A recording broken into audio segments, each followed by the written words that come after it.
Recorded Books presents Behind a Closed Door by J.D. Barker, narrated by Eduardo Ballerini. I planned to dedicate this book to my family, but then I drank a cup of Carpe Diem coffee. Sorry, family. This book is dedicated to Carpe Diem coffee. Continuing beyond this point confirms your understanding and acceptance of our terms of service. Sugar and Spice. 1. When was the last time you had sex? Together? The word slipped from Brendan's mouth before he could stop it. His arm dropped to his gut to block the inevitable blow from Abby's elbow. But none came. Instead, Abby glared at him from her designated spot on the therapist's couch at his side, her cheeks burning red. Dr. Laura Donetti, who had a face built for high-stakes poker, remained expressionless in a fancy leather-bound chair across from them. "I'm sorry," Brendan swallowed. "I sometimes say stupid shit when I'm nervous." "Brendan!" Abby groaned. "Stupid stuff," he corrected. "Stuff. I'm sorry. I'm not used to this sort of thing." Donetti ignored the back and forth and tucked a loose strand of dark hair behind her ear. "Therapy?" "Talking," Abby replied, crossing her legs. "He's not used to talking." "That's not true. We talk all the time." "No. You tell me things. Things like, grab some milk at the store, or I'm going to be late, or I'm heading to Stuckey's to catch the game. You tell me things. You don't talk." Brendan shook his head. "See what I'm dealing with?" Donetti's head tilted slightly to the side. "What's Stuckey's?" "His best friend's house," Abby answered before he got a word out. "Stuart Moreland. Everyone calls him Stuckey. They work together, they play together. Sometimes I think they're the ones who are married." "Not like I'm the only one at his house. You go into withdrawal if you don't spend at least an hour a day chatting it up with Hannah. You're over there way more than me." "I take it Hannah and Stuckey are married?" Abby nodded. "They live across the street from us." "And you're in—" Donetti glanced at her notes. "Chestnut Hill? Where is that exactly?" "About 10 miles outside Boston, between Newton and Brookline." "Fairly affluent area?" "We do okay," Brendan muttered. "That's not what I asked." It was Brendan's turn to flush. He and Abby had been fighting about a lot of things lately, not the least of which was money. His job paid well, but not enough to cover everything. They'd been okay when they were both working, but he's been mad at me since I quit my day job. "That's not true. I told you to quit." Abby rolled her eyes. "Yeah, well, maybe we should have talked about it rather than you telling me." Donetti raised her hand, cutting Brendan off. "This is our first session together, so it's important we air as much of this out as possible. At the same time, let's try not to be confrontational about it. That's difficult when discussing things that upset you, but I need you both to try. Choose your words carefully. No need to push each other's buttons. I only need to know what those buttons are. Does that make sense?" Abby nodded. Then Brendan. "Good." Donetti turned back to Abby. "Why did you quit your job?" "I wrote a book a few years ago, and it did moderately well. I self-published it, but I guess the sales were strong enough for some of the big publishers to take notice. I signed with an agent, and she managed to secure a 2-book deal. There was a modest advance, so Brendan suggested I quit work so I could write the next one faster." Abby chewed the inside of her cheek. "I was working as an event coordinator at the Harland Hotel in the city. I wrote the first book before work, after work, on my breaks, whenever I managed to scrape a few minutes together. But it took me the better part of 2 years. We both figured if I was able to focus, it would be easier." Donetti understood before Brendan had to say anything. She leaned back in her chair. "And now you're having trouble writing that book. The advance is running out, and money looks like it might get tight." Again, Abby nodded. Something clicked in the doctor's eyes. Her brows shot up behind her thick-framed glasses. "Understanding Ella. You're that Abby Hollander." "That's me. I love that book." Brendan cut in before the doctor asked about the book's ending. They always asked about the ending. I want her to succeed. Don't get me wrong. That's why I suggested her quitting. But at this point, she doesn't have an idea for a second book, let alone pages, and we're burning through our savings trying to get by on my salary alone, and that creates a lot of tension. Abby looked down at her hands. I can't write with a ticking clock. Can't think, can't focus. Have you considered going back to work? Writing in your spare moments like you used to? Someone else has my job. I gave the Harlan 2 weeks' notice, and they replaced me in less than 3 days. It's a competitive market. They'll never hire me back. I'd have to put a resume together, interview. Brendan sighed. The money is tight, but it still makes sense for her to try and knock out the novel before going back to full-time somewhere. There's a second advance when she turns it in. It's enough to carry us over. Gives her enough time for her to work on a third book. She can go pro if she can make this all work. Brendan's right, Abby explained. This is my only shot. I'm sure once I start I can do it. I just need the right idea. The perfect opening. Ella always assumed dying had a smell to it, but nothing like this. The doctor quoted the first line of Understanding Ella. Not exactly a normal opening for a romance novel. Abby shrugged. That's probably why it worked, but who knows. Donetti tapped her pen on the side of her notepad. Okay, this is good. You both agree Abby should continue to work on the book. Now you just need to agree on the money. At your current burn rate, how long before the advance is gone? Brendan and Abby had done the math an insane number of times. Even factored in things like cutting cable, no more dining out, grocery shopping on the cheap, coupons and sales, no more Trader Joe's or Whole Foods, no more artisan this or milk from nuts for twice the price of good old-fashioned cow juice. 2 months, Abby said flatly.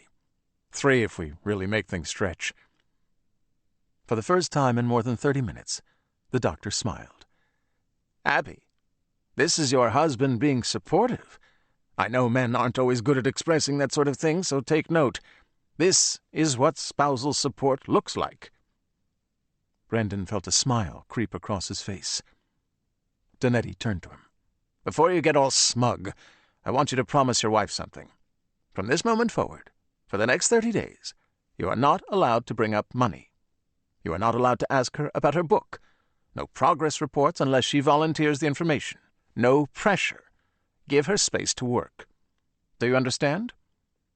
Brendan nodded. Tell her, not me. Brendan turned and faced Abby. A soft sigh fell from his lips. I want you to write the book. I know you can do it. I want to help you succeed. The smile that filled Abby's face made him forget all those other things, and for one brief second he remembered just how much he loved her. The doctor put an end to that when she said, Now, we need to talk about the sex thing. 2. When was the last time you had sex? Dr. Donetti asked again, adding, together. Brendan hoped Abby would answer that. He felt strange talking about their sex life with someone they'd only met 30 minutes earlier, and he had no idea what she'd already told this woman prior to today. But when Abby said nothing, he finally gave up the goods. Going on 3 weeks now. Is that a long time for you? Lately, no, but a few years ago it was more like 3 or 4 times a week. And how long have you been a couple? Married for 10 years, he told her. But we've been together for almost 13. We met in college, Northeastern. Donetti scribbled something on her notepad, and Brendan fought the urge to get up and read whatever it was. The idea of someone taking notes on their personal life felt like an intrusion. Like he was 8 again, confessing to something in the principal's office, and the comment made the short list in his permanent file. When the doctor looked back up, she said, Did your sex life change when Abby quit her job? Brendan nodded. Yeah. Abby shuffled forward on the couch. That's not true, Brendan. If she's going to help, she needs to know the whole story. The whole story. He knew where she was going with this, because it was where she always went with this. Every fight. Every night when she scurried across the bed and slept as far from him as she could without falling over the side. Every silent stare. This. Abby cleared her throat and told the doctor, Brendan slipped. The blood rushed to Brendan's face. He tried to bite back the anger that always came when she said that. Those 2 words. like a double-edged knife she enjoyed twisting in his gut. I didn't slip. I almost slipped. There's a difference. Danetti scribbled again. Her and the goddamn scribbling. How was this supposed to make things better? She'd side with Abby, and both would sling handfuls of guilt his way. You didn't need to be a rocket scientist to see that coming. Didn't need to be a shrink with a notepad. The doctor leaned back in her chair and tapped her pen against her bottom lip a few times before speaking again. Tell me what happened, Brendan. And remember, our first step is getting all the facts out on the table. No judgment. I just need to understand the details. Brendan drew in a deep breath and let it out slowly. He looked down at his hands. I work for an investigative unit of the SEC. That's the Securities and Exchange Commission. I'm in their Financial Crimes Investigative Division. They call that one FCID. Government agencies love their acronyms. My job involves a lot of travel. When we're investigating a company, we typically spend a few weeks on site gathering information. Then we bring it back here to our office in Boston to dig in deeper. 2 months ago, I was in Chicago with a coworker, a very attractive female coworker. Abby chimed in. Brendan wasn't about to take the bait. He ignored the comment and went on. We'd received a number of complaints about a peer-to-peer lending company and felt it warranted a site visit. Danetti looked puzzled. A peer-to-peer lending company? It's an online thing. They pay borrowers and lenders directly, without the involvement of a traditional financial institution in the middle. If you have money sitting in your bank, they can help you loan it out to a stranger and earn some interest. They vet the borrowers for you. The worse their credit score, the more interest you can earn. Some borrowers prefer it because they dislike banks. Others go there when nobody else will lend to them. It's a little Wild West, but it's catching on. Anyway, we received enough complaints to justify a visit. Guilty or not, things can get tense. We usually arrive unannounced and have full access to the company's employees and financial data. They obviously don't want us there. The more we find, the more stressful the situation can become. It creates an us-against-them vibe. This company was no different. They greeted us the first day with fake smiles, and things went south from there. It was like the two of us were trapped behind enemy lines. So Friday night comes around, we dealt with this for the better part of a week, and we're both wound tight. I broke protocol and ordered some drinks with dinner. Danetti raised her hand. You broke protocol, or you both broke protocol? She's my subordinate in her second year. I've got a decade on the job, 6 pay grades above her. I was in charge, and she followed my lead. It's on me. Brendan wasn't about to skirt that. He owned it. There were drinks, food, conversation. You kissed her, Abby said flatly. Brendan rolled his eyes. I didn't kiss her. She kissed me. There's a difference? The doctor asked. Yes, there's a difference. She kissed me. I told her I was happily married. We had a little laugh over it, and that was that. Abby let out a soft groan. That was that. More scribbling. Then Danetti looked at Abby. You feel betrayed. Damn right I feel betrayed. I didn't do anything. Abby wasn't about to back down. You put yourself in a position where something could have happened. But it didn't. Christ, why won't you let it go? Guys hit on you all the time. I've never kissed any of them. She kissed me. Then why didn't you report it? Abby fired back, her voice shrill now. Again the doctor's hand came up. Her face softened, but only slightly. I know this is hard for both of you, but it's best if we all keep our emotions in check. Do you need to take a minute? Abby glared at Danetti, and Brendan thought she might go off on the doctor, and wouldn't that be perfect? Maybe if the doctor caught a whiff of Abby's temper, she could keep her feet firmly planted in neutral territory. Abby didn't go off on the doctor, though. Instead, she slumped back in her seat and managed to rein it back in. He should have reported it. More scribbling. And this time Brendan swore he caught some underlining before the doctor looked back up at him. Why didn't you report it? Brendan fought the urge to sink deeper into the couch, and instead sat up straight. He did the right thing. He did nothing wrong. Kim is 2 years into her career. Something like that would ruin her. It was a non-event. She was embarrassed enough, so I didn't see the point. Nothing happened. Not really. Kim, Abby muttered. I told Abby because I didn't want to keep it from her. I thought we were the kind of couple who preferred honesty over secrets, even the harmless ones. Maybe that's where I was wrong. Oh, don't put this on me. Again, the doctor's hand came up. Okay, time out. Let's just take stock of all this and find a solution. I think we came up with a plan on the money you're both comfortable with, right? At first, neither Abby nor Brendan acknowledged that. Both were running defense and didn't want to concede an inch. That was silly. They were here to fix this, not make it worse. Brendan finally nodded and realized Abby was nodding too. Good, Donetti grinned. That's good. Here are my thoughts on the rest. Feel free to disagree, but also try to be each other's champion. Put yourself in your partner's shoes before you respond. You need to back each other up, not back away. She glanced at the clock, then turned to Brendan.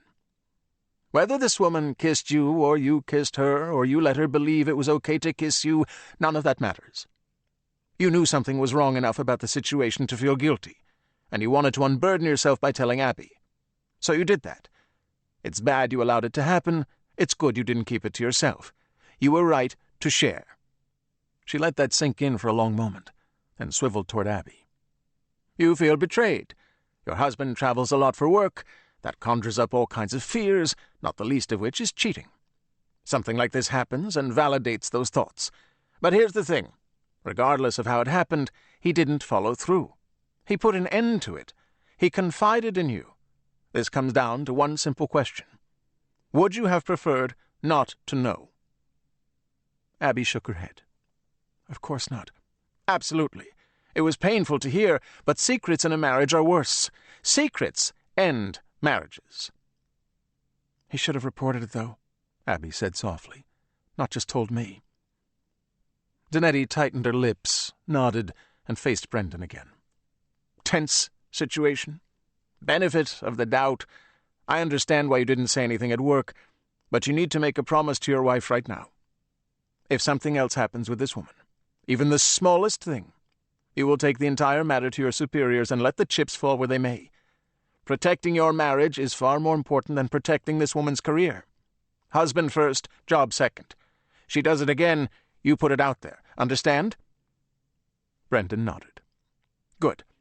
Now, here's a simple question for both of you. Do you believe you'll still be married 10 years from now? That hit Brendan like a gut punch. Abby, too. Her face went white. Dr. Donetti answered before either of them could. I think you'll still be married, and here's why. You came here. Both of you recognized a problem and were willing to take action to resolve it before it got out of hand. The couples who fail don't do that. They let things fester. Maintaining a good marriage is hard work you've both demonstrated you're willing to do. Be each other's champion in all things. Remember that.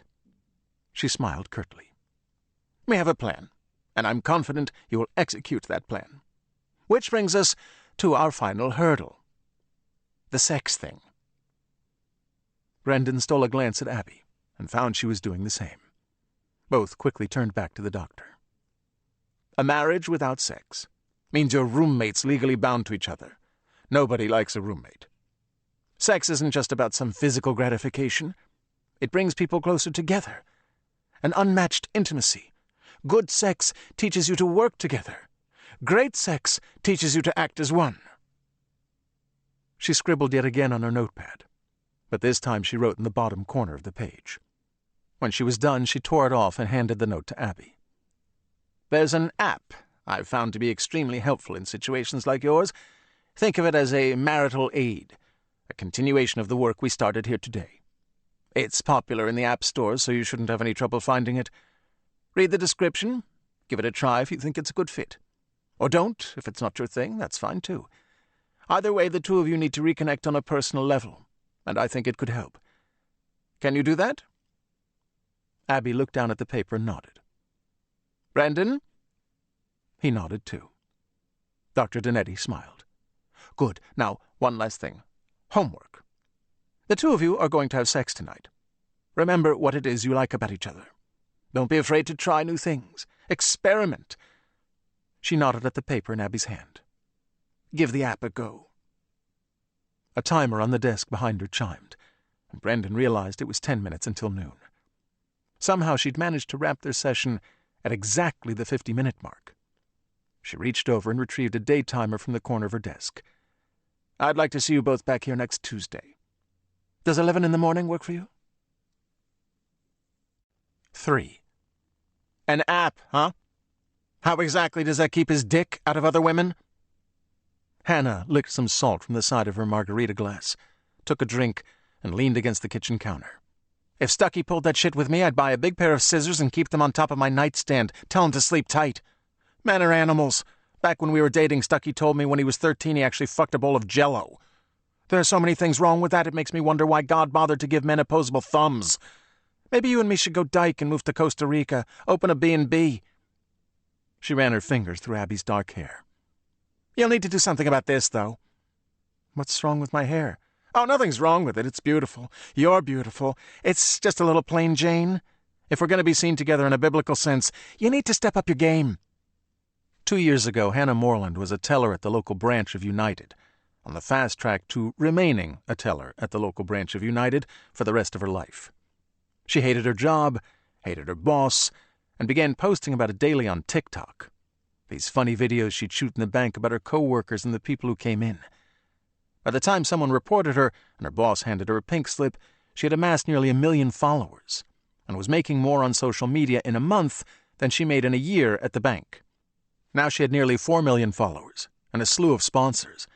Companies sent her everything from smoothie blenders to clothing and hoped she'd mention it or wear it or stage it in the background of some shot. Last week, a plastic surgeon had offered her free Botox for a year, and by the looks of Hannah's forehead, she'd returned that call. Hannah had it dialed in. "Hey, Schmoopy!" Stucky bellowed out from the living room. "Bring me another beer when you finish talking about me behind my back, will you?" A forced smile rolled across Hannah's lips. "You got it, Papi Chulo?" Abby frowned. "Schmoopy? Papi Chulo? We're doing this thing where we're not allowed to call each other by names, only pet names, and to keep things interesting, we're not allowed to repeat the same pet name." Abby took a sip of her margarita. "What happens if you lose?" "The loser has to give the winner head at the time and place of his or her choosing." Abby's cheeks flushed. "That doesn't sound so bad." "Well, Stucky's a bit of a freak. The last time he won, he made me do it in the McDonald's drive-thru. Said I had to make him come before we reached the window, or I'd have to buy." "And did you—" Hannah cocked her hip. "I'm not paying for no damn McDonald's. I pulled some tricks from my high school playbook and got things done in under a minute.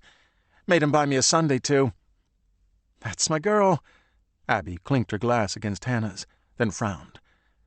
"Should I be worried you went to McDonald's?" "Don't judge me. It was our cheat night." In the living room, Brendan let out a laugh. Abby hadn't heard that sound in weeks. It was kind of nice. Hannah's voice dropped low. "Was it weird talking to a shrink?" "You've never talked to a shrink?" "Are you saying I should?" "I just figured—" "You're saying I'm messed up? I need help? Professional help? Wow. Is that how you see me? What you think of me?" Abby tried to backpedal. "No, of course not. I didn't mean—" "My God, Abby! I thought you were a friend." "I didn't mean to imply—" Hannah squeezed Abby's arm and grinned. "I'm just messing with you. Of course I've seen a shrink. A few, in fact. Got my personal therapist, couples therapist. Had one back at the bank as part of my benefits. I was on his couch twice a week. He was older than dirt and smelled like rubbing alcohol, but he was a good listener. It's good to talk to a professional. I'm glad you're doing it. God knows you shouldn't be taking advice from me." She glanced down at the crumpled paper Abby had shown her. "An app to fix the sex life and a 30-day reprieve from money talk to get your book going. Sounds like it went pretty good." Abby took another sip. A long sip. "I still haven't written a word. I have no clue what to write about." Hannah let out a sigh. "You will. It will come to you when you least expect it. Isn't that how you said it works?" "That's what happened with the first one. But it's been months, and I've got nothing. I'm beginning to think I only had the one book in me." "You can always write about me." "I don't do trashy erotica." "Oh, snap!" Hannah smirked. "Alcohol gives you game. I like it. Maybe you should consider developing a drinking problem when you fix your hair, like a whole you makeover." "Still looking for that beer, Jelly Bean?" Stuckey called out. A moment later, Brendan chimed in. "Abby, can you grab me one too, while you're in there?" Abby took another drink and licked her lips. "You got it, Tater Tot." 4. "Juliet, baby, what's wrong with this picture?" Juliet stood in the doorway, leaning against the wood frame, backlit by some light they'd left on down the hall. Romeo could only make out her silhouette, just the general shape of her, but she had a habit of wearing tight-fitting clothing, and her silhouette was something to behold. She gave good shadow, always had. She'd left her shoes in the van, and he caught the faint movement of her toes kneading the plush carpet. She had a thing for all things soft. When she spoke, her voice gave him honest-to-God goosebumps up and down his arms. She got the knot wrong. Romeo nodded slowly, let the next words roll off his tongue in a lazy drawl. "She got the knot all wrong." "You told her a square knot, and that there's a slip. I'd know it from a mile." The bedroom was a little on the ordinary side. Neutral colors, lots of taupe, too much taupe. A few paintings on the walls, nothing special. Romeo was pretty certain if he flipped them over he'd find price tags from Home Goods or IKEA or some shit. While Juliet had decided to watch from the doorway, he pulled a chair right up to the foot of the bed, twisted it around and backward, and straddled the high back. He didn't want to miss anything. "Square knot can be a bitch to get out of. Slip knot is easy," Juliet pointed out. "I hate pointing fingers, but I think she did that on purpose." "I don't know how to tie a square knot. It's a knot. What do you want from me?" There was a hitch to the woman's voice, a bit of fear mixed with urgency. Romeo liked that. It meant she was on her toes. She was in the moment. Sometimes they checked out, and if their head wasn't in the game, this sort of thing wasn't much fun, and he'd promised Juliet some fun. He cleared his throat. "If you don't know how to tie a square knot, tie something you do know. As long as it's not that bullshit that comes undone easily, we're all good. I'd hate to think you were trying to pull one over on us, making it easy for your man to get out." "I'm not." "When we got here, you seemed like a straight-up kind of woman to me. Trustworthy. But you get all loosey-goosey with the rope, and Juliet and I may need to reevaluate your role in the current situation. Maybe you're not as important to us as we first thought." The woman shook her head. Or maybe that was the trembling. It was hard to tell. Either way, she leaned back over her husband, untied the rope fastening his wrist to the headboard, and went at it again. This time she tied a respectable knot, some cross between a bowline and a fisherman, and when she pulled it tight, her husband winced. He might have cried out a bit, too. It was tough to tell with the gag crammed in his mouth. "That's better. Don't you think, Juliet?" "Much." Romeo had taken it upon himself to secure the man's legs and torso to the bed frame. He'd only met these two, and wasn't about to trust the wife with something so significant. But he was willing to give her the hands, make her think she still had some level of control. The husband had already been naked when he and Juliet came in, sprawled out on the bed, checking something on his phone, instead of watching his wife undress on the opposite side of the room. Romeo had found that a little sad, disrespectful. He'd been with Juliet going on 4 years now, and just the thought of her shedding her clothing was enough to send every inch of his being in a tailspin. He hadn't asked Byron or Cindy how long they'd been together. But the true answer was clearly too long, because you don't lose interest in a soulmate, only in a partner whose time had passed. This might be the first fun they'd had in years. Romeo shifted the heavy .44 Magnum from his left hand to his right and rested the barrel on the back of his chair, pointed loosely in Cindy's general direction. "Does Byron normally take a pill to get in the moment? Because he's clearly not in the moment." Cindy appeared confused for a second, then looked down at her husband's penis. It had shriveled up into a nub. Looked like it was trying to climb up inside the man and hide. "He doesn't take anything, not that I know of." Juliet shifted in the doorway. I'm thinking it's us, baby. Our presence might be throwing the poor man off his game." Romeo nodded again. "What do you think, Cindy? Can you get your man back in the game?" Romeo thumbed the hammer back on the magnum. A little gesture, but enough to help him get his point across. Then he said, "Why don't you go ahead and lose the bra and panties, too? We're all friends here." Cindy's eyes darted from the gun back up to him, and at first she didn't do anything. Sometimes they didn't, and needed a bit more persuasion. But she reached around to her back and unfastened the snap on her bra, let it drop to the ground. She hesitated with the underwear, and Romeo thought he might have to get up and help her. But she slipped her thumbs on either side and eased them down too, stepped out of them. She had a decent body, not the best Romeo had seen, but not the worst either. She was certainly in far better shape than poor Byron. Romeo waved the gun. "Get to it now, Cindy. Time to wake up little Byron. He's got work to do." Cindy had cried earlier, and the waterworks started up again, and that was no good. Nothing killed the mood like tears. He waved the gun again.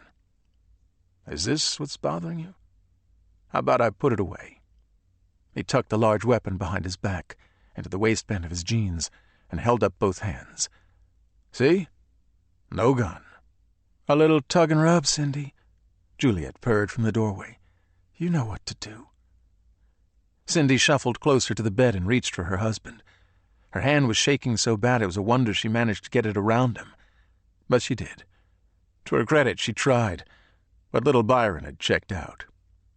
After about a minute, Romeo cleared his throat again. "Juliet, I hate to ask, but I'm thinking you may need to do this thing." Juliet's shadow froze in the doorway as she considered this. Then she stepped into the room just far enough for the moonlight creeping in from the far window to catch her. She was wearing those cut-off jean shorts Romeo liked so much, the ones that hugged her just right. Her tan legs stretched on forever, and it took every ounce of willpower Romeo could muster to keep himself from taking her right there in the middle of the floor, showing Byron and Cindy how the dance was supposed to go. Juliet crossed the room, gave Cindy a quick glance, and leaned over the man tied to the bed. She got down close and said softly, "Hey, Byron, I want you to forget your wife for a second. Forget all about Romeo down at the foot of the bed. It's only you and me now, baby. Just the two of us." Her voice purred, her breath so warm Romeo could nearly see it slipping from her lips to the man's ear. "I've been standing over there watching you, imagining your hands on my body, slipping under my shirt, down the front of my shorts, the things I bet you could do to me with one finger. Just thinking of all that has got me so wet. I want you so bad." She eased her hand down his chest, traced the edges of the ropes until her palm was resting on his thigh. "If we ask Cindy real nice, do you think she'll put it in my mouth? Let me taste you? I want my lips around you when you grow. That's my favorite part." The words threw the room into complete silence. Byron was staring at her. Several seconds ticked by, and Cindy let out a soft gasp. Her hand had still been around her husband's penis when it began to rise. She released him and took a step back, this horrified look on her face. "Ha!" Romeo cried out. "There he is. I knew you had it in you, Byron." Romeo reached behind his back, grabbed hold of the magnum, and swung it back around as he jumped out of the chair. The first shot entered Cindy's left temple and sprayed the wall with her last thought. He quickly put 2 rounds in Byron, one in the chest, another in his forehead. He shot him again in the balls, because why not? It was loud. It was fantastic. When the echo died, he told Juliet, "I can't bring myself to respect a man who covets another man's wife above his own." She jumped to the side when Romeo took out the gun, but some of Byron's blood still managed to speckle her face. She made no attempt to wipe it away. "I didn't like him much anyway. For a second there I thought you were going to make me do him." He lifted her face to his and rolled his thumb over her chin. "Never, baby, never. He brushed his lips across hers. That was when he smelled the gasoline. "Did you get some on you?" "A little bit," she confessed, "when I emptied the can on the floor downstairs." 5. "Can you move your elbow? That kind of hurts." "Sorry." Brendan was on top of Abby, his arm pinned between his chest and her breasts.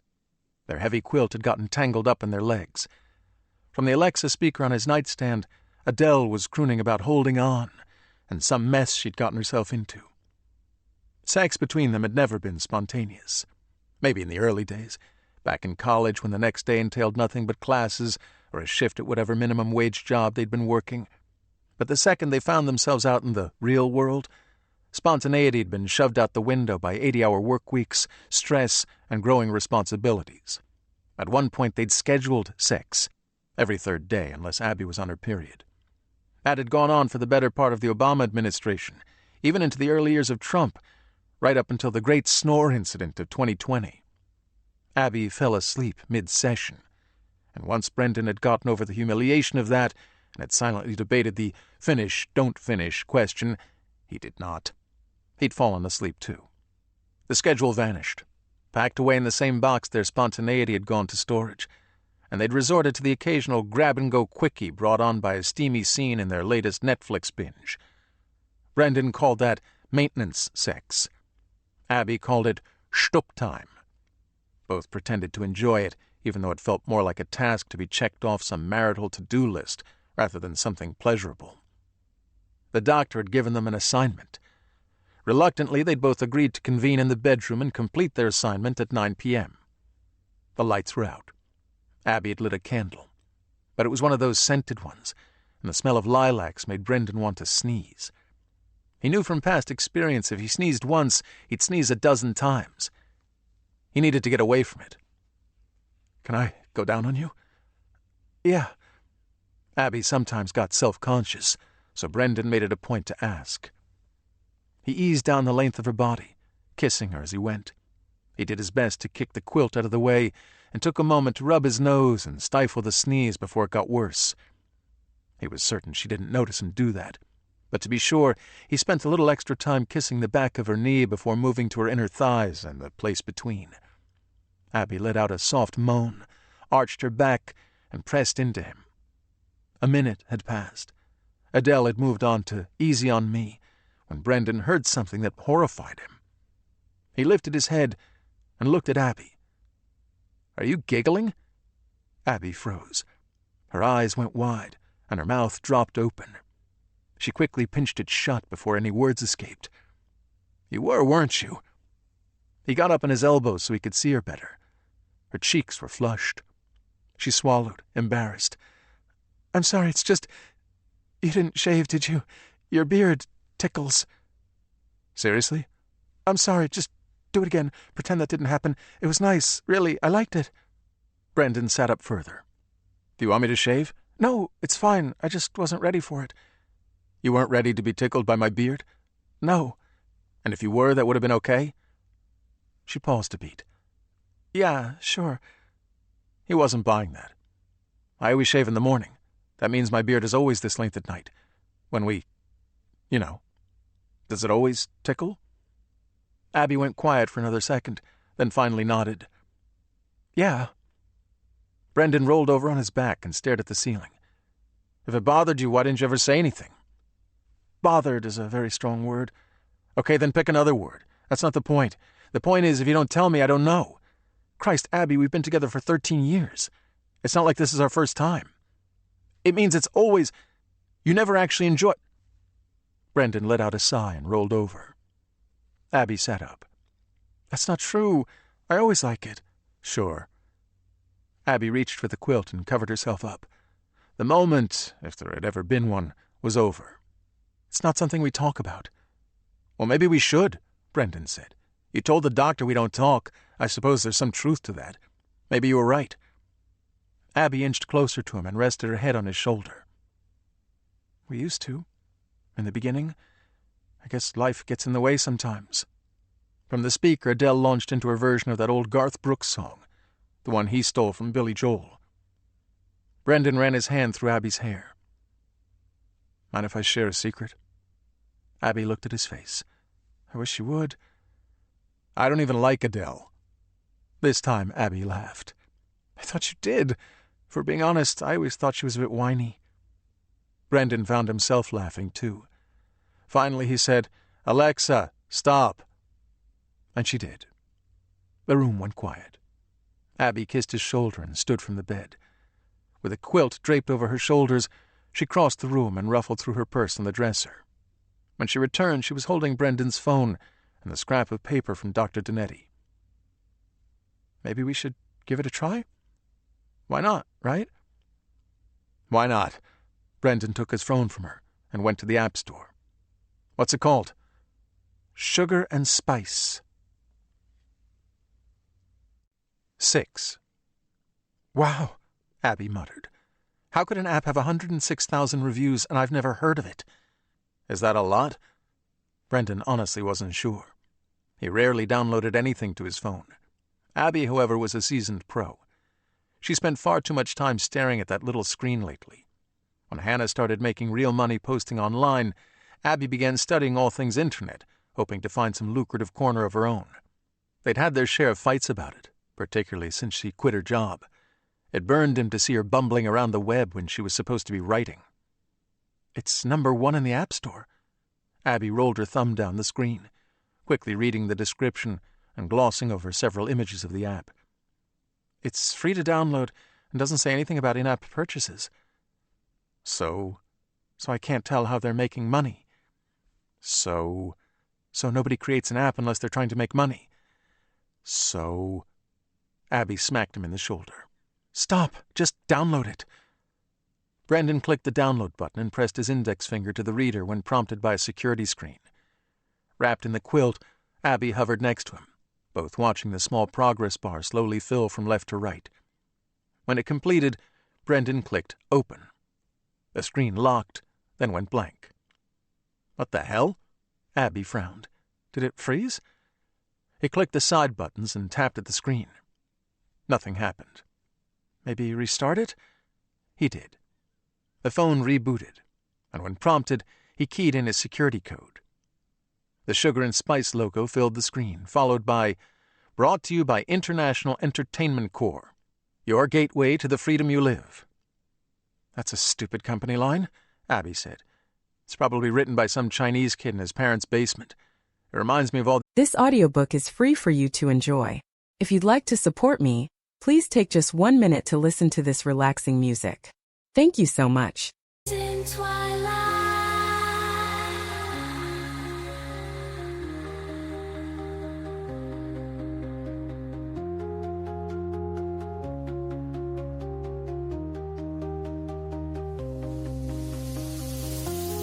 and clouds drifting high in the twilight sky, love and light entwine in the evening time.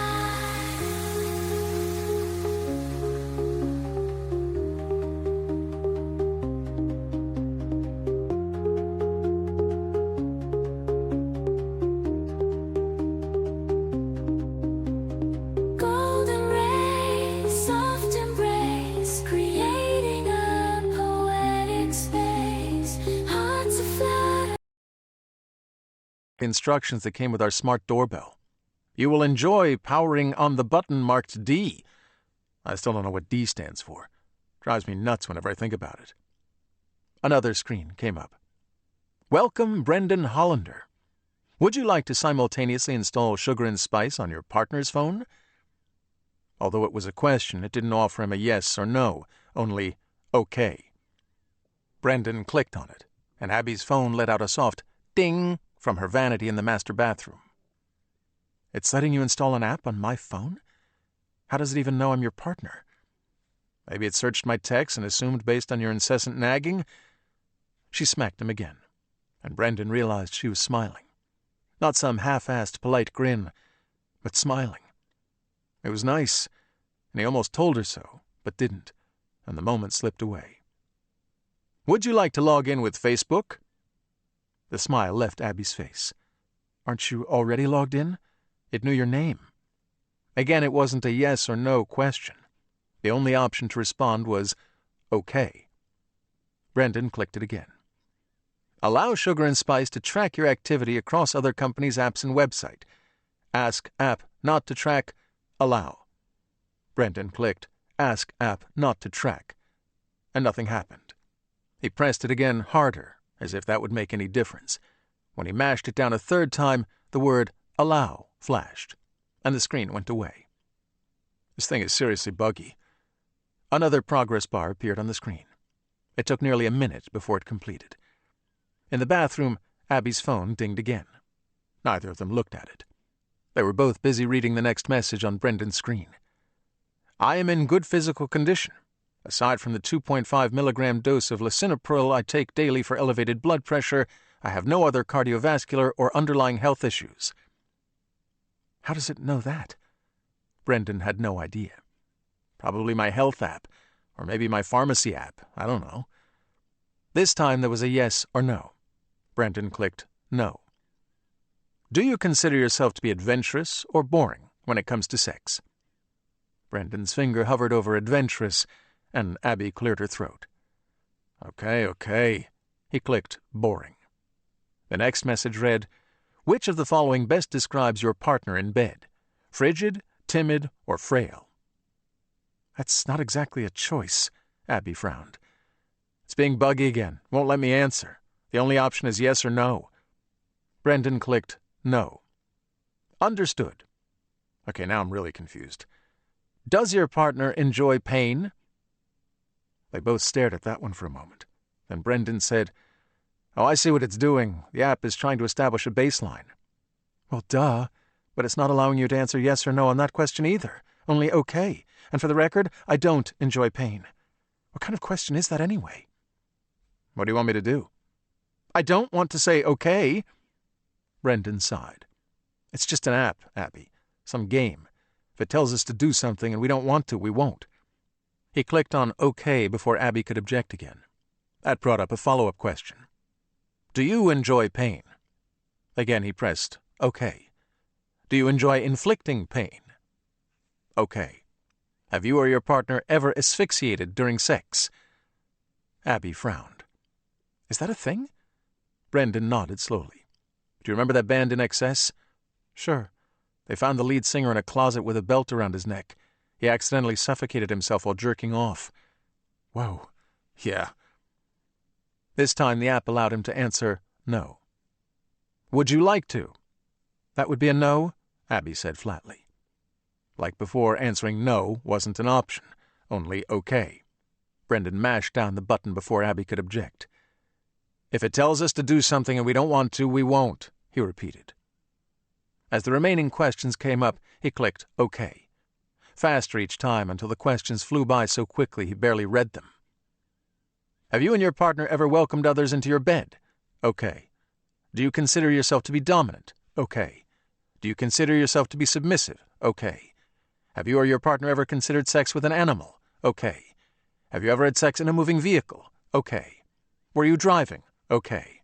Do you practice safe sex? OK. Under the right circumstances, would you consider unsafe sex? OK. Have you ever used tools or props, such as a vibrator? OK. Do you own tools or props, such as a vibrator? OK. Do you view pornography? OK. Regularly? OK. Have you or your partner ever created pornography? OK. Do you or your partner masturbate? OK. Regularly? OK. Have you or your partner masturbated in front of the other? OK. Have you or your partner masturbated in front of a stranger? OK. Has a stranger masturbated in front of you or your partner? OK. At least another dozen questions flew by. By the end, Brendan was hitting OK so quickly, he didn't realize the app was no longer asking simple questions, but was prompting him to enter text. He stopped and read the next one aloud. Agree on a safe word with your partner and enter it here. If at any point you or your partner feel uncomfortable, simply say the safe word to bring the current activity to a stop. He glanced over at Abby. Any suggestions? Her eyes were wide, still staring down at his phone, no doubt thinking about the flurry of previous text. He was about to ask her again when she said, Magnolia. Go with that. Magnolia? It's easy to remember. That's not the kind of word either of us would say on accident. Brendan couldn't argue with that. He keyed in Magnolia and hit enter. "You've granted this app access to your camera and microphone." No, I didn't." "Buggy, remember?" Abby said. "Please speak your safe word aloud." Abby frowned. "So now it's listening?" "Please speak your safe word aloud." Brendan cleared his throat. "Magnolia." "Thank you. Abby Hollander, please speak your safe word aloud." Abby looked over at Brendan, the surprise at seeing her name on his phone evident on her face. Then she whispered, "Magnolia." "Thank you." There was another progress bar, then a soft triple chime, followed by, "Welcome to Sugar and Spice." 7. In the bathroom, Abby's phone played the same melody. 3 notes. Still draped in the quilt, she got up and retrieved it, brought it back to the bed, and dropped it next to Brendan's phone before sitting back down. The Sugar and Spice logo was splashed across the screen, and then both phones displayed the same message. "Welcome to Sugar and Spice. Working with your partner, the object of the game is to earn points. Accumulating enough points will help you graduate to the next level. Levels are as follows: beginner, bronze, silver, gold, platinum. Those of a lesser level are considered submissive to those of a greater level." Abby hovered over the screen. "What exactly does that mean?" "It means if I'm a gold and you're a silver, you have to do whatever I tell you." "Well, that's not going to happen." "Where's your sense of adventure, Mrs. Hollander?" "Some points are earned individually. Others are earned with your partner and shared. Congratulations! You've both been awarded 100 points for installing the app and agreeing to our terms of service." Both phones dinged. 100 appeared in the top right of their iPhone screens, directly below the battery indicator. Abby said, "I wonder how many points you need to reach the next level." "You're both 4,900 points away from reaching bronze." "I guess that answers that." "Playing the game is easy. Select sugar or spice and complete the related task. Points are assigned based on difficulty. Sugars tend to be tame, playful, questions meant to spur conversation with your partner, while spices lean more toward the risque." "So it's truth or dare for sex?" Brendan asked. "Sounds like it." "If at any point you find yourself uncomfortable, simply utter your safe word. Would you like to begin?" Again, the only option was OK. Brendan clicked the button, and his phone went dark. The display on Abby's phone came to life with the Sugar and Spice logo, followed by one simple question. "Sugar or spice?" "I guess I'm going first," she said, then tentatively tapped on sugar. "Tell your partner about the last time you touched yourself." Abby's cheeks flushed. "I guess we're going there right out of the gate. Okay, I can do this." She drew in a deep breath. "Last night in the shower." "Really?" Brendan felt his cheeks burn. They'd never talked about that sort of thing. He'd never seen Abby look so embarrassed. Then he remembered something and grinned. "When I got in the shower last night, the diverter was set to the handheld instead of the overhead sprayer." A horrified expression swept over Abby, and she buried her face in the pillow. "Oh, God, I'm going to die."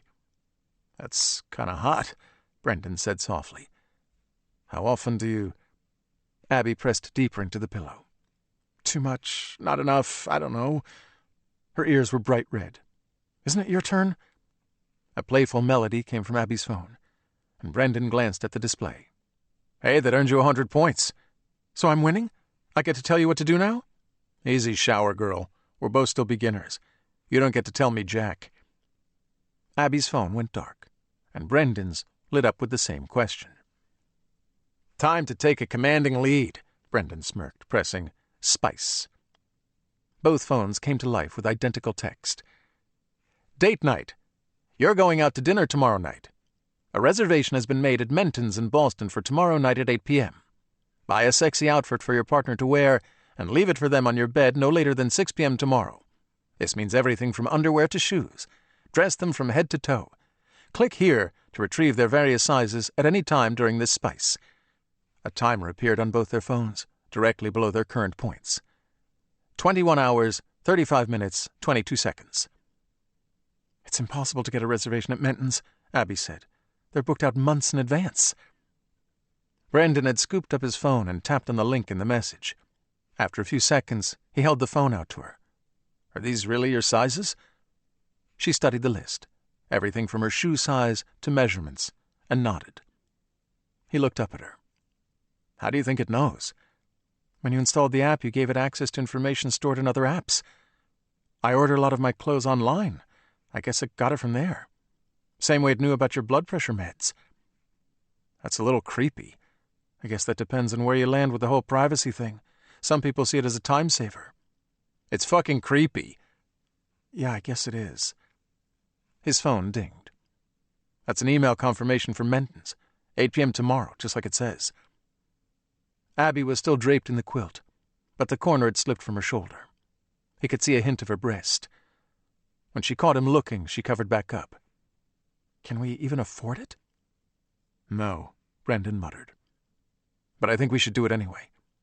He reached for her hand. "Look, I know we've been in a bit of a rough patch. But I love you, and I think if we work at it, we'll come out the other side just fine. If we don't try, if we keep going like we have been—" His voice trailed off. But Abby clearly knew where he was going, because she was nodding her head. "We've fallen into a rut, that's all. I think we do what our therapist said. No book talk, no money talk, no work talk. Let's just go out like we used to back when we were dating. Forget everything else and enjoy each other's company. We'll put it on our credit card and figure out how to pay for it next month. The dinner, clothes, everything." As someone who monitored the financial downfalls of others for a living, Brendan cringed at the thought of dropping something they can't afford on their credit card. But he knew she was right. This was something they needed to do. He let out a sigh. "Okay. But maybe we should leave the tags on the clothes so we can return the glass slippers when the ball is over." Sugar and spice. Sugar. When did you first realize you wanted to sleep with your partner? 8. Stucky leaned against the wall and sipped his chocolate milkshake. "If there's no God, who the hell invented yoga pants?" Brendan had dragged him to the mall for their lunch hour. They were standing outside Victoria's Secret, looking in like patrons at a zoo exhibit. "You know, I'm 33. I've been in there before. Why does this feel so weird?" "It's designed to make you feel awkward. It helps to break down your defenses. They put all these frilly unmentionables out on full display, get you all worked up, feeling like a pedophile at Disney, and when your brain is complete mush, some girl from the pages of their catalog steps out and offers to help you like a lifeline. You won't be able to say no to her. You'll buy whatever she hands you just to make it all end. When you finally escape, they've got a sports station bar and grill right across the hall." He jerked his thumb back over his shoulder and pointed. "It's like a safe haven, a beacon, a warm blanket. We stumble in, have a beer, share a war story with some dumb schmuck who went through the same thing 5 minutes earlier, and head out. Beer and bras. You go to any mall in America, and you'll always find them right across from each other, keeping the economy going one desperate husband at a time." "Excuse me, gentlemen. May I help you?" Brendan turned to find a girl of maybe 19 or 20 standing just inside Victoria's Secret. She was wearing a short black skirt and leather high-heeled boots that came to her knees. The first few buttons of her white blouse were undone, revealing a lacy pink thing beneath. The tag pinned above her breast read, "Mandy." Stucky slurped down the last of his milkshake. "Yup." 20 minutes later, they were perched at the bar across the hall. Brendan held a draft in one hand and the receipt from Victoria's Secret in his other. $387. Abby's going to kill me. "No, she's not. She'll be thrilled you bought her something nice, something that makes her feel all womanly. Here's the part you got to wrap your head around. She'll wear this stuff once. Tonight. That's it. After that, it will end up in the back of her underwear drawer where such things go to die. It doesn't matter how sexy they look in it. They only wear it one time. Then it vanishes." Brendan took a drink of his beer. $378. "You're worried about that? She's out spending your bling-bling right now on something for you to wear. And you still got dinner tonight. Dinner at Menton's is going to set you back a 5-spot easy. You're looking at $1,000 in spending just for today. Maybe more. This is why married people don't date. We blow our load courting the object of our affection, then borrow up to our eyeballs so we can lock them down with a wedding and a place to live, then spend the rest of our lives paying it all off. You got real problems if she enjoys tonight, because that means she'll want to do it again." Across the wide hallway, Mandy poked her head out of Victoria's Secret, spotted Stucky, and waved. I spent all that money and she's waving at you? Stucky grinned and waved back. Can't help it. I'm cuddly. Women love me. Brendan did the math in his head. Stucky wasn't far off. 1 or 2 nights like this, and he and Abby would be eating ramen noodles for the next month. Their bank account was surviving on fumes. How do you and Hannah keep it together? Me and Hannah are a fucking train wreck, both of us. I think that's why it works. If I got my shit together, I think she'd get bored and leave me. Stucky was black and at least 30 pounds overweight, had been since high school, but he carried it well. Somehow it softened him up, took down the defenses of those around him. Brendan had seen him use that more than once when they were on the job. They'd do their version of good cop, bad cop. Brendan would dig into someone during an interview, then Stucky would swoop in like their best buddy, rescue them from the evil auditor, and they'd end up spilling their dirty little secrets. His Jedi mind trick seemed to work on everyone but his wife. Hannah danced to her own drum. Brendan's phone rang, and he glanced at the screen. Shit. Stucky looked over. Why's your girlfriend calling you? She's not my girlfriend. It was a misunderstanding. Stucky took a sip of his beer. Whatever. Bringing the phone to his ear, he answered the call. Hey, Kim. Where are you? You didn't leave the office, did you? I had to run an errand. I should be back in about 30 minutes. What's up? We were supposed to compare notes on intent over lunch today, so we're on the same page for our meeting with the assistant director at 2. Shit. Brendan racked his hair. Sorry, this couldn't wait. Is Stucky with you? Yeah. Put me on speaker. Covering the phone, he told Stucky, She wants to talk to both of us. Why? What did I do? Brendan shrugged and set the phone down on the bar. He clicked speaker. Kim, we're both here. I think Intent might be hiding money in Laos. Brendan and Stucky exchanged a glance. They'd been investigating Intent for nearly 4 months now.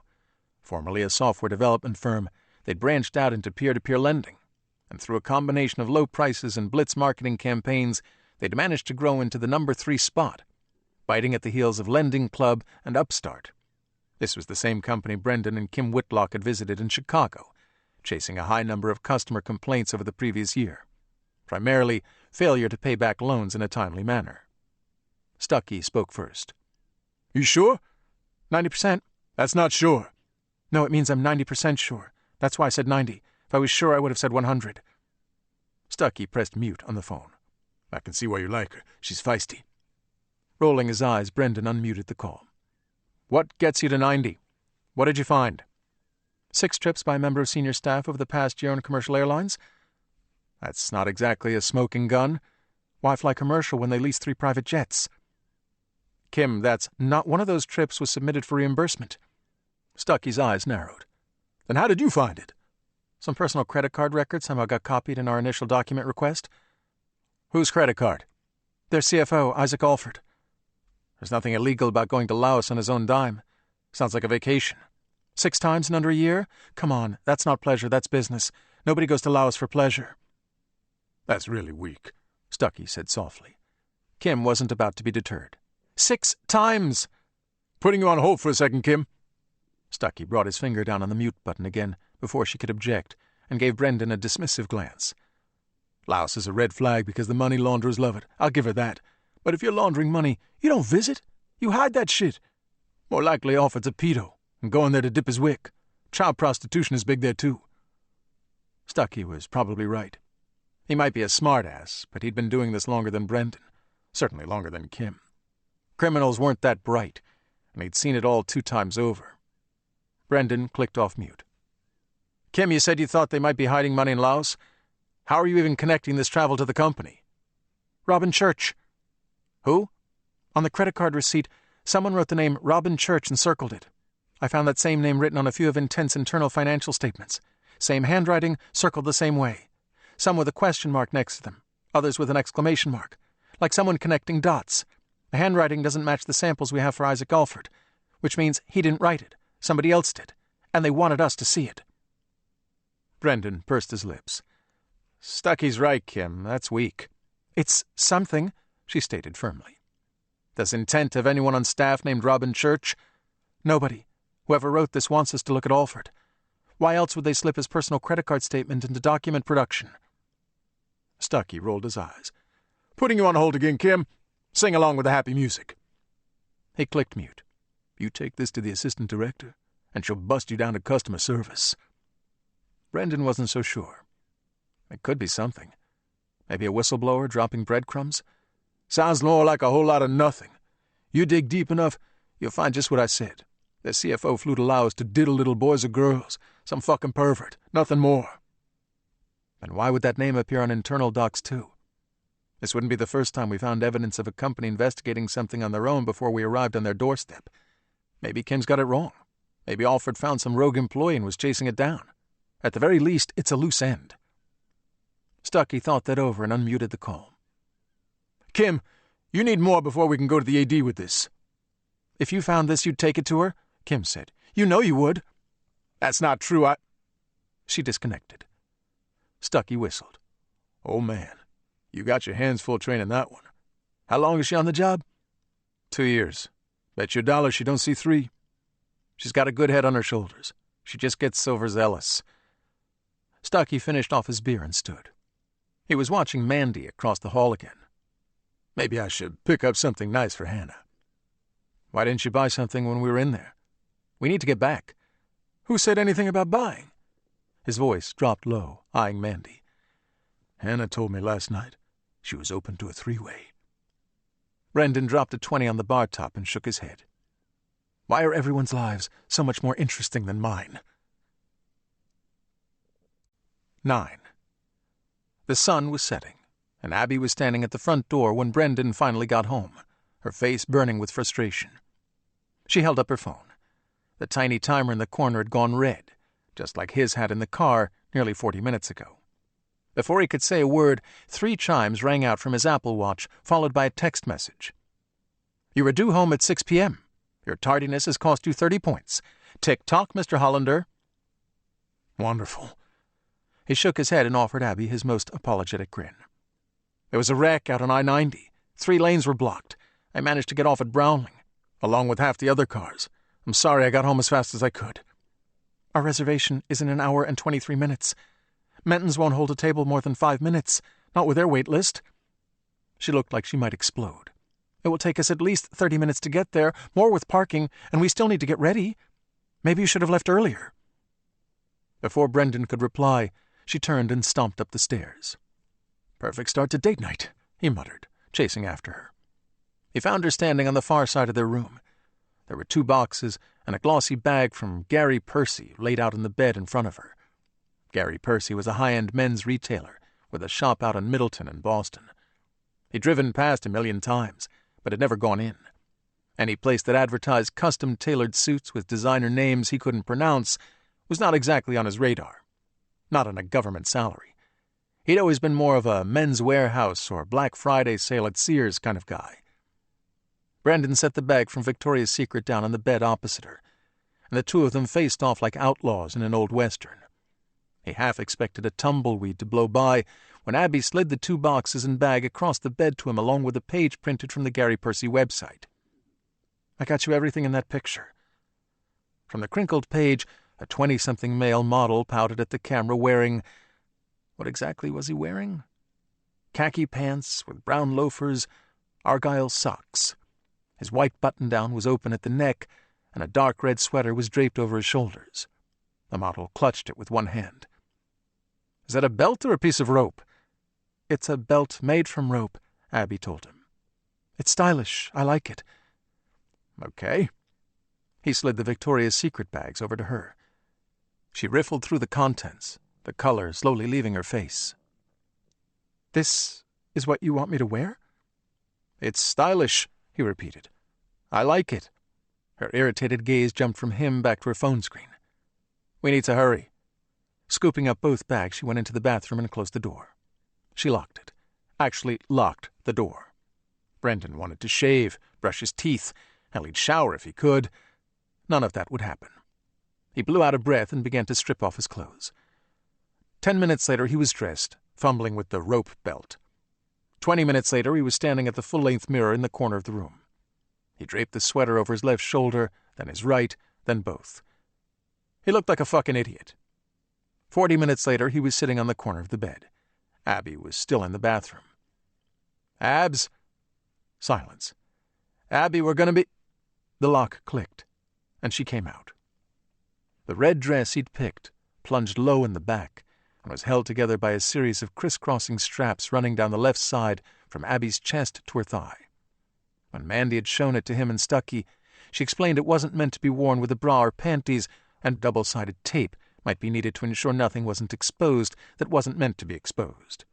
Brendan had been sure to pick up a roll at the register. He was fairly certain the tape wasn't supposed to be visible, and when Abby moved, he caught an eyeful of her left breast.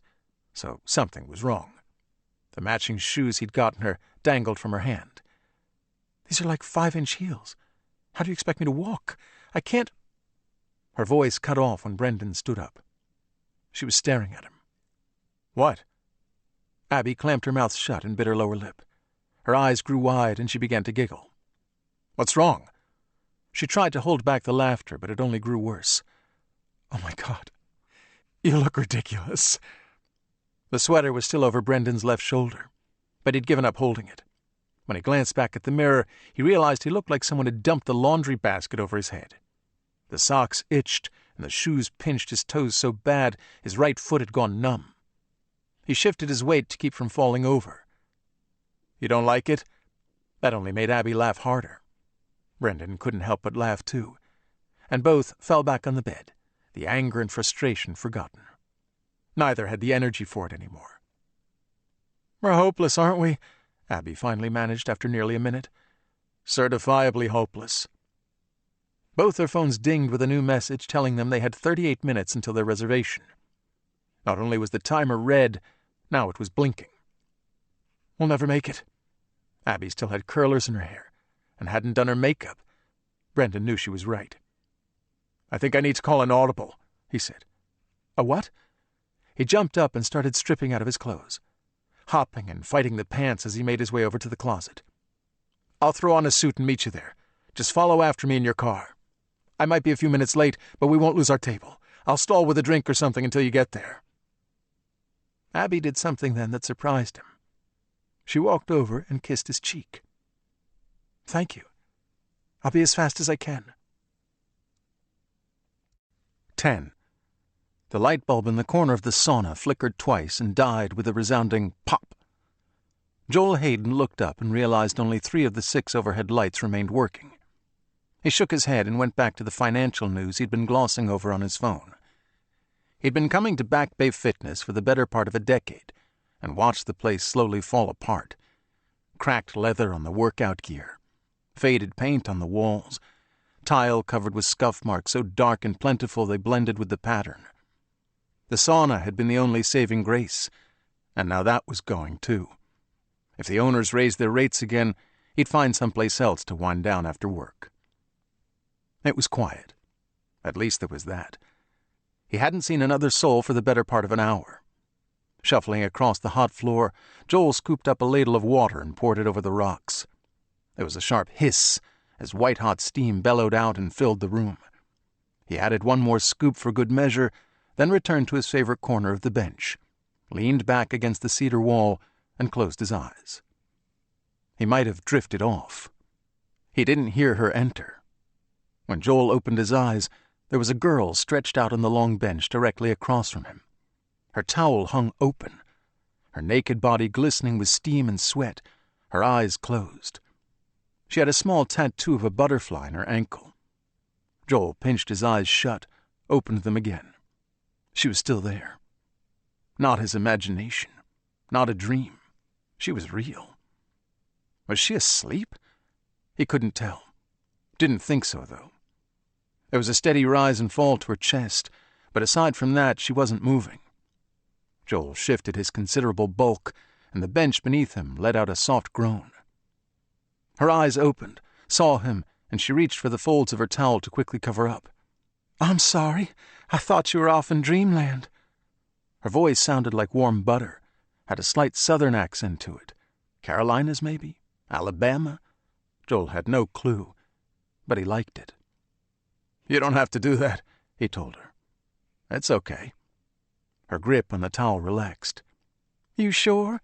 It just feels nicer without it. I don't want to make you uncomfortable, though." "Hardly. It's fine." She released the towel. let it fall open again, and grinned at him. My name is Juliet. Joel Hayden. What do you do, Joel Hayden? I'm an investment banker with Morgan & Hoffman. That sounds important. He'd never heard it described like that. It's lucrative. Lucrative, she repeated, the words slipping off her tongue. She stretched out her right leg, then bent at the knee and began massaging her ankle, the one with the tattoo. Do you mind pouring a little more water on the rocks? I pulled something out on my run this morning, and the heat seems to be loosening things up.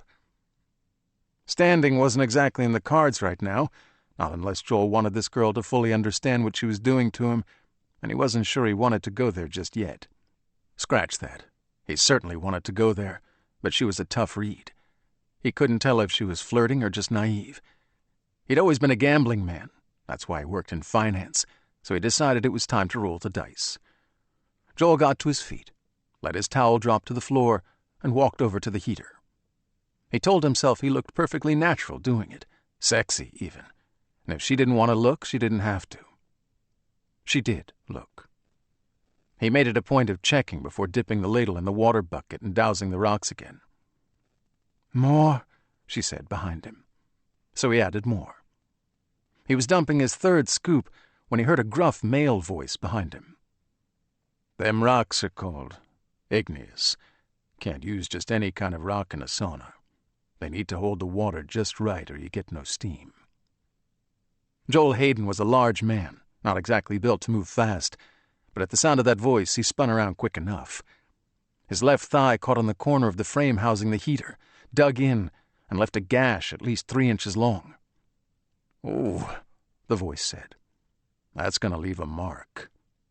Joel was big, but this man was bigger, and while Joel was fat, the man standing between him and the door was built like a house, solid muscle, at least 6'3". His dark hair was slicked back like he'd just gotten out of the shower. A towel was wrapped around his waist, and he was holding Joel's towel in his meaty hand. Had he been in the sauna the entire time? Must have.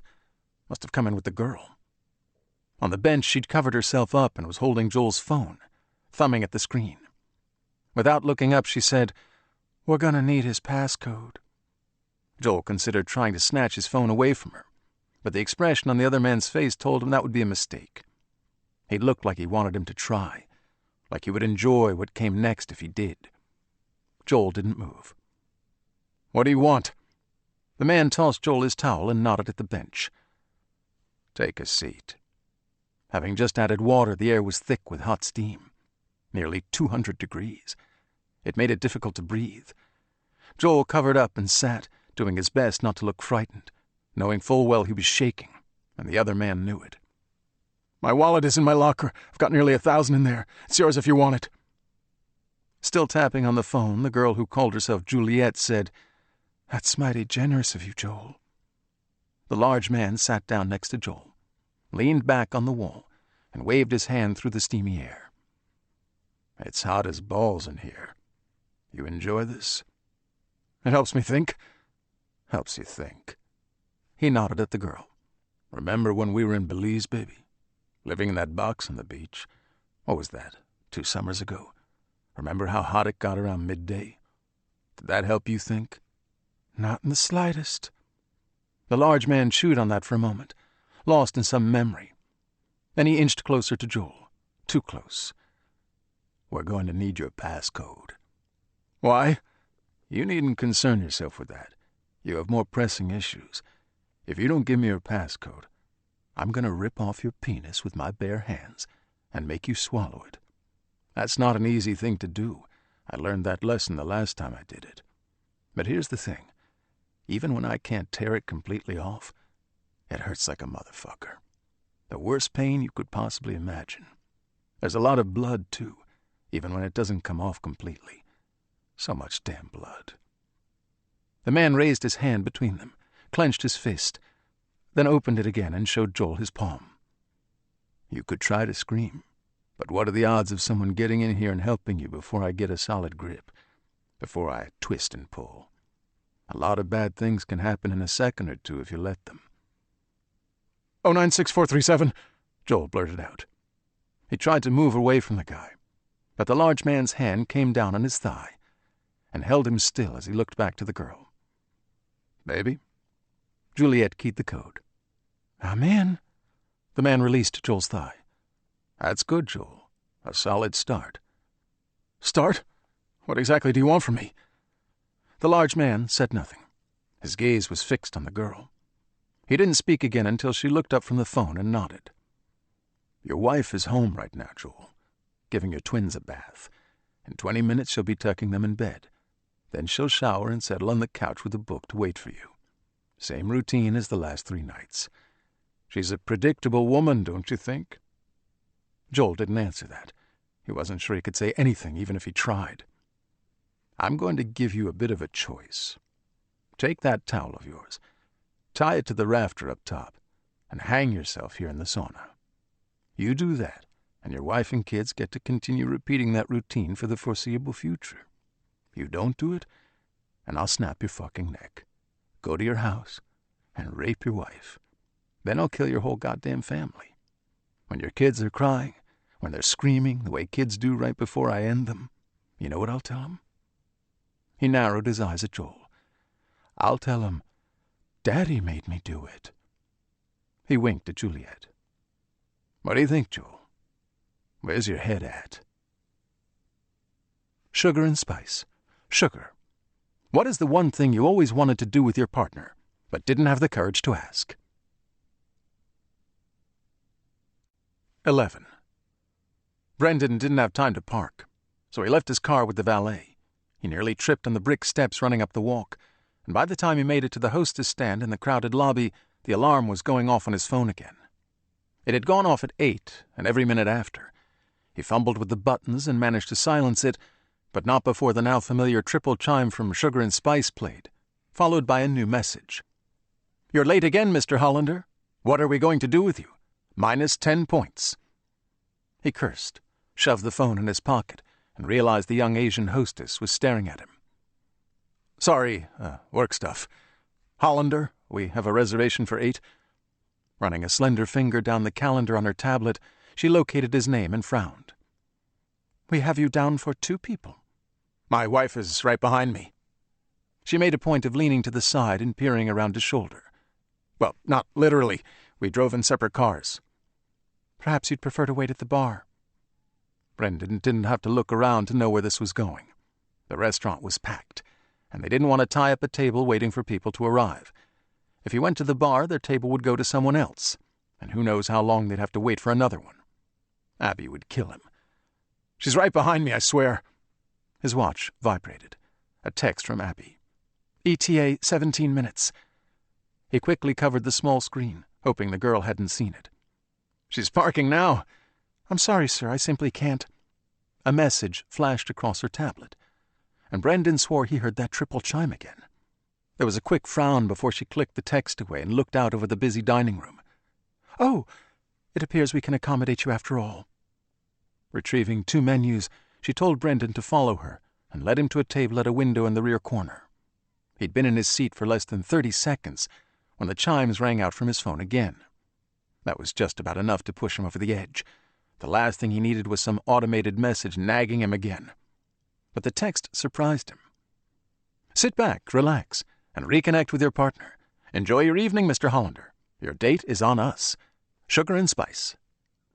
Brendan was still processing the text when his waiter appeared, holding a bottle of red wine. This is a 1961 Chateau Mouton Rothschild Pauillac, Premier Grand Cru Classé. Compliments of the chef. He pulled the cork and handed it to Brendan, who wasn't exactly sure what to do with it, so he smelled the cork and handed it back. From the chef? Brendan repeated. Yes, sir. The waiter poured a small amount in Brendan's glass and again waited.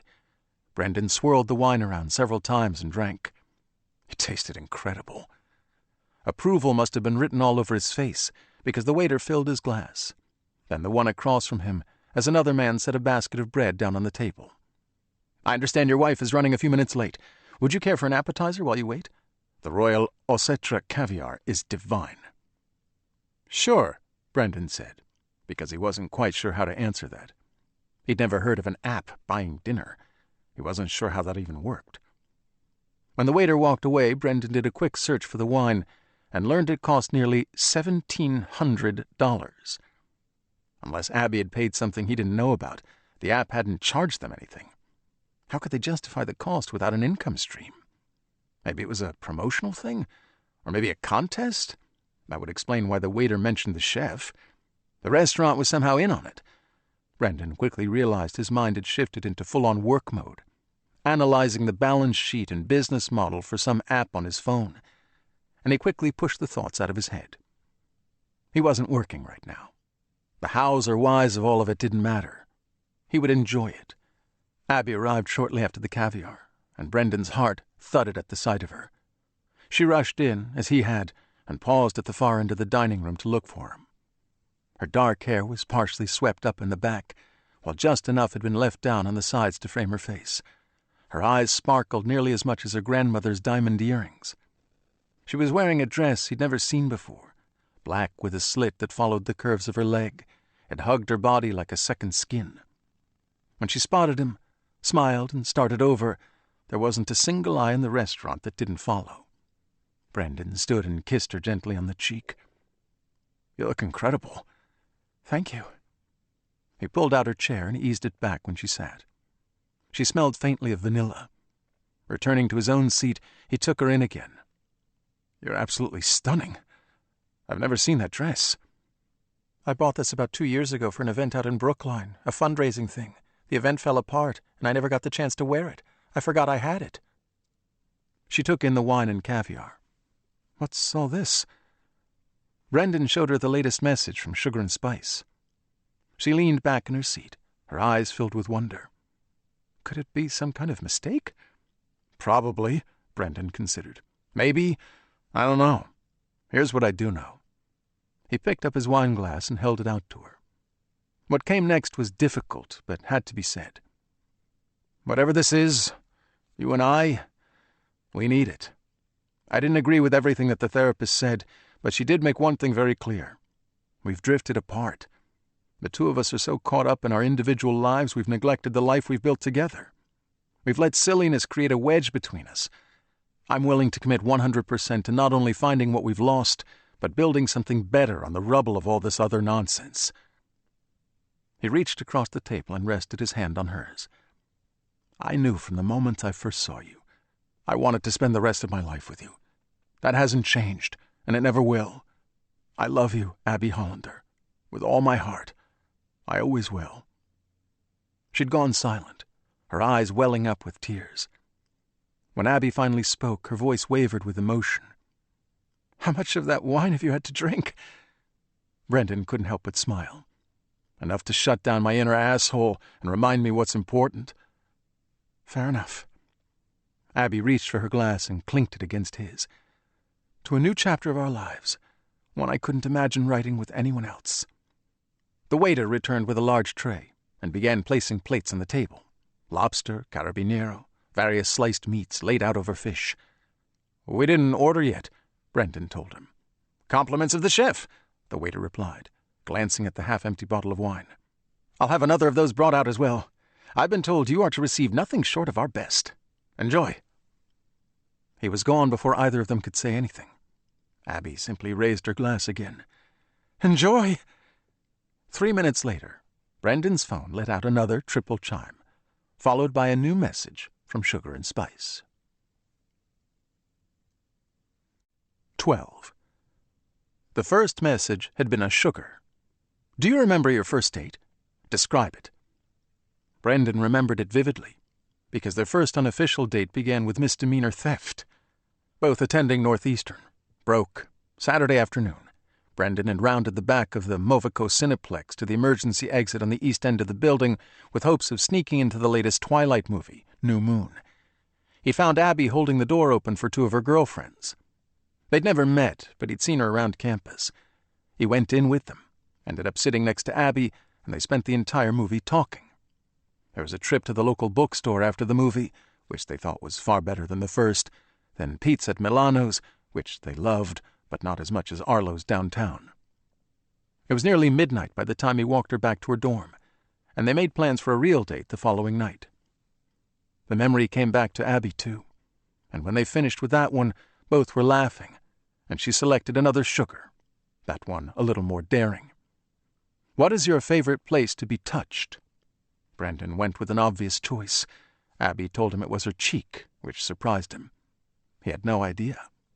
They went on like that for more than an hour, reliving fond memories and sharing secrets, taking turns pressing sugar on their phones, until the dessert finally arrived and the second bottle of wine was nearly gone.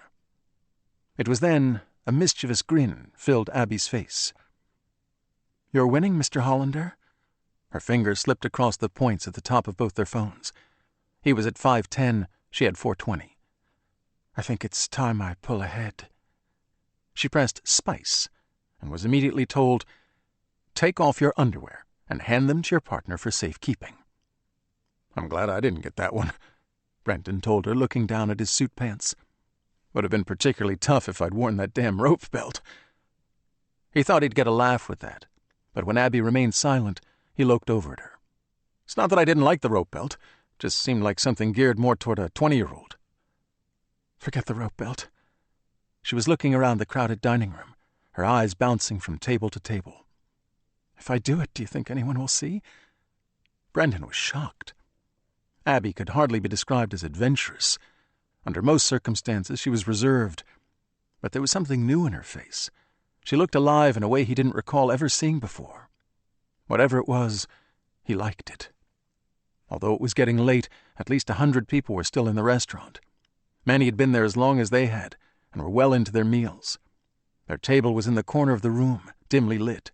There was a tablecloth, but it only dropped about 4 inches from the top. It didn't offer much in the way of cover. Brendan would need to improvise.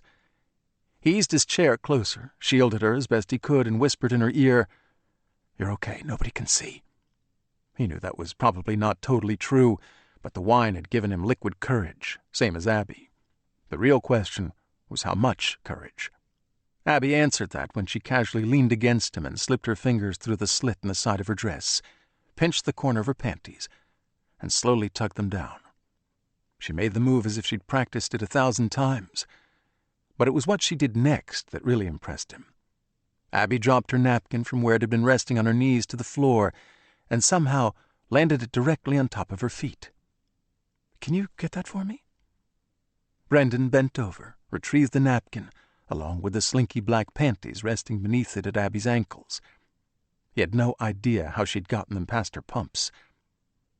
Abby was a beautiful woman, but she had never been the type to wear lingerie. Instead, she opted more for comfort in her day-to-day life. That was partly why he'd bought her a dress at Victoria's Secret rather than some lacy undergarment. He'd never seen the black silk panties before, and could count the times Abby had worn a thong in front of him on one hand. He rolled his fingers through the soft material and slipped them into his pocket. He leaned in close and let his warm breath wash over her ear. "You're full of surprises tonight, Mrs. Hollander." "I'm also winning," she replied, nodding triumphantly at her phone. Her score had ticked up to 520. He was still at 510. Brendan finished off his glass of wine and tapped spice on his phone. "Touch your partner under the table." The room was buzzing. So many people, all lost in their own conversations, their own worlds. All of them vanished as Brendan nudged his chair a little closer to Abby's. He was still holding her napkin. He met her eyes and didn't look away as he drew the napkin back over her knees. Nor did he look away when his fingers found the slit in the side of her dress and slipped beneath to her thigh. Her skin was hot to the touch, anticipating. She eased her legs apart only enough for him to move between them. His fingertips grazed her soft, moist flesh, eliciting a gasp from her lips. Then he pulled away and settled back in his own seat, his heart thumping like a hammer. Only a handful of seconds had passed, but time no longer felt like it was moving. Brendan's phone dinged, and its points ticked up by 100. "Winning," he managed, turning the phone so she could see. "Yeah," Abby said quietly. "Not for long, though. Count to 20 and meet me in the bathroom." 13.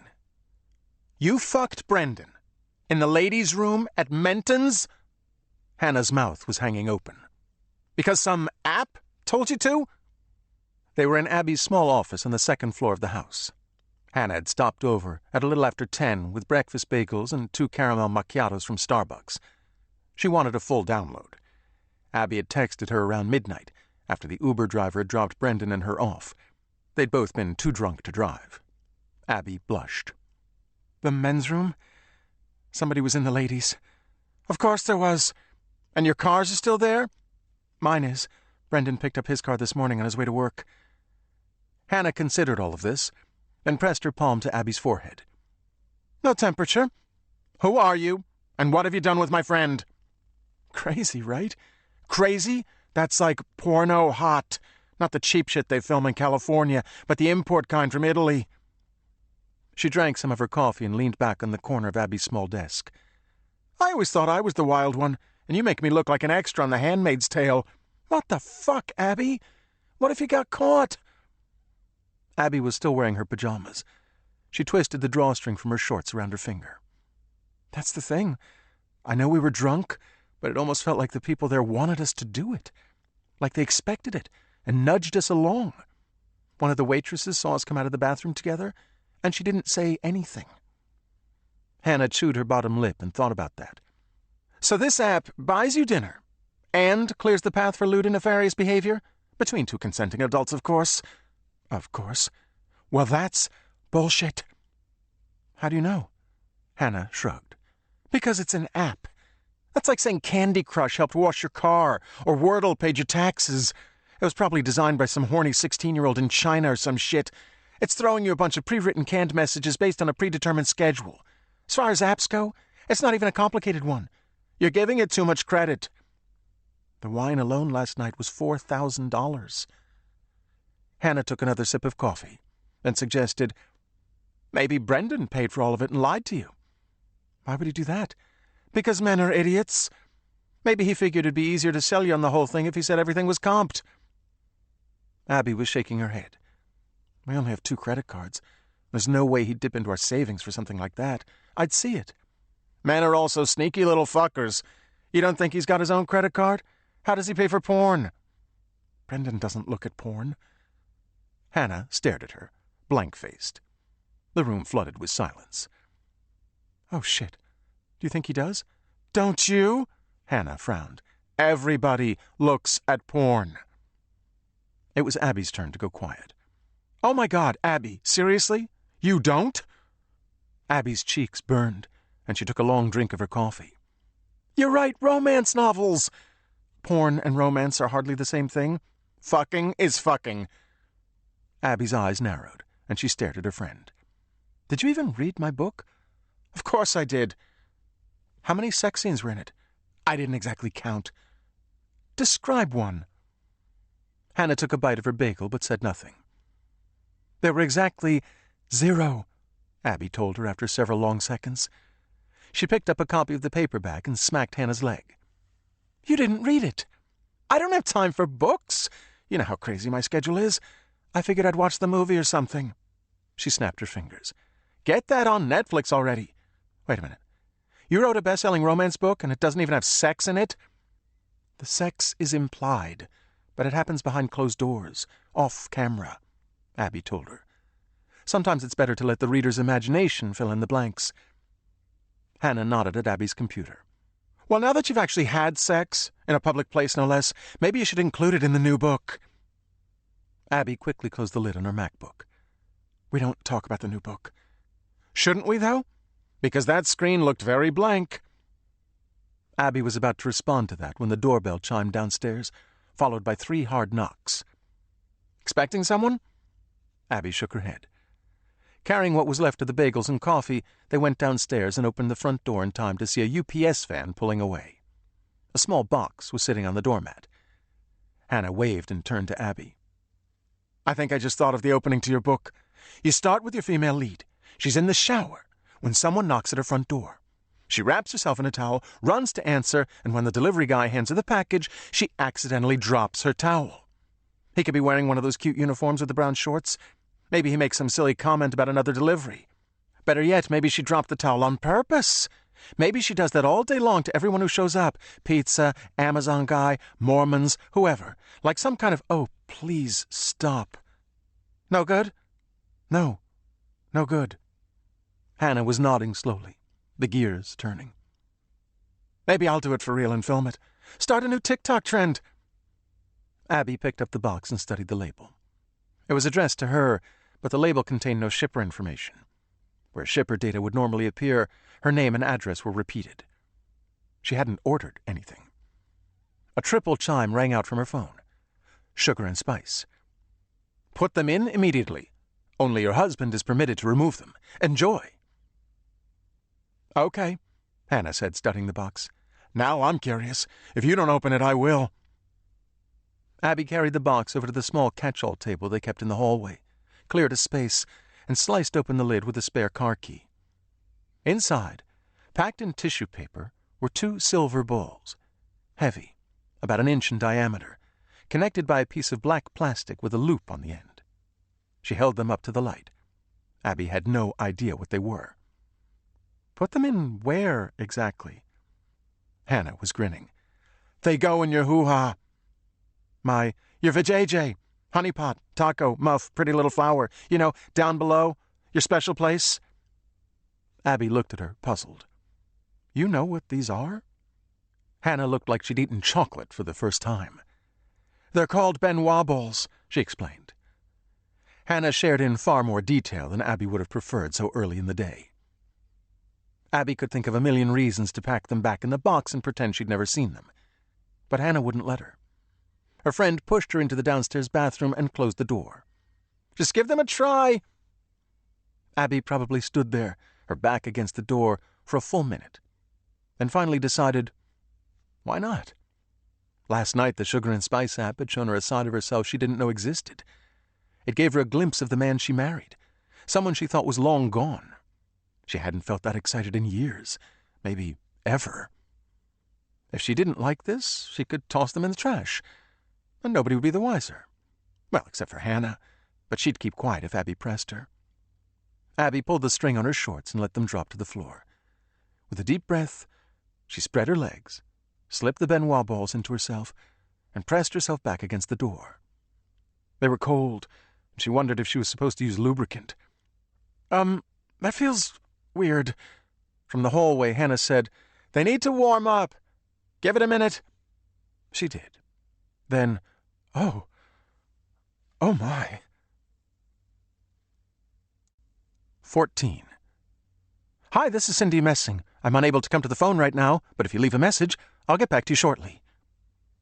Kim Whitlock's slender finger hovered over the disconnect button. She waited for the beep and said, This is Kim Whitlock with FCID. I've left you several messages. I need to speak with you regarding travel by several of your employees. You have my number. She hung up, sighed, and settled back in her chair. Brandon was doing his damnedest not to stare. She was wearing a gray skirt with a white button-down blouse, and one of her buttons had come undone.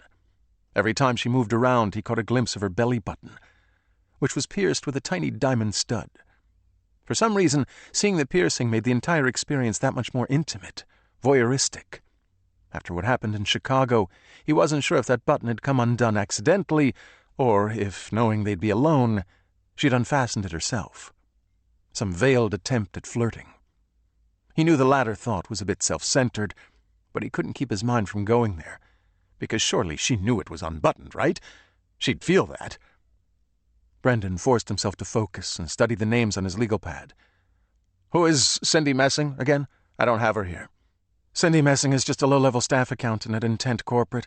Best I can tell, she slipped the credit card records for Alfred into our document production. I think she also gave us this, too. Kim handed him a sheet of paper. A phone number was written in the top corner. Whose phone? It's a burner, not registered to anyone, Kim told him. I pulled the call log, found 26 calls between numbers registered to Intent in this phone over 6 days in July, the 6th through the 11th, all of those calls taking place in Laos. She found another sheet of paper in the stack at her side and slid it across to Brendan. That's Isaac Alfred's personal cell phone records for the same period. Notice how it goes dark for those 6 days? Not one call out. According to his phone carrier, the phone didn't leave his house.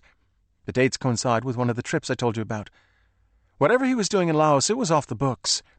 He left his phone at home and used this one to try and cover his tracks. This still doesn't prove they're doing anything wrong. Do you know who he was talking to at Intent while he was overseas? Kim shook her head. He dialed the main switchboard.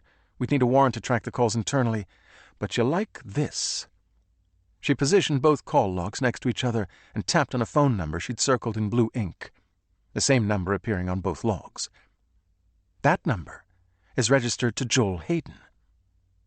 That did get Brendan's attention. From Morgan and Hoffman? That Joel Hayden? Kim nodded. Isaac Alford and Joel Hayden have history. They graduated from DePaul together. Morgan and Hoffman was an investment banking firm that had been on their radar for a few years now.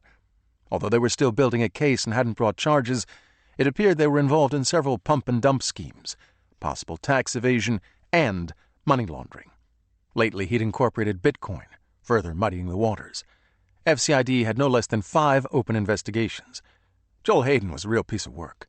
If Isaac Alford was in contact with him on burner phones, they weren't discussing the Red Sox or the Blue Demons. Intent does peer-to-peer lending, Kim went on. My gut says Alford found a way to skim off the top, and he's working with Joel Hayden to hide it. Brendan considered all that. The woman who slipped you this, Cindy Messing, she's dodging your calls? Not just Cindy. I can't get anyone on the phone over there anymore. When did that start? I spoke to Alford 3 times last week. He picked up every time. Then I started getting his voicemail. Cindy, too. Everyone on our initial contact list. It's like they had a company-wide meeting and decided to no longer take my calls. Brendan knew where Kim was heading with this. She wanted to go back to Chicago, ask questions face to face. Kim stood, rounded the conference table, and sat on the corner. She crossed her slender legs. You know we need to go back. Let me talk to Stuckey. And the assistant director? If Stuckey thinks this is enough, then yes. I'll speak to the assistant director. In the meantime, reach out to Interpol. Maybe they can track the phone's position in Laos and help us piece together what Alford did while he was there. Good work, Kim, she mumbled softly, collecting her documents. Good work, Kim, Brendan replied. When he rose, his phone buzzed on the table. He'd silenced it earlier. Both his and Abby's scores were on the screen. She was leading by more than 200 points. How did she pull so far ahead? The scores vanished, and a new message appeared. Would you like to try a spice? Brendan clicked yes. 15. An address appeared on Brendan's screen along with a timer. Go to 109 Burberry Avenue. You have 10 minutes.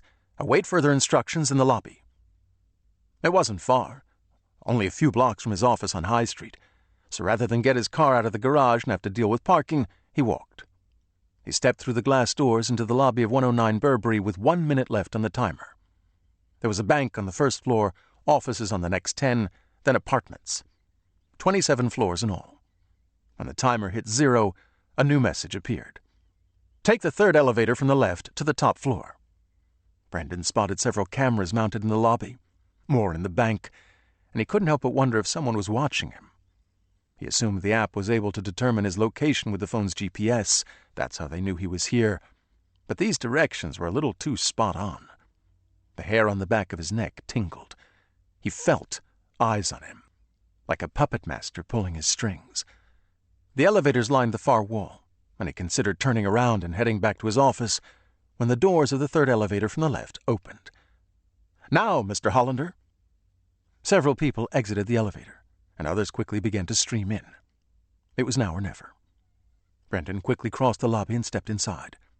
The moment the doors slid shut, he regretted it. Nothing about this felt right. What if the elevator dropped? What if one of these people had a gun? What if it was some kind of trap? What floor? So lost in his own head, Brendan barely heard her. The old woman standing next to the elevator's control panel stared at him, her face lined with impatience. She cradled a small Shih Tzu in her arms. The white fur around the dog's eyes was stained yellow. It stared at him, a growl rumbling from its throat. 27, please. She pressed the button, and it lit up with about half a dozen others. His phone vibrated in his hand. Do not exit the elevator under any circumstance. They began to rise. Brendan tried not to look at the dog. The doors opened on 4, 7, 12. Slowly the car began to empty, Nobody boarded. The woman with the dog got out on 21, and Brendan found himself alone with a young couple huddled in the opposite corner holding hands, both watching the display above the door with the floors ticking away. "Do not exit the elevator under any circumstance." The message repeated on his phone a moment before the elevator jerked to a stop.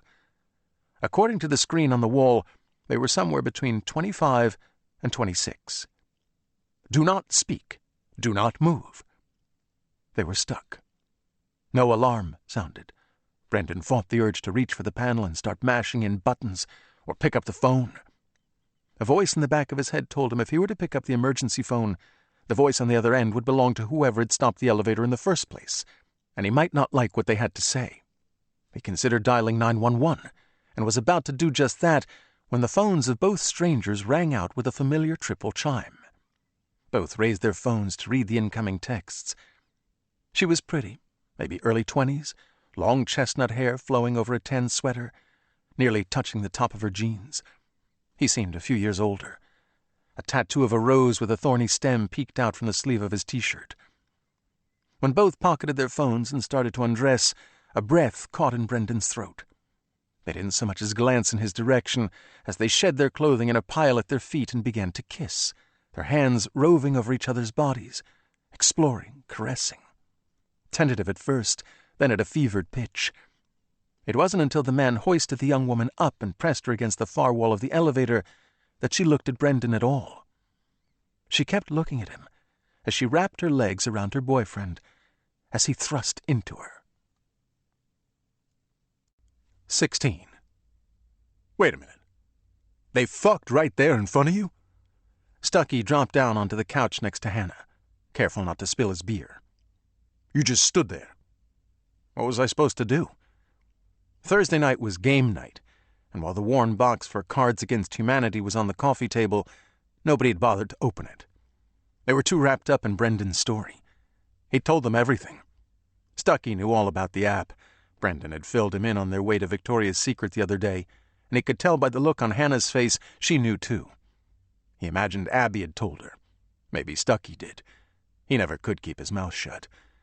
Either way, both clearly understood what was going on. Stuckey wrapped his arm around his wife. So they had the app too, and it told them to have sex in front of you? I guess so. And they just did it? Wow. Hannah had this playful grin on her face. Her hand roved over Stuckey's knee to his thigh. Was it hot? Brendan couldn't help but glance at Abby. She was standing across the room, nursing a glass of white wine. Her cheeks were still flushed from earlier. Yeah, but not the hottest thing that happened to me today.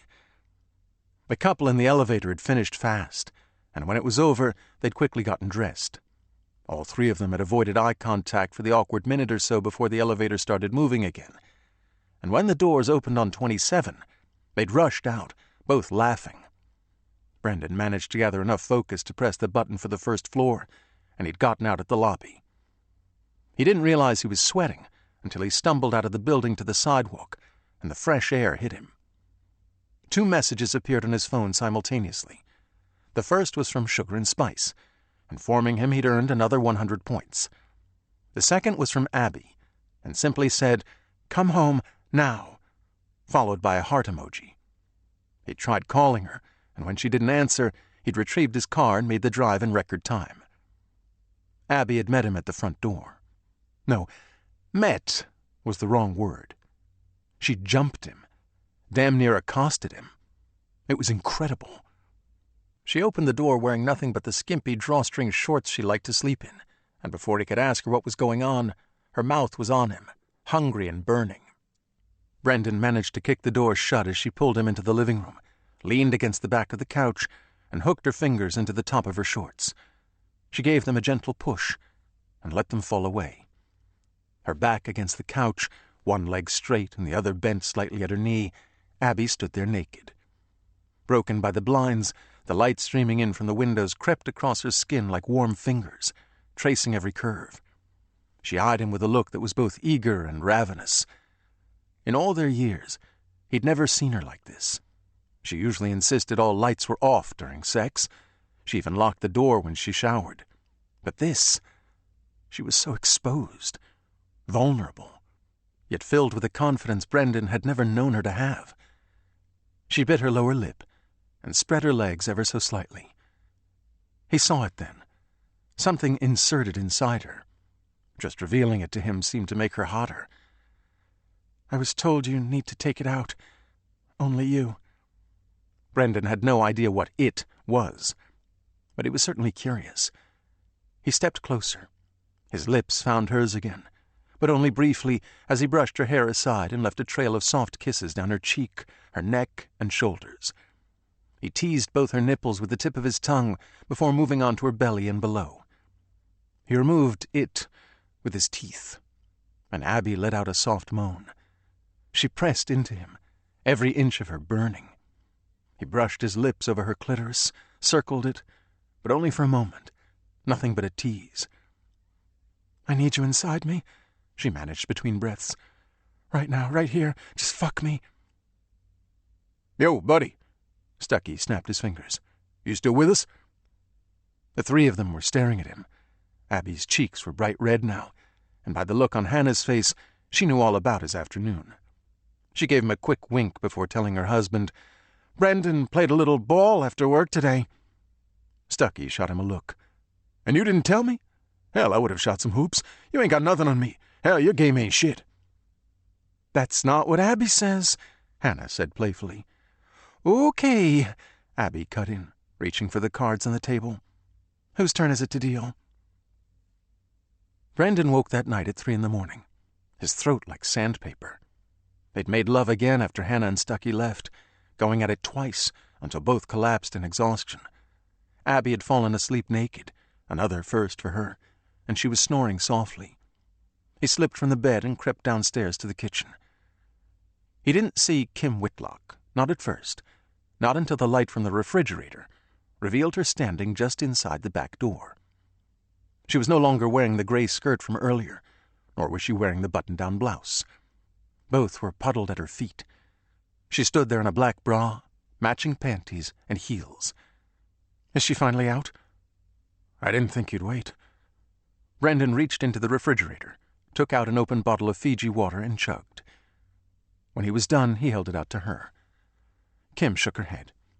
I'm not here for the beverages. No, I don't suppose you are. He closed the fridge, sending the room back into darkness, and waited for his eyes to adjust.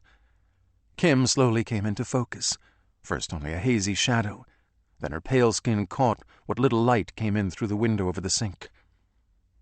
Why don't you take me upstairs? Because Abby's upstairs. I know. She reached for the band of Brendan's underwear and ran her fingers along the edge. Maybe it's time I get to know her as well as I know you.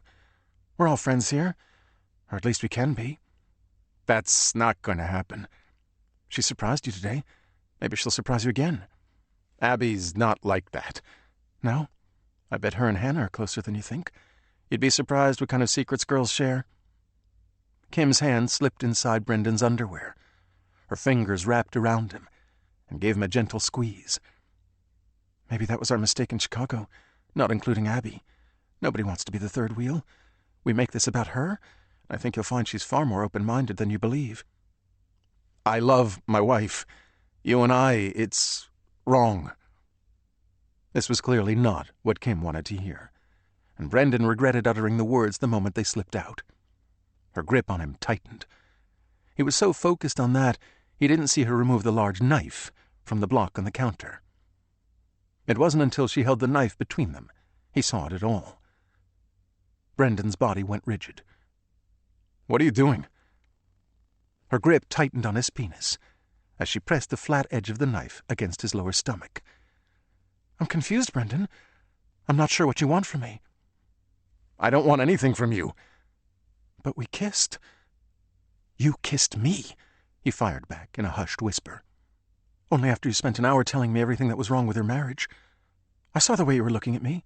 Don't think I didn't notice. Today at work, you looked like you wanted to fuck me right there on the conference table. And you know what? I would have let you. I think we need to. I don't think you and I will get past whatever this is between us until we do. Why do you think I'm here? Can you think of a better way to get me out of your head? Get all this tension out of your head? I won't. I love my wife. She pressed the knife tighter against his skin. Well, that's unfortunate, because you're not thinking straight, and I need you to think straight. We have unfinished business in Chicago, and you can't see it right now because your head's not in the game. I don't understand. I know you don't, and that's sad. You used to be so sharp. Brendan felt the warmth of his blood, a moment before the hot pain of the knife slipping into his belly registered. He looked down in time to see Kim twist the blade and force it in deeper. It's time I take you to church.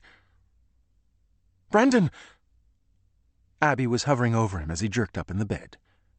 He sat up so quick, his head cracked against her chin, but she didn't let go of him. Instead, she managed to wrap her arms around him tighter and lower him back to the pillows. It's okay, Brendan, it's okay.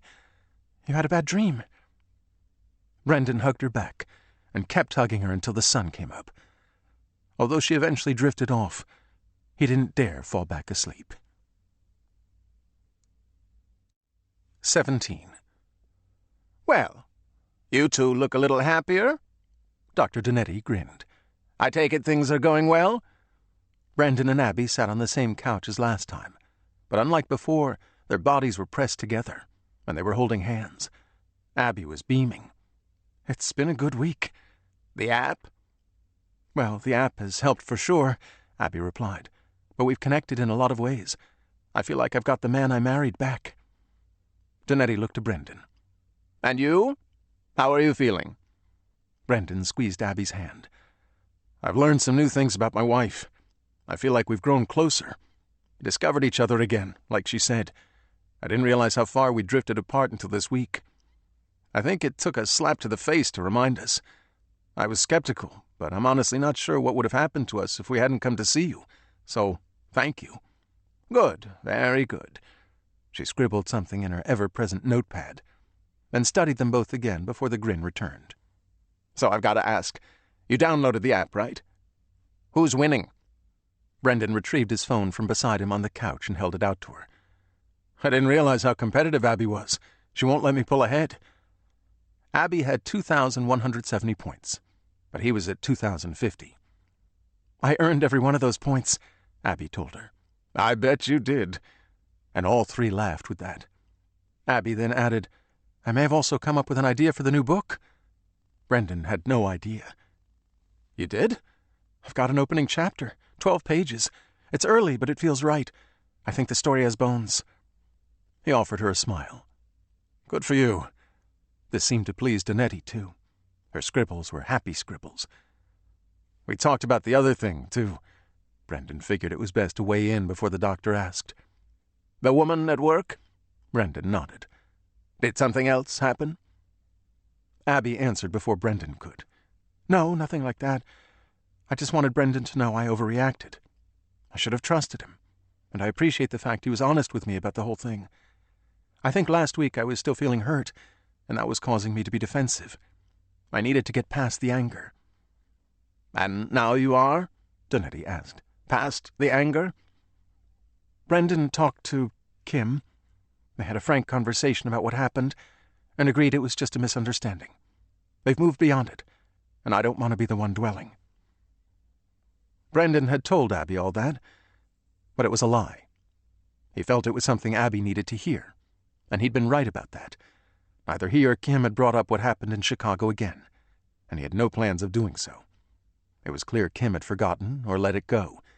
Either way, things at work were smooth again, and he wanted to keep them that way. The dreams were another story. He'd had 2 more. Last night he'd barely slept at all. Brendan, is there something else on your mind? Brendan glanced back at Dr. Donetti and smiled at Abby. No, nothing else. We're in a great place right now. The doctor settled back in her chair. Good, that's good. There's something I need you both to understand. You've made some strong progress in a short amount of time, and it's important we continue in the right direction. But it's also important you don't lose sight of where you were.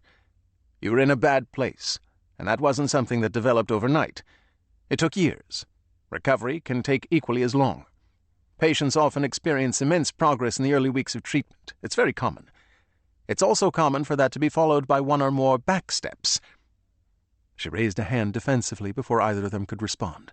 I'm not saying that will happen. I'm only pointing it out, so if it does, you both recognize it as normal and understand it's all part of the healing process. What's important is your steps forward continue to exceed your steps back. Does that make sense? It did, and they both nodded. Good. Dr. Donetti looked like a proud mama at her child's graduation. Here's your homework for the week. Keep doing what you're doing. It's clear the app has helped you connect, but it's also important you learn to connect without the app.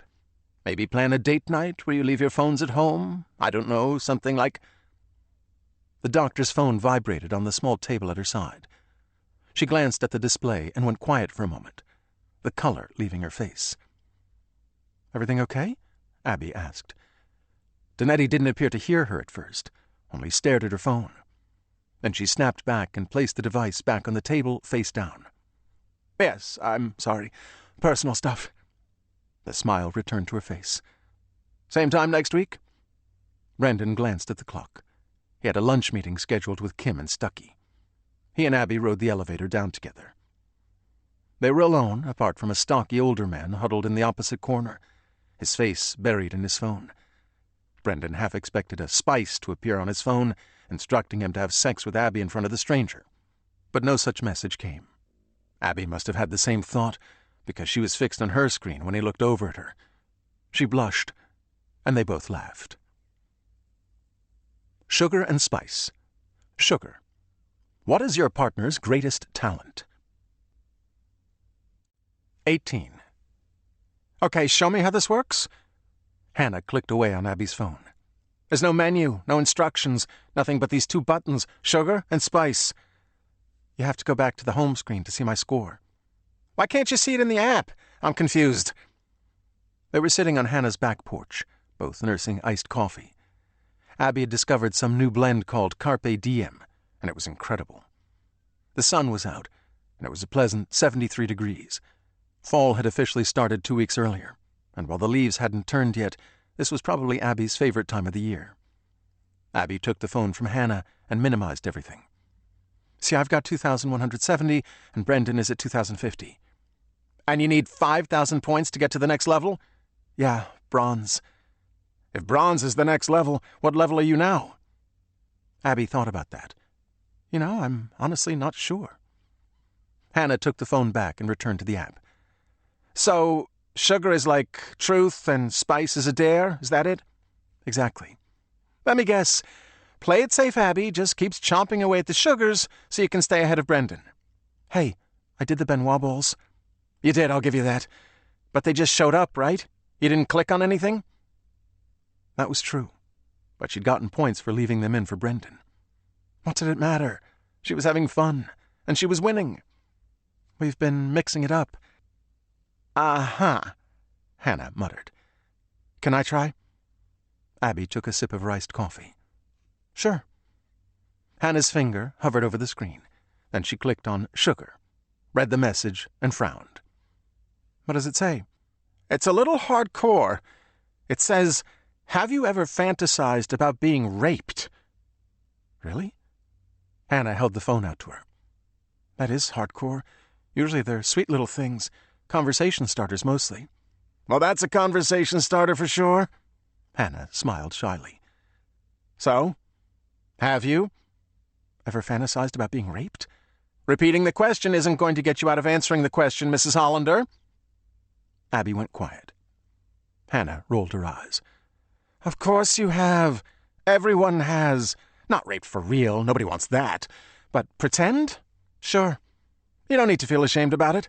There's something to be said for being completely dominated, or being the one doing the dominating. Abby still didn't say anything. Hannah's interest was piqued. She rolled off the side of her lounge chair and sat up. Geez, Abs. Have you ever even been tied up? Abby shook her head. Blindfolded? Again she shook her head. Handcuffed, whipped, spanked, slathered in whipped cream and chocolate syrup? Ew, that sounds very sticky. Hannah clearly found this all fascinating. Abby was beginning to feel like a nun.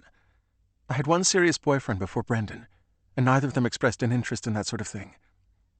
Hannah looked like her head was about to explode. Forget their interests. What about you? Your interests? My God, Abby, what am I going to do with you? There's nothing wrong with a more traditional sex life. No, there's nothing wrong with that at all. Except it's fucking boring. Life is too short, Abby. Before you realize it, you'll be 80 years old, sitting on the porch thinking about all the things you wanted to do in life and didn't.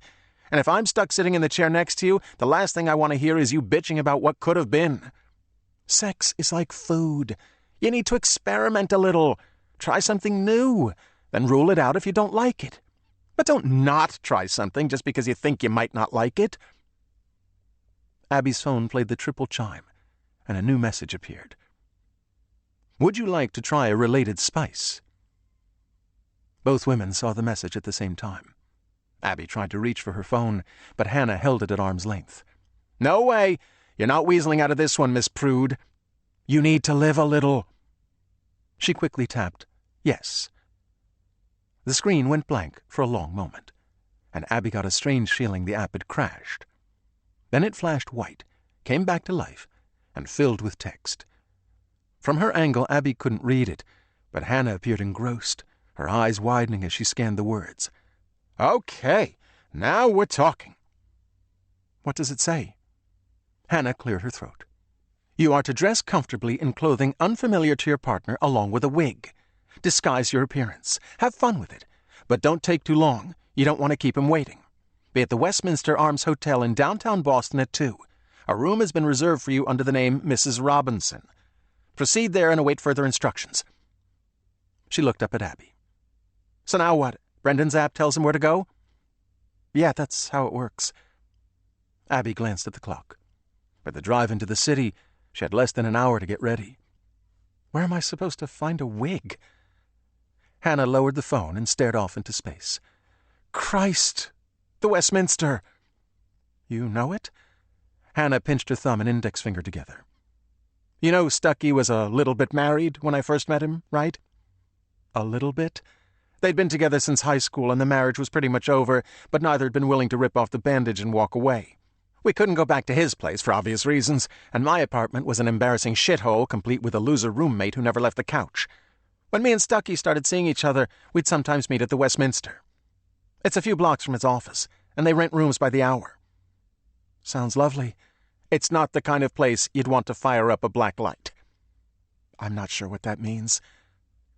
Hannah handed Abby her phone. Oh, my dear Abby. So innocent in the ways of the world. She started inside. Let's find something for you to wear. Lucky for you, I own several wigs.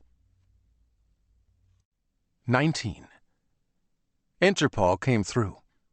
Brendan, Kim, and Stucky had taken an outside table at Randall's, a small family-owned sandwich shop not far from the office. Stucky had devoured a roast beef sandwich in record time. Kim had yet to touch her vegan something or other. Brendan had pastrami on rye. The photographs supplied by Interpol were spread out between them. Isaac Alford, sitting at an outdoor cafe in Laos, with 3 known associates of Joel Hayden. 2 of those men were well known for laundering funds worldwide for a long list of cartels, mobsters, and third-world governments. The third man was Keo Sengfet, VP at Notakopi, Laos's largest bank.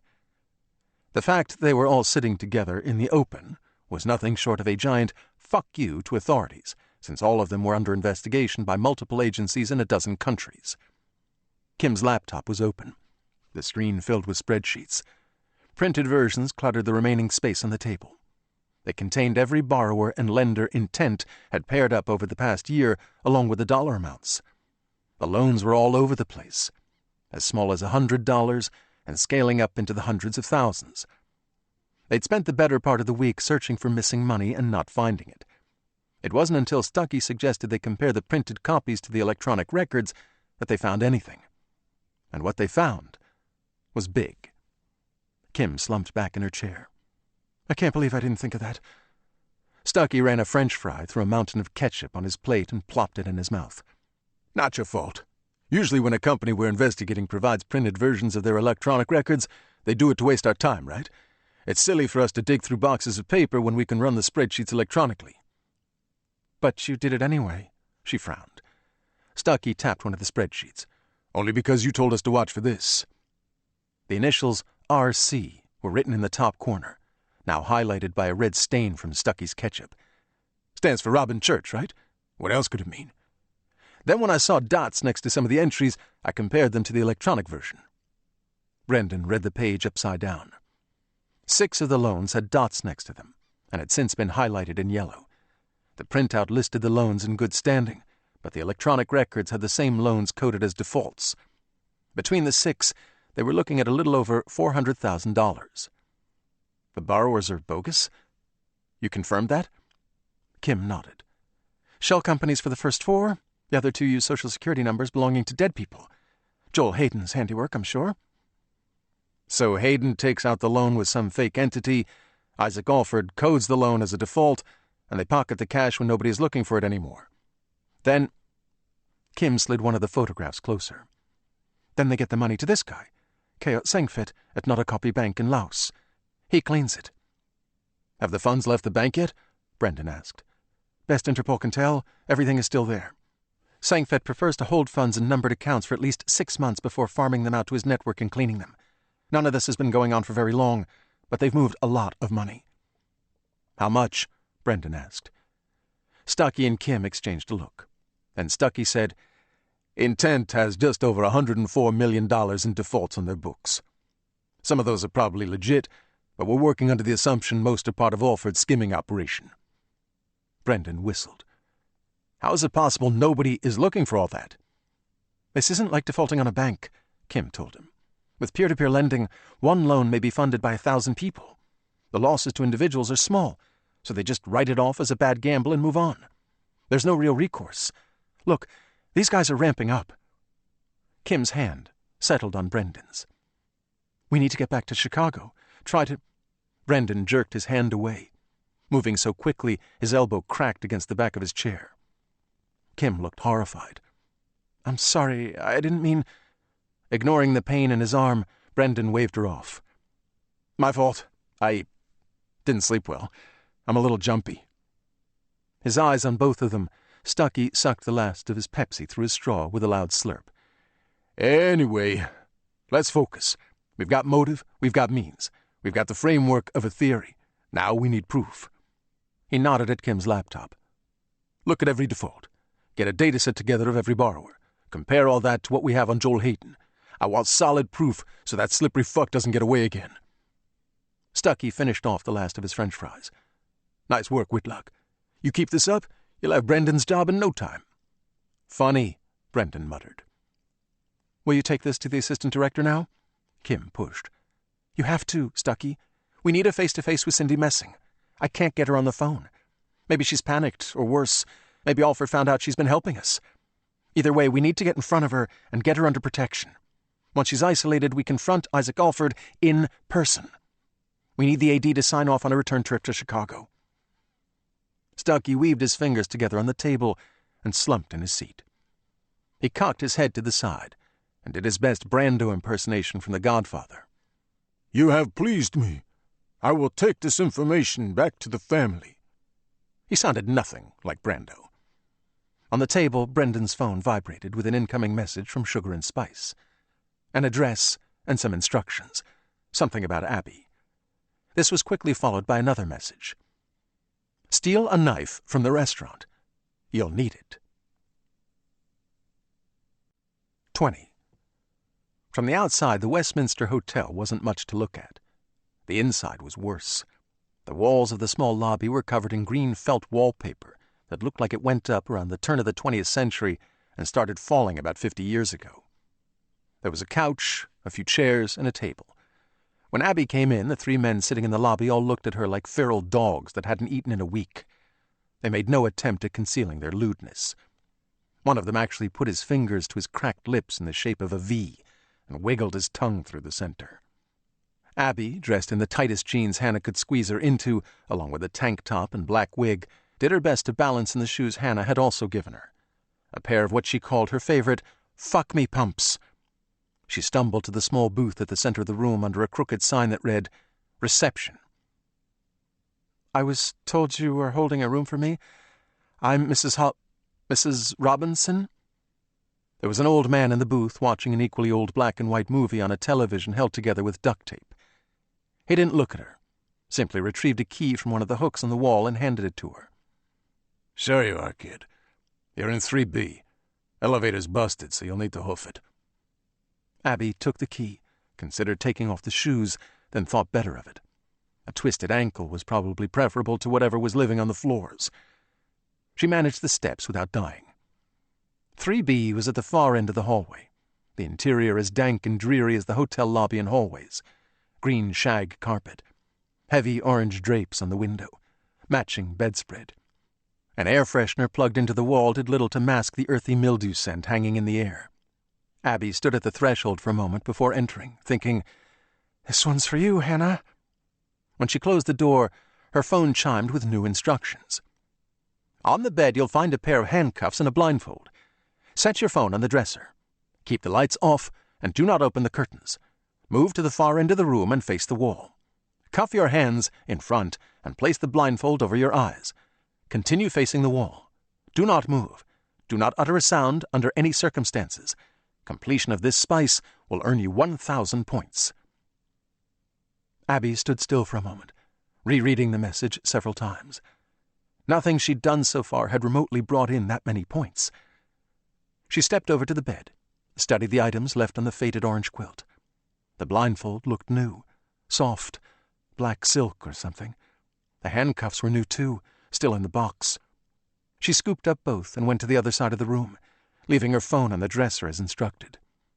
Before she could change her mind, she removed the handcuffs from the box, slipped the key into the front pocket of her borrowed jeans, and fastened the cold metal around both her wrists. When the blindfold went on, the world went dark. The room suddenly felt smaller. She was conscious of the sound of her own breathing. Her heart began to thump wildly. She felt it in her ears. The next few minutes ticked by agonizingly slow.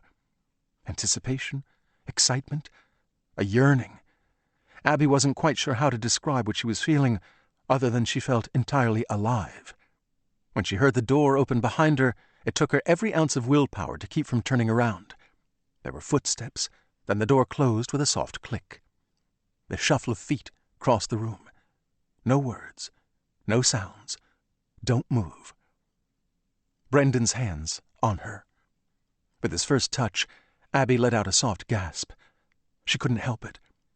He grazed her cheek with his thumb, slipped down to her neck.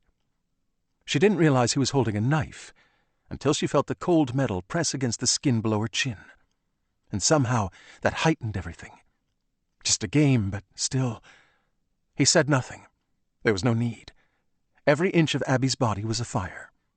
When he pressed against her, she felt the hardness of him and couldn't help but push into him, wanting to get closer. All her senses heightened. She heard him unfasten his belt, the rustle of his pants dropping to the floor. Then his free hand was on her again. He traced the fullness of her breasts through the thin tank top, brushed across her hard nipples, and edged down to her jeans. He was breathing hard as he thumbed open the snap and took down the zipper. Harder still when he tugged her jeans and underwear down to her ankles. There was no foreplay, no warning. He thrust himself into her, and while Abby thought she was ready, she wasn't. She wanted him, just not like that. "Brendan, that hurts," she whispered. "Not so rough." He stopped. He grew as still as she had been when he entered the room. "Maria?" The voice was not Brendan's. The man yanked off Abby's wig, tossed it to the ground, and stumbled back. "My God!" Tearing away the blindfold, all thumbs with her bound hands, Abby faced him. "You're not my wife?" 30s, short blonde hair. A thin scar ran from the corner of his nose to the top of his lip. Abby had no idea who he was. He dropped the knife and fumbled his pants back up. "Who are you? You're not my wife." Words deserted her. Abby's knees became rubber. She fell against the wall behind her, struggling with the handcuffs, covered herself as best she could. She slid down to the floor, pushed against the wall, wanted to climb inside of it, as this man she'd never seen before backed away from her to the door, equally frightened. "I'm sorry, I didn't," was all he got out before he managed to get the door open and disappeared down the hall. 21. "This is weird," Brendan muttered, opening the email on his phone to make sure he'd read it right. A second email had come in right behind the first. Did you deposit 12 cents into our checking account today and then withdraw it? Abby sat across from him at the kitchen table, picking at a roast beef and mashed potatoes. She'd barely eaten her dinner. Abs? Huh? Her eyes were glossy, tinged red. Had she been crying? Her hair was still wet from a shower, and she was wearing her old Boston Red Sox pajamas. Hadn't seen those in at least 5 years. They used to be her favorite. She'd worn them so much there were holes in the elbows, but she swore they were extremely comfortable and refused to throw them away. Brendan clicked off his phone and set it on the table. Everything okay with you? She forced a smile. Yeah, I'm sorry. It's just been a day. Her briefcase was sitting on the empty chair between them. He hadn't seen that in at least a month. Not since... Oh, are you seeing your agent tomorrow? Is that it? Abby's forehead knit into a frown.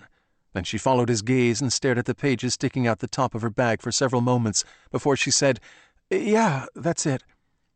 I know we're not supposed to talk about it, but you told Dr. Donetti the book was going well. Wasn't that true? It's true, it is. I guess I'm a little nervous, that's all. Abby's lips drew into a tight line. I haven't told Connie much yet, but she's going to want details tomorrow. A progress report. She said she just wants to check in, but I know what this really is. She needs to determine if I've got a viable plot and whether or not I'll be turning in a finished draft on time. If my cog won't be ready for its place on the machine, the publisher will need to give the slot to another title and push me back. I'm sure she'll love it. You don't even know what it's about. You've got at least 50 pages, unless you're pulling a Torrance, and they all say, all work and no play makes Abby a dull girl. I'm sure it will be okay. Abby's face turned cold. Is everything a fucking joke to you? That's not what I meant. I'm just trying to be supportive. I'm sorry I brought it up. 3 quick knocks rattled the kitchen door, and they both looked over. Stucky was standing on their back porch, peering in. He held a 6-pack of beer up to the window and nodded toward the garage. The Red Sox were playing the Tampa Rays in 30 minutes. It was one of the last games at Fenway for the year. Abby drew in a deep breath and let it out slowly. Go. Brendan didn't move. Are you sure? Go, she said again. Abby buried her face in her hands and let out a deep sigh. She raked her hand through her wet hair. I'm just tired. I shouldn't have snapped at you. It's okay. I'll clean up. Brendan rose slowly and started for the door, paused, then went over to her and kissed the top of her head. If you want to talk about whatever's on your mind, text me and I'll come in, okay? Abby nodded, but he knew she wouldn't. 10 minutes later, the pregame on the flat screen in the garage, Brendan finished telling Stucky what happened after he left the lunch meeting. He'd hoped talking about it would lift the weight on his chest, but it only made him feel worse. Stucky was rarely at a loss for words, but nearly a minute slipped by before he finally spoke. That's seriously fucked up.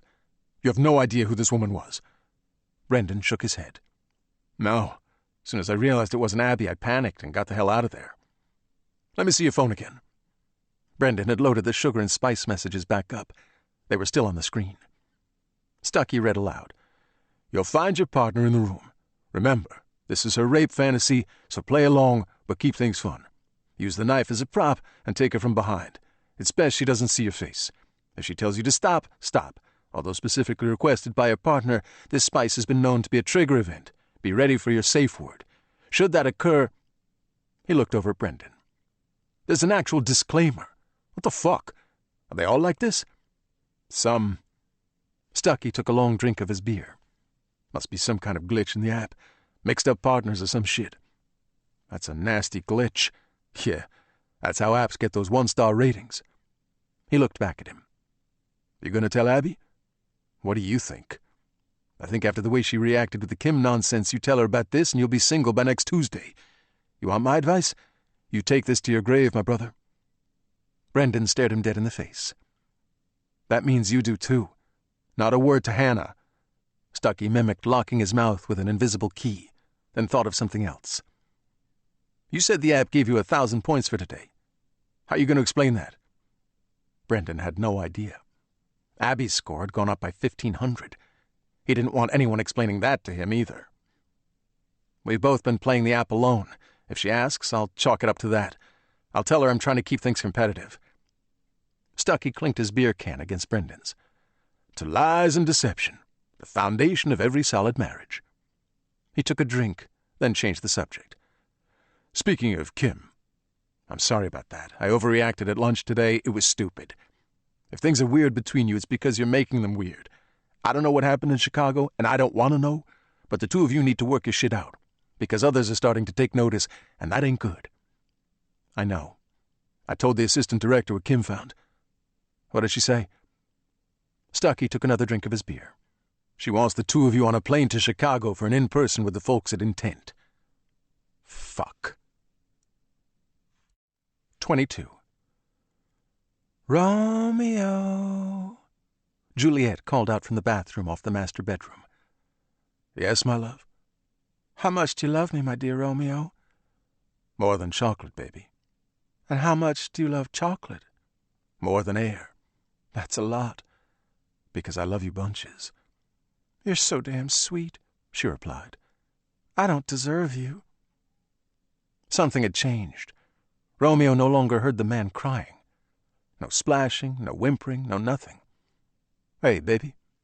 "Yes, my dear?" "Everything all good with our friend in there?" Juliet didn't reply. "Baby?" "I may have done an uh-oh." Sitting on the edge of Isaac Alford's bed, Romeo closed his eyes and drew in a deep breath. He loved her, but sometimes she did get carried away. He'd been going through the man's nightstand, but aside from dirty magazines older than dirt, he hadn't found anything of interest. He replaced everything as he found it, closed the drawer, and rose. The bathroom door was locked. "You need to let me in, baby." There were several seconds of quiet, then the lock clicked. When Juliet didn't open the door, he did. Isaac Alford was right where he'd left him, in the bathtub under a foot or so of lukewarm water. The hairdryer floating next to his head wasn't supposed to be in the tub, though. Romeo traced the cord back to the GFI outlet in the wall. The paperclip was still jammed in the reset button. Most likely the breaker in the panel had blown, or maybe it hadn't. Either way, enough juice had made it down the pipe to leave Alford crispy. Below the surface of the water, the man stared up at him with wide, dead eyes. "Oh, baby, what did you do?"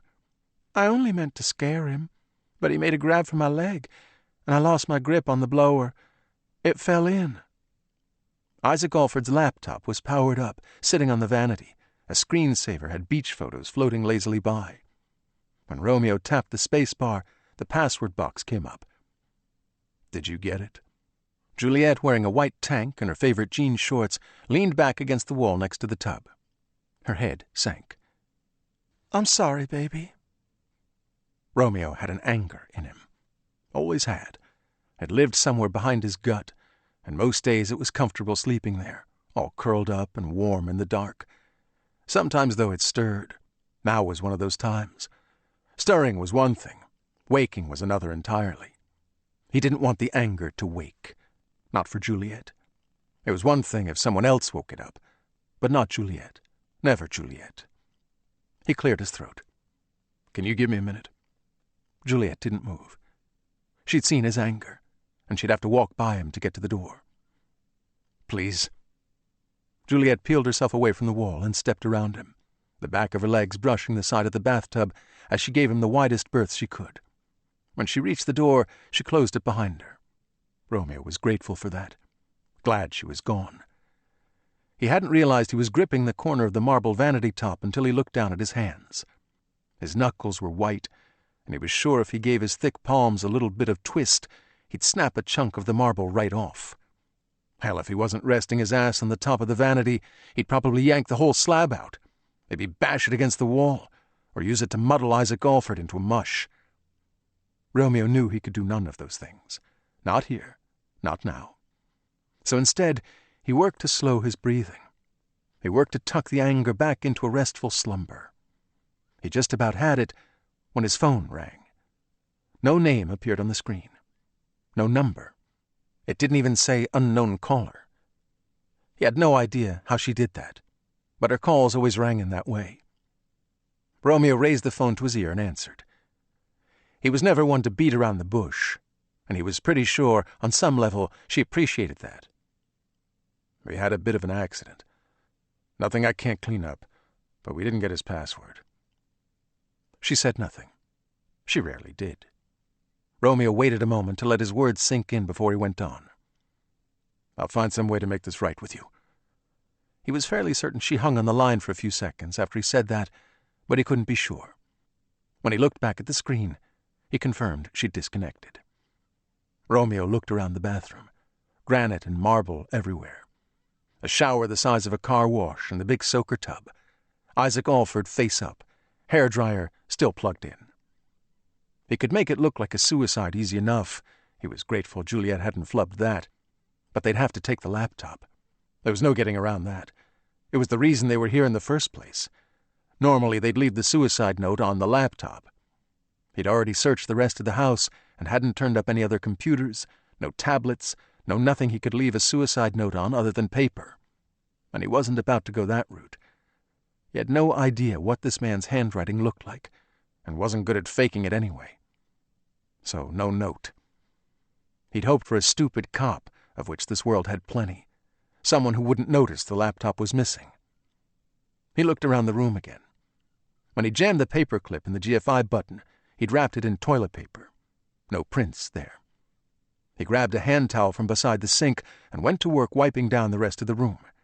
If the cops decided to print the room, finding it wiped down carried its own set of problems, but those fell a little further down the ladder than the problems created by them finding either his prints or Juliet's. When he was done in the bathroom, he'd have to backtrack through the house, wipe whatever else they touched. And hell, he'd still have to get into the laptop back in the van. He needed to make this right.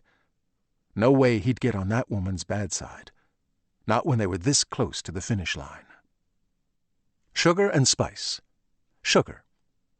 If you had to hook up with one of your partner's friends, who would it be? 23. Holy hell. This is good. Connie Cormack pushed her thick, black-framed glasses back on her nose, lingered over the final page, and finally rested it face down on the pages in front of her on her desk.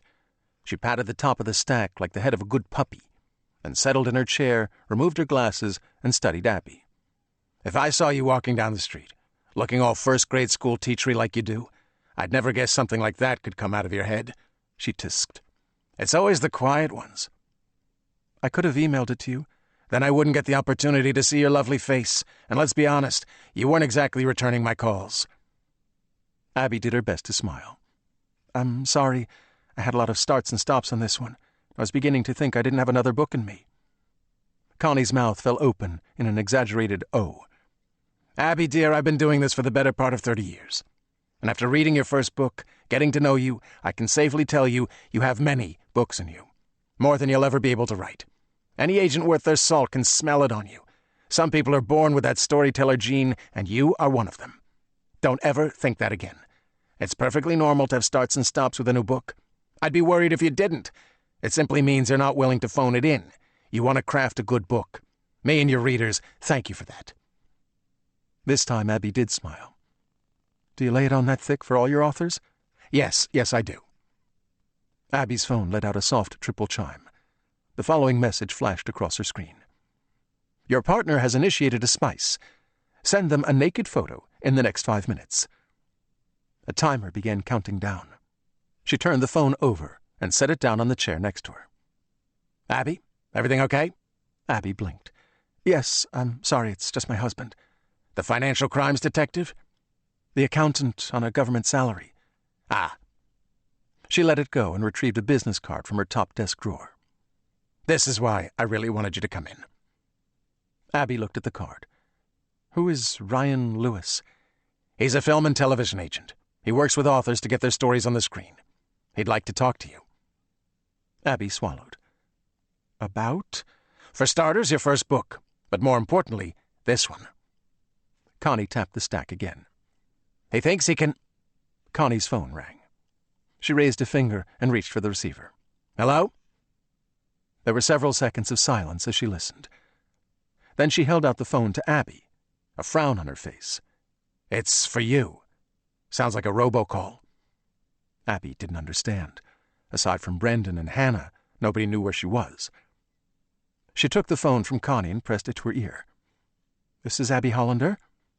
A robotic female voice said, "Your partner has initiated a spice. Send them a naked photo. You have 2 minutes and 12 seconds to comply." The line went dead. Abby's stomach twisted into a knot. She handed the phone back. Connie returned the receiver to its cradle. "You know, for someone who's writing next year's #1 New York Times bestseller, you sure look despondent. Are you maybe coming down with something? Success fever, maybe?" Connie kept a large bottle of hand sanitizer on her desk. She slowly slid it toward Abby, a grin growing on her face. Abby pushed it back. "Funny." She nodded at the business card. "Tell me about this guy." "When the book is ready, he'd like to shop it to the folks in Hollywood. It may go somewhere, it may not. But if it does, being able to talk about a potential film deal at release can go a long way when it comes to the press. Talking about 2 film deals is even better. I've got another author who—" Connie's iPhone was set to silent, and it vibrated across her desk with an incoming text.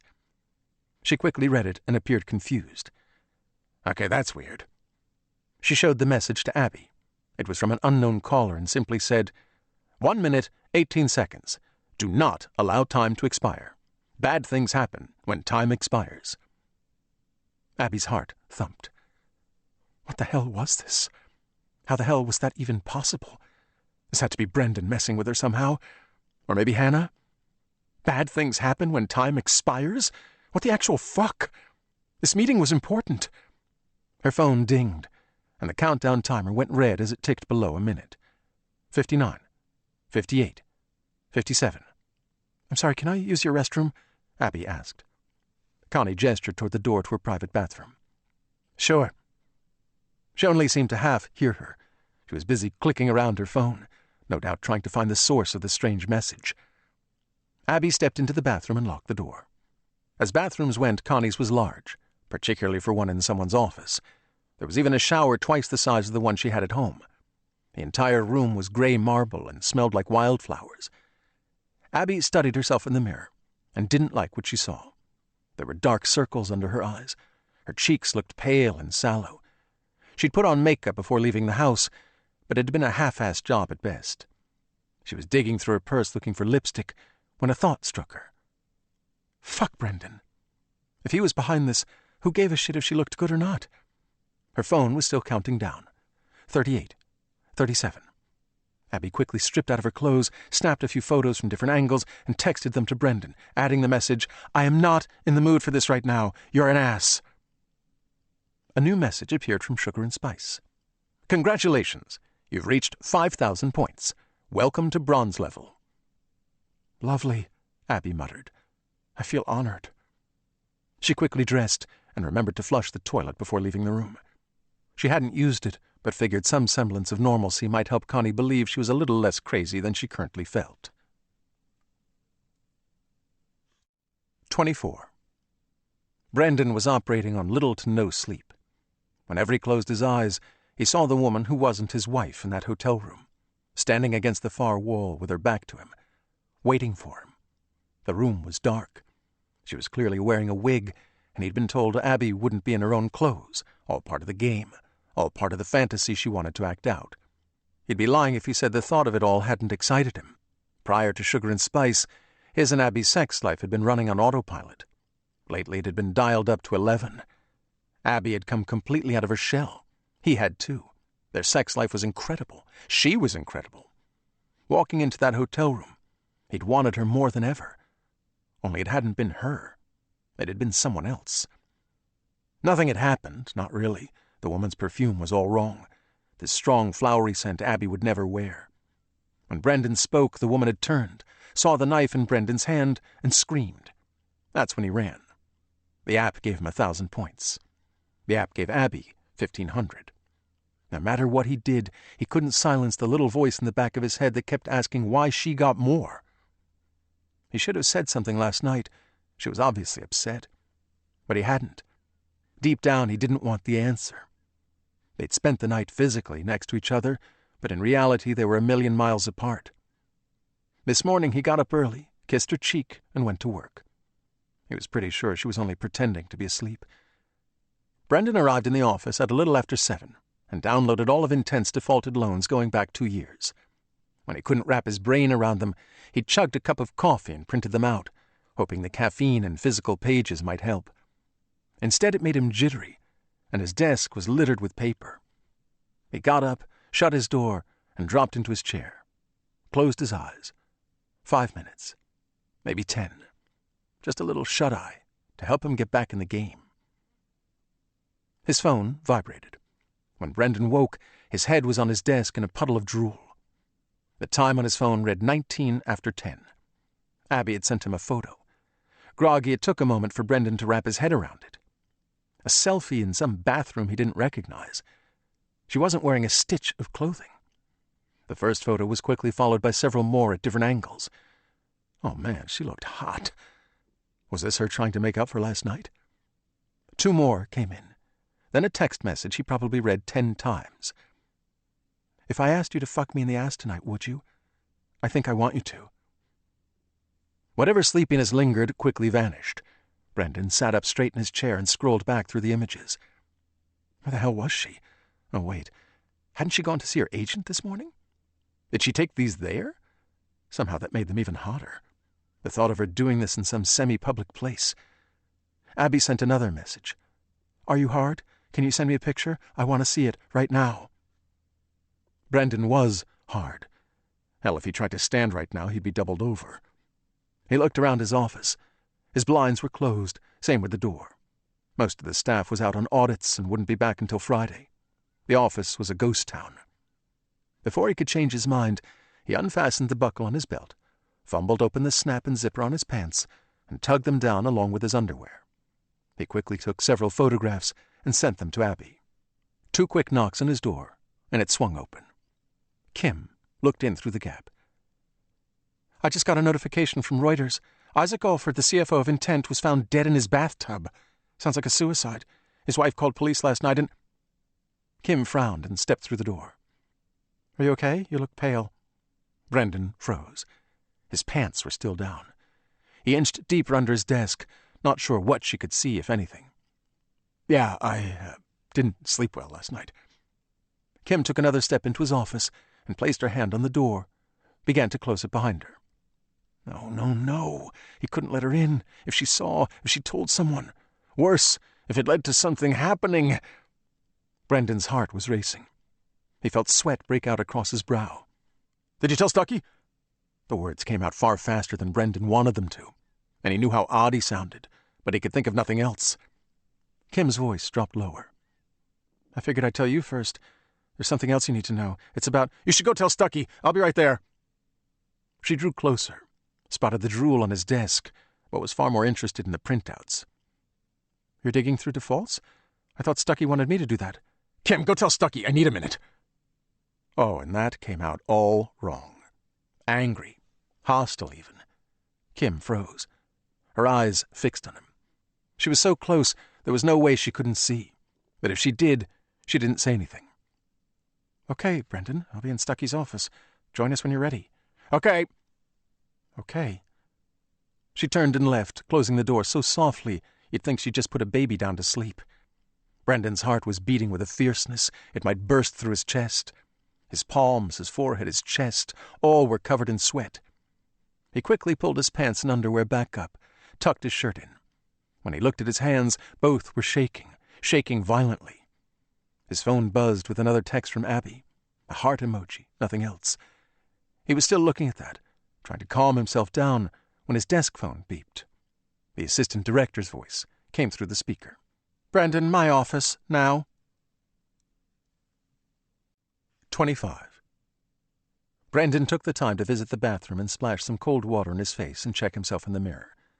He stood at the sink for at least a minute before drawing in a deep breath and forcing himself to continue to the assistant director's office.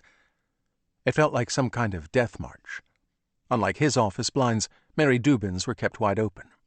She preferred to see her staff through the large glass windows that looked out on the bullpen of cubicles and the conference room on the other side of the large office space.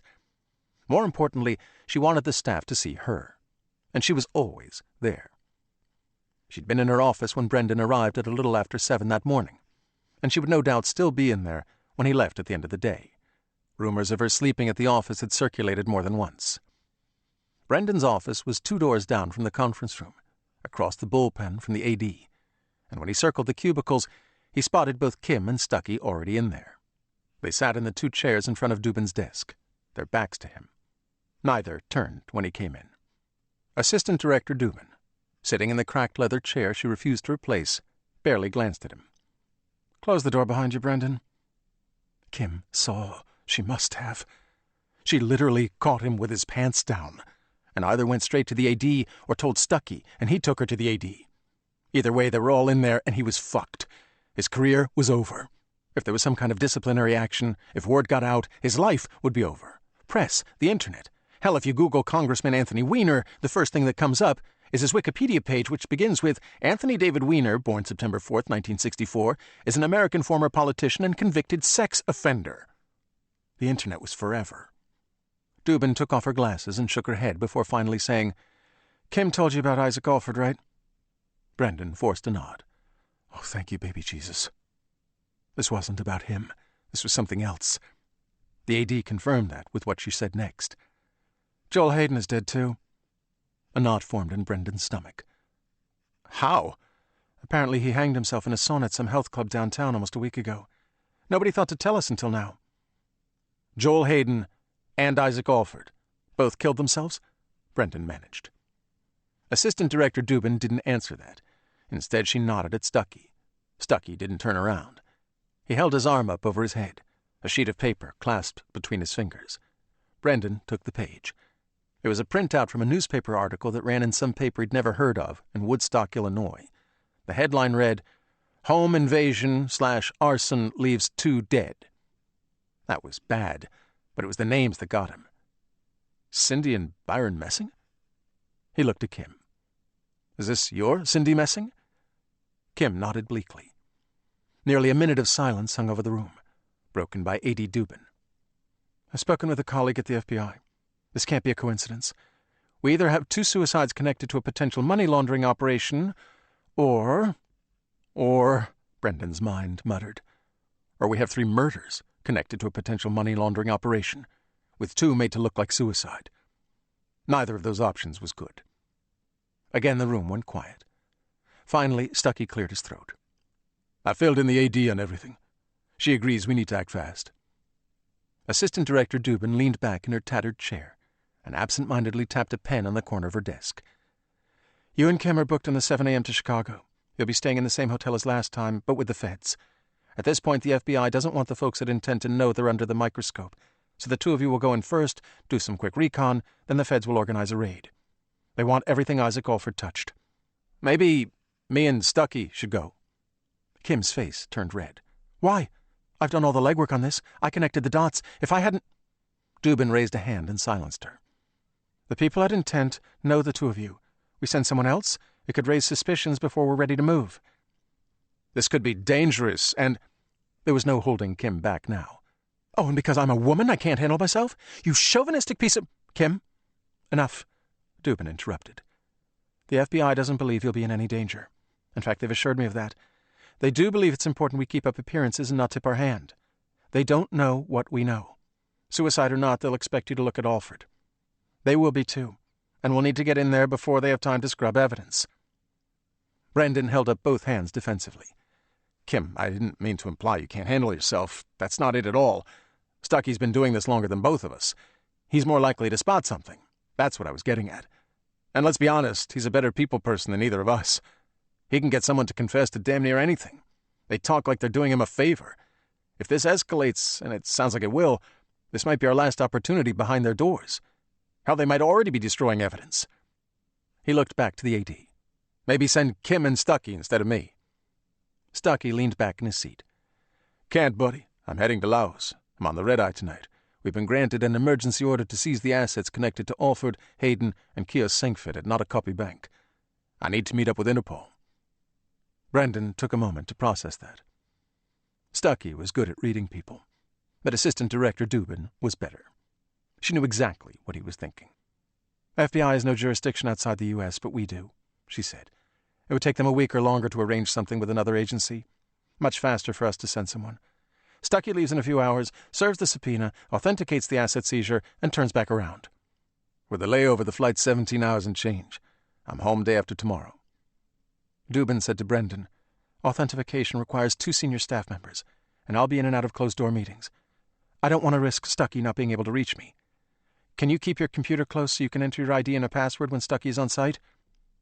Brendan nodded. "Okay." Dubin scribbled a name and number on a piece of paper and slid it across her desk to Kim. "When you arrive at the hotel tomorrow, call that number and ask for Special Agent Marcus Bellows. He'll coordinate the intent visit with you." 26. Brendan, Kim, and Stucky spent the remainder of the day organizing their data, determining who they would need to speak to and in what order, knowing full well that would become more difficult as the day went on, particularly if senior staff at Intent felt they were sniffing around something they didn't want sniffed. Legally, they had full reign of the office. They could open any drawer, copy any document. That was threatening enough. If they discovered Alford wasn't acting alone, things would get ugly. He and Kim kept it cordial, but he'd be lying if he said it didn't feel awkward. If Stucky picked up on the tension, he didn't say anything. As the day progressed, Abby sent more photos, all taken in the same bathroom. Some were accompanied by teasing and taunting messages, all these things she wanted him to do to her, and things she said she wanted to do to him. By the time Brendan pulled into the driveway at 6:30, he wanted her so bad, if she greeted him in the driveway, they might not make it back inside the house. Abby didn't greet him in the driveway. She wasn't in the living room either. He stepped inside the empty room and called out her name. "Abs?" The lights were dim, and Ella Fitzgerald singing "Someone to Watch Over Me" played softly through all the smart speakers around the house. When his eyes adjusted, he noticed the dining room table, normally covered in clutter. It had been cleared and set for dinner. Several candles burned at the center. Abby appeared in the kitchen doorway. White silk blouse, black skirt, matching heels. Her hair was swept back from her face in a way that looked perfectly happenstance, but probably took her an hour at the mirror to perfect. She looked lovely. She stepped over to him and handed him one of 2 glasses of red wine. "We're going to try something a little different tonight." Abby's words were slurred. Not bad, but Brendan could tell she'd started without him. "What do you have in mind, Mrs. Hollander?" Abby held out her palm. "Give me your phone." "My phone? Why?" She didn't answer, nor did she lower her hand. Brendan took his phone from his back pocket and handed it to her. She keyed in his passcode, he knew hers too, and loaded up the Sugar and Spice app, tapped through several screens, then held it out to him so he could read. It was a service message dated earlier in the day.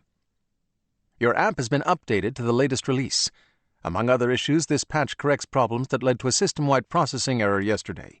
We apologize for any confusion or inconvenience this may have caused you. As a thank you for putting up with our growing pains, you'll be permitted to keep the related points awarded to you yesterday. Sugar and Spice." When Brendan finished reading, she powered off his phone and set it on the table near the door. Her phone was already there. "I turned mine off, too. You and I are going to spend tonight unplugged. No phones, no computers, no television. We need a break from all that." She clinked her glass gently against his and took a small sip, then said softly, "We're not going to talk about what happened yesterday. Not now, not ever.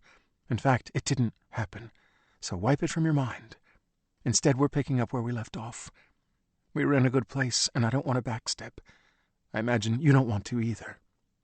There was nothing Brendan wanted to do more than forget, but even as she said it, his mind reminded him Abby had been awarded more points than him. He hadn't touched the woman in the hotel room, and he got fewer points than Abby. What exactly did she do? He shook it away. All of it. She was right. If something did happen, he didn't want to know, and more importantly, it wasn't her fault. He had to let it go. Brendan brushed her cheek. "I've been thinking about you all day. I couldn't get you out of my head if my life depended on it. Wow, those pictures, Abby." She kissed him. Tenderly at first, then with a growing hunger, this intensity. But when Brendan tried to pull her closer, she peeled from his grasp. "Not yet. Dinner first. Take a seat, Mr. Hollander." He tasted the wine on her breath, her lips. "There's something I need to tell you. It's about work." She gave him a gentle peck on the cheek. "No shop talk. That can wait, too. Tonight's about us. Just us. Take a seat. I'll get dinner. How about I help? Sit. Abby disappeared into the kitchen. She'd left the wine bottle on the table. There was less than an inch at the bottom. Both their glasses were half full, which meant she had drunk at least 2 more glasses before he got home. She rarely drank alone. Brendan sat in one of the empty seats. Abby returned a moment later with 2 Caesar salads and took the seat across from him. She sipped her wine, then topped off her glass with the remains of the bottle. "Maybe you should slow down a little." She smirked and reached for the glass again. "Why? It's just the 2 of us, right?" There was a shine to her eyes, her words a little more fumbled as she slipped past buzzed and moved into tipsy territory. "Sure, just us." He took a bite of the salad. "This is delicious. I'm glad you like it." Brendan knew she met with her agent today, and she hadn't said a word about it. He wanted to ask how it went, but she said no shop talk, and he assumed that meant her work too. Was that what this is about? Had her meeting gone poorly? Maybe her agent didn't like the new pages. That had to be it. If she had good news, surely she'd tell him. Abby threw him with what she said next. "You and I are enough, right?" "What do you mean?" "We're okay, right?" "Sure, of course." Abby took another drink, a long one this time, nearly polished off her glass. "I always thought we were enough." "I don't understand." Abby kept going. "I'm sure if I asked Hannah, she'd do it, but no matter what, I don't want it to be that woman from your office. That would be too much. If not Hannah, then maybe we can find someone on Tinder or something." "Abs, what are you talking about?" "Your message from earlier. You said you wanted to try a 3-way tonight." Now he was really confused. "No, I didn't." She rolled her glossy eyes. "Seriously? Now you're going to deny it?" "Abs, I didn't—" She stood on wobbly legs and retrieved her phone from the table at the front door, powered it on, and began tapping through screens. After about a minute, she cursed under her breath. "I don't understand." "What?" "Our entire conversation is gone. All our text messages. I don't even see you in here as a contact anymore. It's like you've been deleted." "What, like you canceled me?" He joked. "This isn't funny." "I didn't send you anything like that," Brendan reiterated. "I'll show you." He went and got his own phone, turned it on, and loaded up his text conversation with Abby. "You've been flirting with me all day. I only responded one time with the picture of my... well, you know." A puzzled look filled her face. "I don't know." She reached for his phone. "Let me see that." Abby scrolled through all the messages today, clearly growing more and more confused with each one. "I sent you those pictures from the bathroom, but that's it. All the stuff after wasn't me." Her thumb froze the screen on the message right after the photographs. "If I asked you to fuck me in the ass tonight, would you? I think I want you to." "Well, I certainly didn't send that." Then she found Brendan's dick pic, and her eyes went wide. "And I didn't get that." "Are you sure? How much did you drink today?" Abs lowered the phone and glared at him. "Oh, that's not fair." "All I'm saying is maybe you deleted the conversation on accident. Or maybe you changed your mind and thought this was the best way." He lowered his voice. "Look, Abs, if you don't want to do it, it's fine. We don't have to." "Oh, we're certainly not doing that." "Okay." "Or the other thing." "Okay." "Fine." She glanced back at the table. Her mood had gone sour.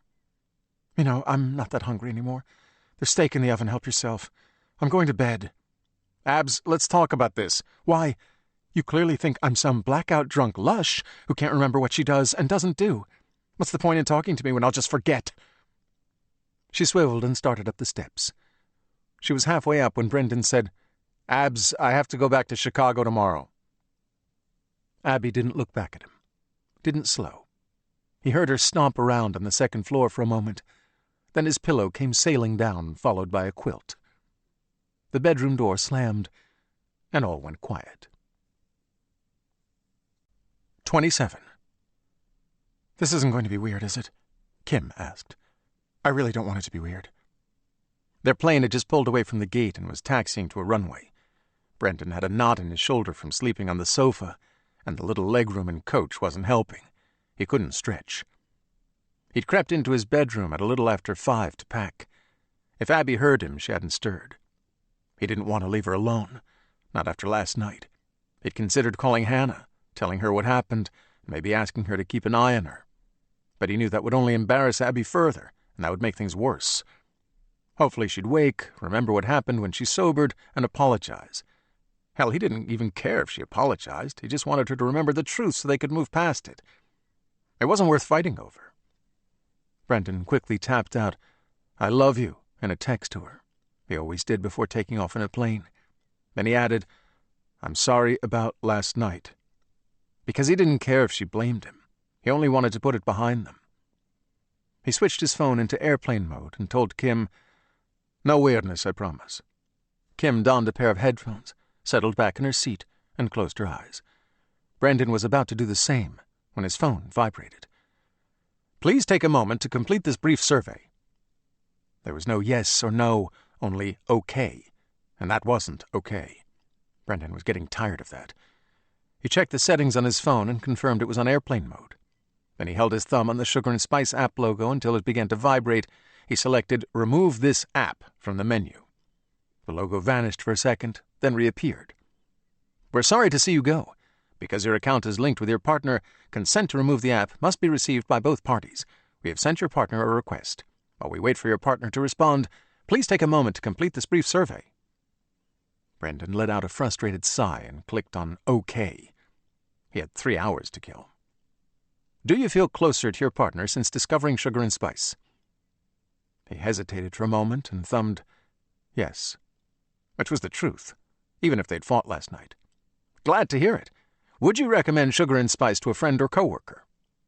This time he clicked no. Did they miss the part where he tried to uninstall?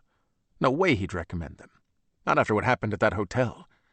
"We're sorry to hear that. How would you rate your partner's performance during your last sexual encounter? Poor, adequate, or exceptional?" Brendan clicked on exceptional. "That's wonderful news. Do you feel you are more attracted to your partner since first joining Sugar and Spice?" Brendan clicked yes. "Wow, we're thrilled. Too bad you're leaving. Our experts have taken a moment to evaluate your partner's physical appearance. Would you care to review their findings?" Brendan read that message twice. What the hell?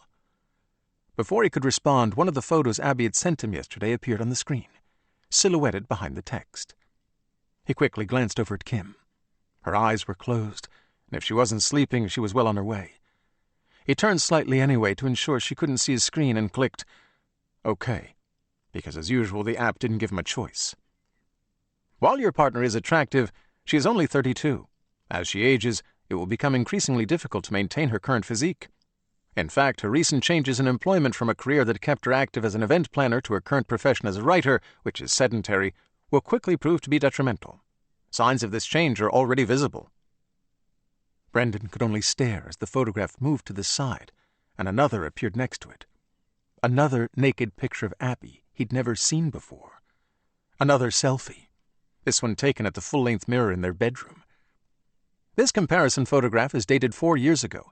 As you can see, there is a noticeable sag in your partner's breasts, as well as your partner's buttocks. Under your partner's chin as well. Yellow lines appeared on both images, highlighting various portions of Abby's body. Your partner has put on 4 pounds in the last 2 months alone. We strongly suggest your partner take up running or join a fitness center. Because we understand this may be an awkward conversation for you to initiate, we've taken the liberty of sending your partner several coupons for local gyms. A healthy body is an attractive body." The 2 images faded out, replaced by 2 others. This continued for nearly a minute, cycling through pictures of Abby at different angles, pointing out what it considered flaws. He vaguely remembered granting the app access to his camera and photos during the installation process. Abby did the same. They must have pulled them from there. "Would you care to see your personal evaluation?" A lump quickly formed in his throat. Again, the app didn't give him a choice. He clicked on OK. "While our records indicate you have a monthly membership at Core Fitness, you haven't gone in nearly 2 months." Brendan wasn't in the habit of taking naked pictures of himself, but the app managed to find several photographs of him shirtless during a vacation 2 years ago to the Bahamas. It compared that to one in which he was sleeping, dated 2 weeks earlier. Had Abby taken that for some reason? While he was sleeping? The app quickly highlighted flaws in his body, as it did with Abby, which was embarrassing. But that wasn't the worst of it. The picture he'd taken at his desk yesterday came up. Microphallus or micropenis is a condition typically diagnosed at birth. The condition can be caused by irregular hormone levels during the 3rd trimester of pregnancy. An adult penis is considered abnormally small only if it measures less than 3 inches, about 8 centimeters, when erect. Treatment might involve hormone therapy or surgery. While you do not have micropenis, it's important you have a candid conversation with your partner to ensure your partner is satisfied not only with your length but your girth. Both can be corrected through surgery. Supplements may also prove helpful. If your partner is unable to reach orgasm during intercourse, it may be because... Brendan closed the app. He was done with this bullshit. The second he got back home, he'd get with Abby, and it was coming off both their phones. 28. The box had been on the front stoop when Abby opened the door to get the newspaper.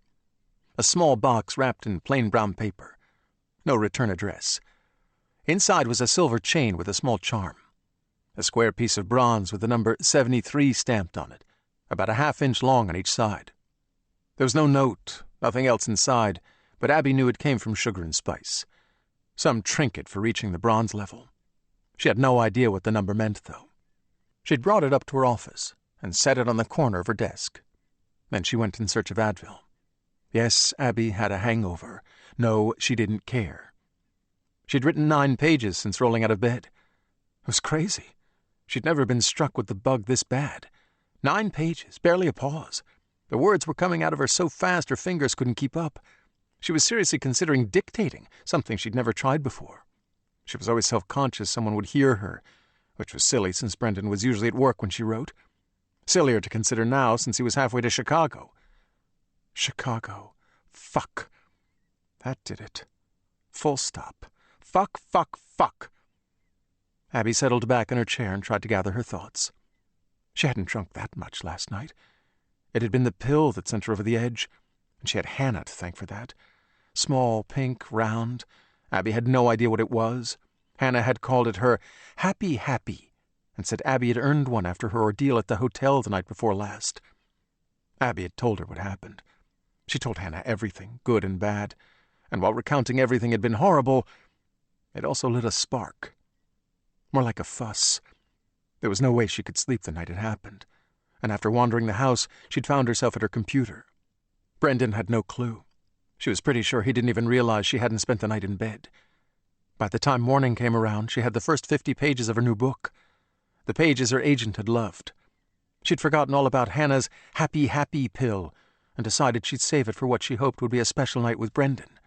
A celebration, a reunion. Instead, last night had been a colossal clusterfuck. Okay. She needed to get that word out of her head before it started finding its way into her pages. No more F-bombs. She didn't need them. The story was that damn good. It was the app. She'd taken the general idea of the app, added a what if, and threw in a character who wasn't altogether different from her, Emily. A husband not far off from Brendan, name undecided, but David for now. Marital problems, a therapist. From there she was off to the races. Abby had heard of stories writing themselves and considered them to be nothing but a mythical beast. Until now. The fog she'd been experiencing for months vanished. Her brain was dialed to 11. After last night, she'd even worked in the whole 3-way thing.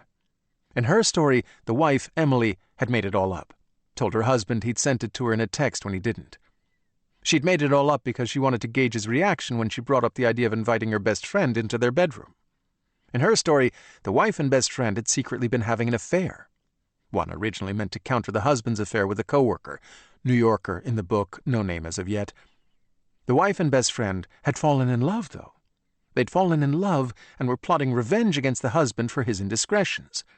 Abby had no trouble blurring the lines between fact and fiction, pulling moments from real life and embellishing for the story. That's where the best material came from. And when she did get stuck, there was the real app. She'd click a sugar or a spice and use the result like a writing prompt. Fuel for her fire. After the Westminster, she'd been ready to delete the app, erase it from her life. But now it had become as integral to her storytelling process as her MacBook. Each idea the app gave her was better than the last. Chicago. Yes, that put on the brakes every time it popped into Abby's head. The idea of Brendan traveling with her, spending days and nights away with her. That was a hard stop. But she'd gotten past it the last 2 times it wormed into her thoughts, and she'd beat it down again. Reaching for her phone, Abby loaded up the app. She expected the main screen asking her to select a sugar or spice, but instead there was a message asking if she wanted to remove the app. Apparently something initiated by Brendan. Long-distance fuckery. That word again. Abby clicked no, dismissing the message. He wasn't going to ruin this for her. The app wasn't going anywhere until she was done with this book. The screen defaulted back to the main menu, and she clicked on spice. Wearing nothing under your coat, visit your partner at work. Well, that wasn't going to happen. Not while she was mad at him. Not while he was traveling. But her character certainly could do it. Abby read over the last few pages she'd written, took a sip of her coffee, and worked that into the next scene. When she looked back up, 38 minutes had slipped by, and she had 4 more pages. 3 more sugars, 2 more spices, nearly 3.5 solid hours of writing. Abby had amassed 900 points just this morning, and those 900 points had garnered 11 more pages. At this pace, she'd have a completed novel in less than a month, maybe sooner. On the flip side, she hadn't eaten, showered, brushed her teeth, combed her hair, or changed out of her jam-jams. Artistry sometimes required sacrifice. Abby was considering doing all those things when the app played its little triple chime and flashed a new message on her screen. Wow, you're on a roll! As a bronze member, you can unlock special features currently in beta and not available to members of lesser stature. Would you like to unlock those features now? Abby read the question and realized this was the first time it asked her a question and actually gave her the ability to answer yes or no. Usually there was only a single OK button. Maybe that was one of the glitches they'd fixed with yesterday's patch. She tapped yes. The app closed, and a small hourglass appeared on her screen as it downloaded some type of update. When the hourglass vanished, the app's logo appeared with a V1.1 in the bottom corner. Would you like to try a sugar or a spice? The font was slightly different, but otherwise everything looked the same. Abby had been sitting with her feet curled up under her on the chair, and her legs had fallen asleep. She stretched out beneath her desk, let out a yawn, and clicked on sugar. Would you kill a total stranger to save your partner's life? Beneath the single sentence, there was a map and 2 buttons. Yes or no? Holy shit, Abby muttered, nearly falling from her chair. Sugar and spice. Sugar. If your best friend called you in the middle of the night and asked for your help hiding a body, would you? 29. It can't be for real. Hannah plopped down into a beanbag next to Abby's desk, the phone in her hand. Abby called her right after the message appeared. Unlike Abby, Hannah was fully dressed. Her hair and makeup were both flawless. She'd been trying to get the perfect recording of some dance for a TikTok video. Something involving that old song, Aiko Aiko, a bucket of whipped cream, and a 2-foot length of rope. Abby hadn't asked beyond that. She didn't want to know. Hannah tried to enlarge the map, but pinch and zoom didn't seem to work. How do you think it is? Does it matter? No, of course not. It's crazy. Hannah looked up at her eyes going wide. You should totally click yes. I can't. Why not? It's just a game, right? Like the hotel was just a game? Good point. Abby realized she was chewing on one of her cuticles. She wiped her hand on her shorts and tucked her fingers under her thigh to keep from doing it again. Hannah had gone quiet, absent-mindedly twisting Abby's phone in her fingers, clearly thinking. Finally she said, Would you? Would I what? Kill someone to save Brendan's life. Suddenly Hannah became very serious. Truth, Abs, no bullshit. Abby wasn't one to hurt anything. She didn't even kill insects in the house. She had a bug sucker like a little vacuum. Brendan had bought it for her. If she found a fly in the house, she sucked it up, trapped it, and released it outside. She'd once caught a mouse in a no-kill trap. The little guy had been in there for several days before she realized it, and when she tried to set him free, he couldn't move. Malnourished and dehydrated, he only lay there. Using an eyedropper, she fed him milk and nursed him back to health before finally releasing him in their backyard. She was no pacifist, there was a line, But what would it take to get her to cross it? I guess it depends on the circumstances, right? I mean, if someone broke into the house and they were going to hurt Brendan and I had to kill them to keep that from happening, sure, I'd do that. You think you have that in you? You wouldn't freeze? If it's self-defense or I'm being protective, it's reactionary, right? Heat of the moment stuff. Adrenaline goes a long way. In a situation like that, I think you act on an instinctual level. Yes, I think I could if I had no other choice. Okay, but yeah, that's reactionary. I don't think that's what this question is asking. If I'm reading this correctly, it's more of a preemptive strike. Would you kill someone to save your partner's life? So, I point to some guy in the street, tell you that man is going to shoot Brendan in a week. Would you be able to kill that man? Abby grinned. Now you're Tom Cruise in Minority Report? Let's say I have a good crystal ball. Not a knockoff one from one of those stores off Bourbon Street, New Orleans, but the real deal from some old gypsy in Romania. Like forged from the eyes of virgins and polished with the tears of orphans? Exactly! In that case, if it was an absolute certainty, then yes, I think I could do it, Abby told her. But that's the real problem, right? How would you know? You couldn't. Not knowing for sure creates doubt. Doubt leads to hesitation. You'd be killing someone on faith, and you'd have to live with the uncertainty, the guilt of it. That's where I'd draw the line. I couldn't do that. What about you? Hannah laughed. Stucky gets himself into some life or death situation. He's on his own. I've got a fat life insurance policy on his ass. He gets himself killed, I'm buying a condo in Barbados. Your love is inspiring. Abby reached for this morning's pages on her printer and added them to the growing stack in the corner of her desk. You wrote all that in the past week? Abby realized the last time Hannah had been in her office she'd had nothing. Since the hotel. 2 days? All that? Abby's face flushed with embarrassment. She had no reason to be embarrassed, but she was anyway. She told Hannah how she'd been using the app to get inspiration. She gave her the broad strokes and the story, too. Well, then you clearly have to click yes. Why? Why? Are you kidding me? Plot twist for the book, Abby? Hannah rolled to her side on the beanbag and began ticking off points on her fingers. You've got a marriage on the rocks, not one but 2 affairs. I'm flattered, by the way. Abby's cheeks burned. Now the husband in your story is off in some distant city with his paramour. Your wife is home alone with her donut bumper, and the app throws something like this into the mix? Of course you have to click yes. I'm not comfortable with... Hannah tapped the screen. Too late. You didn't. I most certainly did. Abby tried to get a look at the phone, but Hannah twisted it away from her. Hold on a second. What's it doing? It's thinking. There's an hourglass thingy. Cancel it before it finishes. Close the app or something. Abby grabbed for the phone. Hannah held it at arm's length for several seconds, then smiled triumphantly when the triple chime played from the speakers. Too late. Hannah! Abby finally snatched the phone from her. But she was right. It was too late. The question was gone, replaced with something far worse. A timer. It was ticking down from 41 hours. Abby quickly recalled the last timer app the app had thrown at her, back at her agent's office. It had called, texted. There'd been no getting out of that spice. According to this, I have less than 2 days. Hannah stood and looked over Abby's shoulder. Seriously? It's actually giving you some kind of target? Like a real person? Does the map work now? Abby tapped on the map. It expanded and brought up an address about 30 minutes away in Brookline. Hannah reached for Abby's coffee mug and chugged what was left. Rinse the stink off yourself and get dressed. We're going for a ride. 30. Is that it? No, that's 27. Abby double-checked her phone.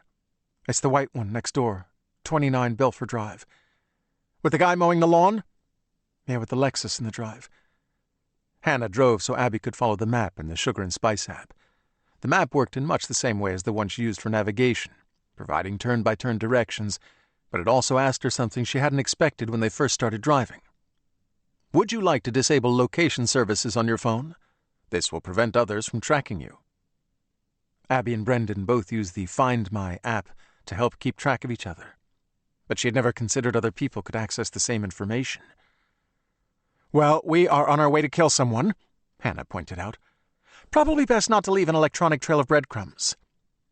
Hannah had told the app yes, and that had brought up a second window that also contained a map, but showed them traveling in the opposite direction they were.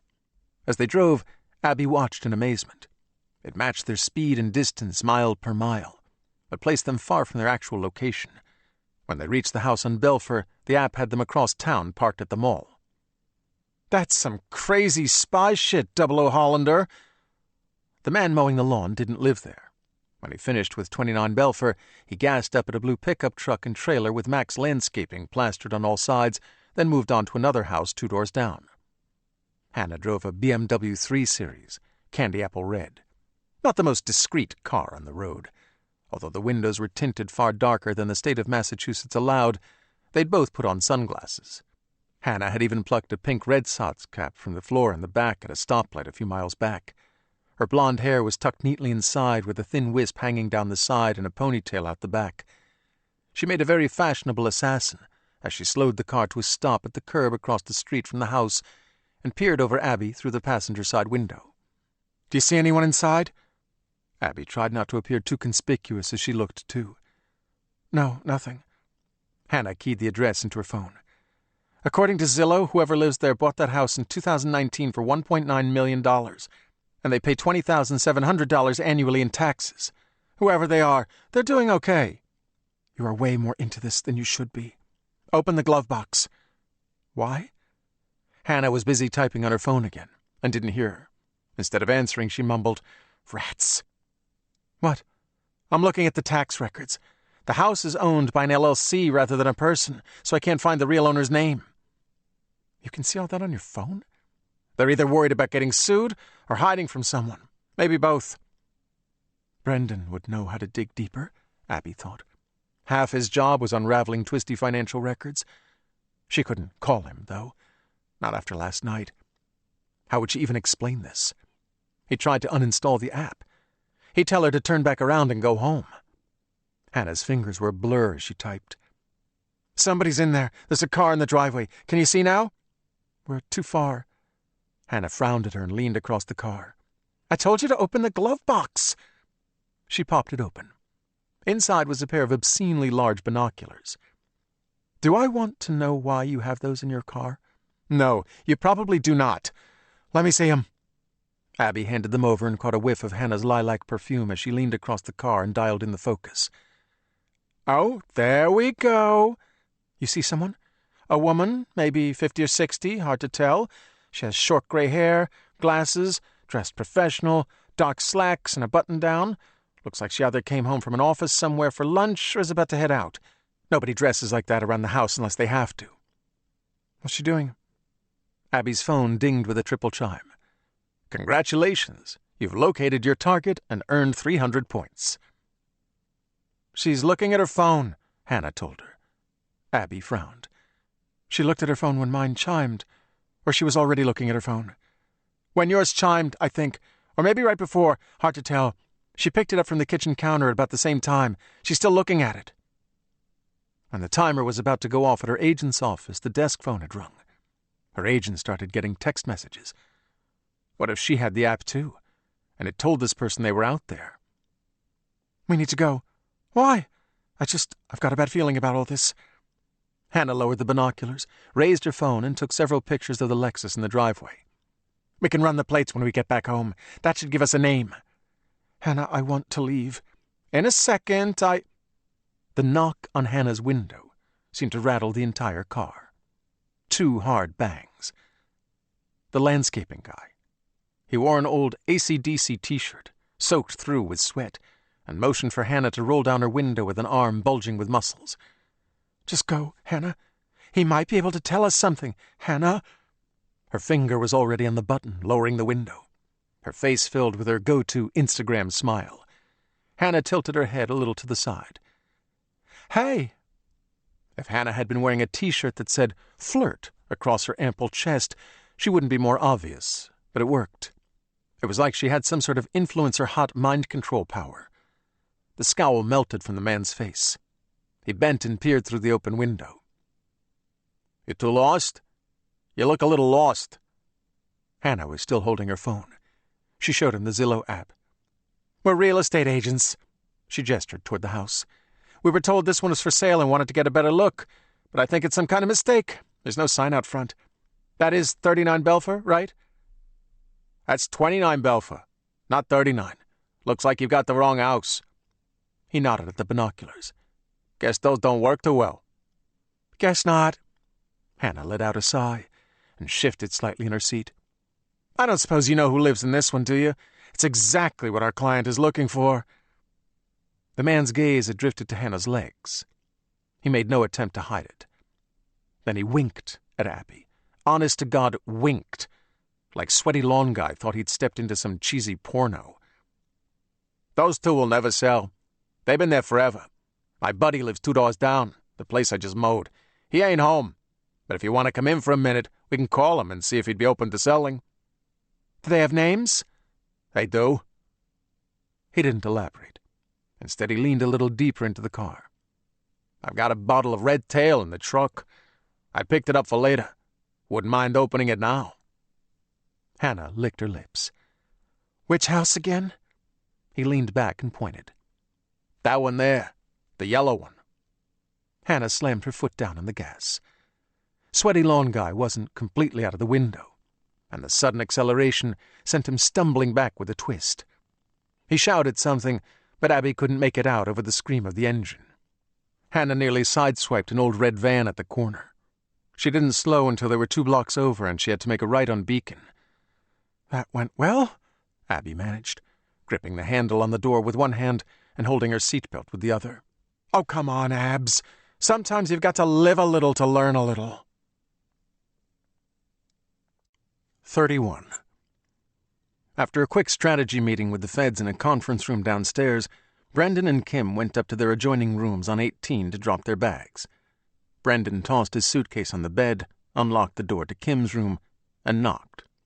Her lock clicked, and the door opened. Her room was the mirror image of his. How about we take 10 minutes to freshen up, then call Dubin? She nodded. Maybe find something to eat before heading over to Intent? I'm starving. If she still wants us to go. If she still wants us to go, Kim repeated. Brendan's phone rang. Stucky. Glancing at his watch, Brendan realized it was only 1 in the afternoon. Stucky wasn't scheduled to arrive in Laos until late tonight. Stucky, everything okay? Where are you? I'm at my layover in Athens. You alone? We need to talk. Give me a second. Brendan looked over at Kim. 10 minutes, then we'll call Dubin, okay? Okay. She raised her voice. Hey, Stucky. Hey, Kim. She smiled and gently closed the door between them.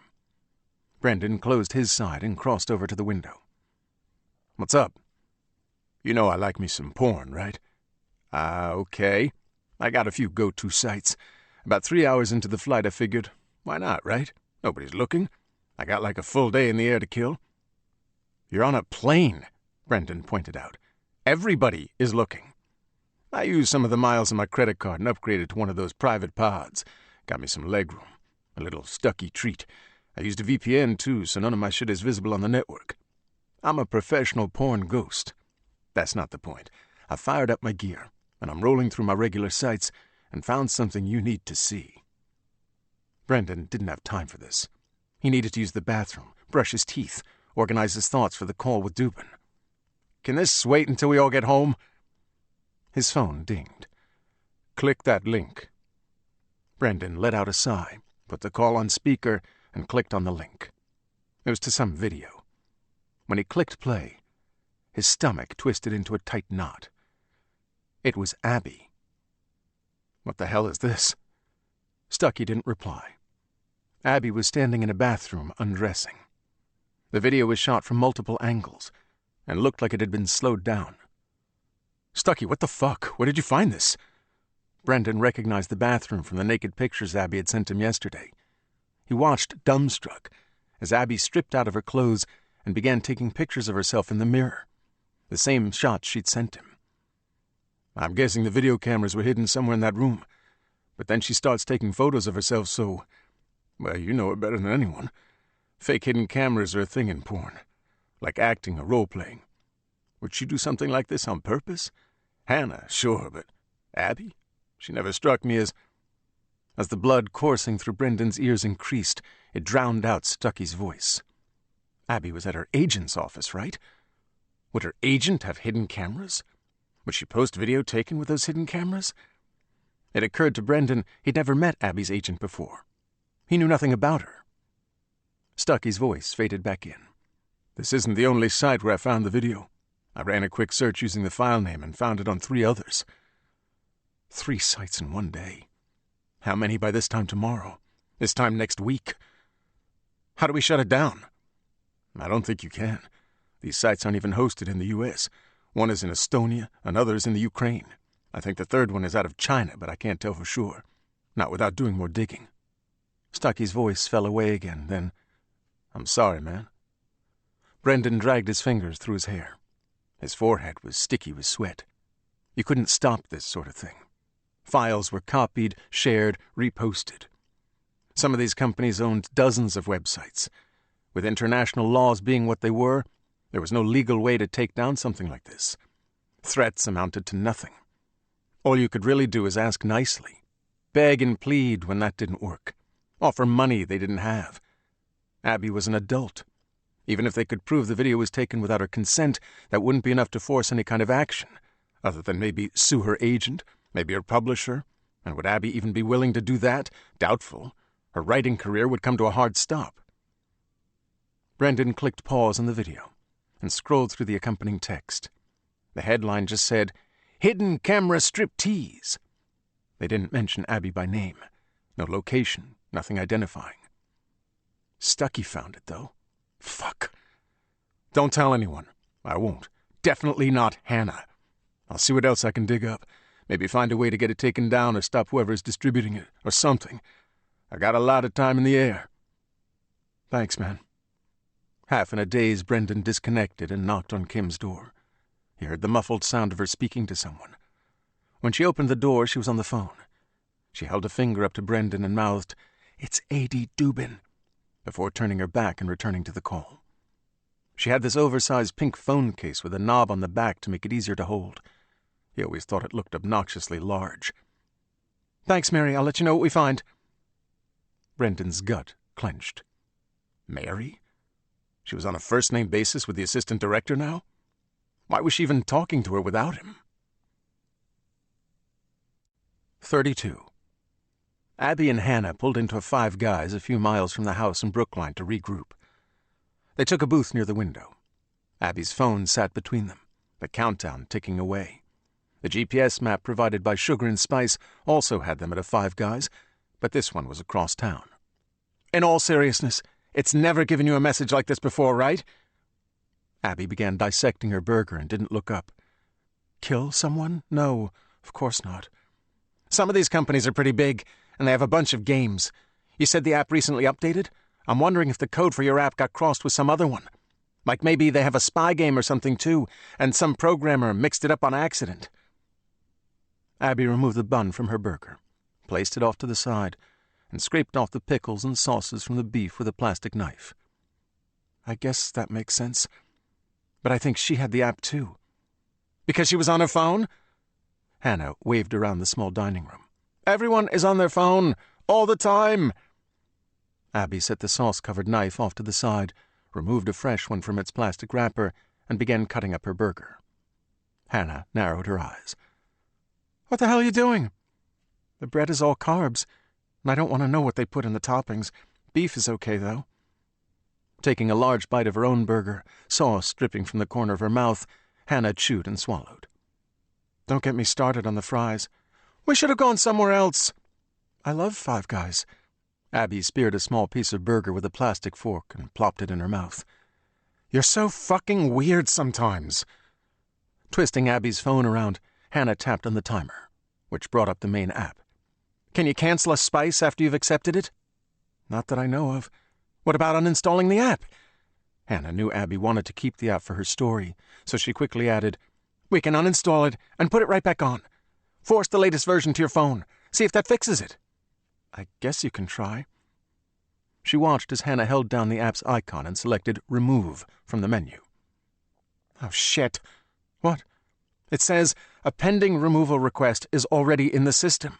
1,000 points have been deducted from your profile. Abby quickly turned the phone back around and checked her score. She was now at 5,200. Brendan was at 3,910. Okay, let's not do that again. I don't want to slip back below bronze. The prompts weren't as good. Abs, I don't know if this is healthy. I probably shouldn't have clicked yes, and you're getting a little clingy with this app. You don't understand. I need the app for my book. I've never written this fast or this good before. Without the app, I'll never hit my deadline. She knew how defensive she sounded, and didn't care. I don't know if I can even finish this story without the app feeding me prompts. You're a good writer. I didn't have a single word until this app.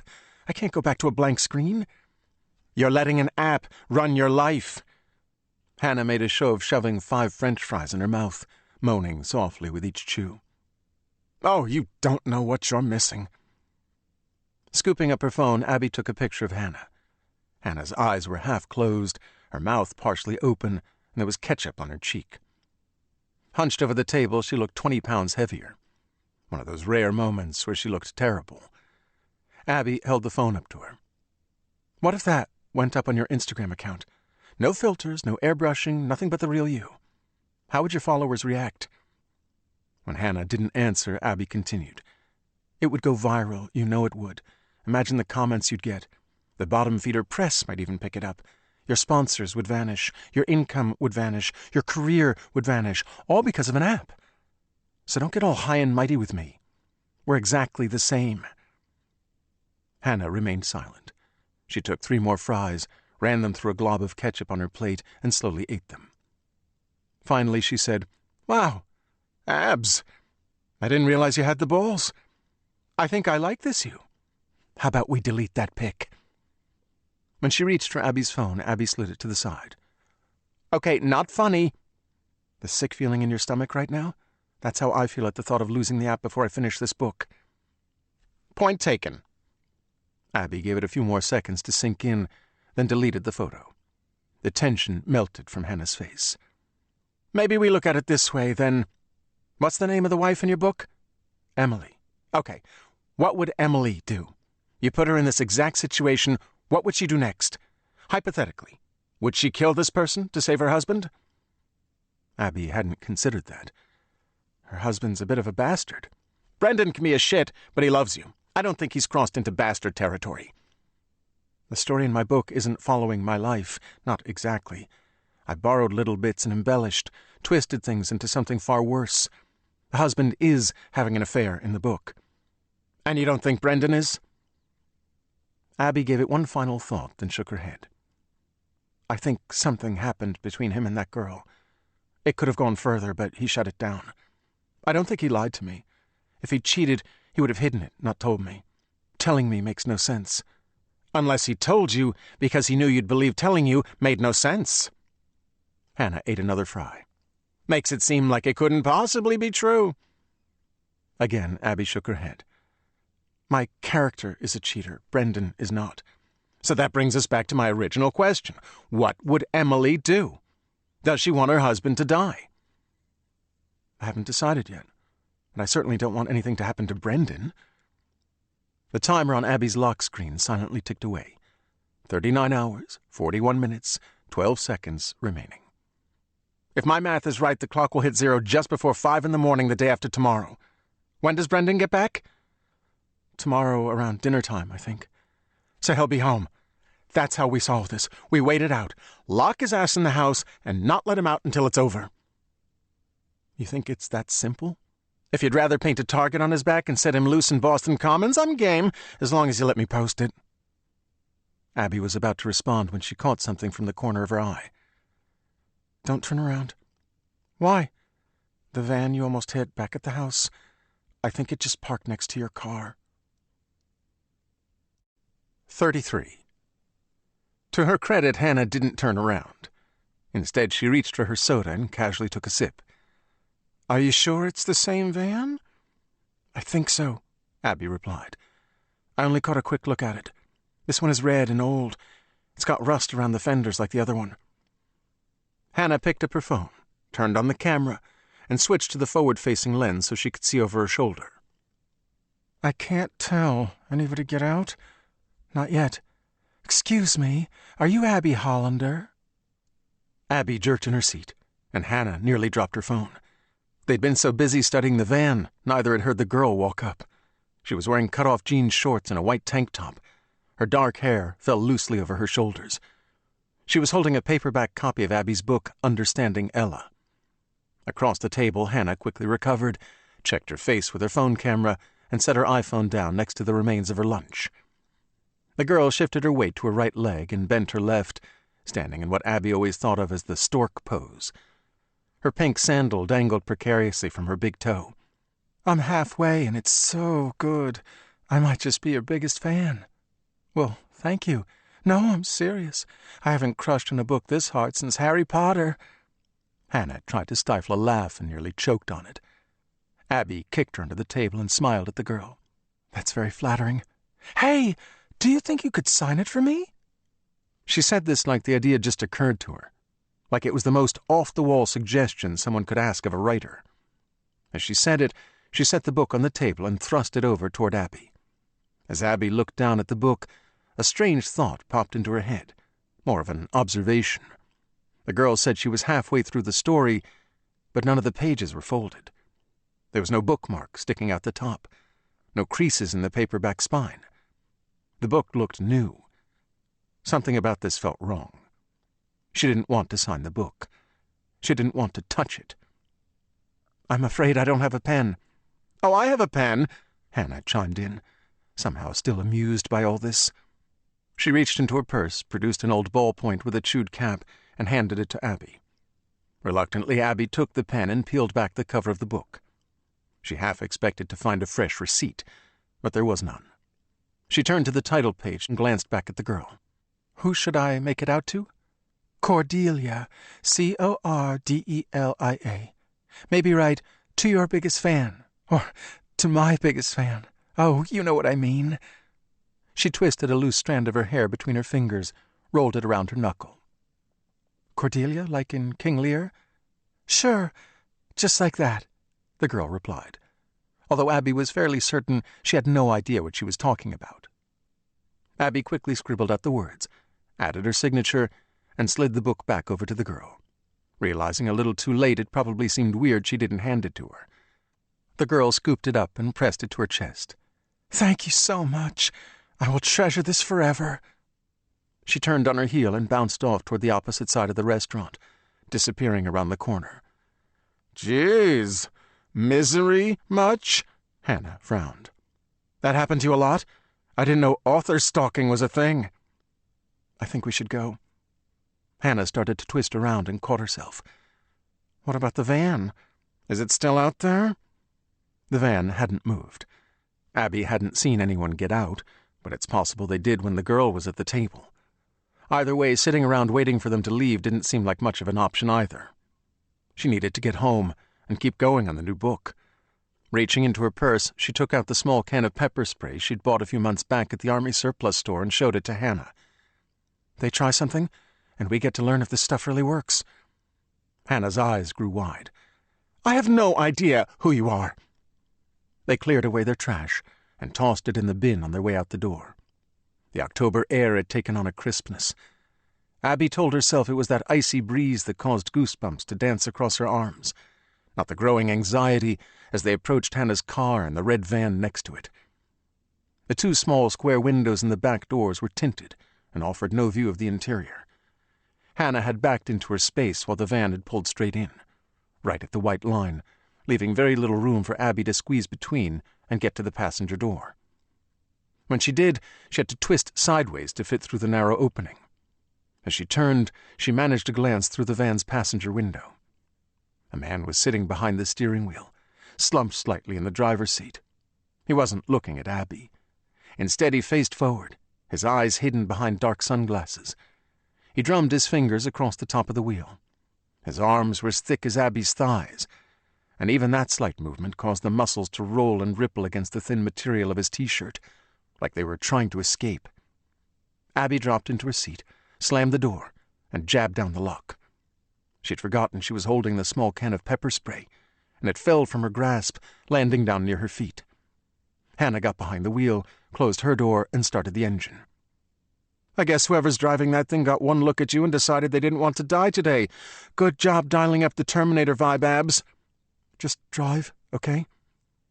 Hannah pulled out of the lot and headed east toward the interstate. Had they been watching, they would have seen the girl who asked for the autograph climb into the passenger side of the van. Had they been able to hear, they would have caught Romeo asking, "Was that the wife?" They would have also heard Juliet reply with an emphatic, "Sure was," as she discarded the book with a loose toss into the back of the van. Sugar and spice. Sugar. How well do you know your partner? Ask them something you wouldn't normally dare. 34. The van at the forefront, Abby's head was swimming with thoughts as Hannah pulled into her driveway. So many thoughts when the nagging feeling she may have forgotten something started to silently shout at her from somewhere in that noise she nearly missed it. Then it got louder, and it was all she could think about. Then it hit her. Oh, shit. Hannah switched off the motor. What? Today's Thursday. I completely forgot Brendan and I had an appointment with our therapist this morning. Climbing out of the car, Hannah shrugged. Worst case, she'll ding you for the cost of the appointment. I'm sure you're not the first. No biggie. I kind of wanted to talk to her without Brendan, though. I should call her. Then you should just show up, Hannah countered. Trust me, I'm a therapy pro. You call her, and she'll put you on the books for some time next week. You show up on her doorstep, and she'll squeeze you in today between appointments. You sure? Hannah rounded the car and gave Abby a big hug. Go! Keep me posted on everything. I'm going to knock out a little grocery shopping, then maybe do some day drinking around 3. I found this expensive bottle of bourbon hidden away in Stucky's office. You're welcome to join me. It's less sad when there are two. Traffic was light, and Abby made it to Dr. Donetti's office in less than 20 minutes. The doctor's 2:00 appointment was sitting in the small waiting area, an elderly woman picking at her fingernails. When Abby entered, she looked up at her, embarrassed. I was working in my garden this morning. Never seemed to get all of it out. Abby offered her a smile and dropped into the seat across from her. She was shuffling through a stack of old magazines when the doctor's door opened. A short, pudgy man in a sweater stepped out, and another man's deep voice boomed from behind him. You're doing great, Harry. Not many make it through the first month without a single smoke. I'm proud of you. The pudgy man waved back over his shoulder on his way out the door. His clothing stunk of cigarette smoke. 1 month my ass, Abby thought.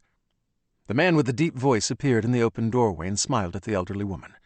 Dolores, I'll be with you in a few minutes. I just need to make a quick phone call. Then he eyed Abby curiously. May I help you? Abby had never seen the man before. He seemed a little older than Donetti. If Abby had to guess, she'd put him around 45. His eyes were dark but kind. This brown that reminded her of melted chocolate. She had no idea Dr. Donetti shared the office space with someone else. That's what she gets for listening to Hannah and not bothering to call. I was hoping to speak with Dr. Donetti. I missed my appointment with her this morning. I didn't realize she wouldn't be here. She stood, suddenly feeling embarrassed. I'm sorry. I'll call and schedule something. It was silly of me to just show up. She had one hand on the door when he spoke. Perhaps we should talk in my office. He glanced at the other woman. Dolores, you don't mind, do you? It will just take a moment. Not at all. I need to use the little girl's room anyway. He started back into the office and gestured for Abby to follow. Close the door behind you? Abby did. He settled into the leather chair and nodded at the couch across from him. Please. Although Abby was alone, she slipped into what she considered to be her side of the couch, leaving the place where Brendan typically sat empty. I'm sorry I didn't catch your name, he said. Abby Hollander. Pleasure to meet you. I'm Dr. Bixby. How long have you been seeing Dr. Donetti? About 2 weeks, she told him. I didn't realize she shared the space. It's common in our business. I use this one, and I have another on the west side. Makes it easier for clients like Dolores out there who no longer drive and don't like to navigate public transportation. The elderly makes up a large portion of my practice. He shifted his weight and crossed his legs. Mind if I ask how you found Dr. Donetti? I was at the mall, and when I came out, her business card was on my car under the windshield wiper. My husband and I were... We thought it would be good for the two of us to talk to someone. Abby's cheeks flushed with embarrassment. I know it's probably not the best way to find a therapist, but I figured if she wasn't good, we'd find someone else. Seemed kind of like destiny finding her card when I needed it. We all need a little destiny every now and then. I see. What type of work do you do? I'm a novelist. Saying that aloud still felt weird to Abby, like it wasn't a real job, like she should say she was an event planner and writing was still a hobby. He reacted as most people did. Oh, that must be exciting. She got the distinct impression he was making small talk, dancing around some bigger issue he hadn't worked up the courage to bring up. Then it dawned on her. Oh no, did something happen to her? He let out a soft sigh and pursed his lips before lowering his voice.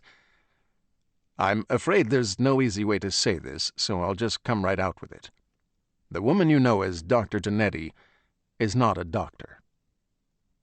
The words hit Abby like a punch to the gut. I'm sorry? Not a licensed doctor, anyway. There are assorted online degrees you can get in this profession, but she's not registered with the state or any of the local medical boards. So if she went to an accredited school, she didn't follow procedure when establishing a practice. Abby's gaze went to the framed license hanging on the wall behind the desk. While it was difficult to read from the couch, she could make out the name Harlan Bixby. She remembered there being a framed license hanging in that same spot each time she and Brendan had come here, but she'd never studied it close enough to see the name. It might have been Donetti, might have been Bixby. Hell, it might have said Bugs Bunny. How could she be so stupid? Brendan obviously hadn't noticed either, or he would have said something. I imagine this must be quite jarring. Jarring? They'd shared personal things with this woman, opened up to her. Do you know where she is now? I'm afraid I don't. I only just learned of all this yesterday when the leasing company contacted me trying to find her. Apparently she paid her first month's rent along with a security deposit, but paid nothing toward October. It was late as of the 5th. I made a few phone calls and learned the rest. He retrieved a notepad and pen from the desk behind him, the same place Donetti had kept hers. If you'd like to leave your number with me, I can contact you if I hear more. I can't recommend seeing her again, though, not unless you can establish she is in fact licensed and this is some sort of oversight. In a daze, Abby rattled off her number. A briefcase was open on the corner of the desk. He reached inside and took out a stack of business cards held together with a rubber band. He removed the band, shuffled through the cards, and found the one he was looking for. He handed it to Abby. I personally don't practice couples therapy, but this is a colleague of mine who does. He has an office 2 floors up in this very building. I've known him since university. He paused for a moment, then added, If my husband and I had the need to talk to someone, this man would be my first call. Abby didn't realize her hand was shaking until she reached for the card. She was still shaking when she climbed back into her car. 35. Home. Blank screen. When Abby sat back down at her desk, her novel was dead in its tracks again. Abby tried every trick she knew. First, she typed random words, hoping something would click. Then she typed whatever entered her head, stream of consciousness stuff, and that went nowhere. Delete, delete, delete. It wasn't until she wrote about Hannah and her driving out to that house, spying on the woman who lived there, when she allowed those words to come out, the story started to flow again. The deeper she got, the more she thought, why not? Why the hell not? Nobody would ever believe it was true. So she wrote it all up, from the spice, would you kill a total stranger to save your partner's life, to the moment she learned her therapist had been some sort of fraud. Every last word. And that felt good. It felt right. It was 12 more pages. She twisted it into the existing narrative, changing the names, of course, defaulted to all her existing characters, and made up a few new ones for the various walk-ons. Enough to get it all down. But now she was stumped again. Normally, when she wrote a story, she saw it play out in her head, like watching a mental movie, and she documented it. This was different. Because the events hadn't come from her imagination, but had come from the app, her imagination wasn't exactly sure where to take it next. That brought her back to another blank page. Abby considered stopping for the day. After all, 12 pages was a respectable number. She knew Hannah was home, probably halfway through Stucky's bourbon by now, and would be all in when she told her about the therapist. But was that where the story needed to go? To Abby, that seemed like a dead end. The app was out, at least for now. Not because she didn't want to use it, she tried, but because it was caught up in the latest spice. The app wouldn't allow her to select a new sugar or spice until the latest was complete, and since Abby had no intention of killing anyone, the app had gone from an inspiration powerhouse to useless. Blank screen. Again.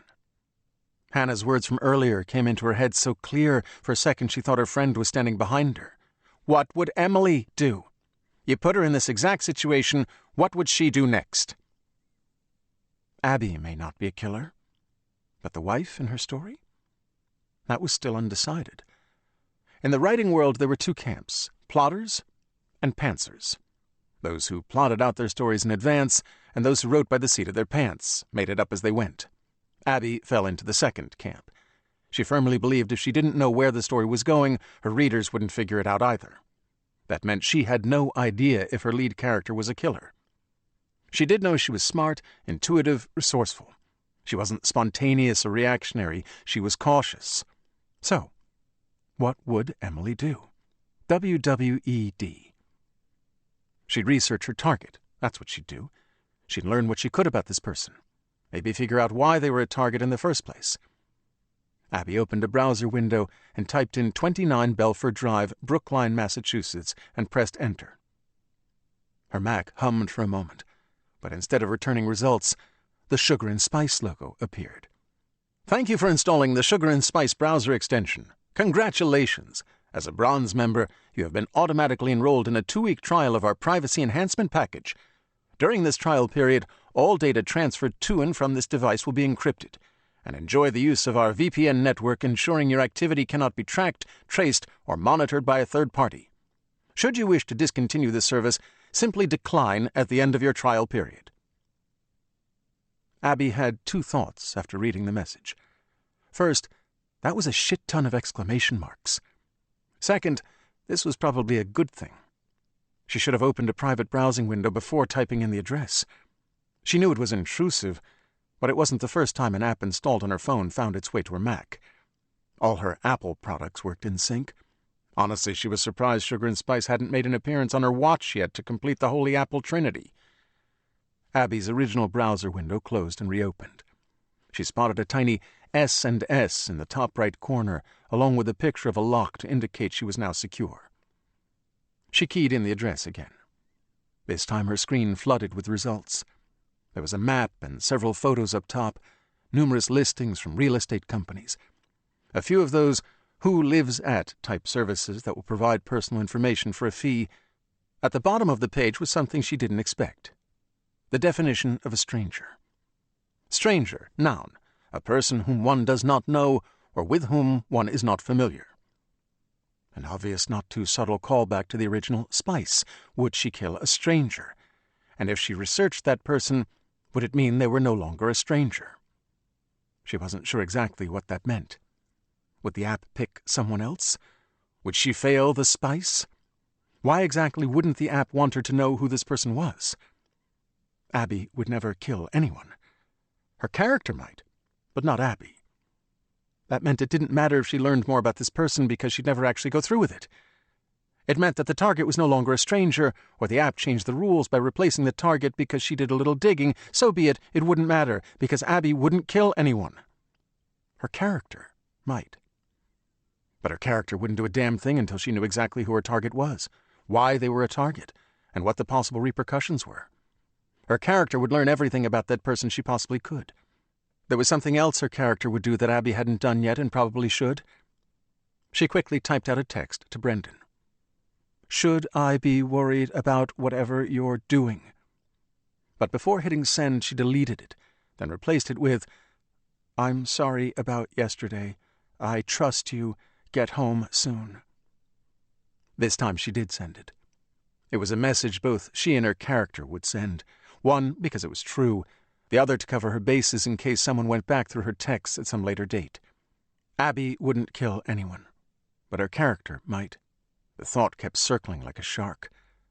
Abby needed to figure out where this story was going next. She transferred the search results from her Mac to her phone and scooped up her keys. Before she even started her car, the app had directions to 29 Belfer loaded up. It asked again if it should disguise her actual travel again as it did earlier. "Yes, please," Abby said softly, tapping the button. 36. "What do you mean they're gone?" Stucky's distant voice crackled from Brendan's speakerphone. They were standing in Kim's hotel room, the door leading back to Brendan's room open behind them. The last of the sun dipped beneath the horizon outside, and both spaces were cast in dull yellow light. Kim leaned in closer. "Intent completely cleared out. No furniture, no files, no computers. We didn't find so much as a paperclip. The whole place smells like cleaning products. Every surface scrubbed and vacuumed. A new tenant could move in tomorrow." "A company that size can't just vanish?" "Building security said they moved last Friday. They didn't provide any forwarding information." "That's before Isaac Offwood was killed, correct? How many people did they have working there?" 209. Jesus! This is bigger than we thought. No shit, Brendan thought. The feds have a list of employee addresses. They're working with the local PD knocking on doors, but so far they haven't located anyone. Cars are gone. Houses are dark. It's like they had a company-wide meeting and told everyone to leave town. Yeah. Well, maybe they're all with Keo Sinkfit, because he's MIA too. He's not at the bank? Nobody's seen him since last week. He hasn't called in. Interpol has a car heading to his house now. Somebody's cleaning up, Brendan said softly. Is the bank cooperating? So far, but you know how that goes, Stuckey replied. We've taken over one of their conference rooms. Interpol positioned people around the bank watching senior staff. They've been after Sinkfit for a while, so they're jumping all over this. We've got access to their systems, and we're working from a list of numbered accounts under Sinkfit's control to isolate the ones involving intent. It's slow going, but we'll get it done. Once we identify an account, it goes into the wrapper. The electronic wrapper was like a protective bubble maintained by the International Banking Authority. Once placed inside, funds could only be accessed through a dual authentication system by the agency that locked them away. Brendan retrieved his USB fingerprint reader from his pocket. Do you want to set up authentication now while we're both on the phone? Yeah, probably should. Phone service here can get sketchy.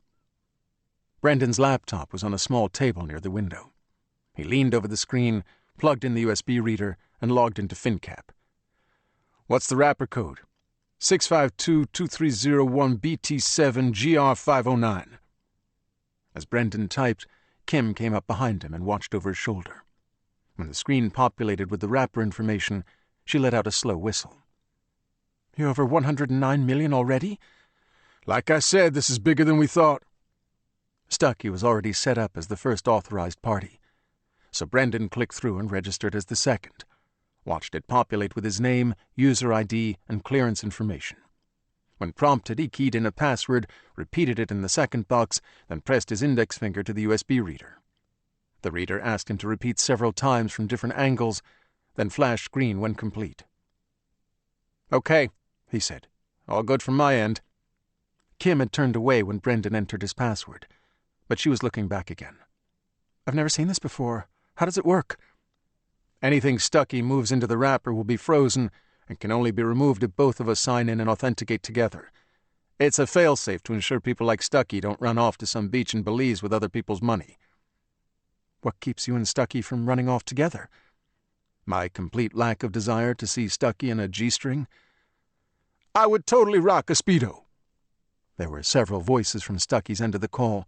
Then he said, Interpol is at Sinkfit's house. I've got to go. Talk soon. When he hung up, the room went oddly quiet. Brendan's stomach gurgled, and he looked at his watch. It was a few minutes after 5, and they'd skipped lunch. I've got us on the 7 a.m. flight back to Boston, Kim said. Do you want to get something to eat downstairs? Brendan agreed to dinner. He was jonesing for a New York strip, but he ordered a Coke to go with it. He was relieved when Kim ordered an iced tea. I wanted to apologize for what happened last time we were in Chicago, Kim said halfway through their meal. I misread the signals and I overstepped. I appreciate the fact you didn't report it. That was hardly only on you, he replied. We both acted inappropriately. And for the record, it's not that I don't find you attractive. I do, but you're married. I'm married. Kim hesitated for a second, a glint of nervousness in her eye. She looked like she was about to say something, then changed her mind. Brendan tried to lighten the mood. What about you? Can't imagine you're not seeing someone. Kim grinned and tossed her blonde hair back over her shoulder. Can't imagine, huh? Come on, you're smart, pretty, funny. You can't possibly be single. My supervisor's a bit of a tyrant. I work a lot, she joked. All the travel can be a bear, too. It can be hard to hold a relationship together. So there's no one? Oh, there's someone. It's just complicated. The ones worth holding on to always are. Brendan speared a piece of his steak and popped it in his mouth. Kim seemed to consider that. Consider him. Then reached for her phone. She swiped through several screens, settled on a photo, and set the phone down next to Brendan's plate. The photograph was of a beautiful woman with long brown hair, deep dark eyes. Young, early 20s at best. Her name is Anna. We've been seeing each other on and off for about a year now. Brendan did his best to hide his surprise, and must have failed miserably, because Kim burst out laughing. He couldn't help but laugh, too. Okay, so I gotta ask, if you're... Why me? Honestly? Yeah, let's start there. Kim's cheeks flushed again. Because I'm not sure. Not sure about her? Not sure I'm a lesbian. Oh, it's not only that. She's almost 7 years younger than me, so as a couple we have a few disconnects. I'll be 30 in 2 months. I feel like I'm at the point where I want to settle down and start a family. I can't do any of those things until I'm sure of who I am. Brendan rolled his Coke glass between his fingers, wiped a line through the condensation. He tried to think of something constructive to say, but came up blank. Most guys are jerks. I wasn't interested in dating anyone. I knew you wouldn't leave your wife. Married guys know how to keep a secret. You seemed safe. She let the last word hang for a moment. So, again, I apologize for what happened the last time we were in Chicago, and I apologize for what I said in the AD's office before we left. Both were knee-jerk reactions, and I was wrong. Let's chalk it up to water under the bridge and move on. Kim raised her glass and clinked it against his. Deal. Brendan's phone began to vibrate. Abby. Brendan's finger hovered over the screen for a moment. Then he sent the call to voicemail. He'd call her back from upstairs. The remainder of the dinner went smooth, until the waitress returned with Brendan's credit card. Sir, I'm afraid this has been declined. Do you have another? Declined? I don't understand. I ran it twice. Maybe the chip is bad? That happens sometimes with those newer ones. Kim quickly fished her card from a pocket on her purse. It's okay. I've got it. 37. Brendan was back in his room and had just gotten out of the shower when the laptop he'd left running on the bed began to whir and ding with incoming emails. He quickly toweled off and stepped from the bathroom to look at the screen. 9 messages from Stuckey. No, 10, with more on the way, judging by the spinning hourglass in the center of the screen. He'd caught a direct flight back and was sending data from the air. Photographs of Keo Senkvet's house. Apparently Interpol had breached and found the place deserted. In the bedroom, drawers and closets were open. Clothing was all over the floor. No suitcases. The man had clearly left in a hurry. An earlier email from Stuckey said they'd seized over $230 million. Stuckey had copied Kim and the AD on the messages, but not the FBI. Brendan considered forwarding them, then decided he'd leave that with the AD. He was on the 7th email when a message box popped up. You have received a wink from a Sugar and Spice member. Would you like to wink back? Shit. Abby. He'd forgotten to call her back. He clicked yes on the message, found his phone, and dialed her. She answered on the 3rd ring. Hey. You okay? What are you up to?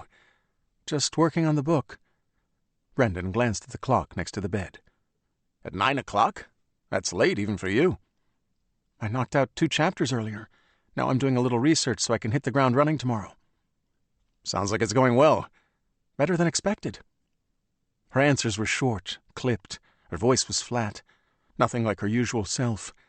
She was clearly still upset. Brendan let out a soft breath. I don't like it when we fight, Abs. I don't either. So why do we do it? I don't know the answer to that either. I guess that's why we're in therapy. Abby let out a soft laugh. About that. She told him about Dr. Donetti. When she finished, he ran his hand through his wet hair. I thought something seemed off about her. You never said anything. He thought he had, but with everything going on, it was very possible he'd only thought about it. It doesn't matter. We'll find someone better, okay? Okay. Her voice dropped off again. Something still wasn't right. Maybe she'd found those pictures of herself on the web. He hoped that wasn't it. He knew she'd learn about them eventually, but he wanted to be there with her when she did. Nobody should have to go through that alone. What's going on, Abs? What's bothering you? What she said next surprised him. You're not doing anything dangerous, right? This isn't like the thing in Florida. 3 years ago, a real estate investment firm based out of Palm Beach, Florida. They'd bought off several local appraisers and had been inflating the values of their properties in order to leverage them and buy more. Then they'd inflate those too and buy more, and on and on. Brendan had been part of the coordinated raid on both the real estate holding company and the appraiser's office. Someone had tipped off both, and they'd had people up all night shredding documents, erasing hard drives, destroying whatever evidence might be on site. When Brendan's team breached the real estate office, a security guard came at them waving a gun. Just a kid, no more than 20. But he'd clearly been up all night, wired on something to stay awake, and to say he was edgy would be an understatement. He didn't speak English, and Brendan had no idea what he'd been told. But he pointed the gun in a wobbly grip at the first man through the door and fired. The shot went wide, but he managed to get 2 more off before agents subdued him. One agent got clipped in the leg, another in her forearm. While he was firing, someone deeper in the office lit a match, setting the building on fire. The sprinkler system had been disabled at some point earlier. There'd been a push to arm FCID agents after that, but it was voted down. Abs, no, nothing like that. He felt like that was a lie, even though it wasn't. Maybe it was because the FBI was involved. The company we're here to audit, they cleared out, shut the office down. There's been a lot of crazy, but nothing dangerous. I'll fill you in when I get home. We're booked on the 7 a.m. I've got to stop in the office to debrief, but I should be able to cut out early. Abby's voice became so distant she might have been in a tunnel. How's Kim? He considered what to tell her, and decided it was best to hold the big stuff until they were face to face. We had a chance to talk earlier. I'll tell you all about that, too. I was completely off base. There's nothing to worry about there either. Abby said nothing. Abs? I guess I'll hear all about it tomorrow. Brendan pressed the phone tighter against his ear. Are you sure you're okay? You sound, I don't know, like you've got something on your mind. Just tired, I guess. Well, get some rest. I'll see you soon. I love you. Love you too. Brendan disconnected and nearly called her back. Something about their conversation felt unfinished. He was about to dial when another message from Sugar and Spice appeared on his laptop screen. You've received a wink back. Would you like to open a dialogue with this member on your laptop rather than your default device? Brendan had a sinking feeling in his gut. Apparently whatever Abby needed to tell him couldn't be said over the phone, and she wanted to do it through some messaging system. She told him long ago she sometimes preferred to put her thoughts in writing. She found it easier to get her point across. He hated when she did that, because it felt like this one-sided lecture rather than a conversation. Paragraph after paragraph of her talking at him rather than with him. He couldn't ignore her either. That would only lead to a larger argument. He clicked yes. A browser window opened and began to fill with images. Brendan's mouth fell open. What came up had nothing to do with Abby. His screen flooded with naked photographs of Kim. Unlike the pictures of Abby taken with some sort of hidden camera, there was no doubt Kim knew she was being photographed. She smiled coyly at the camera as she posed, her hands exploring her body, touching herself. In some she was lying on a bed, sheets rumpled around her. In others she was on the floor on all fours, looking back over her shoulder with this hunger in her eyes. A new message appeared. "Would you like to respond?" Brendan stared at the screen. Every muscle in his body had gone tight, stone-like. He couldn't move if he had to. He didn't touch the keyboard. But the message box vanished anyway, replaced with another. "Done! Photo sent!"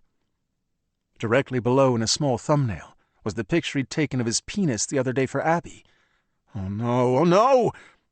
He searched for some kind of recall button or cancel, but there was none. Brendan's eyes jumped to the adjoining door. He'd meant to lock it before getting in the shower, but forgot. 38.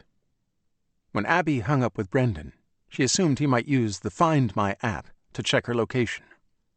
She certainly did. Abby had received notifications throughout the day as Brendan arrived in Chicago, went to the airport Hilton, then to some office building downtown she assumed belonged to the firm he was investigating, then returned to the airport Hilton where he was when they spoke. When she set up the notifications, Abby told herself she wasn't tracking his activity because of some trust issue. She was tracking his activity because she was worried about him. Every time one of those notification boxes popped up, she reminded herself of that. The affirmations did little to calm her guilt. Spying was spying.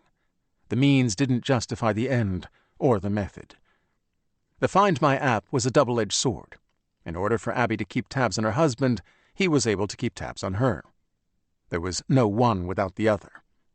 So when she hung up with Brendan, she immediately checked her location on her phone and felt relieved when the pin showed her in the center of their own house. If the app had X-ray vision, it might show her planted on the couch awash in the glow of the television, 6 minutes into some black-and-white movie on TMC. Better yet, at her desk, hands poised over her keyboard, right where Brendan expected her to be. That wasn't where she was, though. She hadn't been home for nearly 5 hours.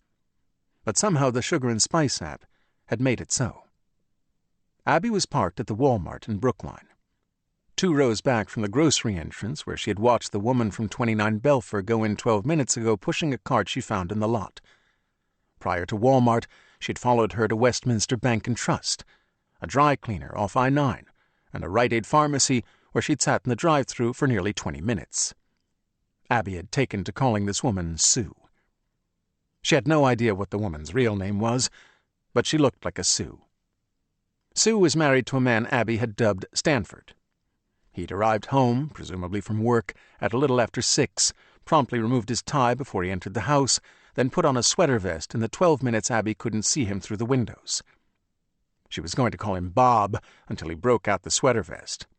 Only someone named Stanford would slip into a sweater vest when settling in for the evening, so Stanford he was. Both Sue and Stanford had become characters in the story unfolding in Abby's mind, what would become tomorrow's pages. The 2 of them had settled in for a quick dinner of something Abby couldn't make out from the street, something reheated in the microwave and spooned out onto plates, then eaten on stools at the kitchen counter.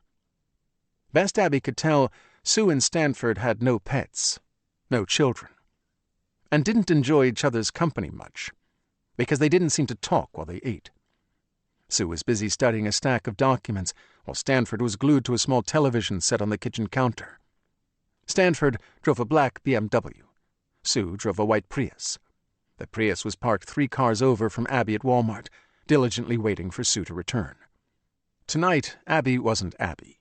She was Emily, the main character in her story. Emily was following Sue, trying to determine why this woman was meant to die. Surely the app didn't pick her at random. Both Sue and Stanford spent a lot of time on their phones, not exactly a red flag in today's society, but Abby pictured them both responding to various sugars, maybe settling on a spice, because it made sense they were users of the app. How else would the app find them? But why them? That was the real question. Of the 2, which was the actual target? The app hadn't told her that. Her gut told her it was Sue, but that might only be because she'd spotted her first. Maybe if Stanford had been home when she approached the house with Hannah, she'd be following him right now instead of Sue. Fucking sweater vest is reason enough, Abby muttered to herself, then laughed softly. Her voice sounded much louder than she expected alone in the confines of her car. She should have taken their mail. She'd been parked halfway down the block when the mailman appeared, the lawn guy, long gone, and stuffed their box with circular ads and several envelopes. Abby easily could have snatched it all. You can learn a lot about a person from the mail they receive. Magazines were gold because they communicated hobbies and interests. At the very least, that would have gotten her actual names. Sue emerged from Walmart, pushing a full cart. She walked right by the red van on her way to the Prius. Didn't give it a second glance. Abby did, though. Her eyes locked on it. The red van was parked at the curb and had been concealed behind a motorhome with its flashers on. Abby had no idea how long the van had been there. The motorhome had been illegally parked in the loading zone when she pulled into the lot behind Sue. The van hadn't been there then. She would have noticed. It arrived sometime after them. The van also had its flashers on, and although Abby couldn't see inside, she was sure the driver was the large man from earlier, the one Hannah nearly hit, the one who followed them to Five Guys. How the hell had he found her? Had he been following her all day? Surely she would have spotted him sooner. Maybe he somehow ran Hannah's license plate and learned where she lived. With Hannah's house across the street, he would have seen Abby leaving her home. She had been so busy following Sue around she hadn't thought to look in her own rearview mirror. Abby found herself sinking deeper into her seat. 3 cars over, Sue opened the trunk of her Prius and began loading her groceries. A small cloud of white smoke drifted from the tailpipe of the van. The trunk of the Prius came down, and Sue got behind the wheel. When the Prius backed out of the parking space and started to pull away, Abby's hand went to her keys, hesitated. She was still trying to decide if she should continue following Sue, head home, or even drive to the nearest police station, when the red van pulled away from the curb and fell into traffic behind the Prius. He wasn't following Abby. He was following Sue. 39. Brendan stared at the unlocked door, unable to move, his heart thumping wildly. On his laptop, more images came in. Kim in the shower, Kim sleeping, Kim laughing from across the table, a half-finished breakfast in front of her. Brendan caught glimpses of new windows opening over the old from the corner of his eye as he glared at that adjoining door. When the onslaught finally ended, at least 100 pictures had come in. Maybe more. That wasn't the worst of it. As Brendan minimized windows, closing box after box until nothing was left but the photograph of his penis, he realized that wasn't the only picture of him that transferred. There were several dozen more. Some taken by Abby, others he'd taken in mirrors. Aside from the penis shot, there was nothing sexual about the others. He was either shirtless or in his underwear, but it appeared any picture where he showed even a minimal amount of skin had gone to Kim. Brendan had several apps on his phone linked to cloud storage, set up to create backups of his camera roll and documents online, as well as with his laptop in case something ever happened to his phone. The images had to come from there, although he had no idea how. A soft thud came from the room next door. A moment later, Brendan heard Kim's hesitant voice at the door. "Brendan?" Not much more than a whisper. As if she'd started to speak and pulled back the word at the last moment. Brendan's eyes jumped from the unsecured deadbolt to the doorknob, to the twist lock on the knob, also unlocked. He didn't remember standing, but somehow he was off the bed and halfway to the door when he saw the knob begin to turn, not all the way, just a tentative twist, as if checking to see if it was locked or not. Brendan moved fast, closed the remaining few feet. His fingers were sweating when he gripped the deadbolt's thumb latch. He fought the urge to twist quickly, and instead turned the latch as slowly and quietly as he could manage. There was a soft click when it reached the end. Not loud, hopefully not loud enough for... "Brendan? Are you there?" He didn't speak. Couldn't. "We need to talk about this, Brendan. If you changed your mind or something, well, we should talk." She was just opposite him, on the other side of the door. He was sure of that. Pressing his palm against the wood, he felt the warmth of her on the other side, and had he turned off the lights, he'd surely see her shadow in the small crack beneath. "Let me in, Brendan." Brendan swallowed. Sugar and spice. Sugar. Do you trust your partner? If your partner found themselves in a situation where they could cheat without any chance of getting caught, would they? 40. When she got home, Abby had tried to sleep, but she was too wired. After an hour of staring at the ceiling, She'd gotten up around 1 and went to her office, where she let the story out. Typing had been a release, like opening a pressure valve. Her lead character, Emily, following Sue. The red van. She used it all. This mad rush to get it all down on paper. Abby was still typing when the sun began to rise. She didn't look up for another 3 hours. 19 pages. Her longest run yet. Last night she hadn't followed the red van. Oh, she wanted to. Every cell in her body screamed danger for Sue, for Stanford, maybe even for herself if she followed. But to what end? Ring their doorbell? Tell them to peek outside? Check the doors, the locks? Abby considered calling the police, but she had no idea what she would report. She certainly couldn't tell them how she'd been following Sue and spotted the van. Even worse, there was no way to explain why she recognized the van in the first place, not without coming off like some crazy stalker. Ultimately, she'd returned home, cursing herself for some form of self-preservation over doing what was probably right. She told herself whatever danger those people were in wasn't coming yet, not until the timer hit 0. There'd been some wine. Abby needed that to steady her nerves, then shower, and her failed attempt at sleep. On the desk to the right of her Mac, the timer clicked down on her phone. 19 hours, 45 minutes, and 18 seconds. This morning she'd drive back out to the house on Belfer. Abby had decided that much, if only to make sure everyone was all right. See if the van was there. See if it wasn't. See something. Then more writing this afternoon. Abby needed to eat something, too. She was about to get up when an email came in from her agent. A PDF document with the subject line, "Read me." Abby hadn't talked to Connie in 2 days, and she made a mental note to give the woman a call later today to fill her in on the book's progress, then clicked on the attachment. The document didn't open. Instead, an hourglass appeared on her screen and began to turn. Abby closed a few of her open programs, expecting that to speed things up. Her Mac was older and sometimes ran slowly when she asked too much of it, but nothing changed. Instead, the icon for her mouse stopped moving. It was frozen near the top right of the screen. The hourglass kept spinning, though. Her hard drive started churning too, loud. Same with the fan. Abby cursed softly and reached for the power button. She was about to reset the Mac when the hourglass vanished, and a large red text box appeared. She read it twice, and was on her third before the words sunk in. The contents of your computer's hard drive have been encrypted within a locked file. This file will be deleted if you do not pay $10,000 in bitcoins to us, the new owners of your data.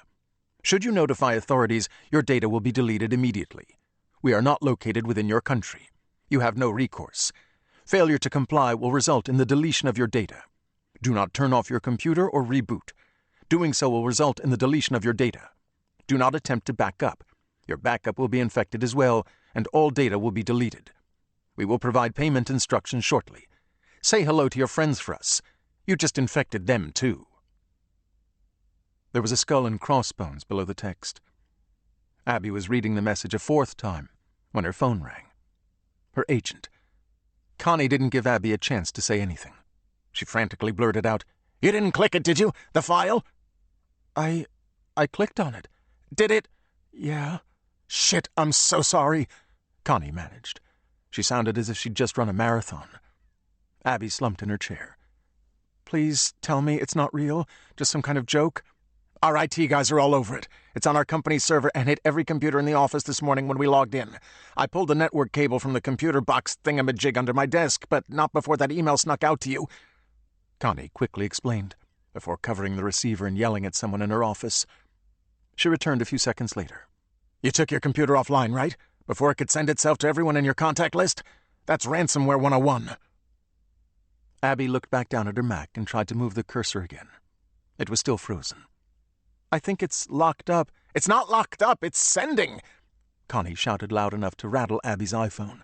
"Unplug the network cable!" "It's a laptop. I'm on Wi-Fi. There is no network cable." "Turn it off!" "But the message says if I—" "Fuck the message! Take out the battery! Turn it off!" Abby quickly flipped over the Mac and realized there was no way to remove the battery. It was inside the aluminum housing somewhere, the whole thing screwed tight. Without the use of her mouse, she couldn't turn off Wi-Fi. She flipped the Mac back over and mashed down the power button, held it down. When nothing happened, she thought maybe the software had overridden the power switch too. But after about 10 seconds, the screen blinked out and went black. Abby hadn't realized she'd been holding her breath. She let it out. "Okay, I got it. I hate to do this to you, Abby, but you need to call all your contacts right away. Tell them not to open that attachment if they got it, or this thing will keep spreading." "But my contacts are on my computer. How do I get them?" "You don't have them synced with your phone?" "Some, I guess." Connie clucked her tongue. "Well, call whoever you can, I guess. Jesus, you have no idea how sorry I am. Please tell me you have a hard copy of your book." Abby glanced at the stack of pages next to her printer and felt her gut sink. Shit. You haven't been printing as you go? I have most of it, just not what I wrote last night, or this morning. I'm missing the last 20 pages or so. You wrote 20 pages since yesterday? Wow, you are a machine. You're a lot better off than the last two authors I talked to. Bob Wentworth doesn't print at all, and Lindsay Odell backs up to the cloud. She may have lost everything unless she pays. And you know Lindsay, she can be a bit emotional. Abby didn't know Lindsay. She'd never met or spoken to the woman. But she couldn't fault Connie for mixing up things like that. Not right now. Connie rattled on about what her IT people were doing, then told her, "Call as many contacts as you can. When you're done with that, try to rewrite those lost pages while they're still fresh in your mind. I know it's rough, but it could be worse. Think of Lindsay. Can you imagine? She'll have to pay. She has no choice, and there's no guarantee she'll even get her book back." "Who are these people?" "Probably some 12-year-old hacker kid in Russia somewhere. I don't—" An incoming call from Hannah cut her off. Abby told Connie she'd call her back and picked up on Hannah. "Abs, what the fuck did you just send me? I need to get all my sponsored social media posts out by 10 a.m. or I don't get paid today. Please tell me this is some sort of joke." 41. "What do you mean Kim didn't make the flight?" Special Agent Marcus Bellows asked from the speakerphone on Assistant Director Dubin's desk. Dubin crossed behind Brendan to close her office door and nearly tripped over Stucky's outstretched foot on her way back to her desk. He was sprawled out in one of her chairs, doing his best to keep his eyes open after the long return flight.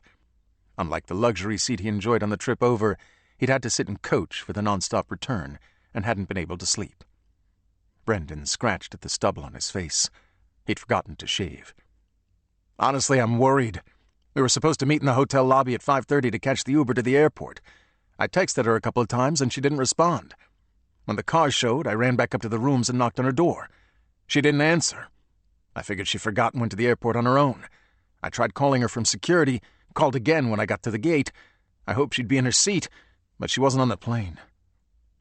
His voice trailed off. Stucky had his phone out. "She has read receipts turned on for me, so I can usually tell when she reads my texts. When I send her something, it doesn't even say delivered. It's like her phone is off. Maybe she turned it off before going to bed and overslept?" "No way," Brendan added. "I knocked on her door loud enough for the person across the hall to shout at me. She didn't sleep through that. She wasn't in there." Back in her chair, A.D. Dubin leaned over the phone. "Agent, do you think this could be related to the deaths at Intent? We had 3 deaths before you sent my people in. Now one of my team is missing. That can't be a coincidence." A long silence hung over the room. Brendan's heart was beating like a jackhammer. If he didn't get out of Dubin's office soon, he'd surely start sweating. He refused to look at Stucky. His friend could read him like a book. One glance and he'd know there was more to this. "Brandon," Bellows asked, "are you sure you didn't see anyone strange around the hotel?" "Not that I noticed." A knock at Dubin's door. "Yes?" Dubin's assistant poked her head into the room. "I checked with the airline. Miss Whitlock didn't board her flight, and there's no record of her booking another. She didn't check out of the hotel. Her bags are still in the room. No phone or computer, though. She's not answering her cell. All calls are going straight to voicemail." "Thanks, Carmen. Keep trying." Dubin blew out a breath and looked back down at the speakerphone. "Did you hear that, Agent? Kim's laptop is missing, too." "I did. My people should be at the hotel within 10 minutes. They'll lock the room down. Brendan's, too. See what we can find on the security camera. Hopefully she'll turn up. But if she doesn't, I don't want to risk evidence contamination." Bellows went quiet for a second. "Brendan, when did you say you last saw your laptop?" "Airport bathroom. I set my laptop case on top of my luggage just inside the bathroom door. I took my eyes off it for maybe a second or two. And when I went to wash my hands, I noticed it was gone.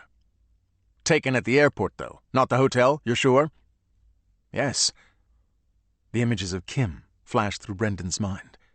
Naked, exposed. All of them, still on that laptop. The pictures of him, too. What was on her laptop? On her missing phone? What would these people think if they found it all?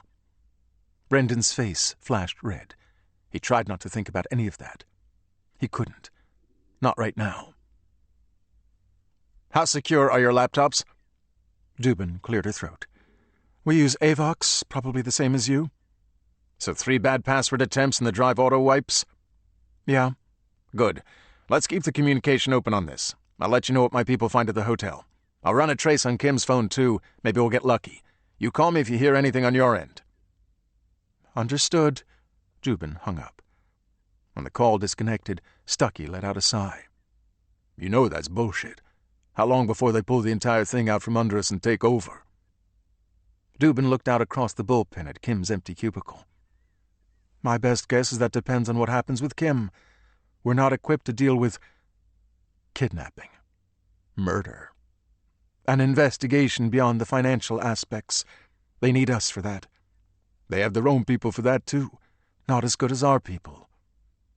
She let that hang for a second. Until we get pulled, I want everyone on this. Take intent apart from every angle.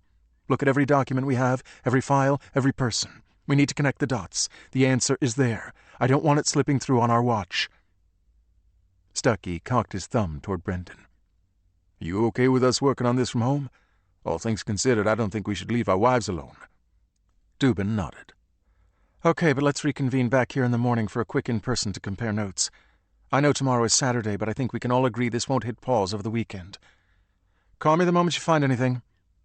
To Brendan, she said, Stop by IT on your way out, requisition a new laptop, and file a report on the missing machine. In the hallway outside Dubin's office, Stuckey gripped Brendan's shoulder and lowered his voice. Hey, you want to tell me what the hell is really going on here? Before Brendan could answer, Stuckey showed him a text message from Kim on his phone. It was time-stamped yesterday, minutes before they went to dinner. Going to get some food with him. If my body turns up in a ditch, tell the police it was Brendan. Ha! Kidding. Sort of kidding. 42. Oh, come on, Brendan told Stuckey. You don't believe that, do you? We ate, actually had a good conversation, and sort of aired things out. He lowered his voice. Did you know she's a lesbian? Still holding Brendan's shoulder, Stuckey steered him through an emergency exit into the stairwell. Of course I knew. I know everything. Who do you think told her it was okay to tell Dubin? Who do you think told her you were a good guy and not to push a sexual harassment claim through after the bullshit in Chicago last time? Who the fuck do you think told her you were a happily married man, and you only kissed her because you were loaded? She kissed me. I don't give a fuck. Where the hell is she, Brendan? Stuckey shoved the phone back in his face, the text still on the screen. That's a joke. She was clearly kidding. Was she? You show that message to someone like Bellows, someone who doesn't know us, and you'll steer him down some bullshit rabbit hole. He'll be looking at me when he should be looking at intent. What if she didn't run off? What if they have her? If he's wasting time looking at me because of you, you might get her killed. Brendan looked him square in the eyes. Kim and I had a quiet dinner. No drinking. I told her about Abby. She told me about her girlfriend, Anna. We joked about what happened last time. Finished dinner and went back to our rooms. That was it. Brendan knew that was a lie. But if he told Stuckey what happened later with the app, there'd be no walking it back. Now wasn't the time. I didn't hurt her, Stuckey. I'd never do that. Stuckey shoved the phone into his pocket. Look, Brendan, we're friends, but I can't get wrapped up in something. I've got a career to think about, too. I can give this until tomorrow, but if she doesn't turn up, I gotta show that text to someone. You understand what I'm saying? Covering for you with Abby for some silly nonsense is one thing, but this is something else entirely. What do we tell them? Hannah and Abby. Stuckey sighed. Nothing yet. Let's see how this looks tomorrow. We got the wives for game night tonight. No point in getting them all worried until we have a better idea of what's going on. He started down the steps. Did you tell Abby I found her on those websites? Brendan shook his head. Not yet. Wonderful. So we got a tap dance around that, too. Brendan stood there, gripping the metal railing, and listened to Stucky's footfalls, then the sound of the parking garage door opening and closing. He didn't release the railing for nearly another minute. He just stood there, his mind reeling. His laptop hadn't been stolen. He ditched it at the airport, but not before entering his password incorrectly 3 times and letting AVOX do its work. Allowing someone to find those pictures on his computer wasn't an option. He wasn't going down for this. No way. 43. Game night. The mood was anything but festive. Kim hadn't turned up. The phone trace went nowhere. Even though they agreed not to say anything, they told Hannah and Abby what was going on. They knew something was wrong. There was no hiding it. Abby had already been distracted, quiet and distant since the moment he got home. Learning about Kim didn't help. Brendan was on his 3rd rum and coke, and while that would have normally taken his nerves well past settled, his skin felt like it was on fire. If someone had told him ants had taken up residence in his bones, he would have believed them. There was this itch deep down he couldn't scratch, and the only thing that satisfied it was constant movement. That was the adrenaline, his racing blood pressure. He expected his phone to ring any second. Maybe Stucky's, maybe a knock on the door. A.D. Dubin, the police, someone with news, someone with worse. It seemed every time he glanced Stucky's way, the man was staring at him from the other couch. And thinking what? Brendan tried not to let his mind go there. No good came of it. Instead, he sucked down half his drink. All of them were spread out around the room. Tension so thick you could taste it in the air. Abby was at one of the kitchen island stools nursing a glass of red wine. Hannah was sitting cross-legged on the floor blabbering about some virus she and Abby picked up on their computers earlier. Made it sound like it was the end of the world. Brendan had caught enough to follow, not enough to really care, not with more pressing issues on his mind. "So when I got to the library," Hannah droned on, "I still couldn't log into my accounts." She waved her hand through the air. "I used this password management program called Secure All, and somehow this ransomware garbage locked me out of that too. I managed to get something posted on Instagram and TikTok from my phone, but without my computer, I missed a dozen other platforms. I couldn't schedule anything, had to message in real time. And my posts were so amateur. Normally I edit, run some filters, add music, take them all pro, and I couldn't do any of that." "So your computer's still locked up?" Stucky asked. Stucky had gone straight home from Dubin's office and gotten a few hours of sleep before cracking the files on intent.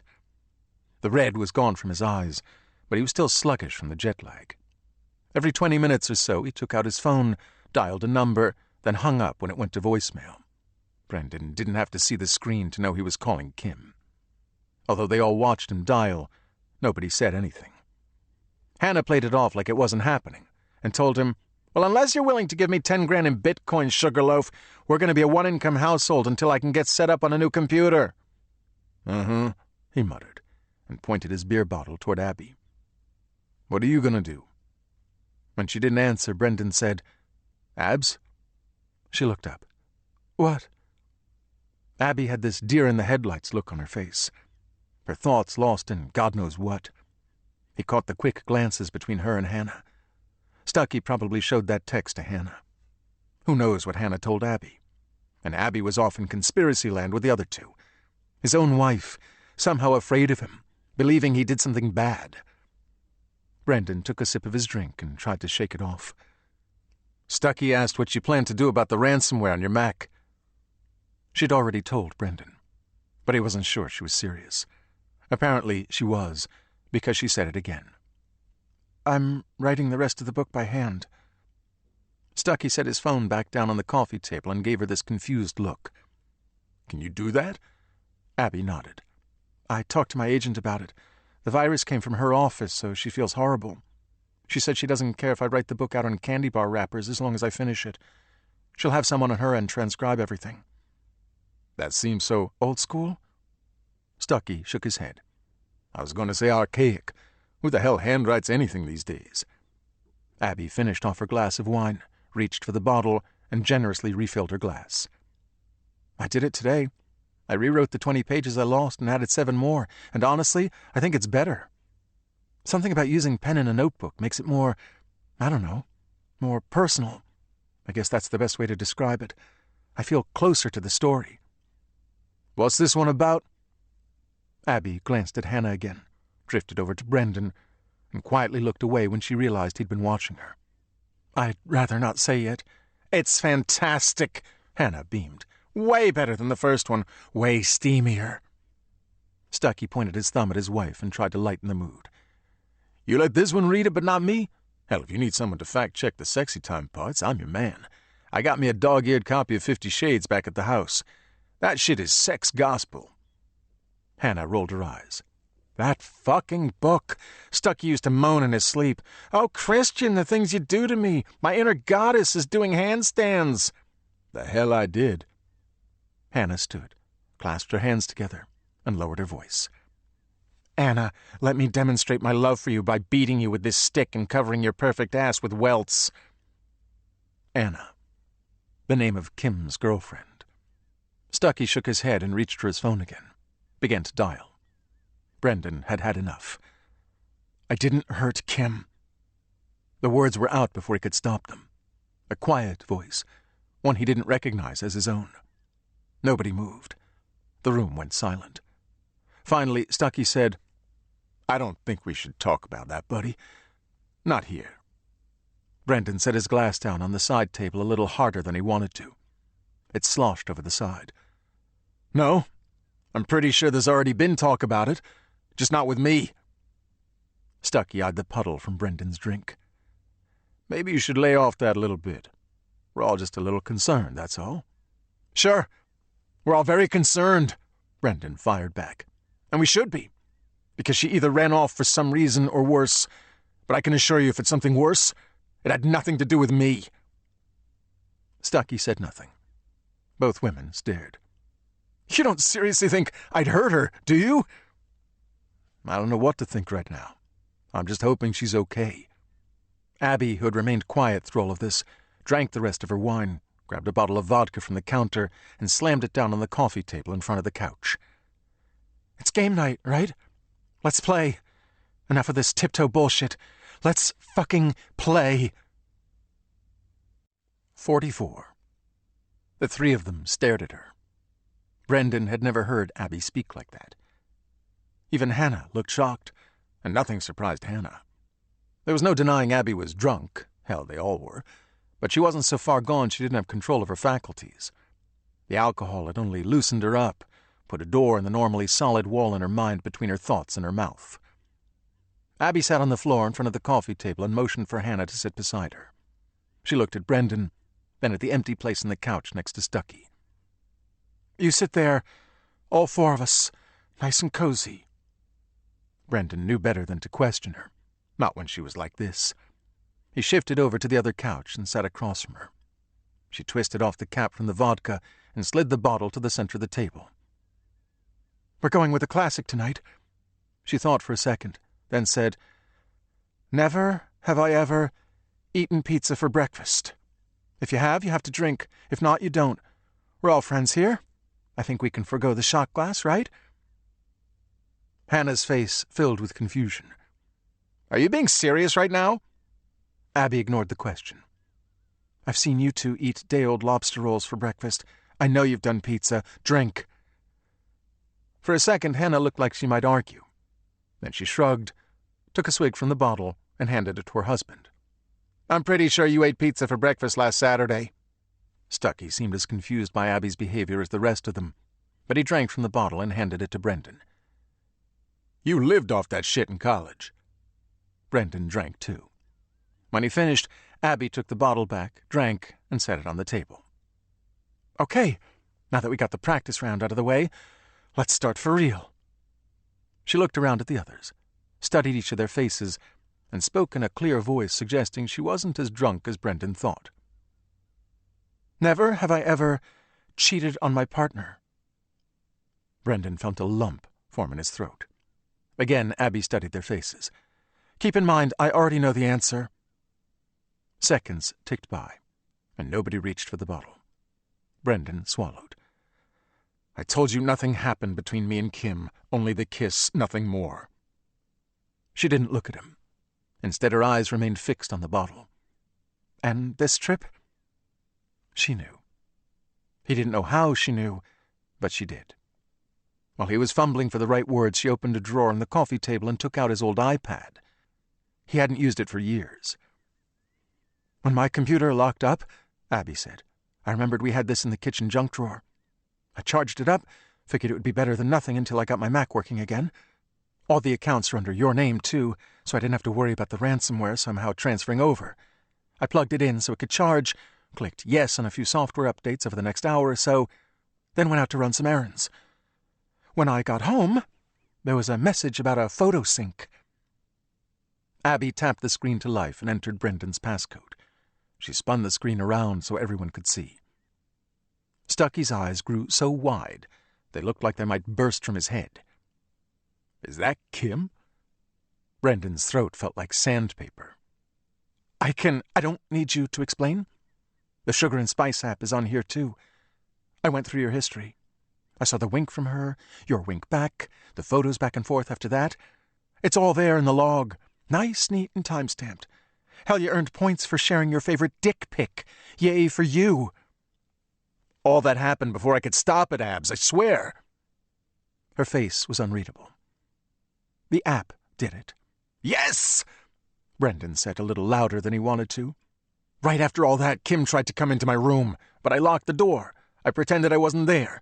She gave up after a minute or so, and that was the last time I heard from her. In the morning, when she didn't show for the Uber, when she wasn't at the airport, you destroyed your laptop. That's what really happened, right? It wasn't stolen. That came from Stucky. You destroyed evidence. I protected myself. Abby reached for the bottle again. Never have I ever cheated on my partner. I didn't cheat, Brendan shot back. I have no idea what happened to her after all that, I swear. But I didn't see her, and I certainly didn't touch her. Well, I have. I cheated on you, Brendan. Abby twisted the bottle between her fingers, then raised it to her lips and drank. When she sat it back down, the others had gone deathly quiet. Abby told him about the encounter at the hotel. I thought he was you. That's not cheating, Abs, Hannah whispered. It was a terrible mistake, but it wasn't cheating. Brendan struggled to find words. He felt like he'd been punched in the gut. The app sent me to a hotel the same day, and there was a woman in the room. We stopped when we realized. He turned to Abby. Hannah's right, that wasn't cheating. You didn't know. Abby slid the bottle first toward Stucky, then Hannah. Anyone else? Neither drank. Not cheaters. That's nice. At least you got that going for you. I suppose it's because when you fuck others, you do it together, right? Both figuratively and literally. Abby sighed and looked up. Shall we continue? Hannah's face had gone this ashy white, and when she spoke, her voice was thin. Are we going clockwise or counterclockwise? A grin flashed at the corner of Abby's mouth, gone as quick as it appeared. You know, I think I'll go again. That's not how it works. My game, my rules. I think it's best you shut the fuck up. Hannah looked like she'd been slapped. Okay, Abs, okay. Abby licked her lips.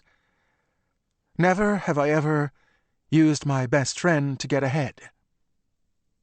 Brendan had no idea where she was going with this, and while he wanted to blame the alcohol, Abby sounded stone-cold sober.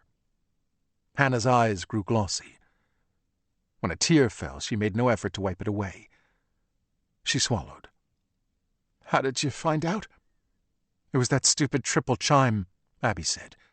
I heard it when you were in the bathroom. I thought it was my phone, but it wasn't. It was yours. She turned to Hannah. I checked your log, too. You got 1,000 points for recruiting Brendan and me as new Sugar and Spice members. Yay for you. Everybody's racking up points, it seems. Brendan was confused. I don't understand. Dr. Donetti told us about the app, not Hannah or Stucky. Abby glared at Stucky. Yeah. Funny how that worked. 45. Stucky took a drink of the vodka, not as part of the game, but because he clearly needed a drink. He took a good hard swig before setting the bottle down and wiped his mouth with the back of his hand. Abby, never have I ever... Abby interrupted, her voice taking on this hard edge. Put a business card for a bogus doctor under the windshield of my best friend's wife's car. Now Brendan was really confused. What? Those errands I ran today? Abby explained. I went to the mall and asked to see the parking lot security footage for the day the card appeared. I told them someone broke into my car and was curious if the cameras caught anything. Doesn't take much to get a mall cop to spring into action, anything to liven up their day. Stucky parked 2 cars down from me that day. She glanced at him. Followed me, I guess? He placed the card and took off. Honestly, Stucky, you could have worn a baseball cap or something. I had no trouble identifying you. Hannah stood from her place on the floor and sat on the arm of the couch. She put her arm around Stucky's shoulders. I made him do it. You didn't make me do anything. I don't care about any of that, Abby shot back. I want to know who told the 2 of you to do it. Hannah said, I think you already know. I want you to say it. The app, Hannah told her. It was a spice. Recruit a new member. Not any new member, though, right? Hannah shook her head. It gave me a map and a countdown. The app wanted you. And you got more than just points when you handed us to them, didn't you? Hannah's mouth dropped open. How did you... Forget how I figured it out. It doesn't matter. I want to hear you say it. Stucky reached over and squeezed Hannah's hand. Gave her a nod. The app sponsored my feeds. All my social media sites. They started to outbid everyone else until there was nobody else. They gave you a shit ton of money. Hannah nodded. You didn't think that was weird? You didn't question why some app decided to pour on the cash? Oh, like you did when they paid for that expensive dinner? Hannah shot back. Did you pick up the phone and start digging? Did you search for some way to pay them back or right whatever atrocious wrong was committed? No, you did not. You want to call me out, Abby? Go right ahead. But don't be a fucking hypocrite. Brendan stared at Stucky. Where did you get the business card for Danetti? It came in our mail, addressed to me, Stucky said. My spice said, refer a friend. I didn't know it meant Abby until I got to the mall. The map took me to Abby's car. His face creased with lines. It's a fucking app. A game. What's the harm? The 2 of you have never seemed happier. It was a good thing.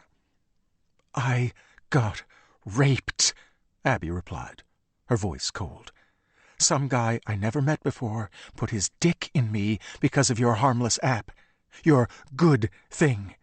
Your wife even pushed me to go. Hannah looked horrified. Abby, that's not fair. I didn't know. How could I? Abby glared at her. Brendan thought she might hit her. Lunge at her. Worse.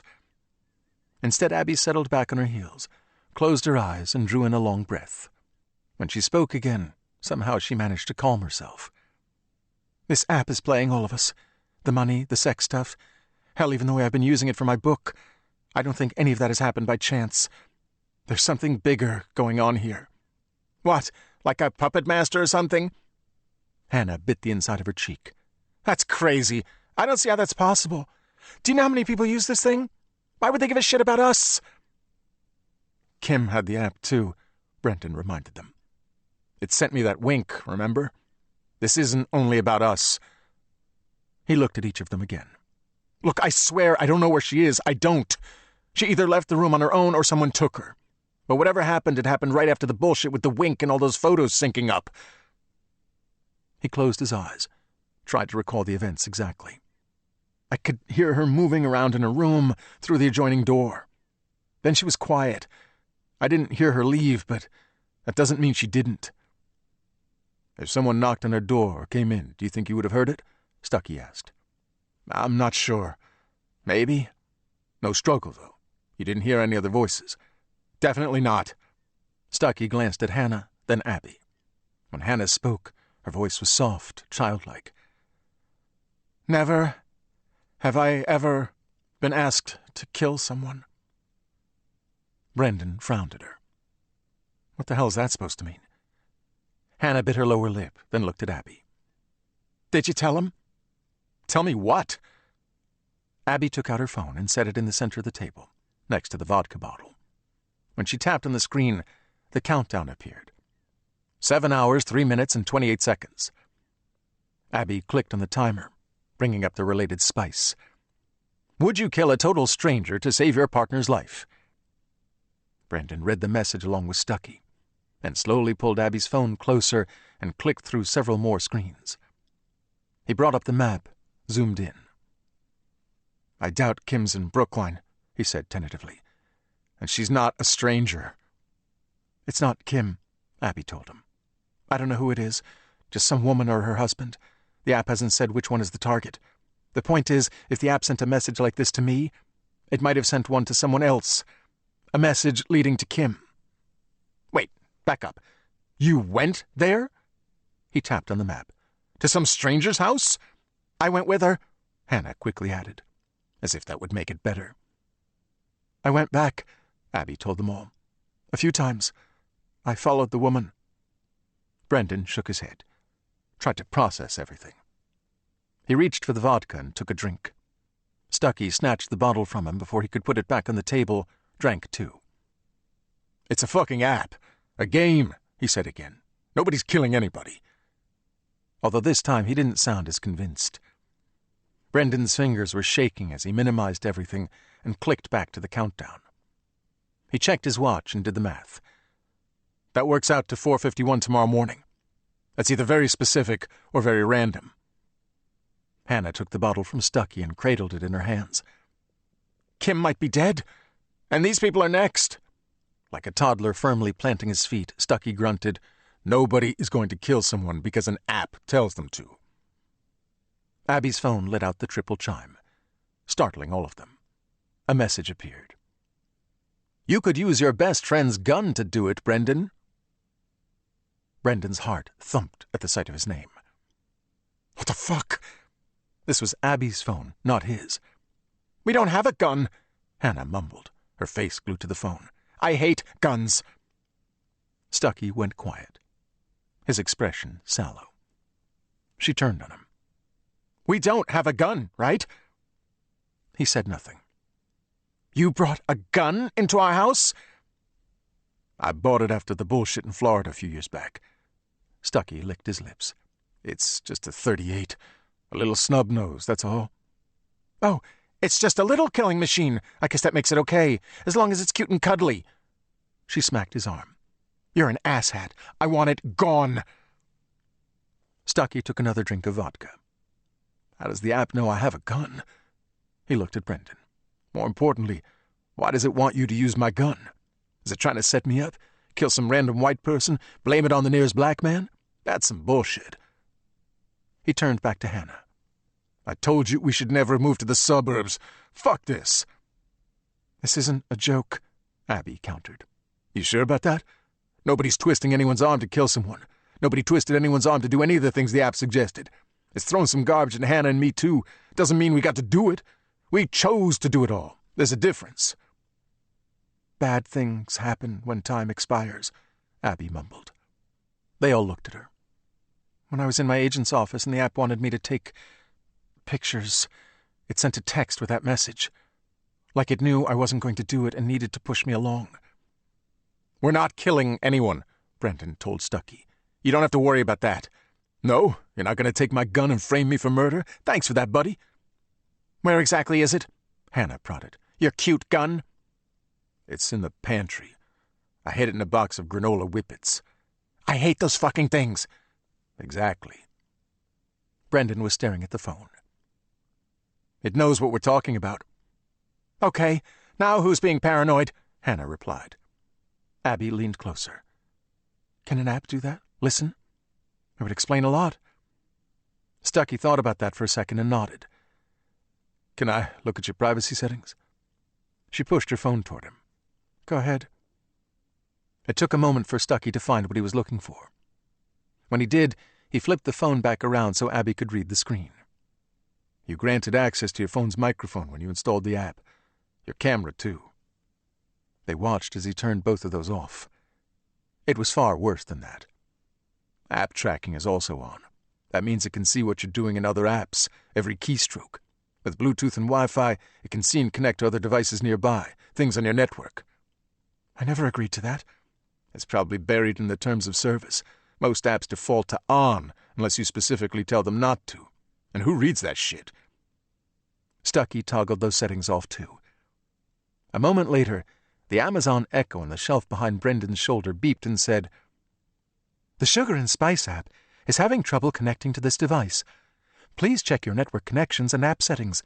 You have 6 hours, 53 minutes, and 9 seconds remaining on your current Spice."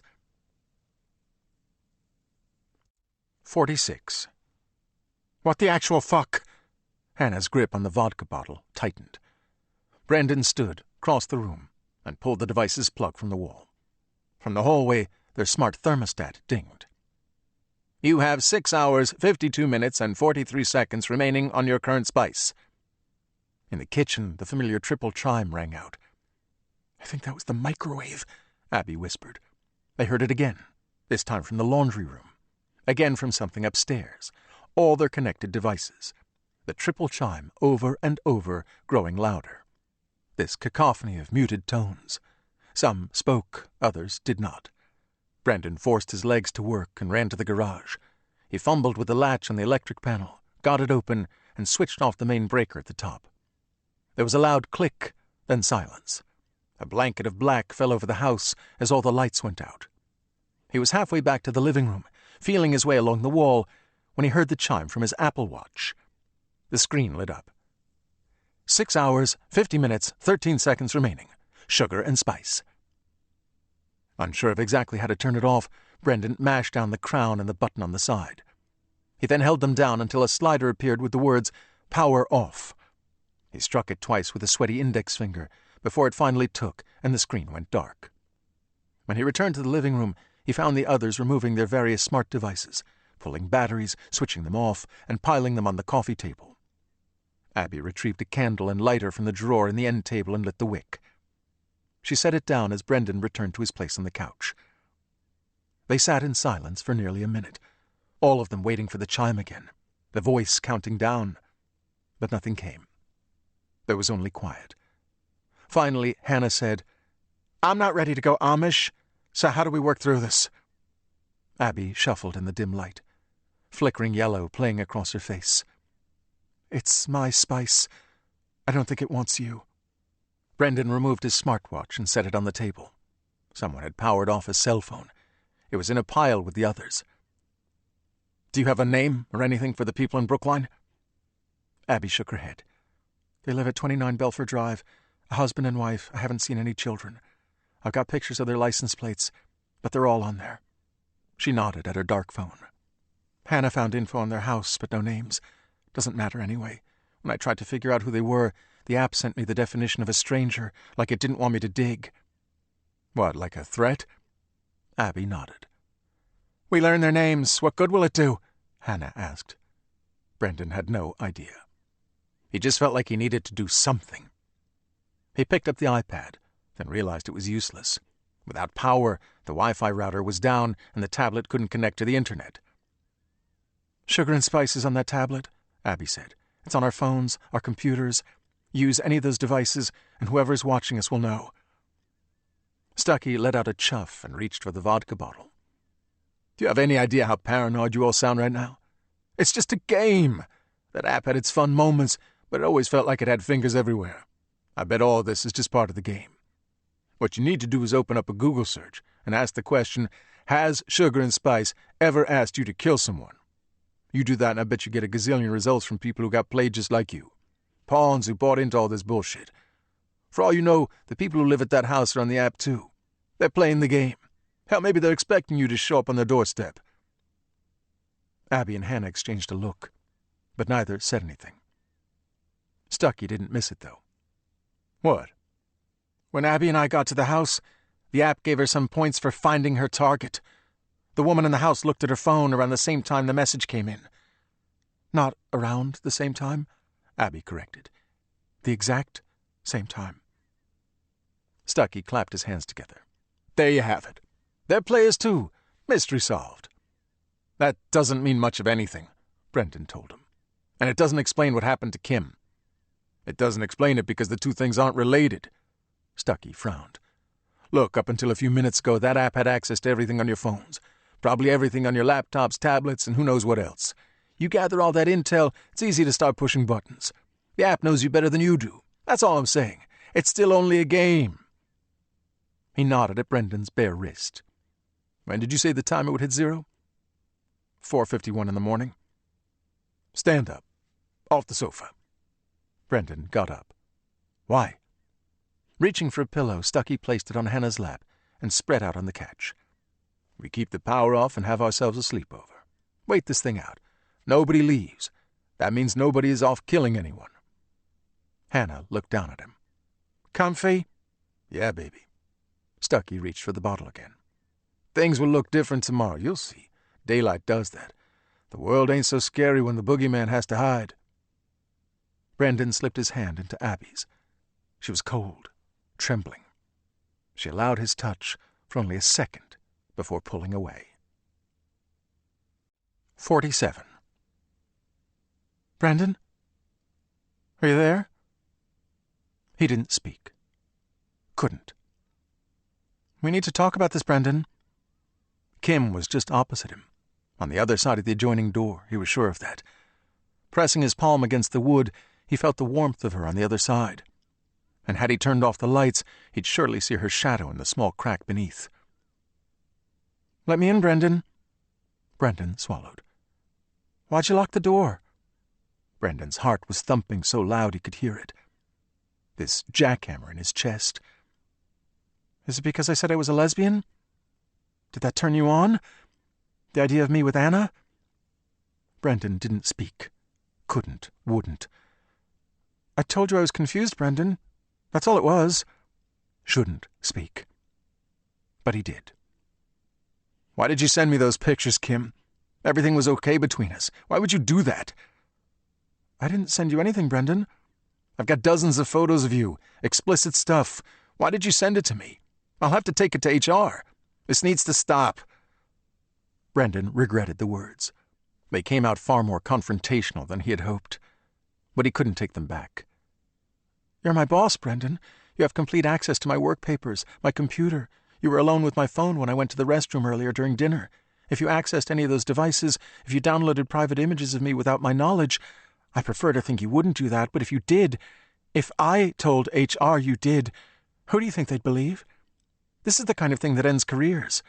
We involve them, anyone else. That's what happens. Careers end. Unlock the door, Brendan. Let me in. We can still work this out on our own. Nobody will ever know. Somebody always knew. Somebody always... Brendan, wake up. It's almost time. His eyes opened on Abby, sitting up in bed with her grandmother's watch in her hand. On her nightstand, a candle had burned down to the nub.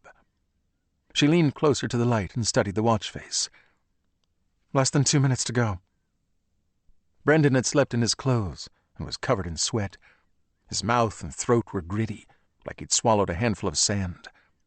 It took him a moment to understand where he was, what was happening, why the power was out.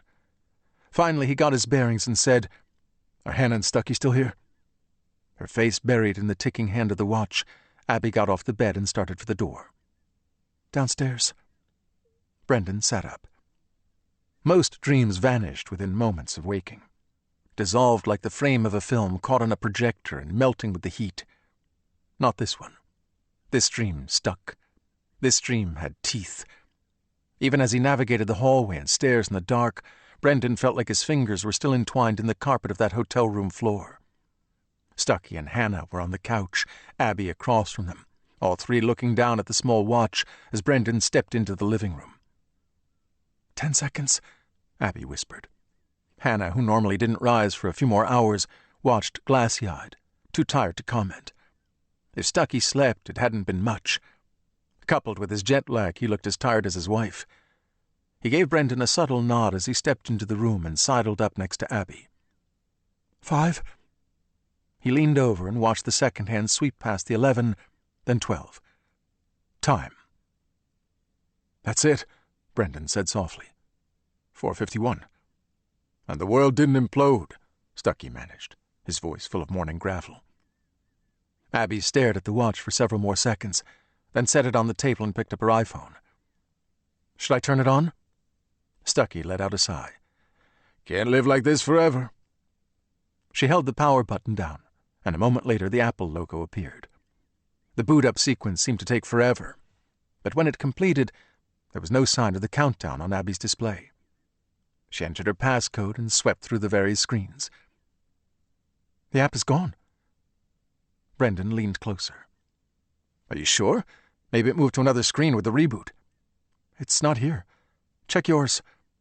Hannah reached for her phone and powered up. "Mine's gone too." It wasn't on Brendan's or Stuckey's phone anymore either. "Maybe that's that," Stuckey said. "You didn't complete a spice, so they sacked you." At some point, Abby had brought her MacBook down and put it with the phones. She booted that up too, then frowned. "The ransomware is still on this thing. I think part of me hoped they were related." "The internet is still down," Brendan reminded them. "Maybe it'll update once it's back on the web. Should I turn the power back on?" "Power is needed for internet and for coffee," Hannah muttered. "Coffee is needed for me to boot up." Brendan went to the garage and flipped the master breaker. The lights flickered on around him, followed by the hum of the old refrigerator they kept in the corner. The sounds of the house coming back to life. Back in the living room, he watched as Abby waited for the Wi-Fi indicator to appear in the corner of her Mac. Then she rebooted. When the laptop came back online, she shook her head. "Still locked. I guess that was too much to hope for. Still waiting on that coffee." Hannah yawned. "How about we grab that for you at our house? Give these two a chance for a little more rest." He eyed Brendan. "We told A.D. Dubin we'd go in this morning." Hannah frowned. "On a Saturday?" Stuckey pulled her close and kissed her on the cheek. "There's a lot going on, but I'll try and have us home by lunchtime." Looking back at Abby and Brendan, he said, "I hope there are no hard feelings here. The last thing we'd ever want to do is hurt the two of you. You know that, right?" Brendan nodded. "We're all good." When Abby didn't say anything, he reached over and gave her hand a gentle squeeze. "Right, Abs?" "Yeah," she said quietly, still looking at her phone. "All good." She didn't sound good, though. Stuckey steered Hannah toward the door. "Try to get in the office by 8. I'll get us out by 11. Brendan wanted to lighten the mood. "Maybe we could hit some balls over at Fairlane. Let's see how things go." Then they were gone, and Abby and Brendan were alone. "Are you going to stay up or try and get more sleep?" he asked her. Abby finally lowered her phone and faced the staircase. "I can't sleep. Not now. I think I'll try and get some pages done." He tried to take her hand, but she pulled away from him. "Abs, are we okay?" Her back to him, she said nothing for the longest time. "I think we can be." Abby left her MacBook on the coffee table as she vanished up the steps. Sugar and spice. Sugar. If you lost everything but each other, would it be enough? 48. The police were waiting for Brendan when he arrived at the office. Well, that's what he thought when he saw them. 2 uniformed officers and a woman in a rumpled suit. Brendan caught a glimpse of their backsides as they stepped into A.D. Dubin's office and closed the door. Rather than walk by her office, he skirted the opposite side of the cubicle bullpen, slipped into his office, and silently closed the door. He stood there for a moment, his back against the wall, before crossing the small room, dropping into his chair, and dialing Stuckey's extension. Stuckey's voice came from the small speaker. "Hey, you made it. Are they here about Kim?" "I think so, probably." "She hasn't turned up yet?" The question hung between them. If Kim had been found, and that prompted the police to come to the office, it wasn't good. If Kim was still missing, and the police were at the office, that wasn't good either. "Any word from the FBI?" "Not that I've heard." Brendan's replacement laptop was sitting on the corner of his desk. He pulled it closer and powered it on. "She'll turn up." On the laptop screen, Brendan entered his username and password. A message appeared. "To restore your previous desktop, please select a disk image." The IT department used some type of software that took snapshots of everything on their computers on a regular basis. This made it easy to restore everything as of a specific date. Normally he'd select the most recent snapshot, but instead he scrolled back more than a month, long before all this started, and selected Restore. Thinking aloud, Brendan said, "I shouldn't have destroyed the computer. I get why you did, but yeah, that was a dumbass move. What would you have done?" "I probably would have made some other dumbass move, but not that." A progress bar crawled across the screen as the laptop whined, both the fan and hard drive churning as the software restored all his data. A lump formed in Brendan's throat. "Do you know if our laptops back up while we're on the road?" "As far as I know, they back up 24/7 as long as they're connected to the internet. Why?" The answer came to him a moment after he asked the question. "Oh, you're wondering when Kim's laptop last backed up." Brendan swallowed. "The wrong person sees all that, and it would look really bad for me. Maybe you should call George Keegan." Hearing that suggestion, that name, come from Stucky's mouth, felt like a sucker punch to the gut. George Keegan was a criminal defense attorney they'd come up against more times than Brendan could count. Keegan wore these glossy Italian suits that shimmered when he walked, fostering a glow only outdone by the large amounts of product in his hair. He billed at 1,000 per hour and rarely lost. In the decade Brendan had known of the man, he was only aware of 2 clients who actually went to prison, and both got the minimum sentence at low-security facilities.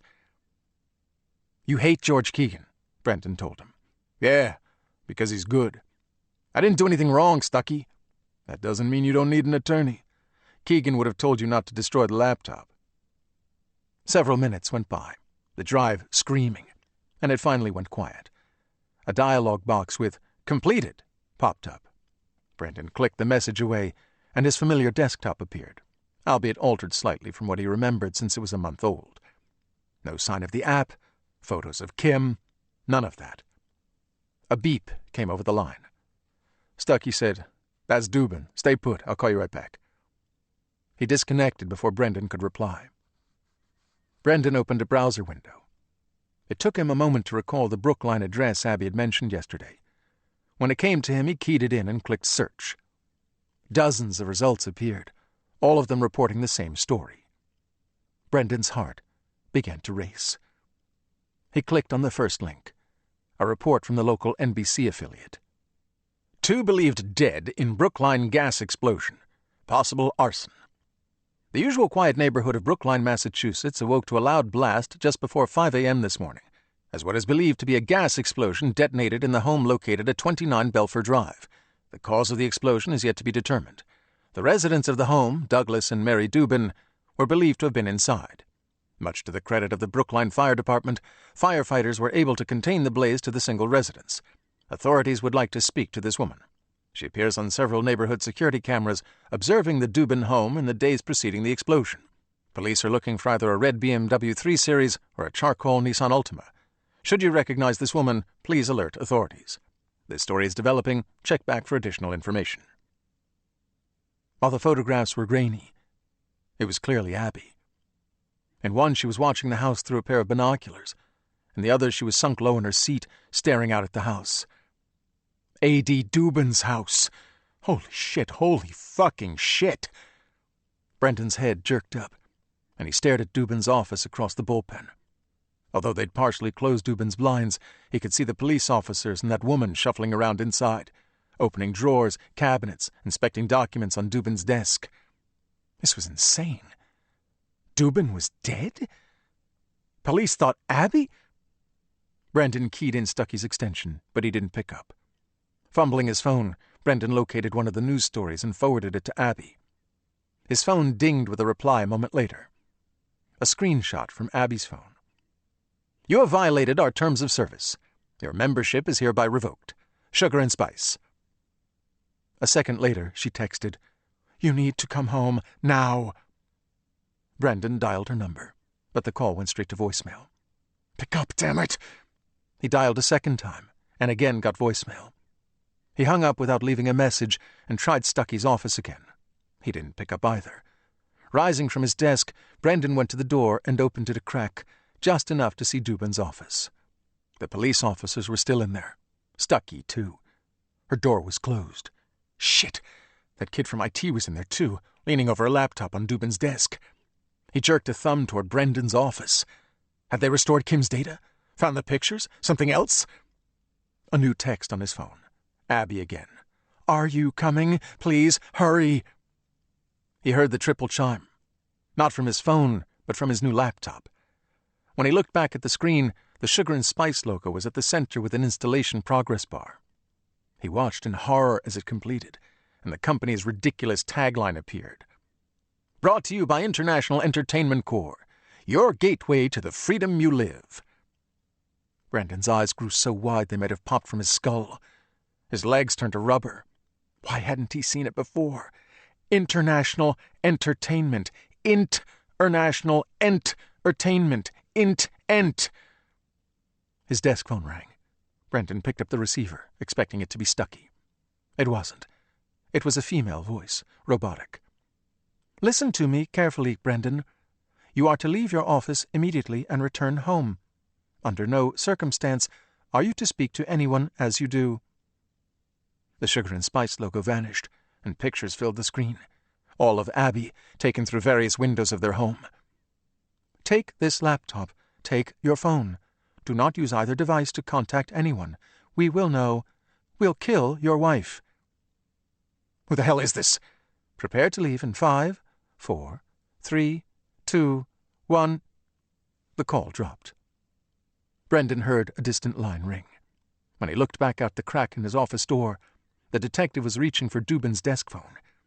Stucky was looking down at the cell in his hand, and the officers were reaching for theirs, the IT guy too.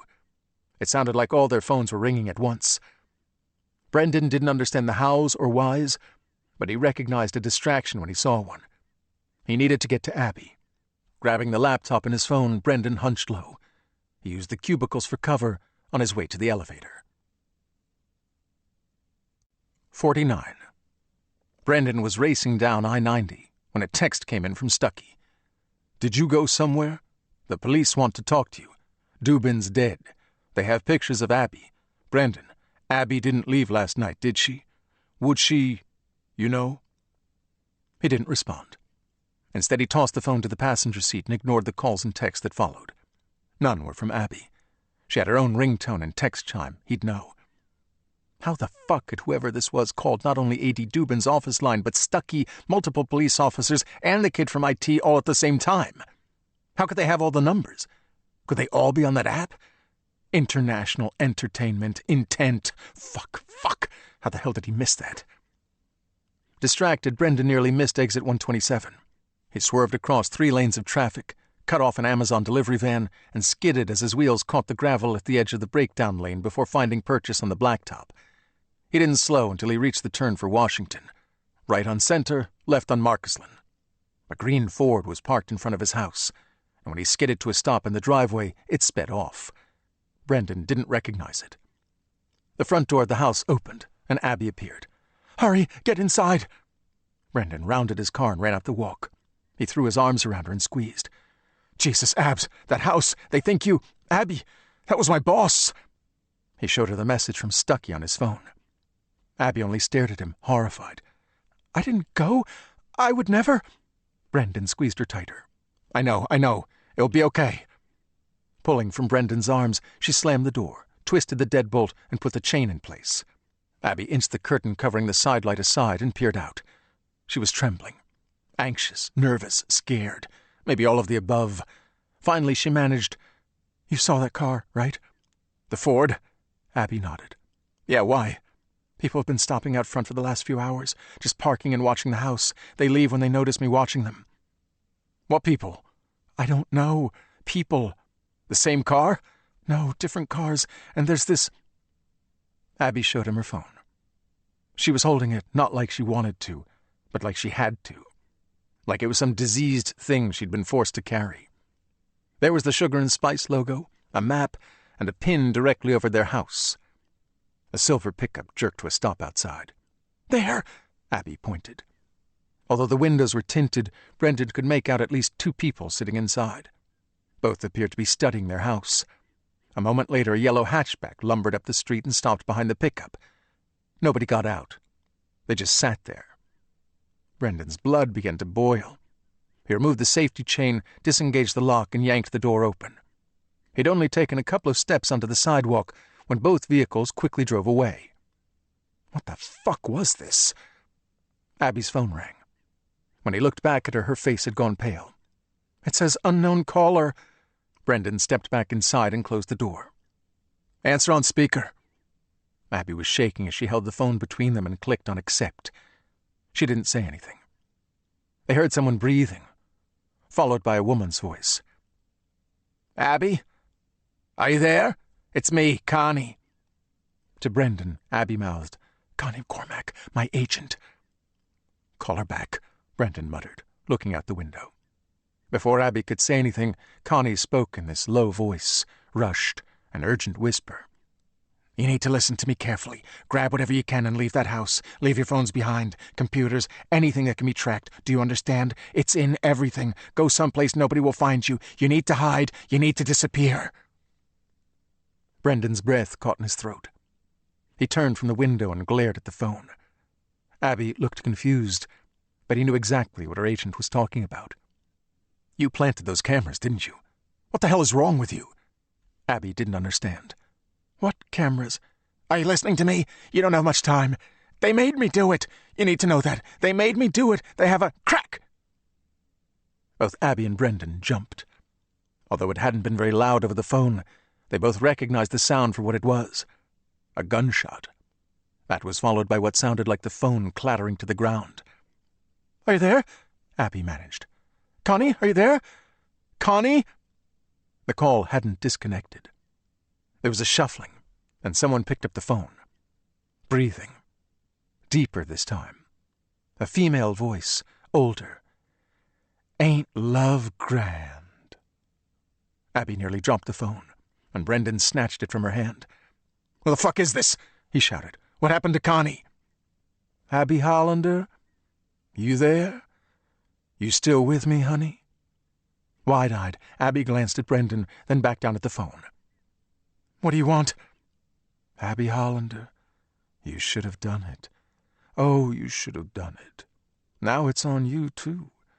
Hard to believe you value a stranger's life over your man.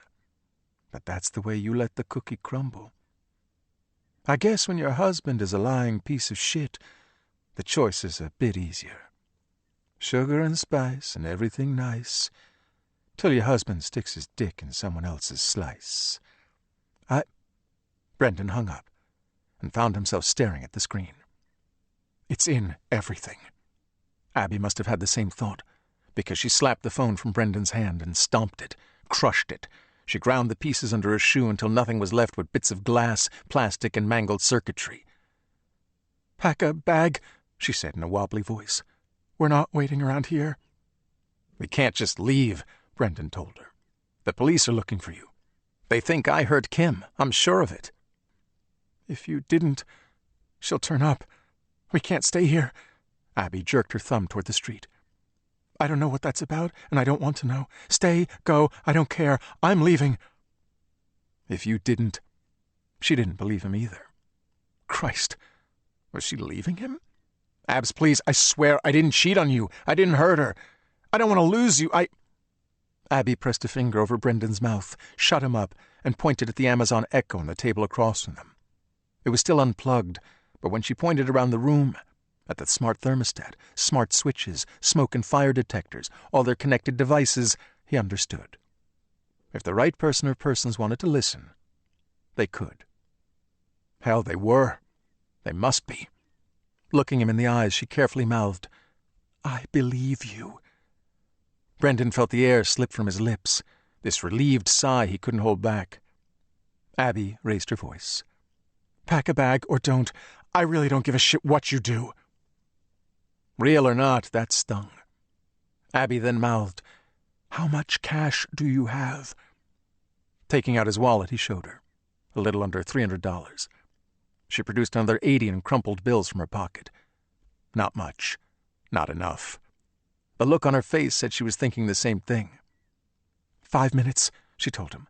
I'm going to the lake house until this blows over. They didn't own a lake house. Abby pointed at Brendan's phone. He'd set it down next to the door with his laptop. They told me to bring them both here, he said as softly as he could manage. They destroyed them both together.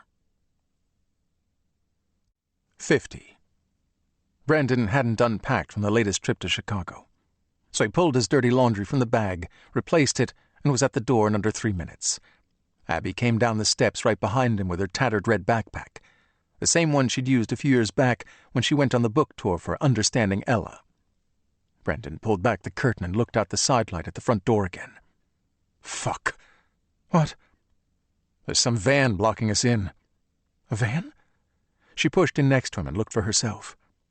Abby had already been tense, but at the sight of the red van, every muscle in her body turned to stone, and the color left her face. Do you know who that is? Abby kept her voice low, barely a whisper. They followed Hannah and me a few days ago. They were watching the people on Belfer, too. A young woman with long dark hair rounded the side of the van and leaned against the front fender. She was wearing cut-off jean shorts and a blue-striped bikini top. She eyed Brendan's car, the front of the house, and absent-mindedly twisted a length of her hair between her fingers as she chewed gum. Stay behind me, Brendan told Abby. Hefting up his bag, he unlocked the door and stepped out onto the sidewalk. The woman gave him a flirtatious wave and grinned at him. Hi, I'm Juliet. You must be Mr. Hollander. Abby clearly had no intention of staying behind him. She set her bag in the grass and took a few steps toward the girl. I thought you said your name was Cordelia. What's next, Macbeth? Portia? Cleopatra? She twirled her hair again and grinned. I don't know them, but they sound lovely. How's the new book coming, Miss Hollander? I just can't get enough of the other one. Been reading it nonstop. Brendan inched next to Abby. You know her? She asked me for my autograph when I was with Hannah the other day. Your lovely wife was kind enough to give it to me. She's a peach.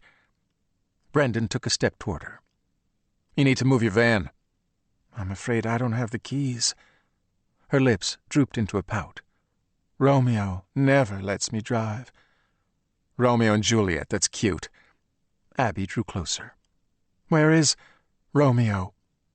The young woman who called herself Juliet waved a dismissive hand through the air. You know, around. I was checking for a back door. A gruff voice called out from the corner of the house. Figured you might make a run for it that way. Didn't think you'd chat up my little lady. She keeping you entertained? The largest man Brendan had ever seen rounded the side of their house and crossed the grass toward them. Sauntered. That was the word that popped into Brendan's head. That's what the man did. He sauntered. He was at least 6'3", maybe 6'4", 200-plus pounds. A beat-up cowboy hat rested on his head, and it had been several days since he'd shaved. A few since he'd bathed, too. Brendan caught a whiff of him in the air. His jeans were stained, as was his faded black T-shirt, the logo for the band Boston, cracked and barely readable. He held up a cell phone. I'm glad you trashed yours. Tracking with GPS takes all the fun out of it. Now we got ourselves some real sport. Get your van out of our way. Or what? You gonna hurt me, Abercrombie? Beat me with your man purse? If I was even the least bit concerned, I'd ask Juliet over there to tell you what happens to people who throw threats at me all willy-nilly. I ain't concerned, though. I kind of respect the fact you're willing to do it. Better than crying and begging and the like. I hate that about as much as I hate GPS. We called the police, Abby told him. This brought on a grin. The man's teeth were yellow and crooked. He crossed the rest of the lawn in that lazy gait of his and got within inches of them. His eyes locked with Abby's, breath foul, like day-old meat. No, you didn't. The cops want you in a bad way, and your hubby there's on the lam for disappearing some girl. The last thing you'd do is run to the cops. He leaned over her and gave a loud sniff. Ah, that's nice. Back the fuck off, Brendan growled, his blood burning. Romeo lipped his chapped lips, his eyes never leaving Abby. You're our ticket to platinum, but that don't mean we can't have a little fun first. How about you and me go back inside? Juliet don't much mind, as long as she gets to watch. Your hubby can come too. Maybe he'll learn something. Abby brought her knee up, swift and hard. She put all 108 pounds of herself into the blow and caught Romeo square in the balls. The muscles of his lined face went tight, and he tumbled back several steps, like a large tree trying to remain upright in the howling winter wind. "Come on!" Grabbing Brendan by the hand, Abby dragged him toward the street, toward Hannah and Stucky's house. Behind them, Romeo shouted out, "Oh, I love it when they're feisty." 51. Brendan stumbled and nearly tripped on the steps leading up to Hannah and Stucky's front porch. Abby beat him and was frantically digging through the dirt in some long-dead potted plant, looking for their spare key. "Isn't Hannah home?" "She dropped Stucky at the office and went to the bank," Abby told him. "She told him she was paying the ransom." Brendan admittedly knew very little about how Hannah earned her income, but the idea of paying some stranger 10 grand in Bitcoin just to gain access to social media accounts seemed absurd to him. "A blow like that will leave a man singing soprano," Romeo shouted out from behind them. He was halfway across the street, taking his time. Juliet hadn't followed. Instead, she was back at their house, crouching near the front door. "Bitch forgot her bag. Got some nice stuff in here." Abby's backpack was open, and the girl was busy pulling out Abby's clothes, throwing everything around the lawn. "Found it." Abby got up, brushed the dirt off the key, and fumbled it into the lock. The moment she opened the door, the alarm panel off to the side started to chirp. Abby ignored it and ran for the kitchen. Brendan shut the door and twisted the deadbolt as Romeo slammed into the other side. His considerable bulk and size shook the entire house, rattled the pictures on the walls. "I'll huff and I'll puff, and I'll blow your house down," he sang in a low voice as he struck the door a second time, then a third time. The heavy bangs were bad. The silence that followed when he stopped was worse. There was only the chirp of the alarm panel. Then that stopped, too. A moment later, the shrill alarm began to scream. Brendan backed up slowly, then found Abby in the kitchen. The pantry door was open, and half the contents were on the floor. Abby appeared to be grabbing boxes at random, dumping them, and throwing them aside. "Where did he say he—" "Granola whippets!" "I don't see any granola." In the living room, a window shattered. Another after that. Then a louder, deeper crash as Romeo kicked open the French doors. A harsh thud. The crack of plastic. The alarm went silent. Brendan ran to Abby, grabbed her around the waist, and pulled her into the pantry. He closed the flimsy louvered door behind them. Abby kept looking as he peered out through the thin slots. He saw Romeo's shadow first, growing on the kitchen floor like some monster waking in a child's nightmare. "Gee, Juliet, where do you think those two could possibly be hiding?" He kicked a box of Cheerios, sending cereal skittering across the tile. When he turned toward the pantry door, he made no effort to hide each crunch of his feet. He wanted them to hear. Brendan didn't know when Juliet entered the house, but when she spoke, she sounded like she was either in the living room or standing at the kitchen door. "I don't know, Romeo. Maybe they snuck out the back and they're long gone. They're awfully smart. Got a leg up on us for sure. Maybe we should just give up and go home." Romeo drew closer to the pantry door, his large frame blocking out the light. Brendan didn't realize Abby had found the gun until she pulled the trigger. Stucky had said it was only a .38, played it off like it was some small gun. But the explosion in that confined space was anything but small. There was a hefty bang, followed by a ringing in Brendan's ears. That was followed by 3 more shots as Abby emptied the gun into the pantry door.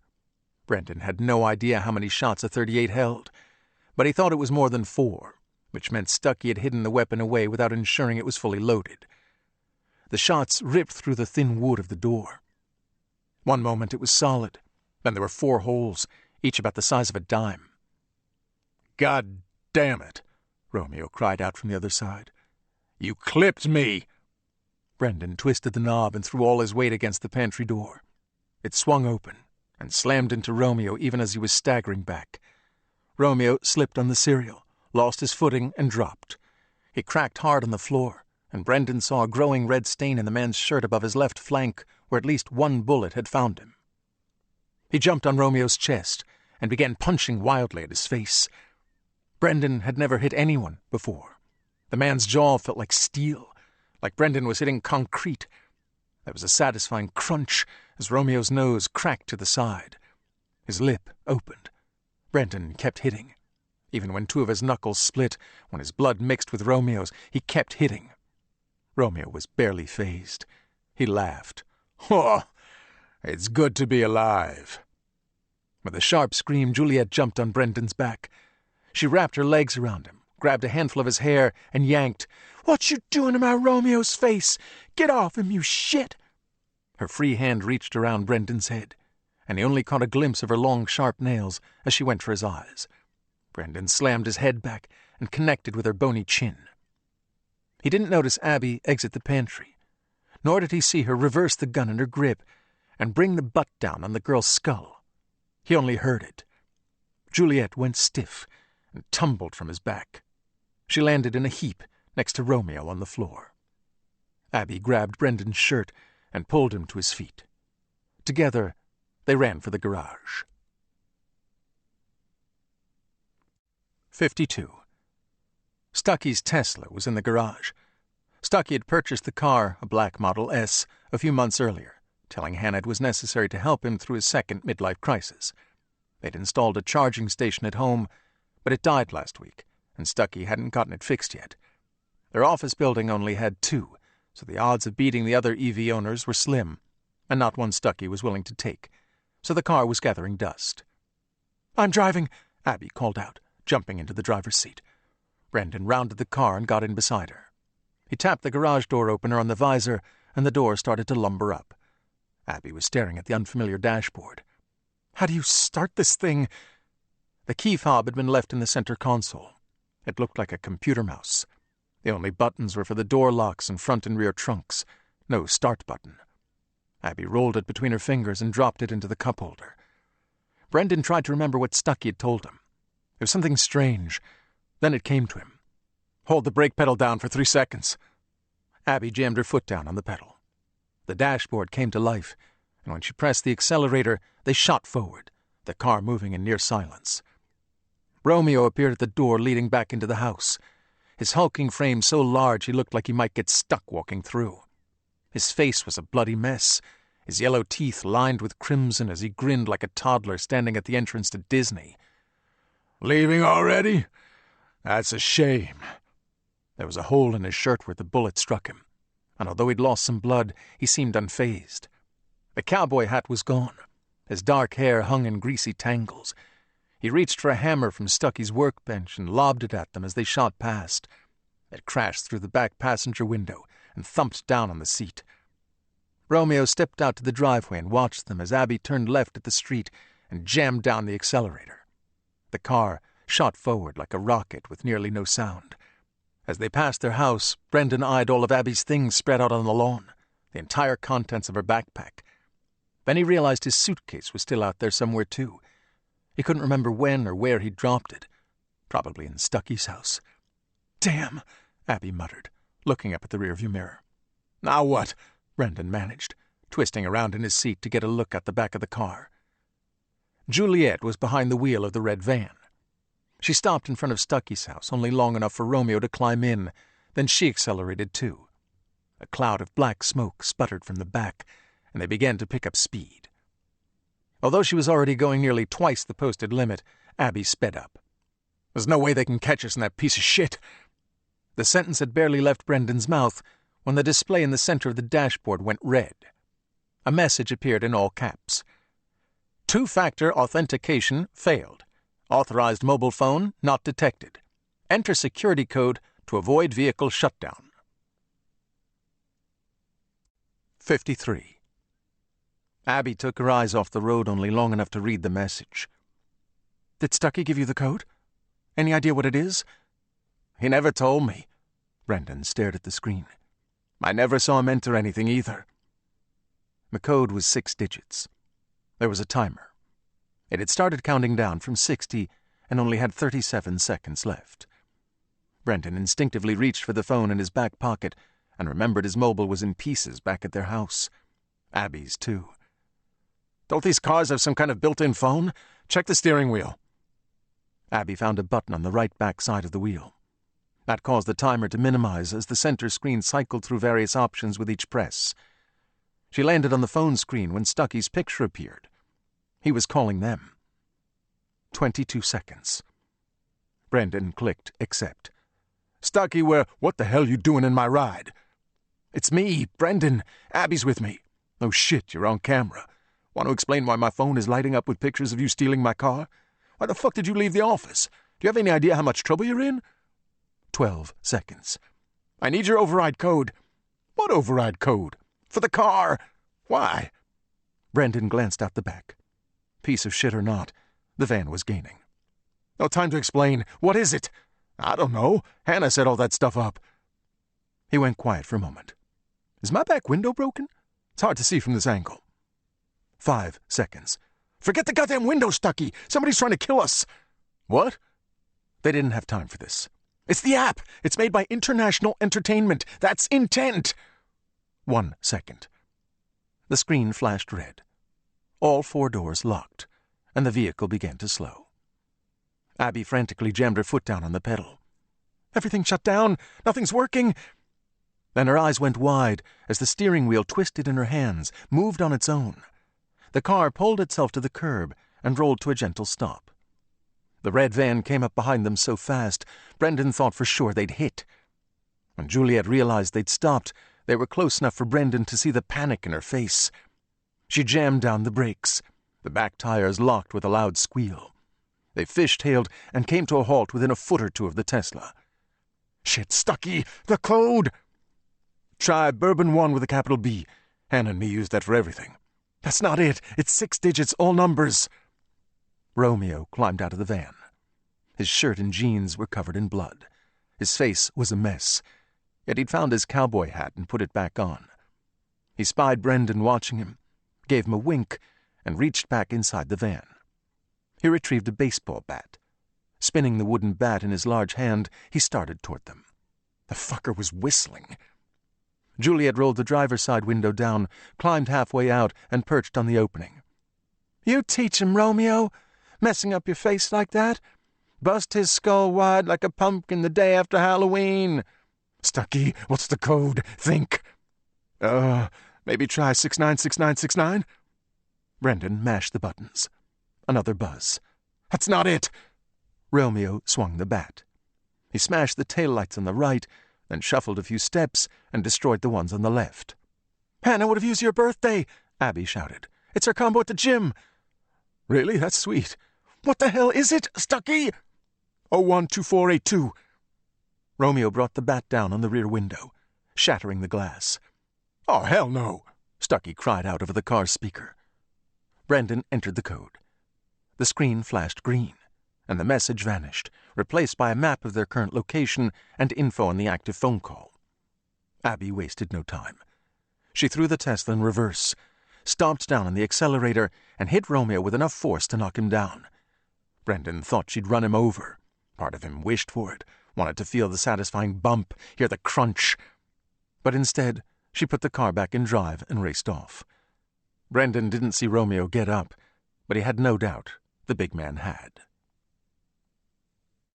54. You still there? Stucky's disembodied voice came from the speakers all around them. With no sign of the van, Abby left the residential roads and took the ramp to I-90. Brendan finally faced forward and melted into the seat. The adrenaline fled him as quickly as it had come, leaving his body feeling like an empty, tired husk. Every inch of him began to hurt, arms, legs, back. He looked down at his hands, his split knuckles, swollen, dripping onto Stucky's leather seat. We're still here, he managed. How bad is my car? As Abby maneuvered them onto the highway and gained speed, wind whistled through the missing windows. The back seat was covered in glass. With the taillights gone, they'd surely get pulled over if a state trooper got anywhere near them. We need another car, he told Abby. Without taking her eyes off the road, she said, We need money. We're not doing much of anything with $380. Stucky cleared his throat. Why exactly do you need a new car? What did you do to my baby? Stucky, forget the car. Did you hear what I said? Intent owns the app. Intent is a lending facilitator. Why would they own a sex app? Hold on a second. Stucky's voice went muffled as he covered the phone and spoke to someone else. He came back a moment later. "You're on I-90, right? You need to come back to the office. It's not too late to try and fix all this, but you need to come in now, both of you."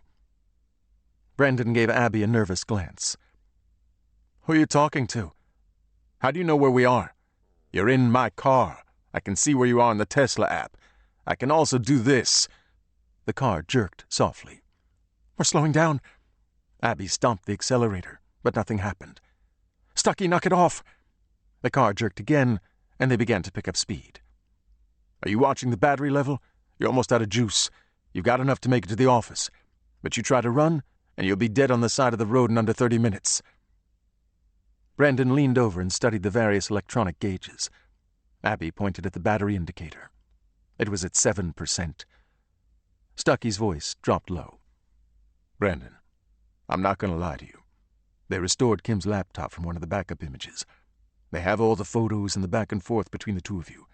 If you come in, you still have time to explain it all. They don't know how Abby fits in, but none of the theories are good. I'll help you explain. Get in front of all this. But you need to come in now."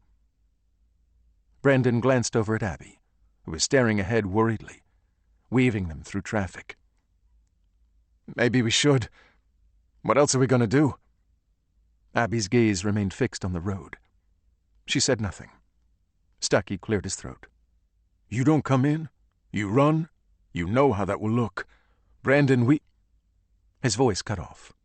The center screen flashed, and the Sugar and Spice logo appeared. "App successfully updated." The car jerked forward, accelerated. "Brendan, that's not me." Abby looked down at the pedals, then back at the road again. "I'm not doing that." Their speed began to climb. 75, 83, 92, 98. Text began flying across the screen, random sugars and spices. "What is the craziest thing you've ever done with your partner? What color underwear is your partner wearing today? Would you sacrifice your own life for your partner's? Would you die for your partner? Would you die for your partner right now?" The messages began flying by so fast, Brendan couldn't read them. Abby yanked hard on the wheel, maneuvered around the back of a slow-moving semi, and nearly hit a Chevy pickup when she came around the right side. She swerved to their flank, cut into the breakdown lane, and somehow managed to claw back on the pavement, coming within inches of the bumper. "The car's fighting me. It won't let me steer. We're going to wreck." They were still picking up speed. 104. 107. Brendan reached for the wheel, and when his fingers wrapped around the hard plastic, he felt it vibrating under his hand, fighting Abby, fighting him. When Abby tried to pull to the left, get in front of the semi, the wheel jerked in that direction, tried to run them into the truck's cab. It took all their strength to keep the car from ramming the truck. The force increased, like the Tesla was attempting to overpower them. If the key fob hadn't slipped in the cup holder when they swerved, Brendan wouldn't have noticed it, wouldn't have remembered it was there. It was pure luck, like a fucking sign. Brendan grabbed the key fob and threw it out the missing back window. The screen flashed red. "Key fob not detected," appeared in the center, and the car immediately began to slow. He didn't know if Abby managed to navigate them to the shoulder and off the pavement, or if that was the car again. He didn't much care. The moment they stopped, he yanked off his seatbelt and tumbled out the door to the wet grass. A moment later, Abby dropped down next to him. Brendan put his arm around her shoulder and pulled her close. He buried his face in her hair. They sat there for the longest time. Sugar and Spice. Sugar. Share your darkest secret with your partner. 55. Abby and Brendan walked along the edge of the highway, followed it about 2/3 of a mile to the next exit, then trudged down the off-ramp until it intersected with Linden Street near Alston. They held hands the entire time, their fingers intertwined, squeezing, grappling for a closeness they both desired but couldn't quite find, even in each other. At the base of the ramp was an old gas-and-go, run down but serviceable. Signs out front boasted spectacular sales on cigarettes by the carton and 12 packs of Michelob Ultra. People buzzed around the pumps. A baby cried from one vehicle. A golden retriever watched them from the open window of a GMC pickup. Some woman pushed through the double glass doors, furiously scratching the first of many lottery tickets in her hand with the edge of a quarter. She crossed the parking lot to an old double-parked Chevy Malibu next to the dumpster, oblivious to her surroundings. Standing there, still holding Abby's hand, Brendan watched all of this, the ordinary nature of it all, and began to doubt all the events of the past hour. It hadn't been real. It had been some kind of dream, vision, hallucination, anything but real. Because the things that happened in the past hour, those things didn't happen to real people. Those things only happened in the movies, streaming shows, books, not in real life. He'd been to this gas station before, about 6 months ago. The GPS had routed him off the highway to avoid some accident, so he'd stopped to fill up and grab a can of Coke. He'd been ordinary then. An ordinary moment. He so desperately wanted to be ordinary again. And for one brief second, he was. Then Abby's finger twitched across one of his bruised knuckles, and he looked down at their hands folded together. Some of his blood stained her skin. More stained her jeans. Then he saw the gun. Stucky's gun. She was holding it in her free hand, dangling openly at her side. "Jesus, Abby!" He snatched the gun from her, stuffed it in his waistband behind his back, and untucked his shirt to help cover it up. "You been carrying that the whole time?" She looked at him, but said nothing. Her face was expressionless. She was in some sort of shock. For all Brendan knew, he was too. He pulled her close and brushed some loose hair from her eyes. "Listen, we're going to go inside and get cleaned up. If there's an ATM, I'll take out whatever I can. Then you take out money, and they'll know." Abby sounded nothing like herself. Her voice was flat, hypnotic. "We don't have a choice. Besides, if they're watching us that close, they'll know where we left the Tesla. They'll know we walked to here. So we hurry, we get some cash, and use it to get somewhere safe. We get all the money we can and go off-grid. We stay off-grid until we figure this out. Does that make sense?" Abby nodded. "Brendan, "Yeah?" is Connie dead?" "Yes." "I don't know. Let's hope not. Come on." He led her through the double doors into the gas station's small convenience store. He spotted an ATM to his right and a sign for the bathroom near the back. "You go first. I'll get the cash." She didn't move. He pulled her close and nuzzled his face in her hair, spoke quietly. "We'll figure this out, I promise. It will all be over soon. We need to stay strong." With a soft nod, her hand slipped from his, and she made her way around the narrow aisles to the back corner. At the ATM, Brendan took out his bank card and keyed in his security code. He clicked withdrawal and entered $3,000. A message came up and told him the maximum withdrawal permitted was $500. He swore under his breath. Even with the $380 they already had, that wouldn't be enough. Hotels, food, they needed a car. How the hell could they go off-grid with less than $1,000? They'd have to hit more than one machine. From here, they'd walk down the street until they found a used car dealer. They'd hit every ATM along the way. Whoever was tracking them would certainly figure that out, but once they had a car, they could vanish. They just needed to move fast, not give anyone enough time to get here. Brendan changed his withdrawal amount to $500 and pressed the enter button. Authorizing appeared on the dirty screen. A moment later, funds not available appeared. Frowning, he changed the amount to $300 and got the same message. Sweat broke out on his brow as he clicked back through the screens until he found the option for a balance inquiry. He selected it and waited. The machine spit out a receipt. When Brendan found the available balance on the thin paper, he could only stare. 12 cents. He found the same amount in their joint savings account. No. "Everything okay over there?" the cashier asked, an older man wearing a Patriot sweatshirt. "They can be slow sometimes. I think it still uses dial-up." Brendan waved a dismissive hand at him and tried one of his credit cards. It came back as declined. He smacked the side of the machine. "Hey!" the cashier shouted. "Do that again and I'm calling the cops." "Sorry," Brendan managed. "It's been a tough morning, and my card isn't working." The cashier got a better look at him, saw the blood on Brendan's hands, a tear in his shirt. "Maybe I should call the cops. What you been into?" Abby came out of the bathroom. She'd pulled her hair back into a ponytail and washed her face. She untucked her shirt, too, covering the blood on her jeans. When she sided up next to Brendan, he handed her the receipt with their balance, his hand shaking. She studied the number and blew out a breath. Something about her was different. Somehow, in that short amount of time, she'd regrouped.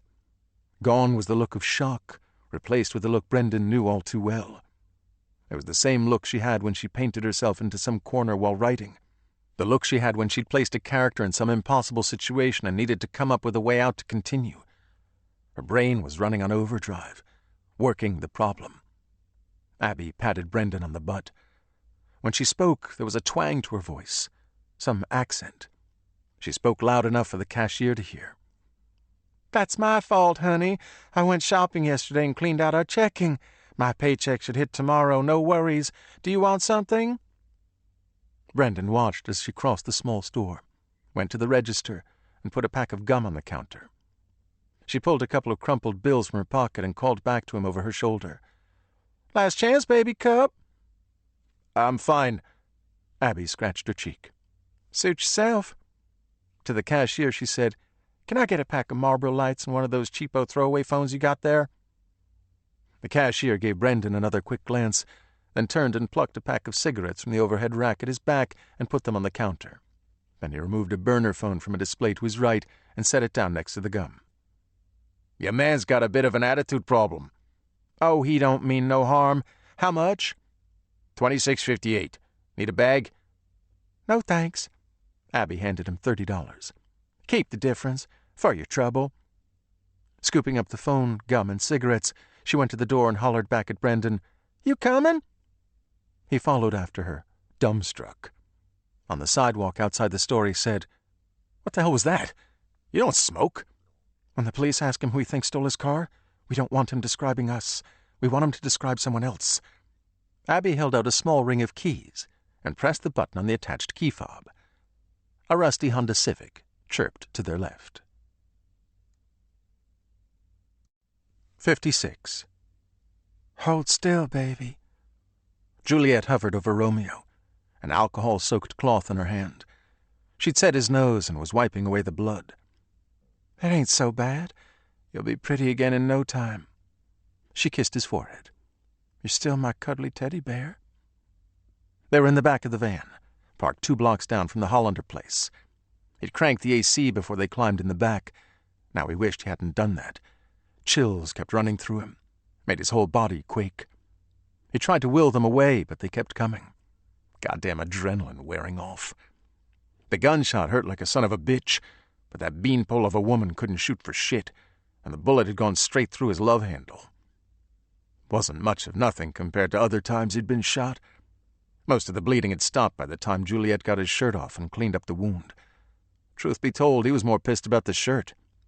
He loved Boston, and as far as he knew, they weren't touring no more. The t-shirt was priceless, and she'd fucked it up.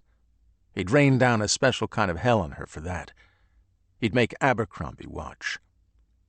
Romeo's phone rang from some place up front. Juliet froze mid-wipe, her head slowly swiveling toward the sound. "It's her, ain't it?" It would be her, all right. Nobody else had that number. Only her. She wouldn't like any of this. Not one bit. "Hand it to me." Juliet didn't move. "Maybe you shouldn't answer. Let her think you're busy or something." You don't not answer. Not for her. "Hand it to me," he repeated.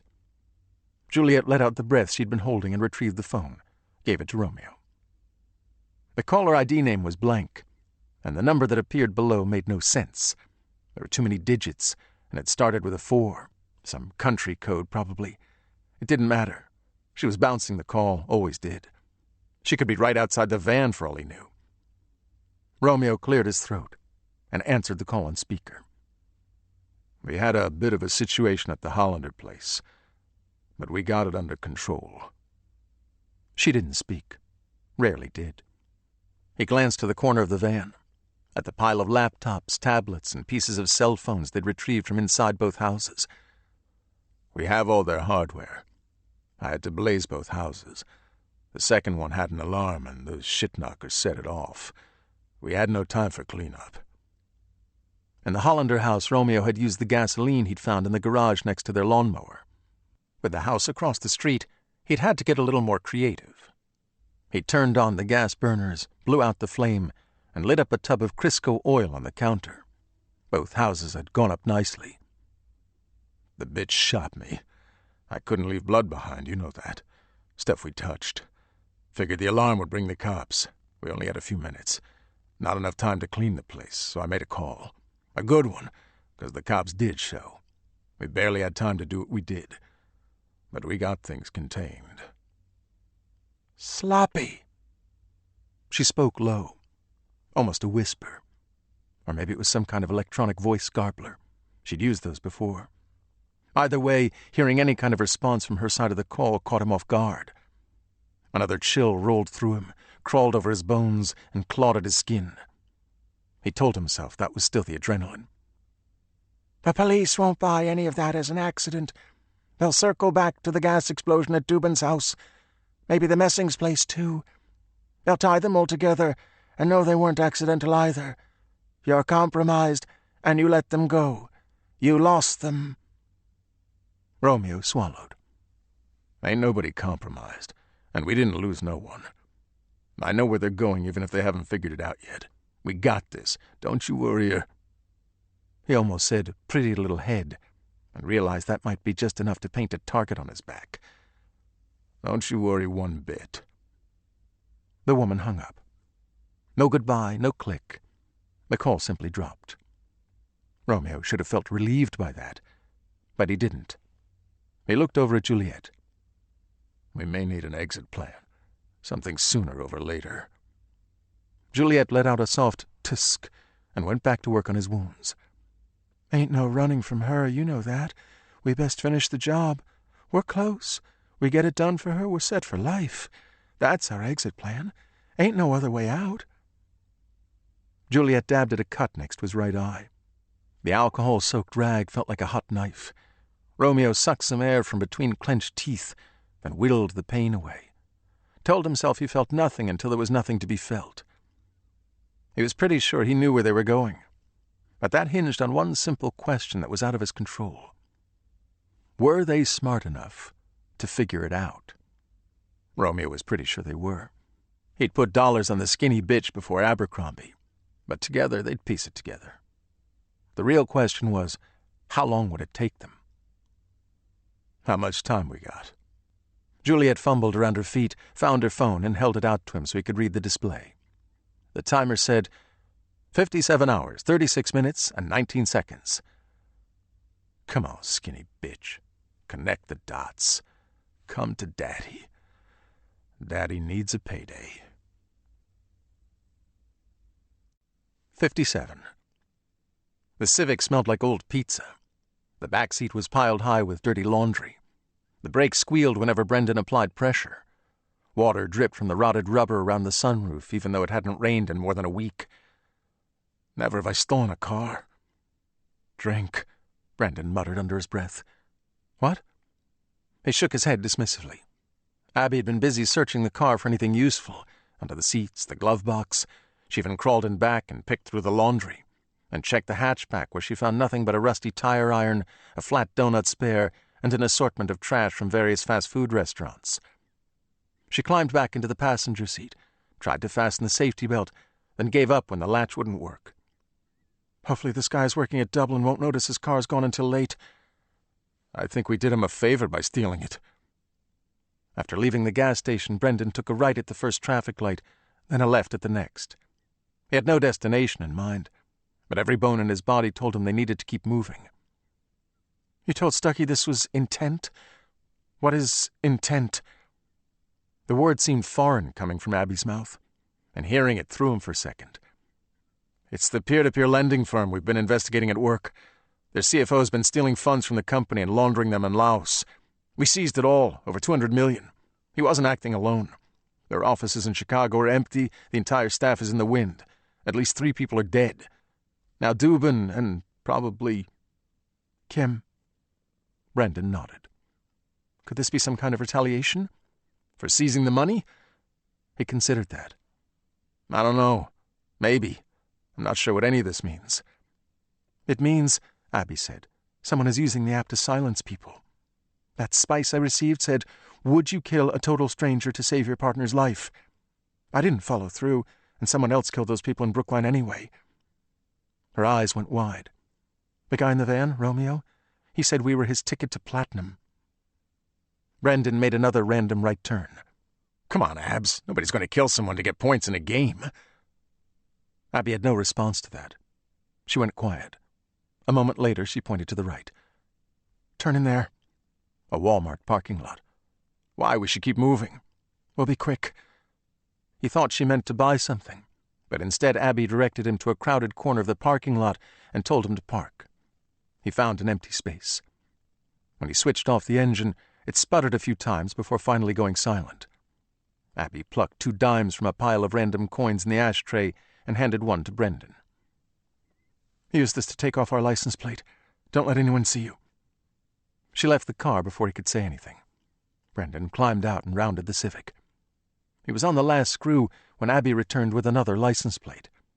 She handed it to him and took his when he got it off. "I'll put this back in the other car," she quickly explained. "They're less likely to notice that way." Brendan found himself staring at her. Where is all this coming from? Hell, you stole this car like you spent your youth in and out of juvie instead of private school. Abby licked her lips. "I just keep asking myself, if this were my book, what would my lead character do? WWED. What would Emily do?" Emily seems to know her shit. "That she does." "I don't suppose you know how the book ends, do you?" "Not yet." Brendan tried not to sound overwhelmed, but he was. "Abby, they emptied our bank accounts. Our credit cards aren't working. These people have reach." "I think we gave them permission to do that." "How?" "Remember what Stucky showed us? How the app was using the camera on our phones, the microphones? I think we gave the app permission to view data from other apps. There's no way to know for sure, but if that's true, anything we had on our phones was compromised. Usernames, passwords, anything we typed or said near enough for our phones to pick up." "Everything was on our phones. Our entire lives." "We have to assume they know all our friends, all our contacts. They could use our GPS data to figure out every place we've ever been, every place we could possibly go." "How do we hide from that? It's like they're in our heads." Abby shook her head softly. "I don't know."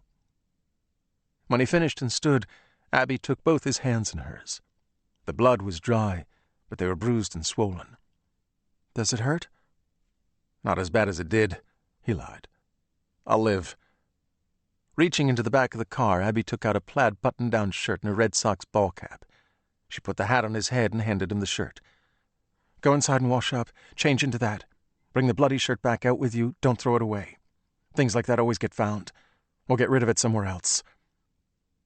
The hint of a smile caught the corner of his lip. "What would Emily do?" "WWED." She nodded. "Emily would go somewhere she could think and figure out how to stay alive. Then she'd solve this."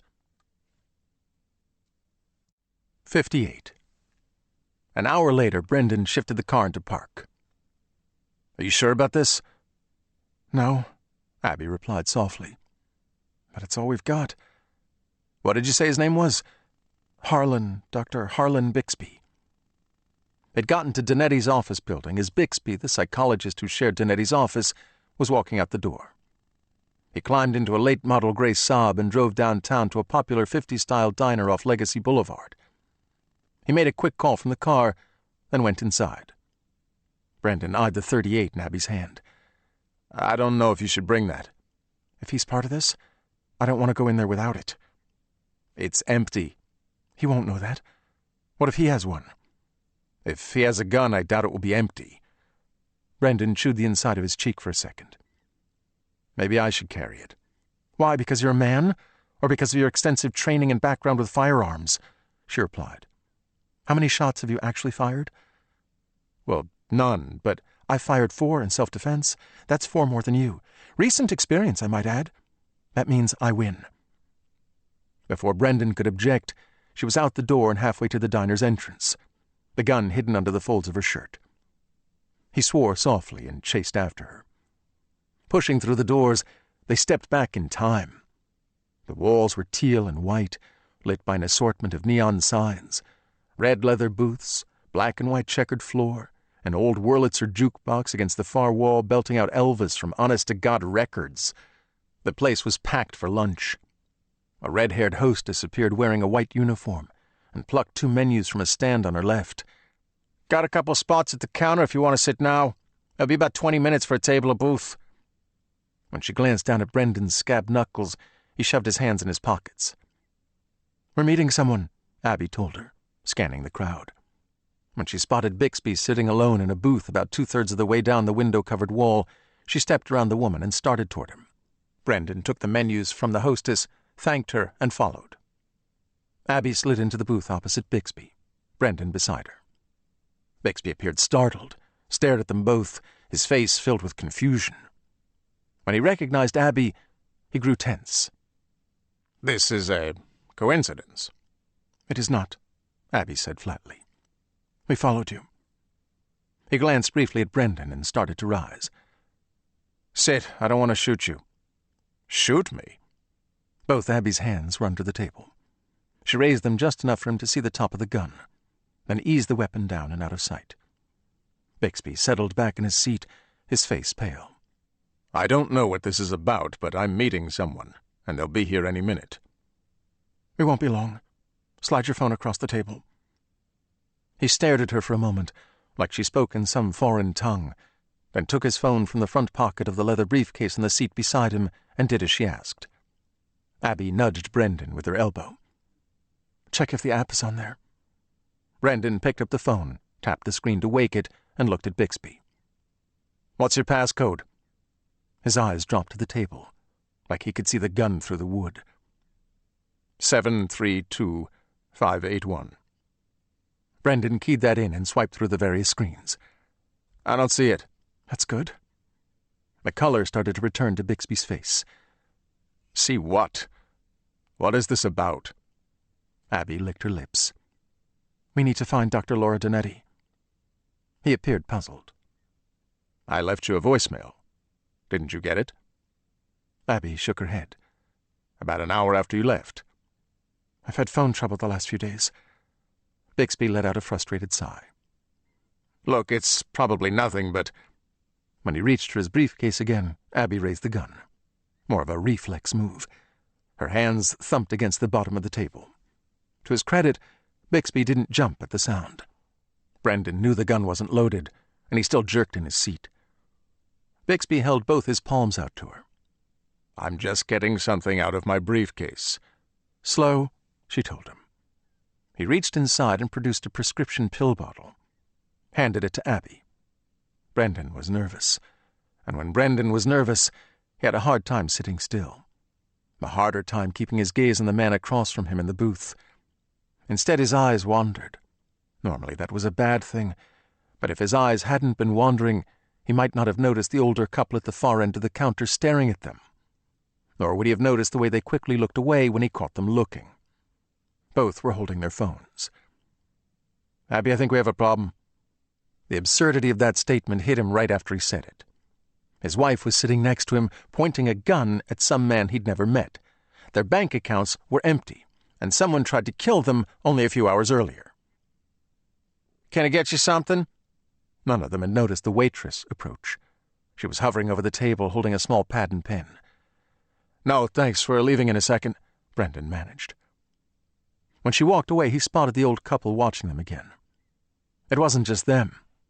There was a large man in a red flannel shirt and a Patriots cap 2 stools over, also watching them. Unlike the older pair, he made no effort to hide the fact he was staring. Even when he glanced at his phone, he looked right back up. Met Brendan's eyes, like he was confirming something. Like he was looking at a photograph and confirming. "Abs, we seriously need to go." Ignoring Brendan, Abby studied the pill bottle. It was orange. About half were gone. "She left that behind," Bixby said. "I found it in the top desk drawer. Lamotrigine. That's usually prescribed for seizures." Abby turned the bottle to the side and studied the label. The name read Lois Donatelli, not Laura Donetti. "How do you know it's hers?" "Nobody else used the office. Similarity in the name.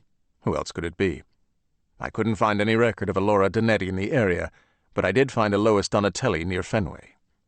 From the same pocket of his briefcase, he produced a small piece of paper with an address written in neat script. "Did you Google it?" "I didn't Google. I checked Zillow, that real estate app. It's a duplex." He looked nervously at the door. "Look, just take it and go. My patient will be here any minute. It's only our second meeting. She's in a delicate place. I don't want her to get spooked." A woman 2 booths down was watching them now, too. 5 people. No, 6. A cook had come out of the kitchen, his phone in a greasy hand, staring right at them. "Abby, they know we're here." That finally got her attention. Abby looked back up. When she did, they both noticed at least 4 other people turn away and go back to their meals. Neither saw the young girl approach their booth. She came down the aisle. Dark hair, large silver hoop earrings, torn jeans. She studied Abby and Brendan nervously as she stopped next to the doctor. "Sorry I'm late. Do you need me to come back?" Bixby gently shook his head and leaned closer to Abby and Brendan. "I won't tell anyone. Just go, walk out, and leave. As far as I'm concerned, I didn't see a—" He nodded at the table. "I didn't see anything." The young girl seemed to sense something was wrong. She shifted her weight slightly, back on her heels, her body growing tense. For the first time, Brendan noticed her left eye. It was dark, the remnants of a bruise concealed under heavy makeup. She couldn't be more than 14. Bixby reached into his briefcase and took out a pamphlet. Although he covered it with his hand when he set it on the table, Brendan caught a glimpse of the title. "Hampton House. You're safe now." "Abs," Brendan said softly, reaching for her hand. "He's right. Let's go." She saw the pamphlet, too. The girl's eye. The way the girl was looking at the door like she was having second thoughts. Bixby mouthed, "Please." "I saw you on the news," the girl said, her voice timid. "It's on all the channels." Abby was halfway out of the booth. She froze, stayed where she was.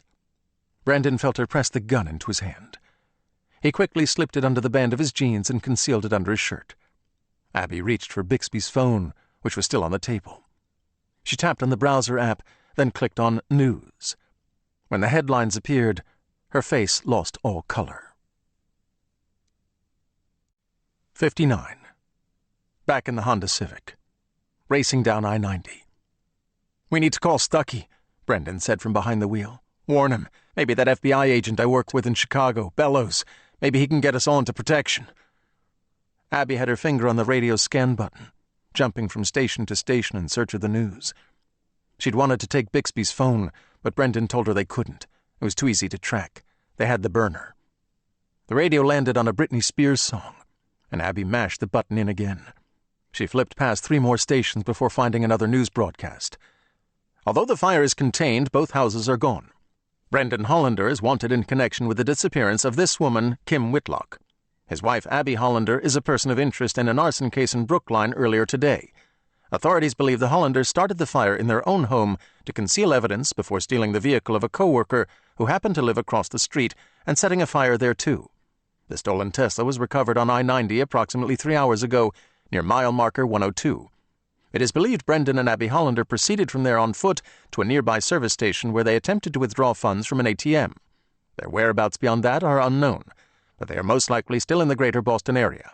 Again, if you see this man or this woman, do not approach them. Contact the authorities immediately. Detective, do you have anything to add? There was a soft shuffling. Movement of the microphone. Through a joint effort with the FBI, information here is coming together quickly. Brendan Hollander may be connected to several other deaths in Chicago. There is a very good chance the pair is armed. I can't stress this enough. People like that are no different than an animal backed into a corner. Their only thoughts at this point are escape and self-preservation. Do not get in their way. If you spot them, dial 911. A familiar triple chime rang out from the speakers, from the phone of someone attending the press conference. The detective paused for a second, then continued, "They are believed." Abby clicked off the radio. "You heard that, right? The chime?" Brendan nodded. "Who are these people? Why are they doing this to us? My God, they burned our house down." His voice trailed off as that last part sank in. His head was buzzing with thoughts, but nothing made sense. "We can replace the house, at least for okay," he told her. because he could think of nothing else. They weren't okay, though. They were so far from okay. They were driving to an address tied to a pill bottle found in the desk drawer of some man he didn't know because they had nothing else. No place to go. No one to turn to. Nothing. Abby's voice had gone so quiet. Were those people in the diner staring because of the news? Or did they all have the app? I don't know. When we first downloaded it, it was the #1 app in the store. What does that mean people-wise? How many people have it? I don't know. Could they all be helping them find us? I don't know. Brendan, who do you think? I don't fucking know, okay? The second he shouted it out, he wanted to take it back. But there was no taking it back. Abby eased to the opposite side of her seat and slumped against the door, like she wanted to get away from him, and that was as far as she could go without jumping from the car. Brendan ran his fingers through his matted hair. I'm sorry, Abs. I'm sorry. They rode in silence for nearly a minute. Then Abby said, I feel it too. But we can't take it out on each other. We do that and we're done. I know Danetti wasn't a real doctor, but something she said was true. We need to be each other's champion. We work together, we can get through this. But if we back away into our own corners, we isolate from each other, it's over. We can't let this tear us apart. Doesn't matter how hard it gets. Signs for Fenway Park appeared, and Brendan took the Charlesgate exit. Isn't Beacon faster? Brendan said, It's too public. We should stick to back roads in case someone saw the car at the diner. WWED. Emily would probably get another car. I'm sure she would. Brendan wanted to change the subject, maybe ask her about her book, but he couldn't bring himself to do it. Her computer had been locked up with that ransomware. The printed copy on her desk would be gone. Anything she wrote in her notebook would be gone. Her agent was dead. Instead, he reached over and took her hand in his. There's something else we need to consider. You're not going to like it. He chewed his bottom lip for a second. Maybe you should turn yourself in. Tell them I took off on my own and you don't know where I am. I could drop you somewhere. Just give me 30 minutes or so, enough time to... Did you miss my little speech about sticking together? He shook his head. I can't drag you deeper into this, Abs. Not if there's a way to get you out. If it's really about intent, that means I brought it all on us. Even the mess with Kim. You deserve better than me, Abs. All the garbage I've put you through. Abby squeezed his fingers and went quiet for a long time. When she finally spoke, her voice was hesitant. When you first told me what happened with Kim on that trip, you know what really frightened me? It wasn't that you may have cheated on me. It was the idea of going on without you. Up until that moment, every thought of the future I had included you, the two of us together. But you told me what happened, and I suddenly saw a very different future. I'd never felt so alone in my life. Uncertainty, fear. If I left you, I knew I'd eventually be okay. I'd land on my feet. That's not the part that scared me. I was thinking about all the moments we wouldn't have. I know what our children will look like. I know their names. I can see them playing in the yard, tumbling through piles of leaves, with you. I see me on book tours, calling you from every stop, hearing your voice. I can see us both old, surrounded by family, all the laughter, the warmth of it. I see it all like this quilt patched together with everything we have and will accomplish together. I saw all those things the first time we met at the movie theater back in college. I saw it again the day you proposed, and if I close my eyes, I'm sure I'd see it all now. Without you, there's nothing. Nothing I want, anyway. She wiped the moisture from her glassy eyes. So, no, you're not dropping me off anywhere. We'll finish this together. Brendan swallowed. Wow. Abby's face flushed red. Too much? Just enough. He reached up and stroked the side of her cheek. I love you, Abs. There's never been anyone else for me, and there never will be. When I told you about Kim, I should have told you that too. I don't say it enough. You deserve to hear it more. Thank you for being you. They were quiet then as the conversation settled over them.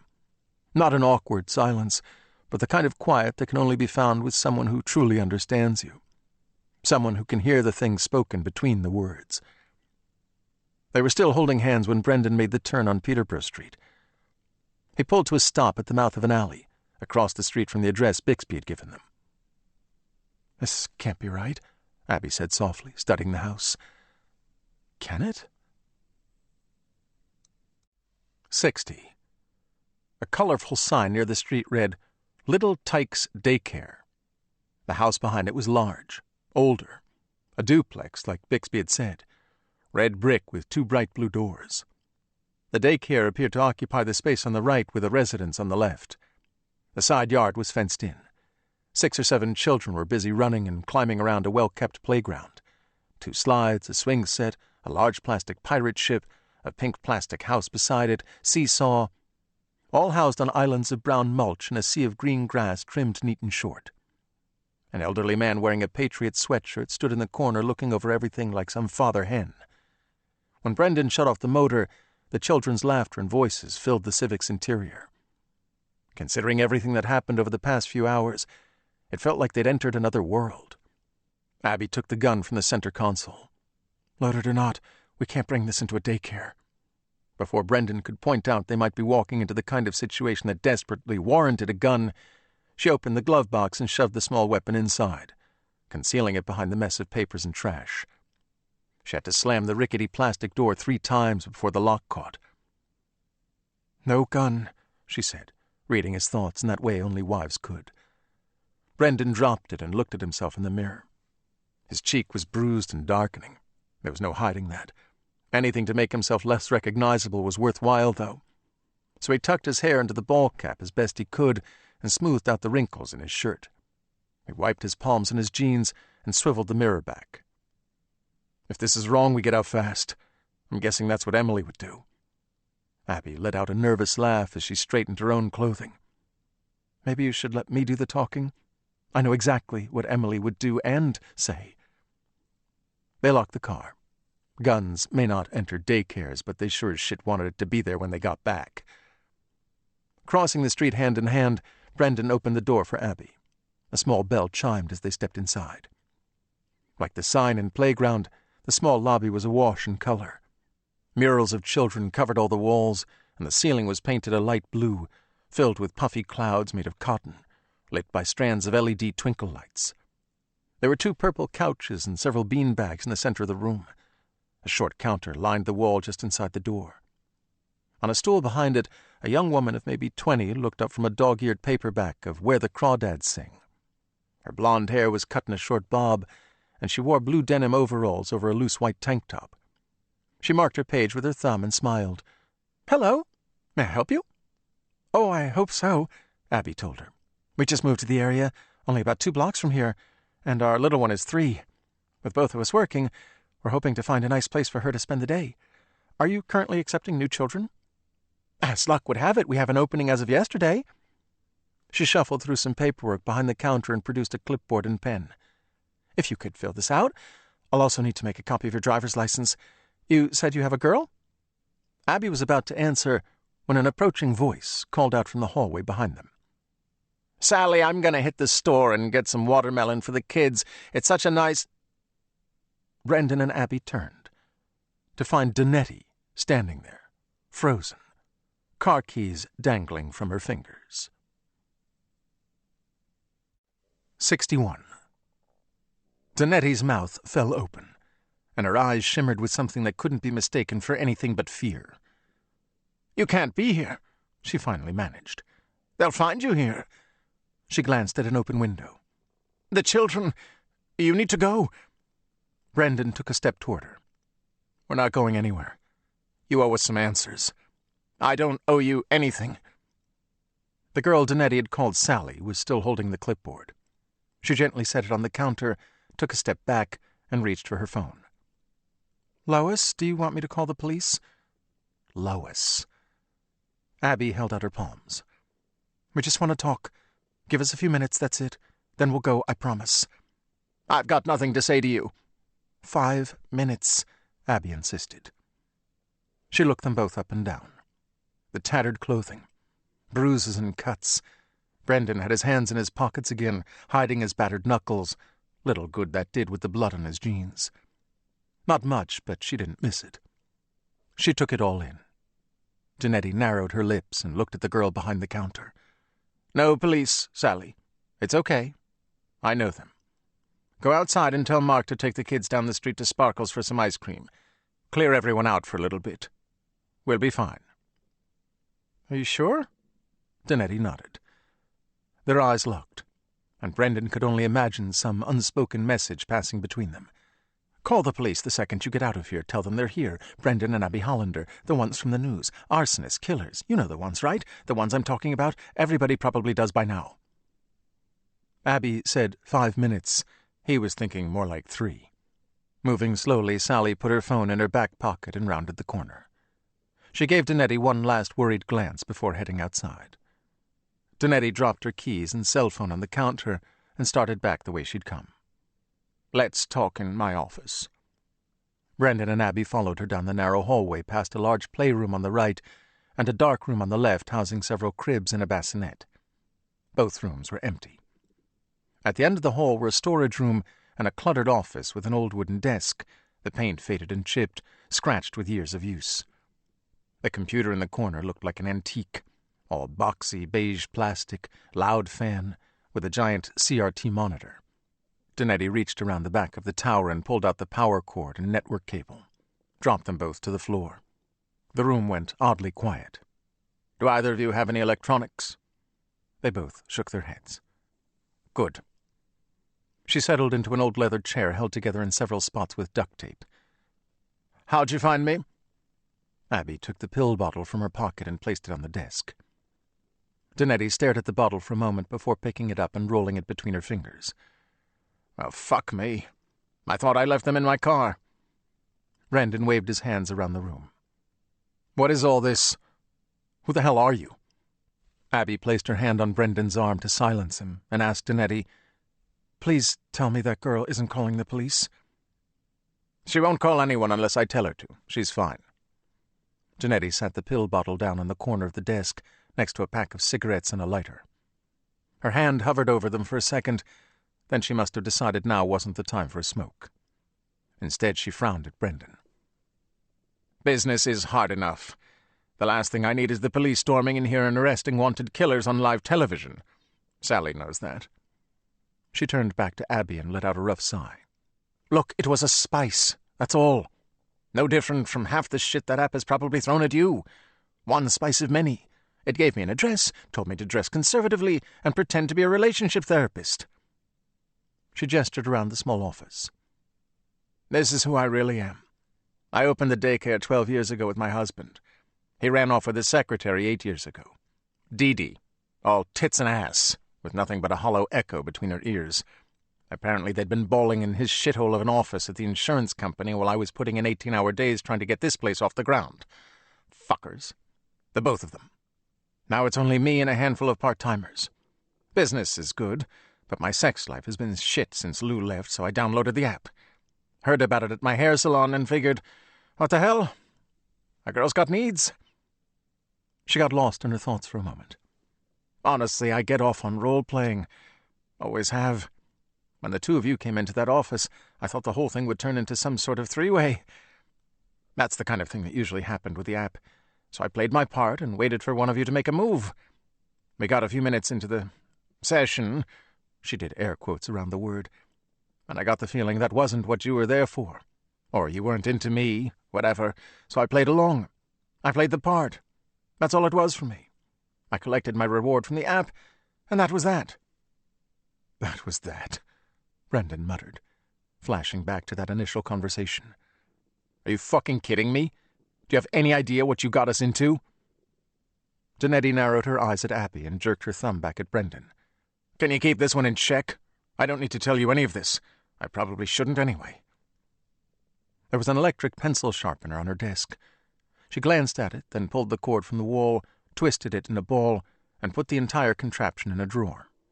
Abby squeezed Brendan's arm.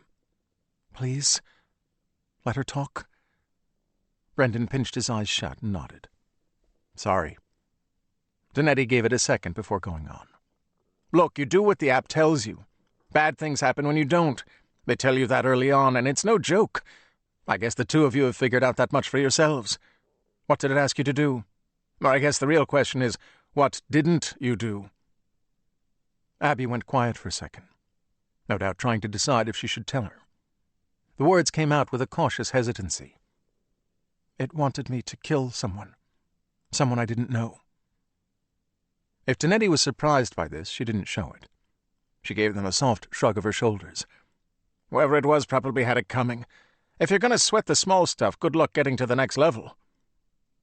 This was Danetti, yet it wasn't. Brendan felt like he was listening to some alter ego, or Danetti's twin sister. It wasn't only the shabby, comfortable clothing, so different from the office attire he'd grown accustomed to seeing her in, but her voice, her persona. The similarities this woman had with the one they'd shared their lives with were dropping fast, like a costume falling away piece by piece, revealing the true person beneath. She'd always appeared cold, but in a clinical way Brendan had assumed was part of her profession. Don't get emotionally attached to the clients. But it had nothing to do with that. There was ice in this woman's eyes, warmed only by greed. The small stuff? He finally managed. This actually amused her. Look, there are 8 billion people on this rock of ours. Maybe 1/10 of those are worth a shit. If someone is going to pay me to thin the herd, who am I to bitch about it? I took out some worthless crack whore a year back, made enough to buy a minivan to transport the kids around town. If that's not trading up, I don't know what is. Brendan did his best to keep his voice in check. Made enough? So they paid you? Danetti settled back in her squeaky chair. Has anyone explained the point system to you? Both Abby and Brendan shook their heads. Her eyes grew wide at that. A grin formed at the edge of her mouth. So you don't know? They'd already been there far too long, and Brendan wasn't in the mood for games. It took all his willpower to keep from jumping across the desk and throttling the woman. Instead, he stared at her until she continued. Abby, too. Danetti licked her lips. What level are you? Abby glanced at Brendan, then said, I'm bronze. Brendan is still... Danetti waved her hand through the air. He's still a nobody. How many points do you have? His are meaningless if he's still a newbie. The last time I looked, around 6,200. It might be more, though. What level again?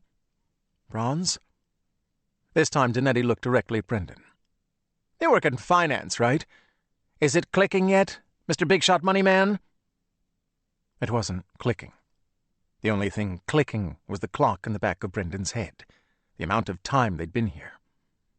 When he didn't answer, Danetti asked him another question. When she did, it did click.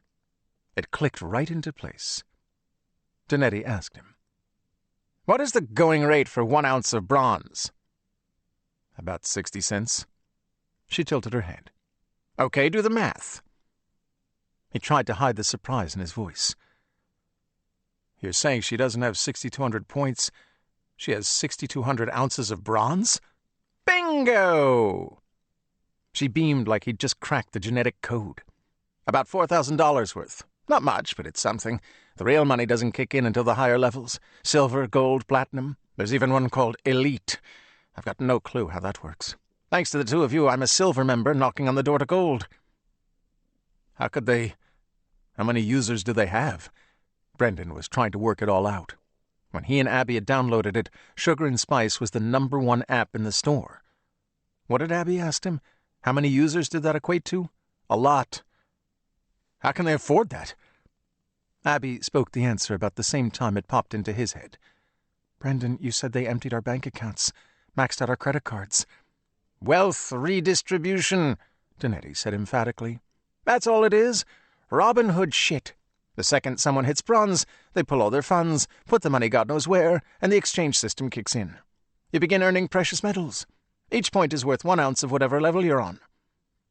She tilted her head toward Brendan. I'm guessing all your accounts were in both your names, right? That made them fair game when Wifey moved up to the big leagues. Fair game for the game. She said that last bit proudly, impressed by her rhyme. It's all spelled out when you sign up. Who's running it? Brendan prodded. Danetti's face went smug. How the hell should I know? I'm just a player, same as you. You must know who's paying you. She shook her head. If I need money, I liquidate in the app and funds drop into my checking account. I don't know who's on the other end of that. Don't really care. The name is different every time anyway.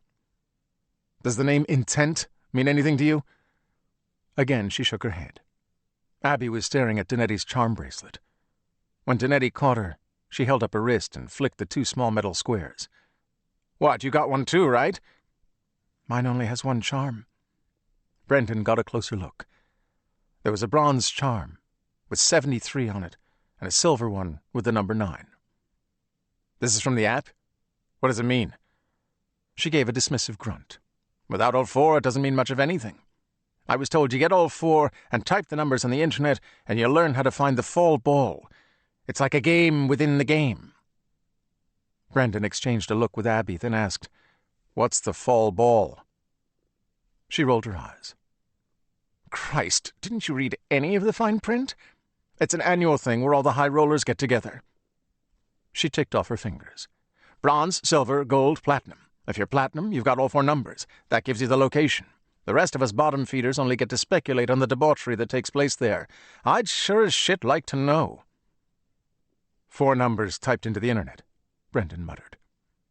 "Are you saying it's an IP address?" Danetti only smiled. He didn't need her to answer. He knew. He'd taken a training class on this exact thing 2 years ago. Although people used words, domain names, to visit various websites, the internet converted those words to numbers, and those numbers told your browser where to go, what to load. All IP addresses were assigned to local service providers in large blocks. Because of that, the address could be tied to a physical location. "Where is 739? Brendan asked her. "I bet you figured out that much." The smile on Danetti's face went sly. "I'm sure you could hazard a guess." He didn't have to. Abby said it first. "Chicago." There was a landline phone on her desk. It began ringing. When Danetti reached for the receiver, Brendan grabbed her hand. "I have to answer," she told him. "You've seen what happens when you try to ignore them?" "Okay, but on speaker," he told her. She gave him another shrug, then pressed the speaker button. It was the same female robotic voice Brendan had heard back at his office. "Congratulations! You've earned 500 points. 500 points for what?" Abby said. "Well, that's obvious. For keeping you here long enough for Sally to get the shotgun from my place next door." Behind them came the sound of a shotgun slide raking back, followed by the ka-chunk of a round being chambered. 62. Sally stood at the mouth of the hallway, just outside the office door, the butt of the shotgun resting low against her waist, the barrel aligned loosely with Brendan's head. "Stay put." From the phone on Danetti's desk, the robotic voice continued. "Press 1 for sugar, or press 2 for spice." "Don't," Abby said softly, no doubt knowing this woman would do it anyway. Danetti's hand hovered over the buttons as she calmly asked Sally, "Did Mark get the kids out?" "They're down at Sparkle's, probably knee-deep in sugar. I told him to call me before coming back." The robotic voice repeated, "Press 1 for sugar, or press 2 for spice."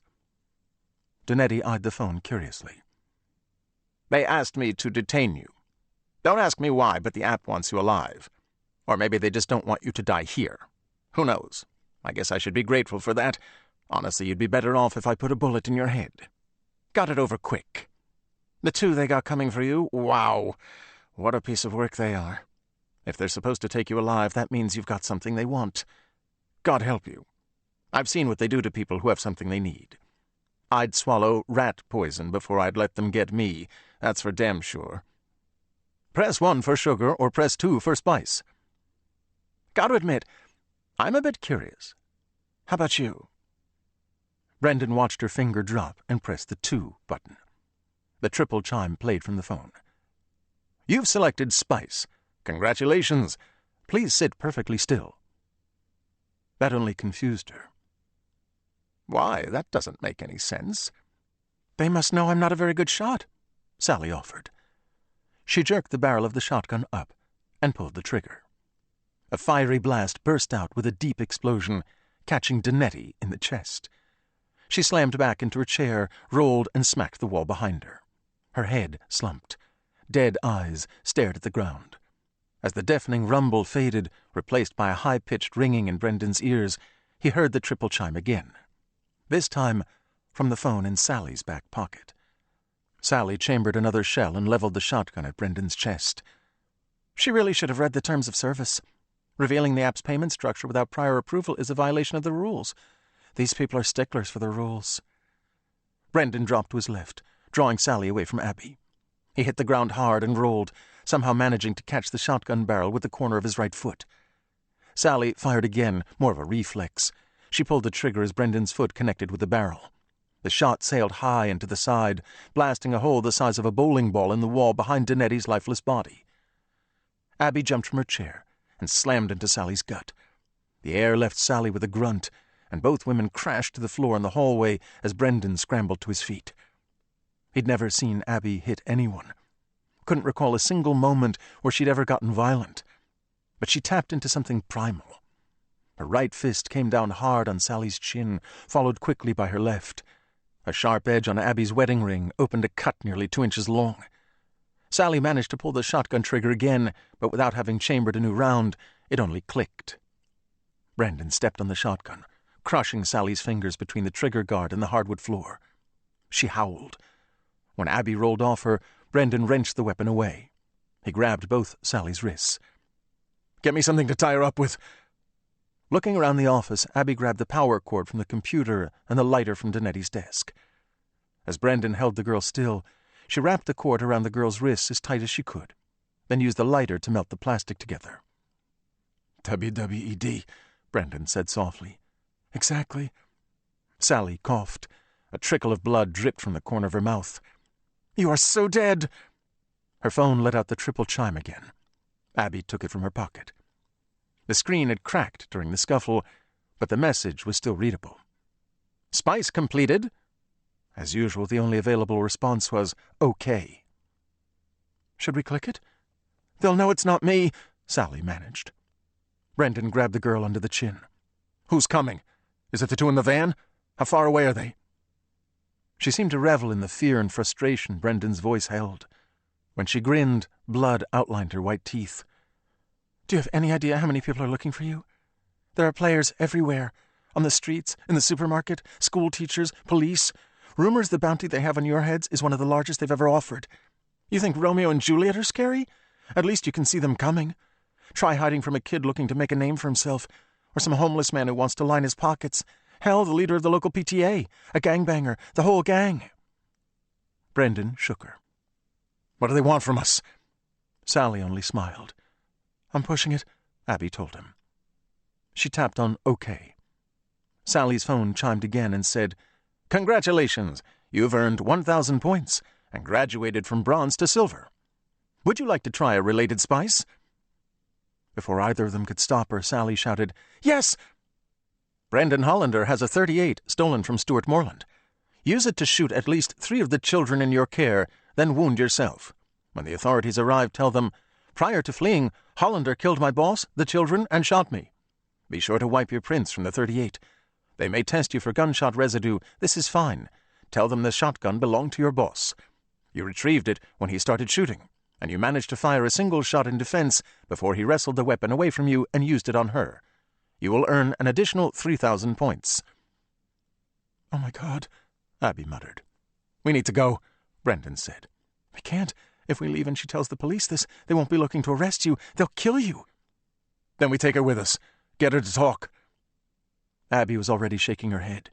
"We do that, and these people make one phone call telling the same story, and they still blame you for Danetti. Danetti and kidnapping." "At least nobody is shooting children."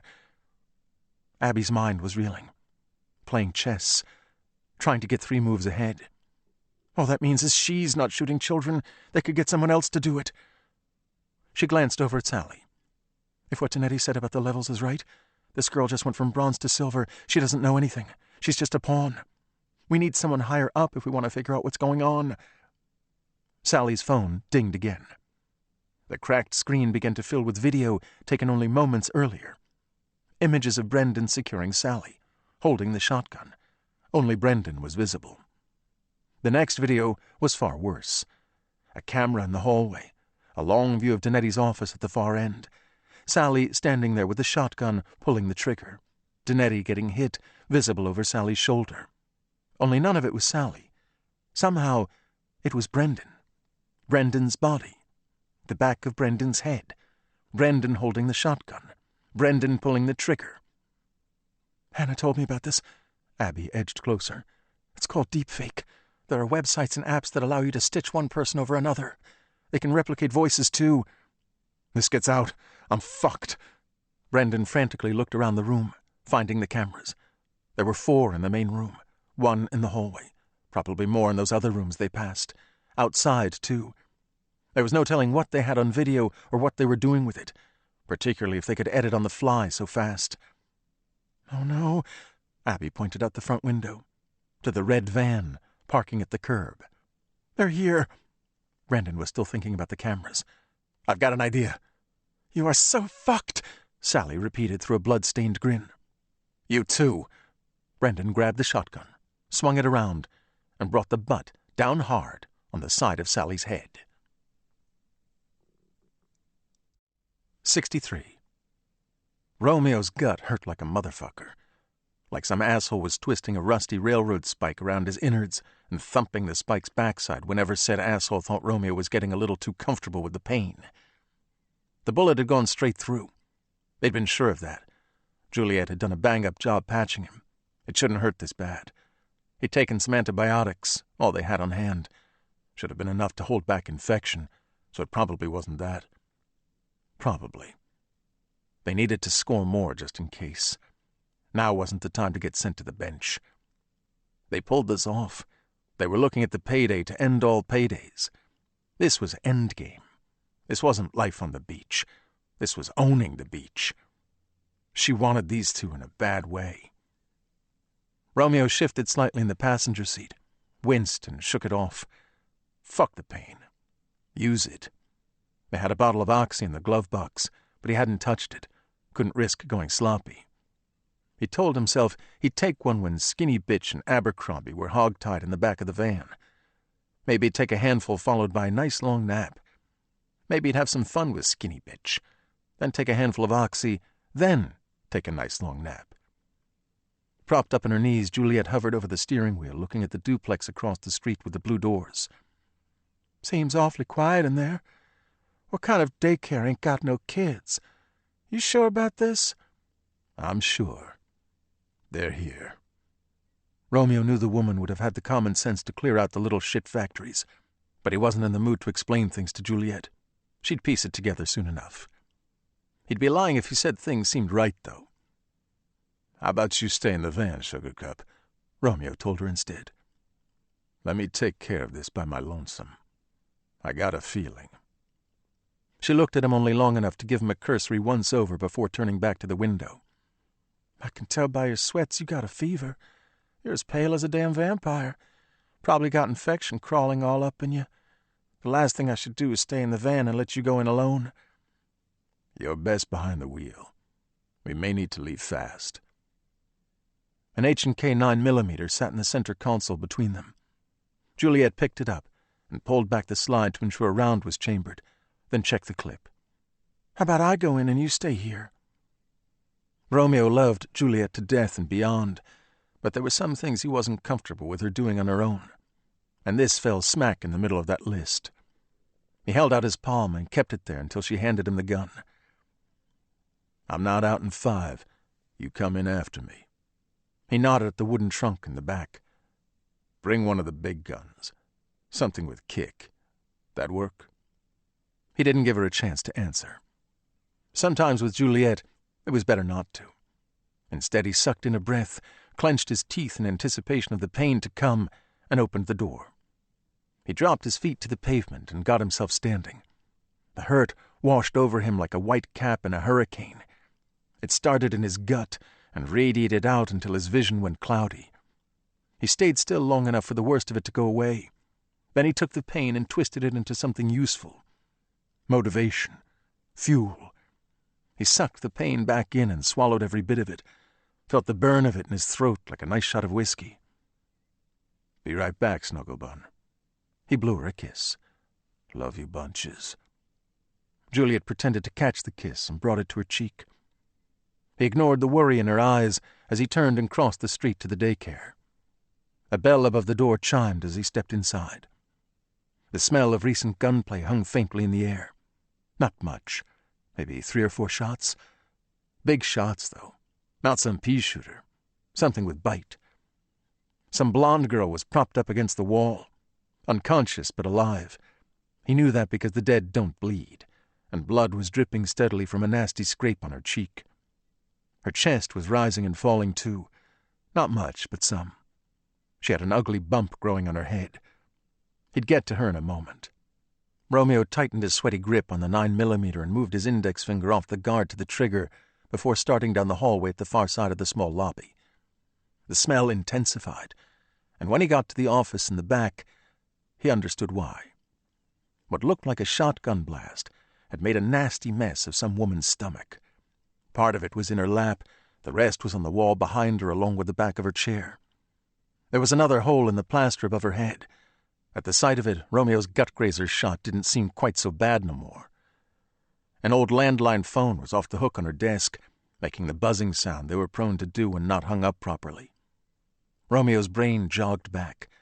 He hadn't heard that sound since he was a kid. The hall phone back at the boarding house, not the one in Poughkeepsie. No phone in that shithole. The one in Biloxi. The sound seemed so foreign in today's world of mobile phones, video calls, and general Big Brother surveillance bullshit. Busy signals had gone the way of the dinosaur, cassette tapes, and good bands like CCR. It was clear Skinny Bitch and Abercrombie were in the wind. He couldn't help but feel a twinge of respect for those two. Not for the first time today. They were survivors. Romeo went back out to the lobby, and ignoring the pain it brought, he knelt beside the unconscious girl. When he saw the plastic power cord tied around her wrists, how it was melted together, he found himself smiling. Fucking respect. He'd have to add that one to one of his box of tricks. He stroked her cheek, making a lazy trail in the warm blood. Hey, sleepyhead. Time to wake up. When she didn't move, Romeo smacked her across the face, gave her a good hard blow. Her eyes snapped open, quickly filled with confusion at the sight of him, then ran through a whole gambit of emotions until there was nothing behind them but full-blown fear as recognition set in. It was good she knew who he was. That would save some time. What's your name, Blondie? She swallowed, wincing as the pain from the bump on her noggin set in. Sally Durham. Looks like things got away from you a little bit. That's a shame. Want to tell me where our friends are? Her head swiveled around the room like it rested on a loose hinge, like the weight of it had doubled. Her eyes trailed, wanting to follow along but unable to quite keep up. Concussion. No doubt. Eyes front. Romeo hit her again. Not as hard as the first time, but hard enough. Her gaze snapped back to him, sharper this time. She licked away some of the blood from the corner of her lip. Sorry. It's okay, he told her softly. I've had my share of rough days too, I get it. Tell me what happened. Don't leave nothing out. Then we'll get you cleaned up. She did. The words came hard at first. They'd done a number on her jaw, and it was getting good and swollen, making it difficult to talk, but she did. To her credit, she got it all out. She even told him how they'd tackled her and taken the shotgun. She might have been ashamed, but she told him. She finished with, I've got a new spice on my phone. I think we should do it.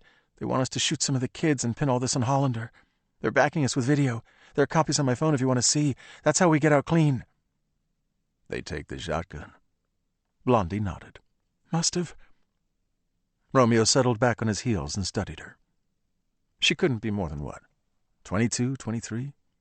She seemed to have a good head on her shoulders, even if she did royally fuck this all up. She was trying hard not to let her emotions get the better of her. Another 10 years or so, and she might turn into the kind of person he could work with.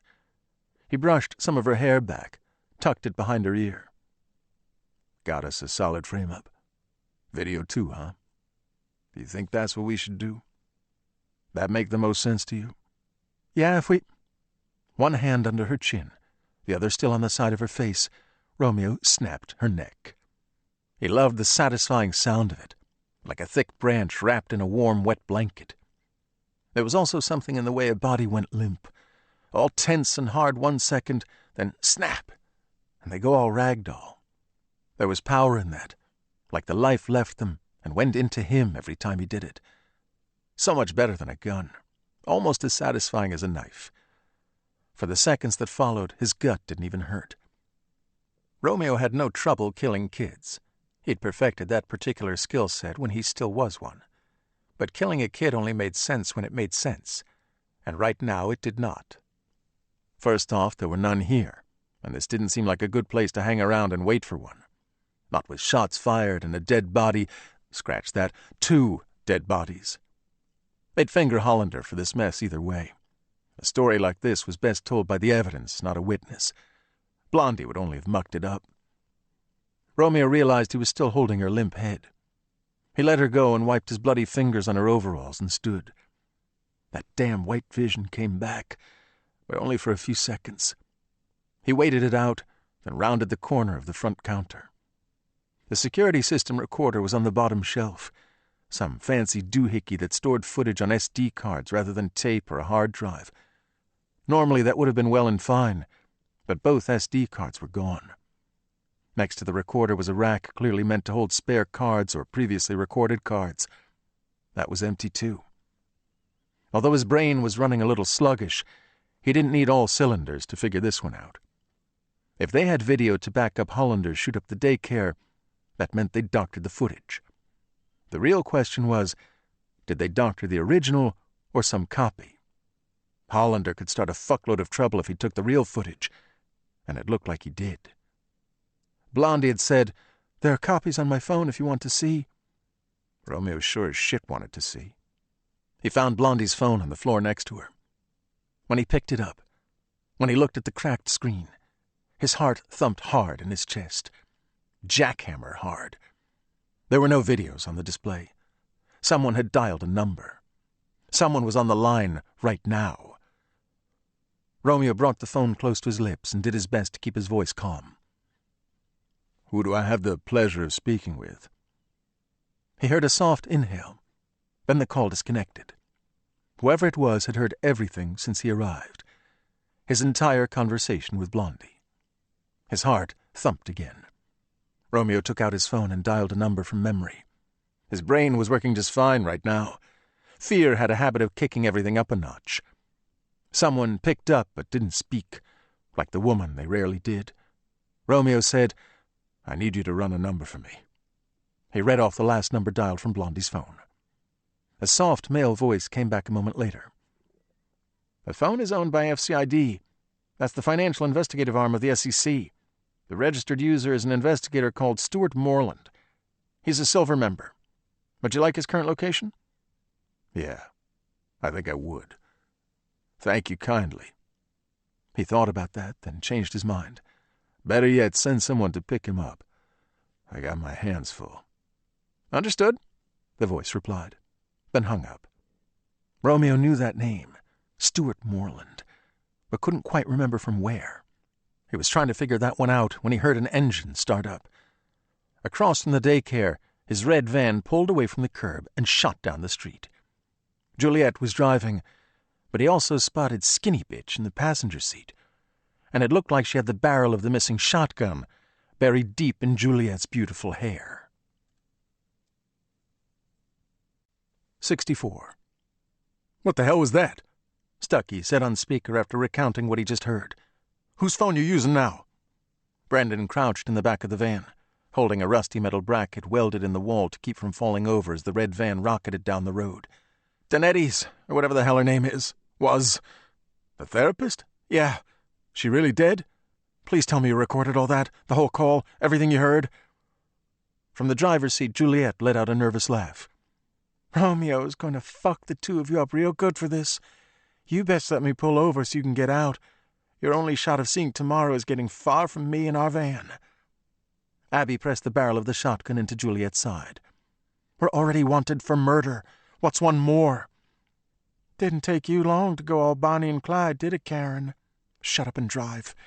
It'd be nice if you told me where I'm supposed to drive to, especially with the price of gas and all. I'd hate to knowingly harm the environment. This van ain't exactly eco-friendly." Abby pointed out the window at an exit lane peeling off to the right. "There. Take Boylston to Ipswich Street." "Brandon, you still there?" Brendan turned back to Danetti's phone. "Stuckey, come on, tell me you recorded that call." Yeah, I got it. What am I supposed to do with it? Reaching into his pocket, Brendan felt the SD cards. Get it to that FBI agent, Marcus Bellows. Tell him any footage you might see of me killing Danetti is bullshit. It's doctored. I can prove it. I have the real video files with me. They'll say the files you have are fake, Juliet called out from the front. Who is that? It doesn't matter. What if she's right? Do you think Bellows will believe they're real? Why would he? Because I have no clue how to fake something like that. Look, drive to the nearest police station. Walk in the door with your hands on your head. Drop to your knees. Give them 0 reasons to shoot. Let them take you into custody. Nobody can touch you in a police station. They'll take the video files in as evidence, secure them. Maybe authenticate them somehow. You'll be safe. Abby will be safe. Then we can get all this sorted out. Juliet laughed. They'll stick you in a cell with a 6'4" Aryan and tell him you shot up a daycare. He'll tear you apart and shit down your neck. Then they'll pay his buddies in the Brotherhood and the cops who put you there with the app. Clean it all up neat and tidy by dinner time. Don't think they won't. Will you shut up? Abby jabbed the shotgun deeper into Juliet's side. Turn on Mountford. Right there, then a left on Carlton. Turn yourself in, Brendan. Brendan knew he couldn't do that. He and Abby had both heard the app's chime at the police press conference. Heard what Danetti said. Sally, too. There are players everywhere. On the streets, in the supermarket, school teachers, police. Rumors the bounty they have on your heads is the largest they've ever offered. You've got something they want. I've seen what they do to people who have something they need. The triple chime rattled from the phone speaker, followed by the message, Sugar and spice and everything nice. That's what your future could be made of. Snips, snails, and puppy dog tails.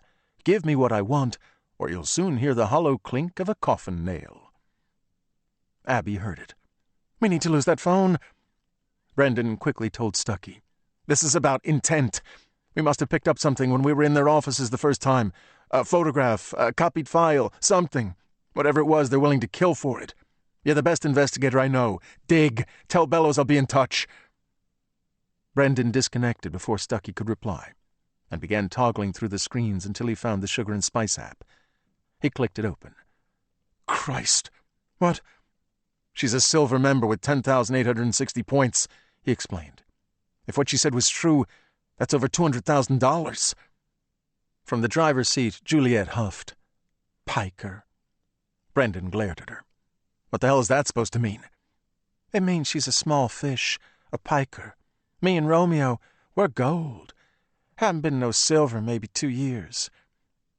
At the mention of silver, his eyes met Abby's. She knew exactly what he was thinking. There was nothing on the girl's wrists, but she was wearing an ankle bracelet.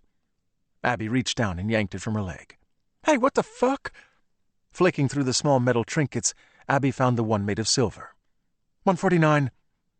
Brendan loaded the Safari browser on Danetti's phone and keyed in, Where is IP 73.9.149? When the results filled the screen, Brendan cursed softly. Without the 4th digit, it's not enough.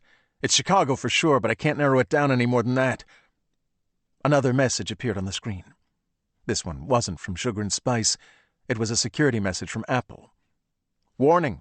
An Apple AirTag not registered with this phone has been detected in your immediate vicinity and may be tracking your location via this phone and other Bluetooth devices.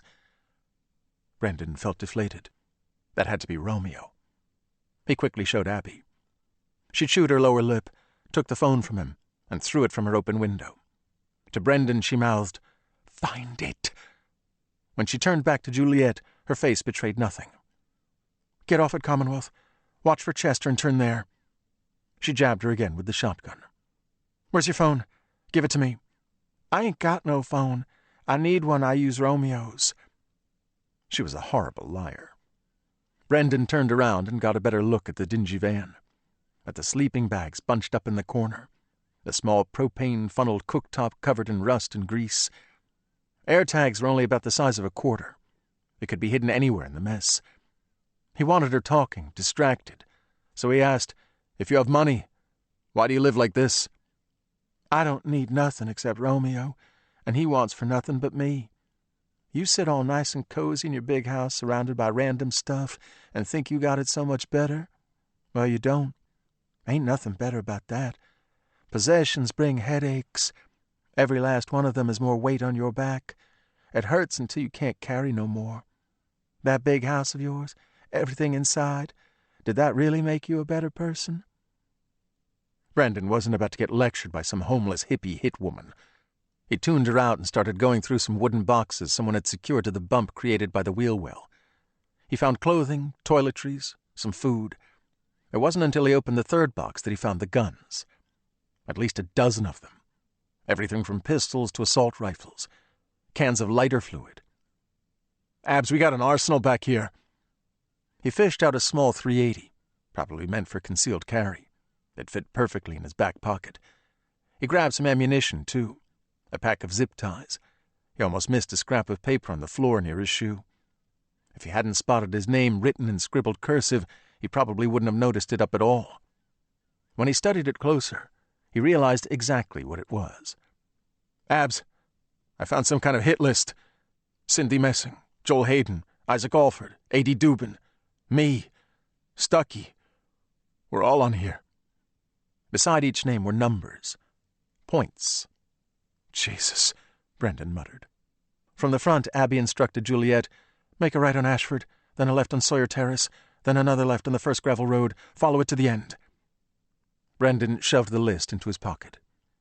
Juliet did as Abby told her, although far slower than Brendan would have preferred. No doubt buying time for her boyfriend to catch up. Brendan was under no illusion they'd lost him.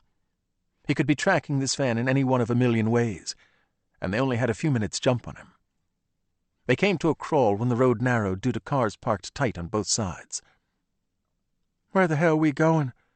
Juliet was short, half standing to see over the steering wheel. "Find a space," Brendan told her. "Park." "There, that one," Abby pointed out the window. "Between the Audi and the green Toyota." "That's a parallel space. I can't parallel park this thing. Romeo always does that." "Park!" Abby jabbed her again with the shotgun.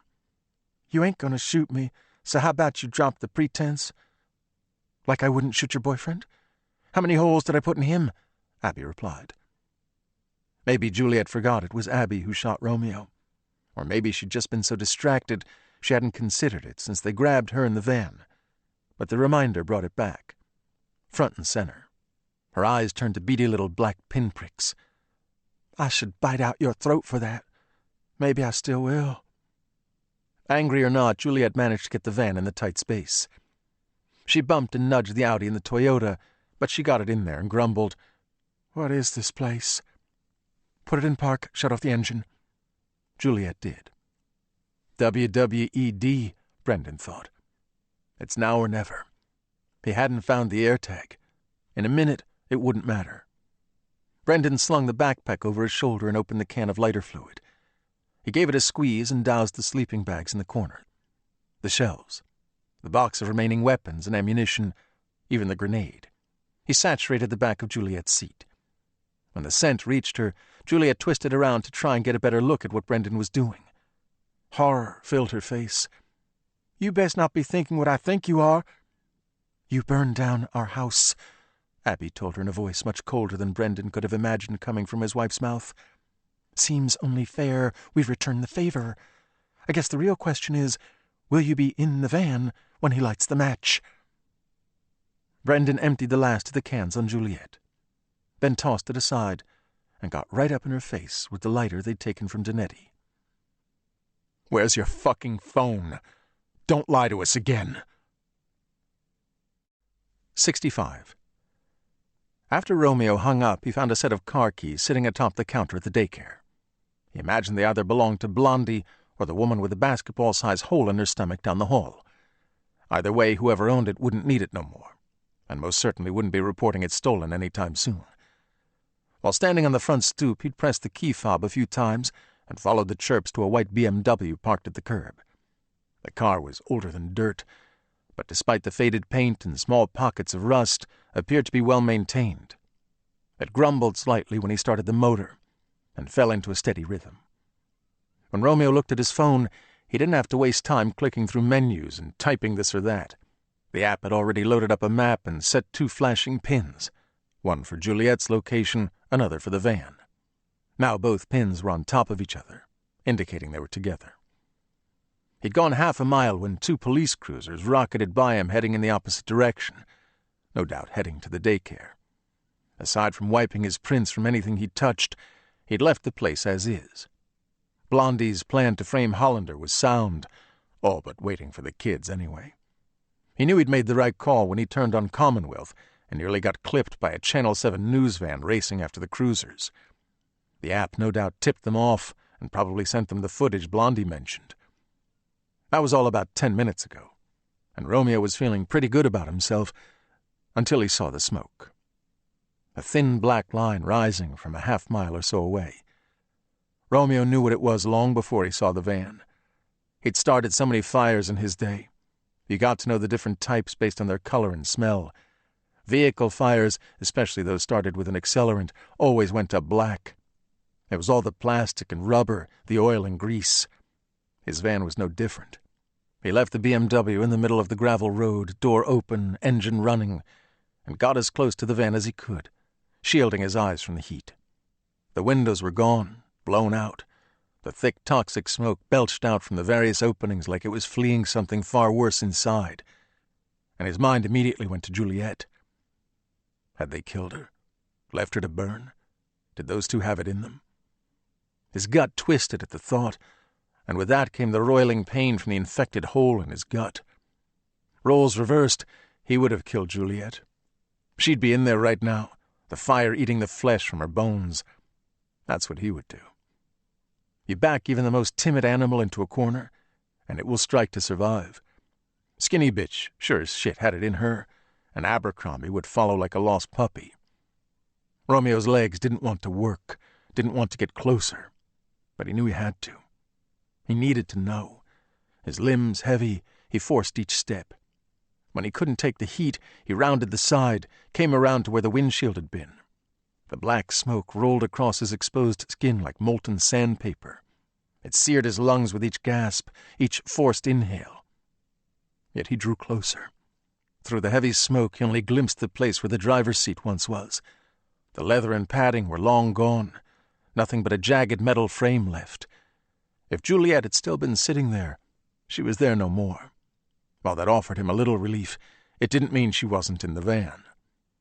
Romeo turned his back to it all, tried to suck in a clean breath from the air behind him, but only managed to fill his lungs with more smoke.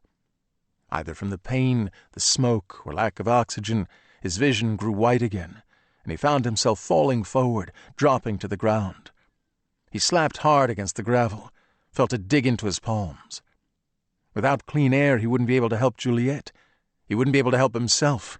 Without clean air, he'd pass out right there. This was where they'd find his body right before they pulled hers from the ashes. He crawled. Grabbing handfuls of gravel and dirt, he crawled until he reached the row of parked cars on the opposite side of the unpaved road. He was hauling himself back to his feet on the bumper of an old pickup when the van exploded. The blast hit him like a Mack truck to the back, threw him forward and over the parked cars, into the grass, the ditch beyond. Romeo blacked out. When he managed to open his eyes, he didn't know if he'd been out for 10 seconds or 10 minutes. Time was lost on him. The van was still burning hot, though. The van was a funeral pyre. He fumbled his phone from his pocket and managed to get the map back up. Both pins were gone. The one for Juliet's phone and the other for the Apple AirTag he'd placed under the driver's seat of the van last year. Both had vanished with the explosion. Romeo screamed out Juliet's name, but the only thing that escaped his lips was a charred, hoarse whisper. He laid there in the dirt for maybe 10 minutes. Would have laid there longer if his phone hadn't rung. No caller ID, not even unknown caller. Romeo swallowed. He didn't want to talk to her. Not now. He also knew he didn't have a choice. He brought the phone to his ear and answered. "Yeah. You've let things go too far. They're smarter than you. I got this. They're running circles around you. You look like a fool. We're exposed because of your idiocy." "You've seen the news. They're putting all of this on him.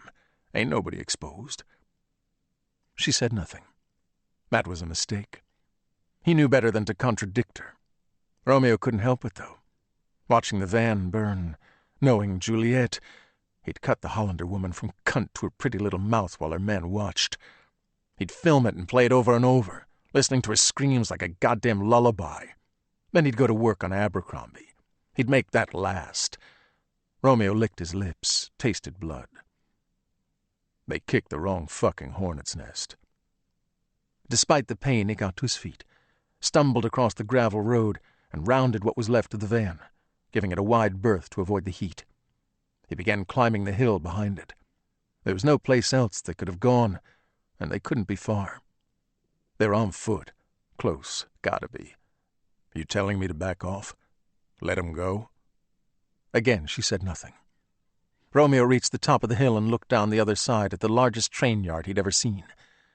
A giant knot of tracks lined with trains crawling away like mile-long snakes that just ate their fill. A dozen cargo trains, hundreds of cars. They'd had enough time to board any one of them. His phone let out a soft chirp, and when he glanced at the screen, he realized one of Juliet's AirTag pins had returned. It was moving. Romeo resisted the urge to thank the Lord Almighty, even though he didn't believe in none of that shit. You gotta let me work. The familiar triple chime played, and when he glanced back at his screen, a new spice had appeared. Would you kill another player to become an instant platinum member and obtain automatic admittance to the fall ball? Below the spice was a map with a pin.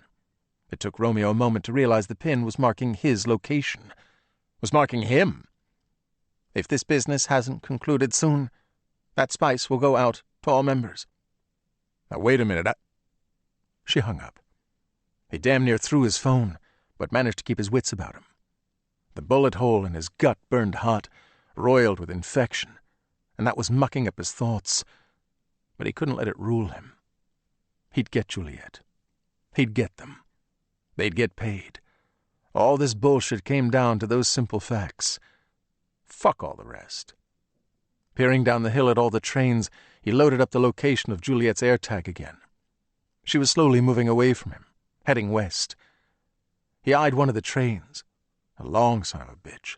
100 cars, maybe more. With an engine on each end, leaving the yard, also heading west. They were braking for Chicago. That's what he would do. Riding the rails left no record. That's what he would do, too. He could wrap up this business in an hour. One hand pressed against the wound in his side, Romeo started down the hill. The train wasn't moving fast. It hurt like a son of a bitch. But he managed to haul his broken ass inside. Sugar and spice. Sugar. Would you recommend this app to a friend? 66. There, Brendan ordered, pointing to a narrow alcove between two pallets stacked with wooden crates at the back of the boxcar. Sit in the corner and keep your mouth shut. Romeo's gonna fuck your world up. They'd zip-tied Juliet's hands behind her back. When she went to sit, she lost her balance and dropped down on the planked floor. That brought on a pain-filled grunt and an impressive string of curse words. Brendan waited for that to die down before he took the list of names from his pocket and held it out to her. Tell me about this. Ain't nothing to tell. Aside from the names Brendan recognized, there were nearly a dozen more. From what he could gather, most were intent employees, but not all. Even Agent Bellows was on there. More than half the names had lines drawn through them. Did you kill all these people? I've never been much for killing. That's Romeo's thing. I love watching him do it, though. He's an artist. I can't wait to see what he does to you. I'm sure he's thinking up something real special. All the names you crossed off. The two of you killed those people, and the app paid you. That's what these numbers are? With that, she only smiled. In the van, she said she was a gold member. Brendan added the numbers in his head and multiplied by the price of gold. It had been around $1,800 an ounce the last time he looked. When he came to a total, he second-guessed himself and ran the math again. Just the names on the list came to nearly $12 million, and those were the ones crossed out. If you included the rest, that number more than doubled. Like a cat chewing on the remains of a mouse, she smiled wider. It's a lot of scratch, right? Why them? What did they do? When Juliet didn't answer, Brendan took the lighter from his back pocket, grabbed a handful of the girl's hair, and lit the flame less than an inch away. Let me be clear about something. If you think I won't hurt you, you're very wrong. After what you did to us, you're lucky to still be alive." He nodded toward the open door of the freight car. "We toss you out. Do you think anyone would give a shit?" "You don't have it in you." Abby had saddled up beside him. She wrapped her hand around his, the one holding the lighter, and raised it until the flame caught the girl's hair in his other hand. The hair sizzled. Black, fetid smoke drifted up, stinking of sulfur. Abby pinched it out before it did much damage, but Juliet got the point. "Why them?" Brendan repeated. "Them are the ones she wanted dead, so we made them that way. An honest day's work for an honest day's pay," Juliet spat out. "She never told us why, just told us who." "She?" Brendan glanced at Abby. "Do you mean Robin Church?"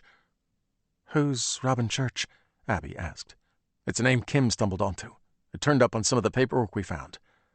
"I don't know no Robin Church," Juliet said. "But that could be her. She never gave us no name. She's one pissed-off bitch, though, I'll give you that. They wronged her somehow, and she got no problem going for her pound of flesh." Brendan took another look at the list. "Does the name Keo Sangfet mean anything to you? He's not on here." "None of them mean anything to me." Brendan lit the lighter again. "No, I don't know no Keo Sangfet." Abby scanned the names, too. "Who is he?"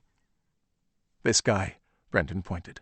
"Isaac Alford was stealing money from Intense client base. He worked with Joel Hayden to get the funds overseas to Keo Sangfet at a bank in Laos. Sangfet is a known money launderer." "So who are all these others?" "Cindy Messing was a low-level accountant. We think she figured out what was going on or was part of it and turned on the others. The other crossed-out names worked at Intent, too. Alford couldn't pull off something like that on his own. If we dig deep enough, we'll probably find all these people were involved. This woman is silencing them." "Robin Church." "Yeah." "What about this one, Roland Ludlow?" His name was circled. He's the head of their software development division. "Software like apps?"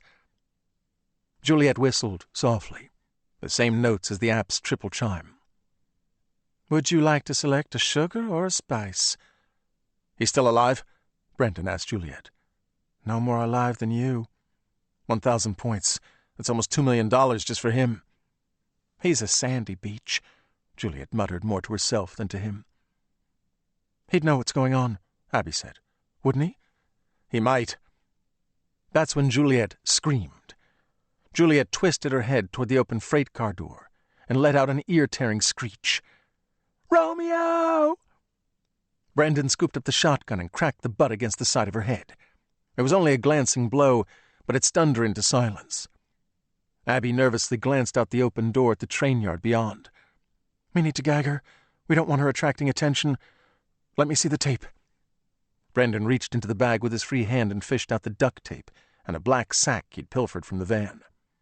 He handed both to Abby and turned to get a better look inside. The train was moving, but barely.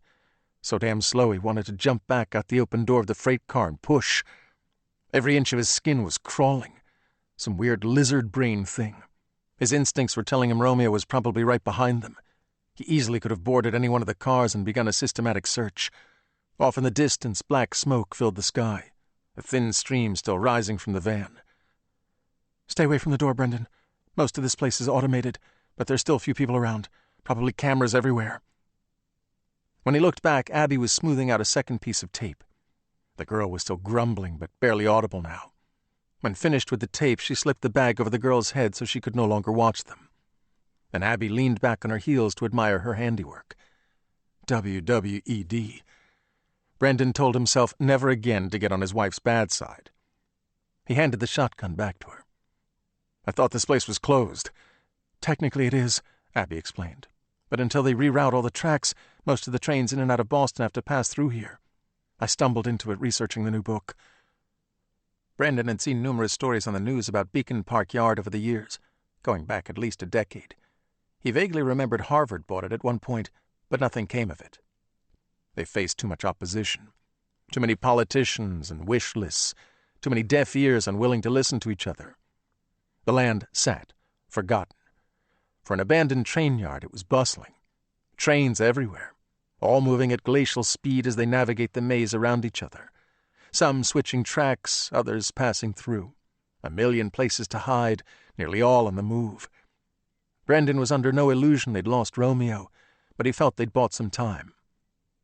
He led Abby around several pallets stacked to the ceiling with boxes, all secured beneath a thick layer of shrink wrap, and found a place to sit on the opposite end of the freight car, as far from Juliet as they could get. Although it had been less than a day, it felt as if they hadn't stopped moving in a month, and the moment they settled into that dark corner, the rush of energy that had been driving them seeped away, replaced with something that wasn't quite calm, but held a meager hint of relief. Abby's head settled against his shoulder. Brendan wanted to tell her everything would be okay. He wanted to tell her they would find a way out of all this, but he didn't. He couldn't, because he saw no way out. When his eyes drifted shut, the darkness brought demons, the darkness brought fear. There was no rest. There was just that incessant triple chime, rattling through all else like a death march. 67. Christ, Romeo's gut hurt. The goddamn infection wasn't happy living where it started and decided to branch out, expand. His entire flank felt hot to the touch, swollen and heavy, like he'd put on weight but only on the left side of his body. Nothing was bleeding no more, thank God for that, but there was this yellowish-green pus tinged with brown seeping out from under Juliet's bandage, and it stunk like roadkill. In no world was that a good thing. It all hurt to high hell, too. The slightest bit of pressure felt like 1,000 needle jabs. Romeo cursed himself for not taking the bottle of painkillers from the van glove box when he had the chance, and he was cursing himself for not keeping more antibiotics on hand, and he was cursing himself because he didn't normally make mistakes, and today he'd chalked up a metric shit-ton of them. Nothing was going his way, and that's why, when he hopped from the first freight car to the second and found about a dozen cases of Tennessee whiskey, he knew his round of bad luck had finally took a turn. The crates were nailed shut, but when a man like Romeo was determined, a couple of nails and pine boards weren't going to slow him down. This was war. A few of the bottles made the ultimate sacrifice when he kicked his way through the side of the crate, but enough of their comrades survived the assault, and the second the hole was big enough, Romeo reached inside and snagged a half-pint. He then dropped down next to the battered crate, twisted off the bottle top, and took a good long swig. The heat of it burned his throat, his belly, and he could almost picture the whiskey running into the infection on some new battle line deep in his flesh. Unlike the previous skirmish, this was where the war would be fought, and Tennessee soldiers were strong. He had faith.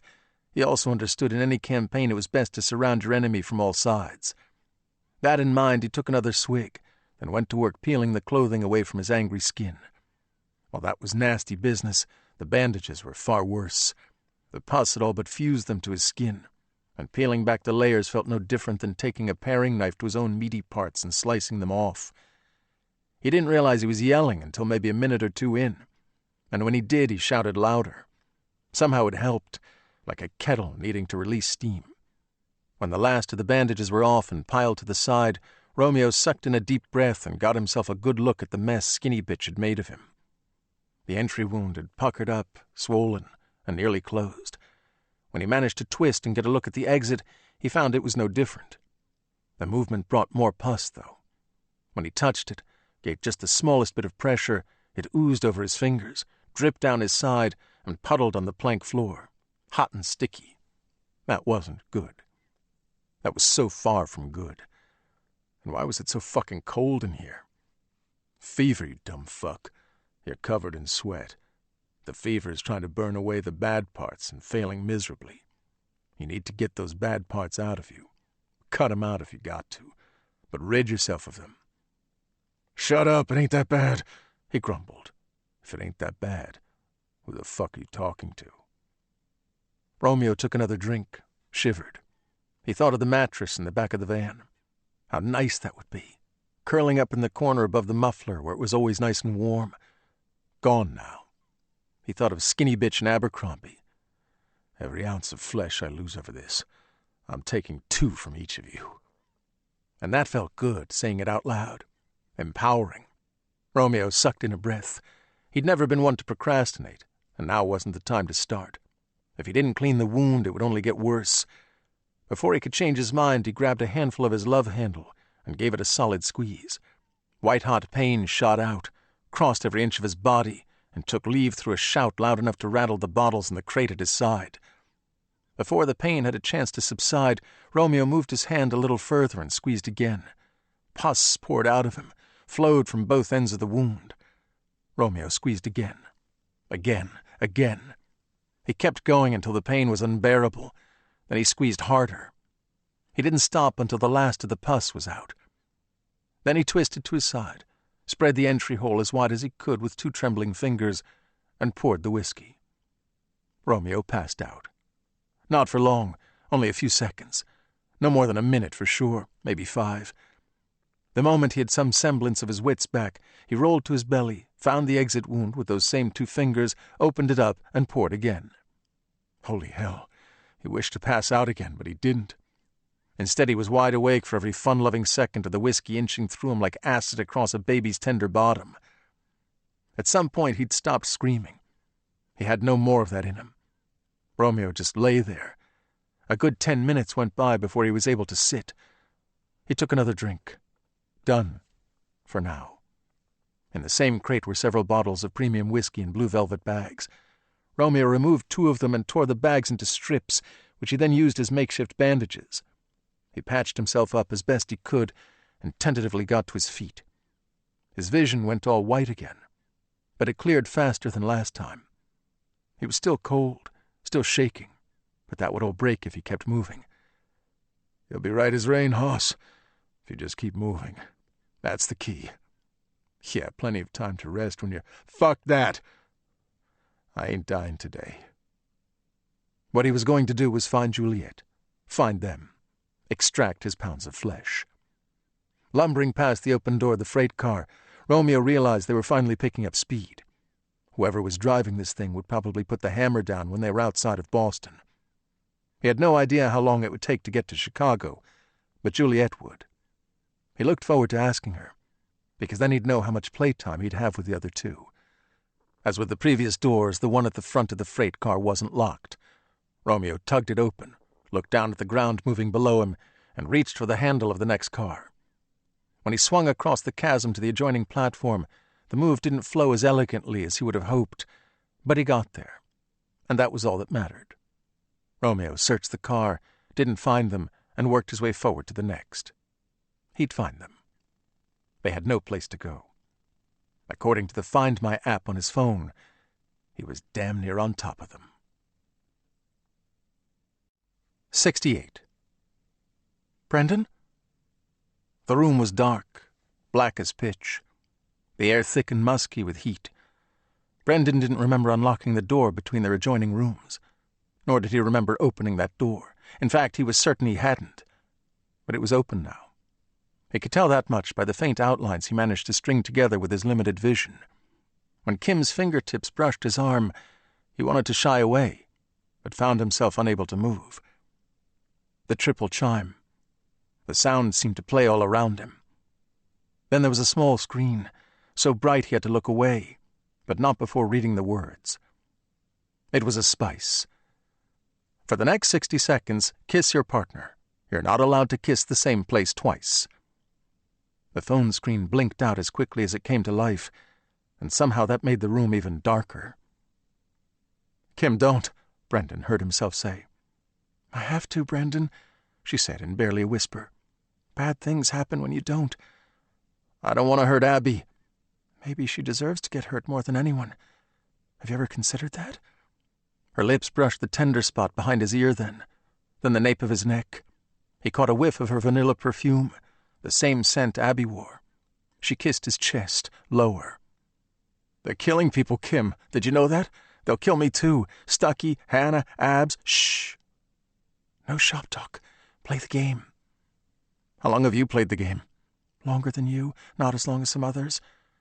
"Who is Robin Church? Do you know?" "Shh." Her lips drifted over his stomach, his right thigh. "You think too much." The phone chimed again. The light flashed across the hotel room as Kim brought it back to her face and let out a sigh. "Well, that's not very nice." "What does it say?" She brought the phone closer so he could read it. "Sugar. Does he think too much, though? Does he think enough? Maybe if you did, you'd still be alive. What would you be doing right now if you were still alive? Kim eased closer, crawled up beside him, and rolled onto his chest, her naked body cold and moist. In the light of the phone, Brendan saw the bullet hole in her left temple. The surrounding skin was black and puckered. She reached up and brushed her hair aside, moved it from her eyes. The tips of her fingers glistened with dark blood and bits of her skull. You and Abby were dead the moment you downloaded the app. It's not so bad. You'll see. A horn beeped. Brendan's eyes opened on the freight car. His fingers digging into the cold wood floor, Abby slumped against him, nestled in the crook of his arm, sleeping. He was dripping in sweat. Brendan didn't remember drifting off, nor did he know how long they'd been asleep. Outside, the sun had begun dipping toward the horizon. "Abs?" He shook her gently. When her eyes fluttered open, he quickly told her, "It's time." 69. Freight car number 17. Or was it 18? Romeo wasn't exactly sure, but they weren't in it, just like they weren't in all the others he'd walked through.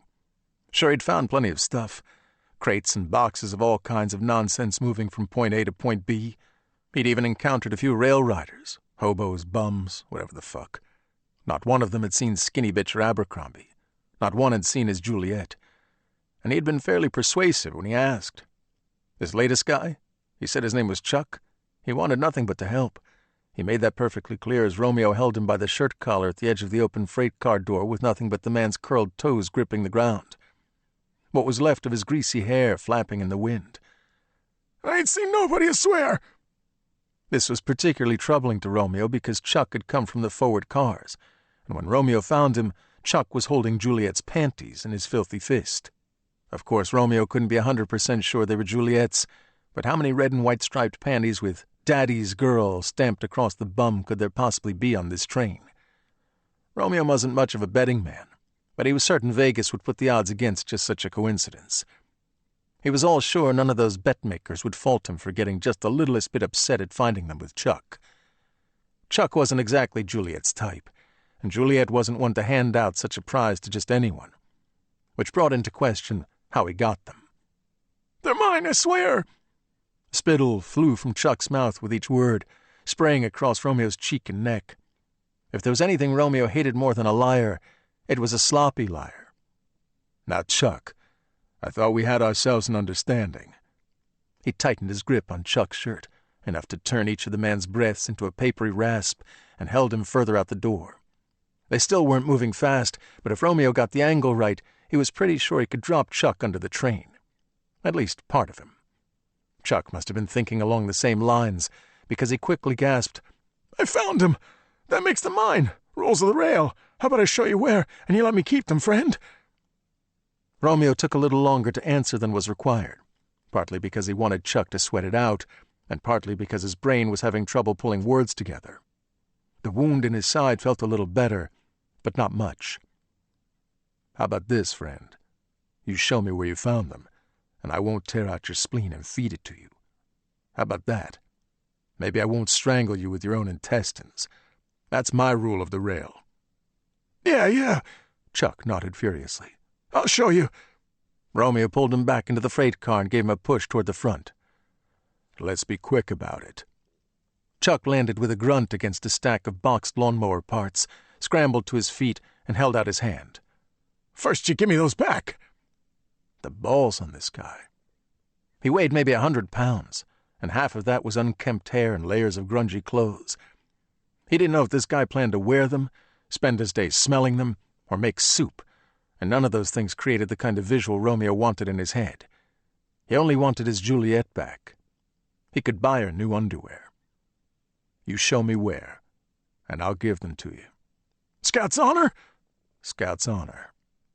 Chuck wiped his mouth on the back of his jacket sleeve, leaving a dirty smear across the side of his face. Then he turned toward the front of the car and tugged open the door leading forward to the next car. "Let's be quick about it, then.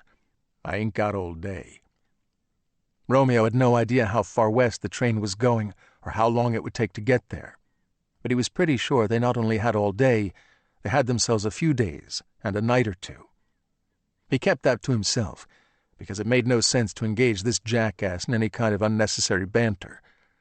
He followed Chuck through the narrow access door, stepped over the coupler and into the next car.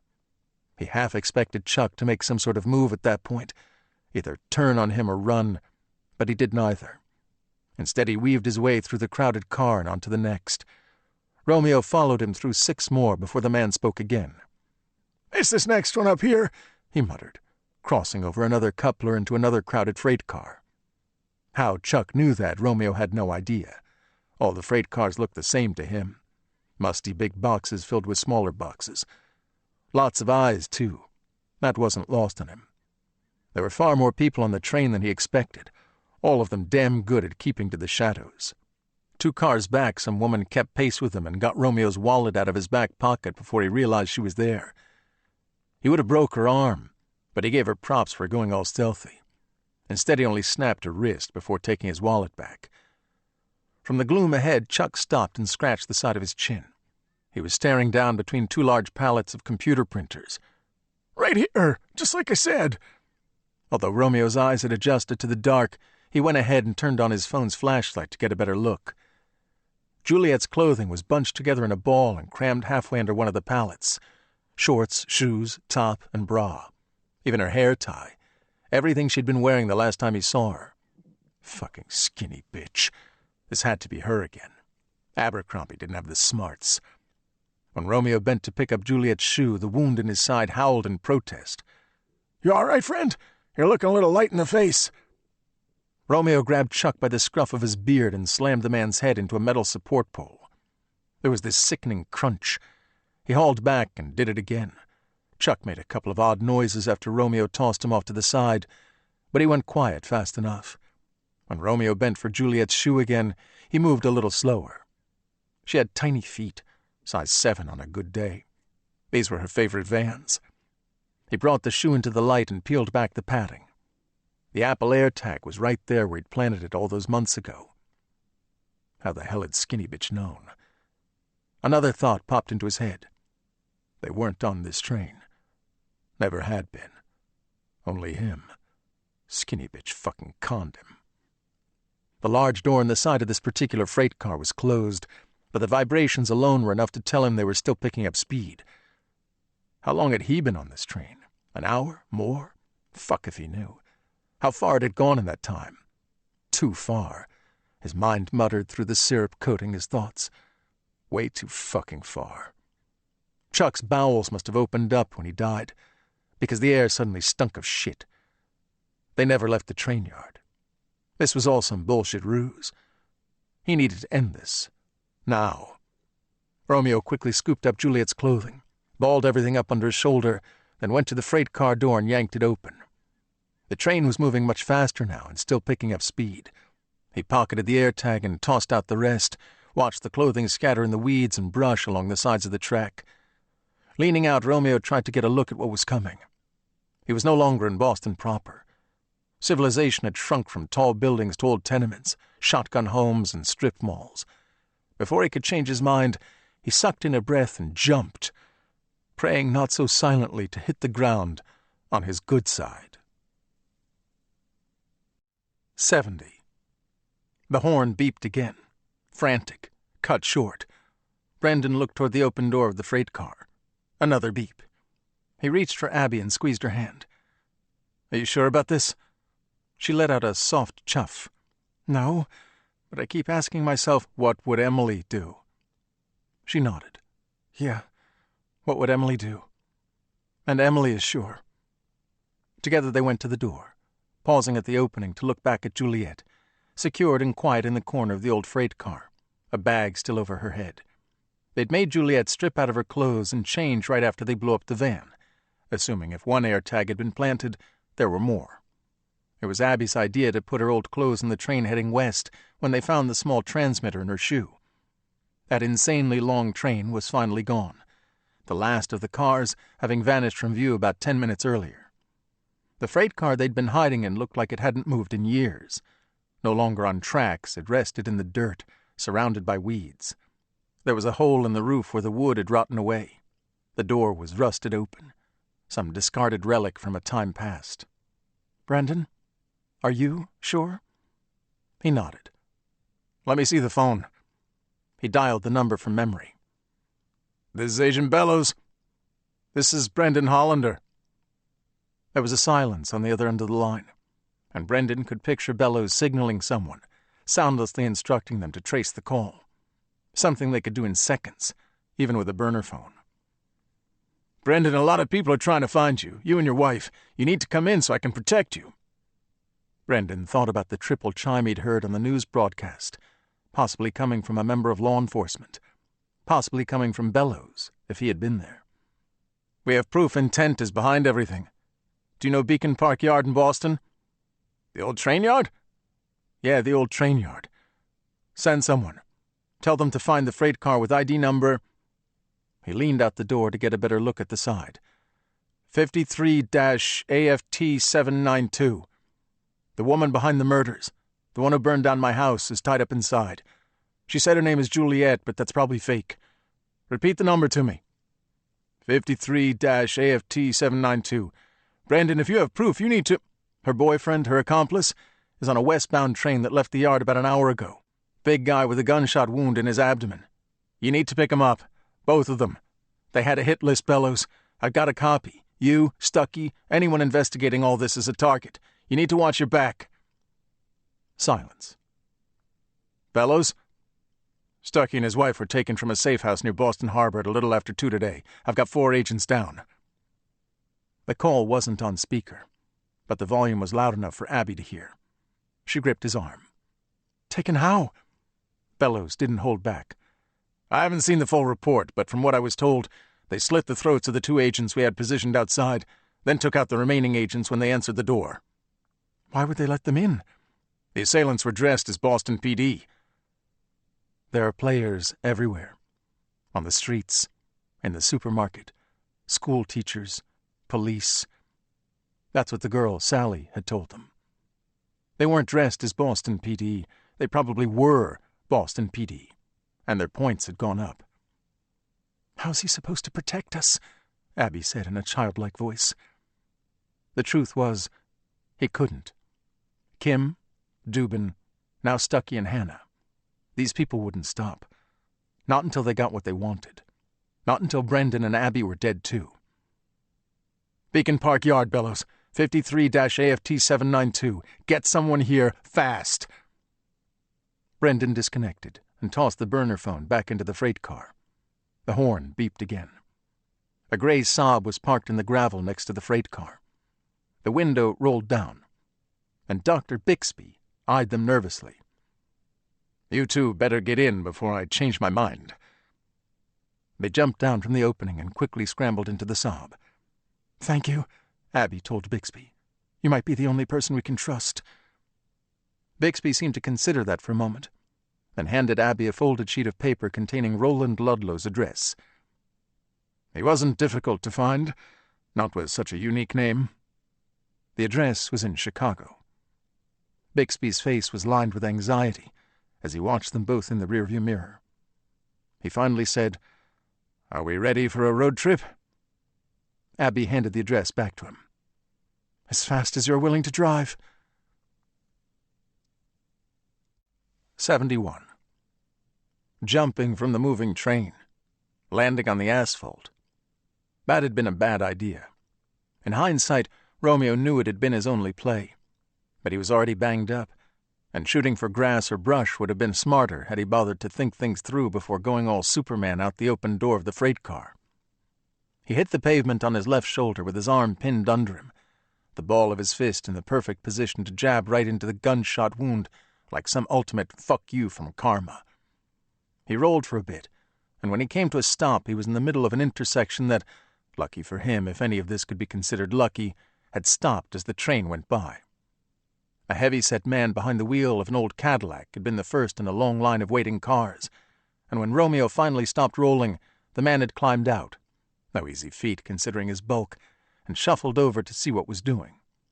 He somehow got himself down on his knees and pressed 2 sausage fingers against Romeo's neck, his breaths coming in wheezing gasps from the exertion.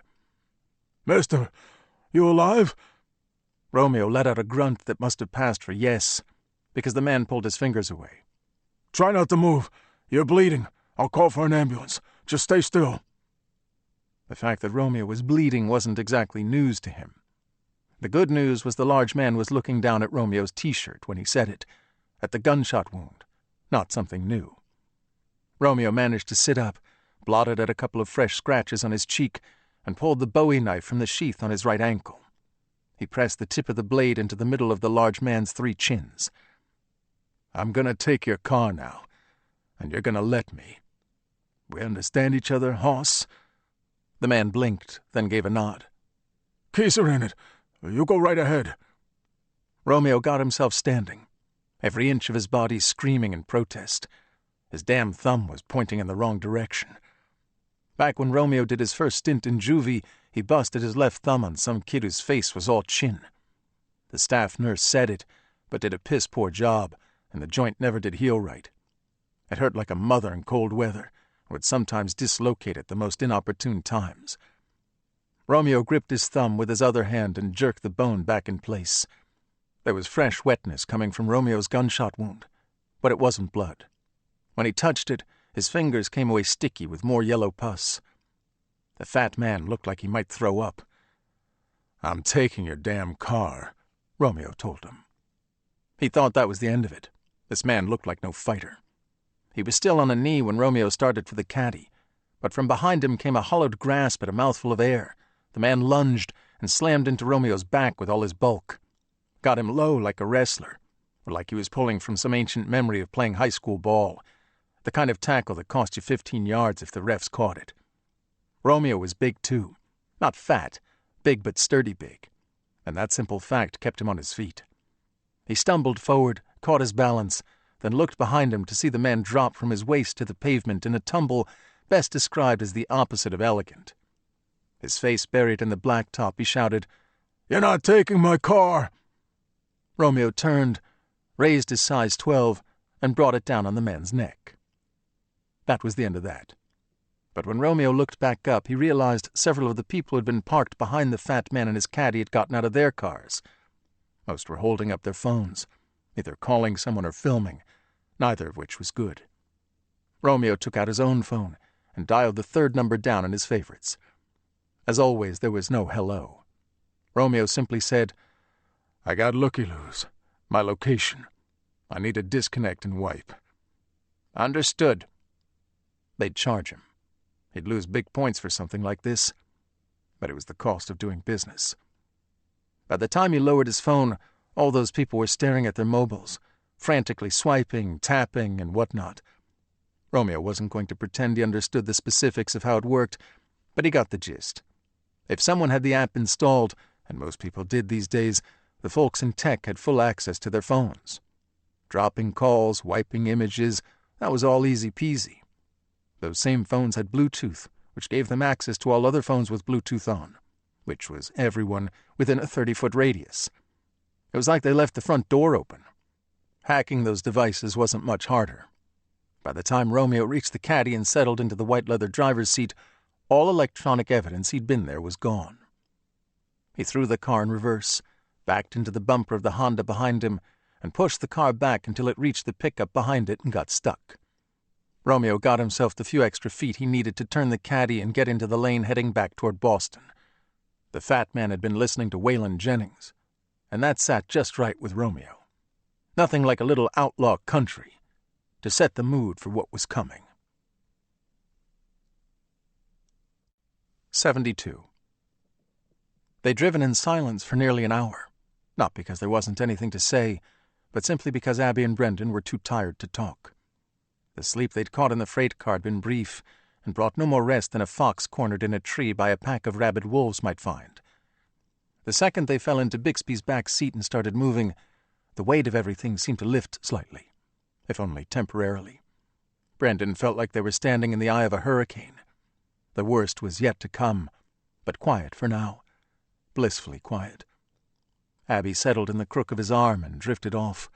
While Brendan thought he might never sleep again, he was out in under 10 minutes. Dreamless. When Brendan's eyes snapped open, full dark had settled. He caught Bixby's gaze in the rearview mirror. Although the man had remained quiet, it was clear he had a heated inner dialogue going. Brendan could nearly picture a miniature devil Bixby sitting on one of the men's shoulders, an angel on the other, both arguing the merits of their case. Brendan smoothed Abby's hair, and when he spoke, he kept his voice down so he wouldn't wake her. "You didn't have to do this. The two of us seriously owe you. I'm not very good at turning a blind eye. It gets me in far more trouble than I'm willing to admit. Most people would walk away. I wouldn't fault you if you had. I won't lie. When your wife called me, I intended to say no. I'd just seen the news report about the daycare for the umpteenth time and was prepping to march myself down to the nearest police station to tell them about our lunch meeting. Well, more like cursing myself for not going sooner." "What stopped you?" "The girl you met at the diner. My patient, Elsa. She called me about an hour after we left and said she saw something strange in the video. Although the shooter looked exactly like you, he held the shotgun in his left hand. When you were at the diner, you kept fidgeting, picking things up, putting them back down. Your wife handed you the gun. It was clear you were a righty, not a lefty. She wouldn't let it go. Elsa texted me a shorter version of the video, one she'd enlarged. There was this slight shimmer around your jawline. Your face didn't seem to move correctly. It looked off. She then sent me a video of Tom Cruise singing some Queen song, only it wasn't Tom Cruise. It was some guy who lives in Idaho. Elsa gave me a crash course on deepfakes, and by the time she was done, I was certain the video was bogus." Brendan couldn't help but smile. Probably the first genuine smile all day. "Sounds like she's a smart girl living under rough circumstances. She's at Hampton House now. They'll take care of her. Her grades are solid, and she's determined to get herself a scholarship. I'm working on an emergency order to emancipate her from her parents." Brendan recalled the bruising around the girl's eye. "They hit her, don't they? Her parents?" The doctor nearly answered that, then must have remembered he couldn't go into that kind of detail about a patient. "I think she's going to land on her feet." There was a map spread out on the passenger seat. Bixby gave it a quick glance, shot a look at one of the highway signs, and swore softly. He jerked the wheel to the right, just making the exit that would take them to I-97. Behind them, a semi-horn honked noisily. Bixby raised his hand and waved, then repositioned the map, which had slid halfway off the seat. Abby stirred but didn't wake. "I'm spoiled by GPS. I'm not sure I could even read a map anymore," Brendan told him. "All this tech is meant to make our lives easier. What it's really doing is thinking for us. Makes me wonder what will happen to our minds in 100 years' time." "Like muscle atrophy," Bixby replied. "Maybe our brains will shrink. The unused part will get absorbed and repurposed by the body. Our brains will go the way of the appendix and wisdom teeth, and we'll become these mindless beasts." "You think?" "No," he smirked. "Nothing that drastic. There is something to be said for regularly exercising the brain, challenging yourself to keep it healthy. But the general thinking in my community comes down to one simple fact. The human mind is anything but lazy.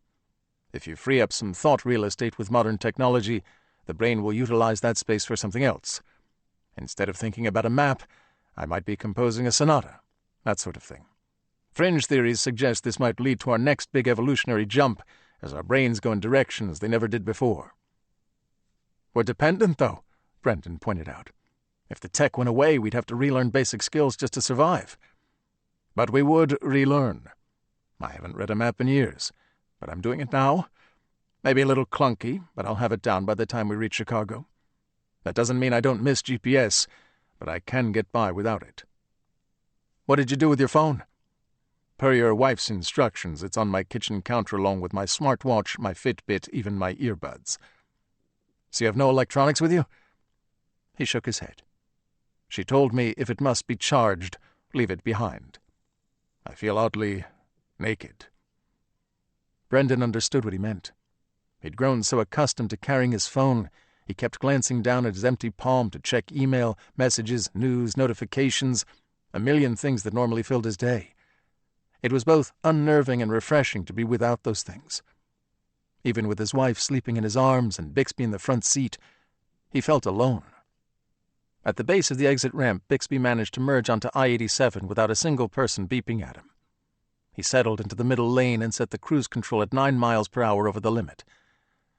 You should try to rest. Who knows when you'll get another chance. I'll wake you when we get close. As if in agreement, Abby let out a soft snort and snuggled deeper under Brendan's shoulder. She mumbled something softly, then was out again. He couldn't make it out. Sugar and spice. Sugar.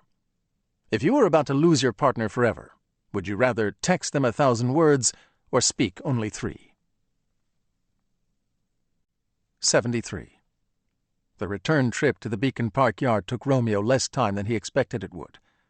Not because traffic was light, but because he fell in line with 3 Boston police cruisers clearly heading to the same place, and everyone else got out of their way.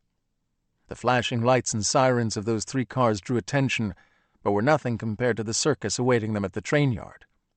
Someone had tipped off the popo, and they'd wasted no time coming out en masse. There were SWAT vehicles, ambulances, Boston PD, county cars.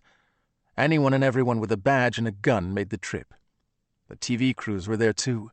4 network vans so far, and probably more coming.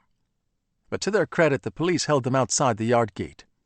Romeo fought the urge to wave as he drove right by the cameras, riding the tail of the same 3 cruisers he'd followed from the highway. Just another pig on his way to the roast. When the cruisers pulled into the tangled mess of law enforcement cars, Romeo steered the caddy off to the left, rounded a row of abandoned boxcars, and shifted into park in a field littered with decades-old trash. He was up on a slight hill, and it gave him a great view of the happenings below. Behind him and up to the left, the fire department appeared to be finishing with the remains of his van. Seeing them lingering around the smoldering mess that had been his home going on 3 years now lit a new spark under his hatred for Skinny Bitch and Abercrombie. Romeo twisted around in the seat, and the pain quickly reminded him that he wasn't operating at 100%. He needed to think this through. Down below, the ants crawled. Juliet, oh Juliet, wherefore art thou Juliet? He grunted. Where in the fuck art thou? Taking out his phone, he dialed the same number as earlier. There was a soft click. Romeo said, I need a 20 on my lady. A moment ticked by. She's offline. I know that. Why the hell do you think I can't find her? The call disconnected. Romeo stared at the phone. Goddamn pansy snowflake. He drew in a breath, calmed himself, and dialed again. Sorry, I apologize. I'm a tad frustrated. He paused a moment and let the silence cleanse the air before he spoke again. I think she's close. Got a lot of phones here. Probably a few users, right? Can you stand by? He half expected to be put on hold with some god-awful music, like the elevator version of Rush or something. But instead, he heard the soft click of fingers moving swiftly across a keyboard, a pause, and more typing. In under 30 seconds, the voice returned. 19 vehicles present, 23 app users, 29 others. Facial recognition has identified your query in an ambulance, SID number 323423-192-9046. Romeo felt his heart sink. Ambulance? Is she injured? Unknown. Is she alone? Negative. At least one other person present. Romeo's phone dinged, and when he glanced down, there was a photo of Juliet taken with some fisheye-wide lens. Most ambulances were wired with cameras for insurance purposes. She was lying down on a gurney, zip-tied to the frame. The arms and shoulders of someone hovering over her were visible, but little more. Looking through the caddy's windshield, he counted 3 ambulances on site. The SID was some internet network identifier. It may be relevant to the little geek boy hacking away on the other end of the line, but it did Romeo little good in the real world. Are you able to give me the ambulance's unit number? I see 3 down there. Their numbers are painted on their roofs. Negative. Romeo fought the urge to swear. He didn't want this guy hanging up again. How do I identify the ambulance? Silence, then, watch for brake lights. Romeo was about to ask what he meant by that, when the brake lights on the ambulance in the far right corner blinked twice, paused, then blinked again. Well, that's a neat trick. May I be of further service? No, I got things from here, Hoss. Disconnect. Fucker. Romeo studied the ambulance down below.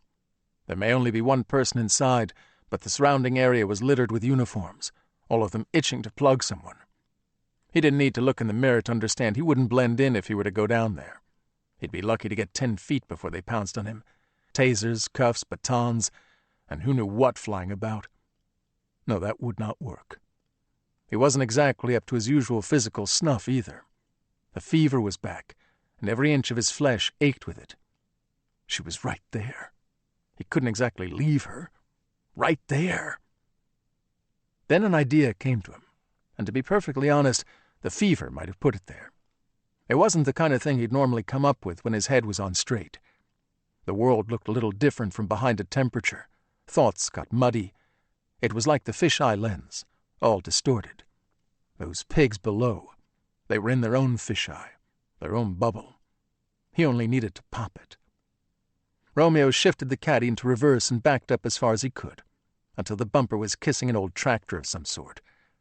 A rusty pile of long-forgotten maintenance equipment. He shifted back into park, climbed out, and fought his cloudy vision as he scanned the ground and found himself a length of pipe a little shy of 3 feet long. He tested the weight, decided it would do nicely, and jammed one end against the driver's seat, the other down on the accelerator, pinning it to the floor. The caddy's large V8 roared, seemed excited, ready to leap. Romeo closed the door, and through the open window slapped the gear shift into drive. He barely managed to get his head out of the opening when the caddy shot forward.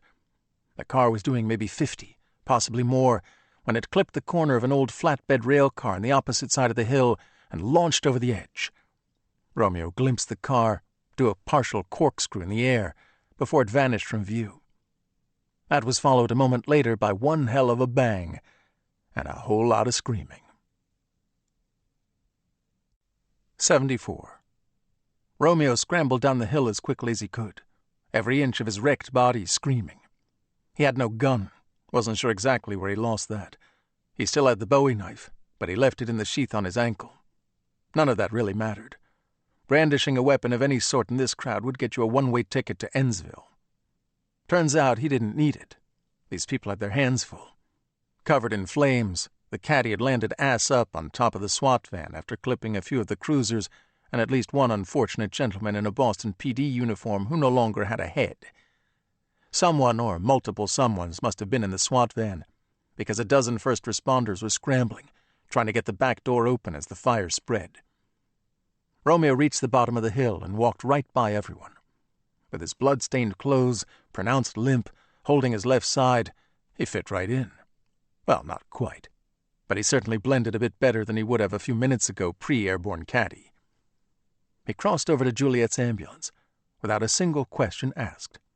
And that was good, because getting down that hill had taken a lot out of him, and he was wheezing like a son of a bitch. When he opened the back door, the paramedic hovering over Juliet barely looked at him. He was busy picking through a cabinet. "Tell them I'm coming, I just need to find—" That's when he saw Romeo. Took in the blood-stained clothes, his scratched and battered face, arms, the burning car and chaos behind him.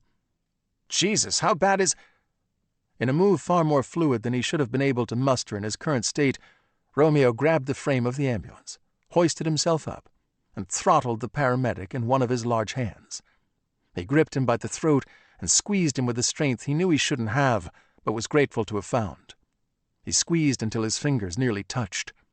The man's windpipe collapsed, flattened. He made this gurgling noise. His eyes nearly left his head. Then he was still. The life gone from him.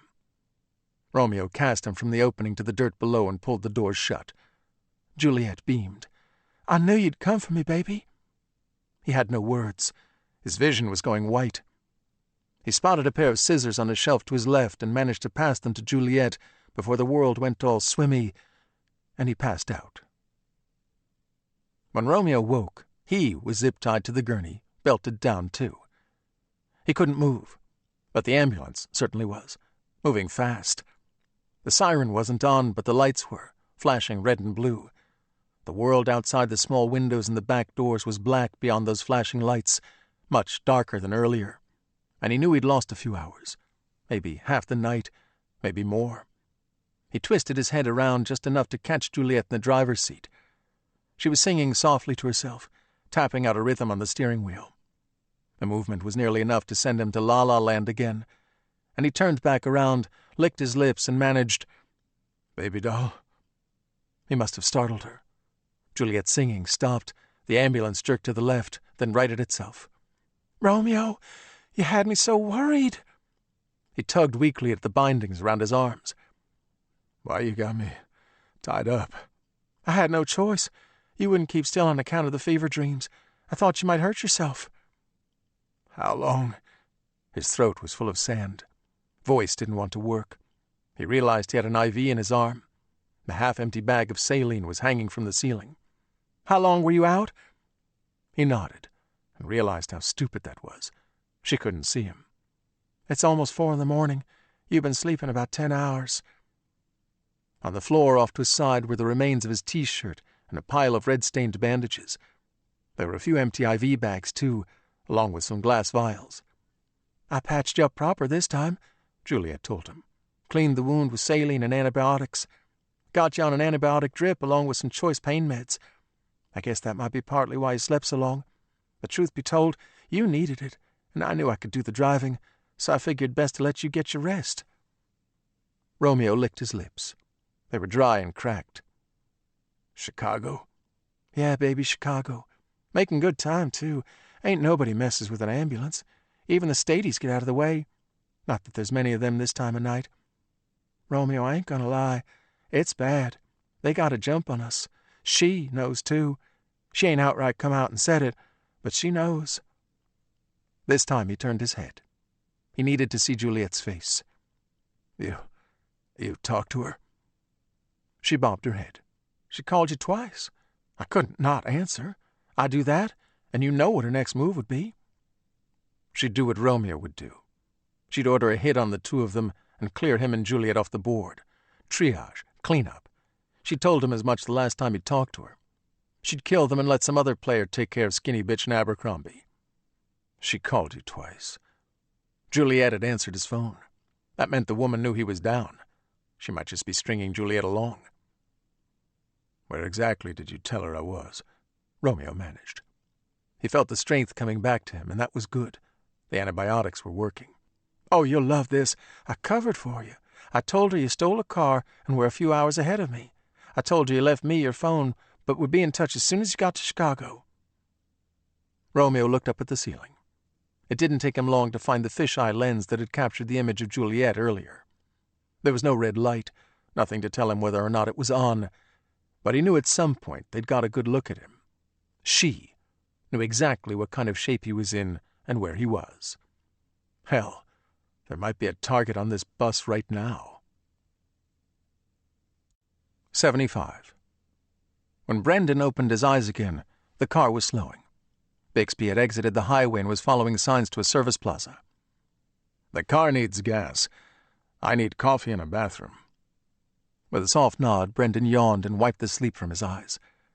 Abby had spread out on the seat, her legs curled under her body beside him.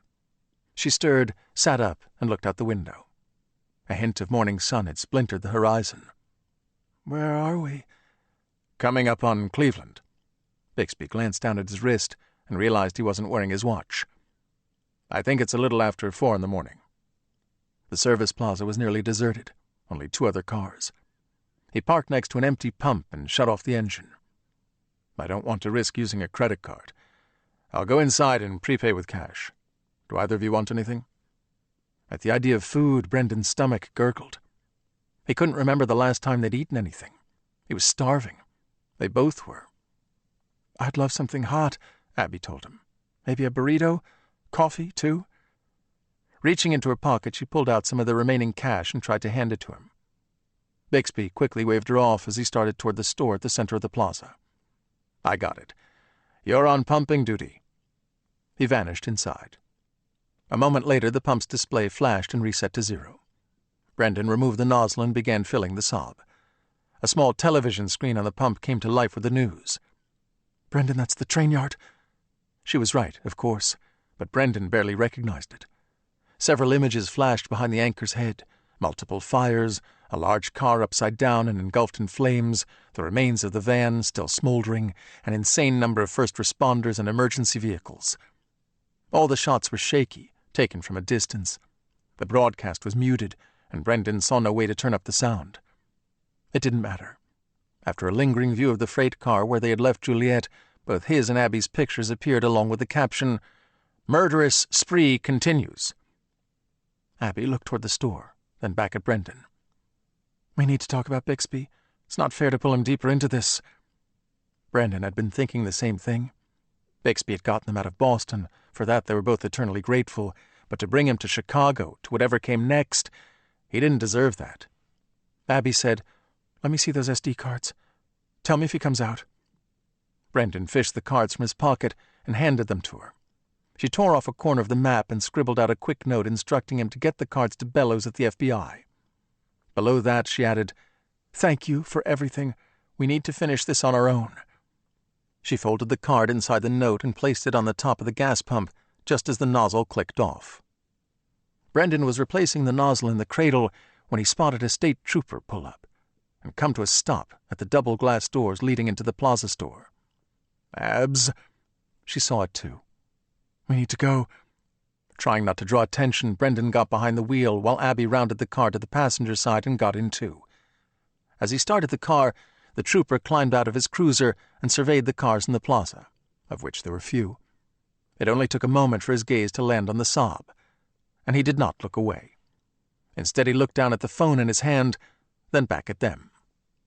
"He sees us," Abby breathed. The double glass doors behind the trooper slid open, and Bixby appeared. In one hand he held a tray with 3 cups of coffee, in the other was a bag.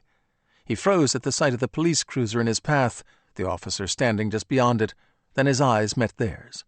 Brendan behind the wheel, Abby in the passenger seat, and he silently mouthed the word, "Go."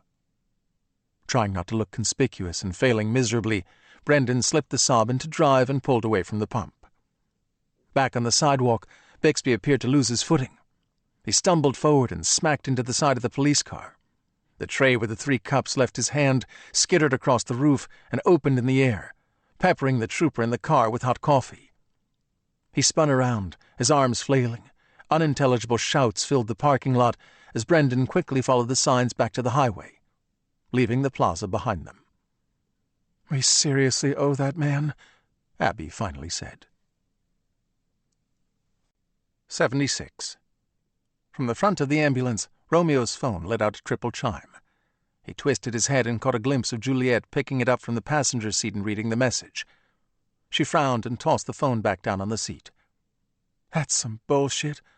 I thought we were making good time." "What does it say?" "Says they're in a Saab outside Cleveland. That puts them at least 2 hours ahead of us." "Let me see my phone." "I'm driving, baby. Not safe to be handing stuff around like that." Romeo jerked his arm, but the zip ties held firm. "Then pull over and cut me loose." "I do, and we lose another 10 minutes. That puts them 10 more minutes ahead of us." "Not if you're quick about it." "Well, I'd rather not lose the time," Juliet huffed. "Besides," she added, "you didn't see the way you were trashing around earlier. I cut you loose, you fall asleep with that fever of yours, and you might hurt yourself." She said trashing instead of thrashing, but Romeo wasn't about to correct her on something like that. There was something bigger going on here. This wasn't about his fever or keeping him safe. He wasn't sure he wanted the truth. "Juliet, you holding something back on me?" "No way, Sugar Bear." "I get the feeling you're keeping me tied up for a reason, and it's not the one you're giving me. Don't lie now, baby. You know how I feel about people who lie to me." Juliet said nothing. "Baby doll?" She let out a soft sigh, changed lanes, and sped up a little bit. "Well, there is one little thing." "And what's that?" "You promise you won't get mad at me? I hate to think you're angry with me." Romeo did his best to stay calm. "You know I could never be angry with you, baby doll." "They took away our points." They... It sunk in before he could get all the words out. When Juliet spoke again, she sounded like a small child caught with their hand in the cookie jar. "I thought it was some mistake, so I rebooted your phone. But nope, still came back at 0 points. Not even a bronze member no more. Like we installed the app and started new. That ain't right. Not after what we'd done. So when I called her, I said, "Wait a minute," Romeo interrupted. "You called her? I thought she called me, called my phone." Why does it matter who called who? Oh, it fucking mattered, all right. You didn't call her, not unless you had to. And you certainly didn't call her with some problem. How the hell had she even gotten a number? When I talked to her, Juliet corrected herself, I reminded her how we were first to get to Cindy Messing, Joel Hayden, Isaac Alford. I reminded her how we collected all their hardware, cleaned up her mess for her. I reminded her how we did all that, and she had no business touching our points. Hell, she should be giving us more points, not taking them. And if she wants us to fix the rest of her mess, she best stop screwing around, because we need those points. As Romeo listened to her rattle on, a lump began to grow in the pit of his stomach.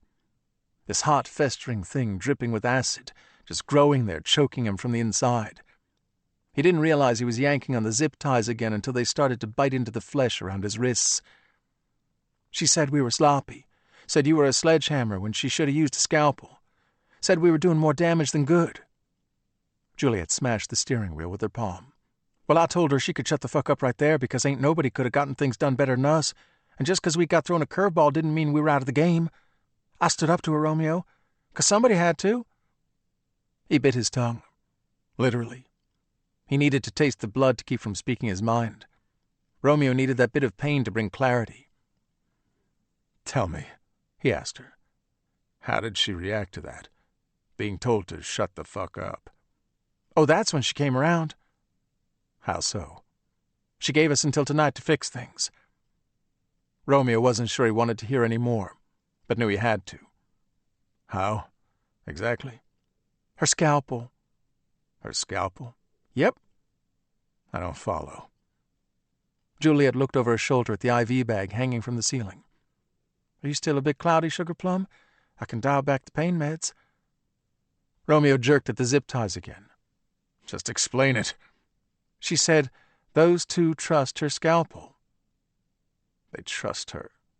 Romeo didn't realize he was thinking aloud until the words hovered over him like a thinly veiled cloud. Did she say who that person was? Her scalpel?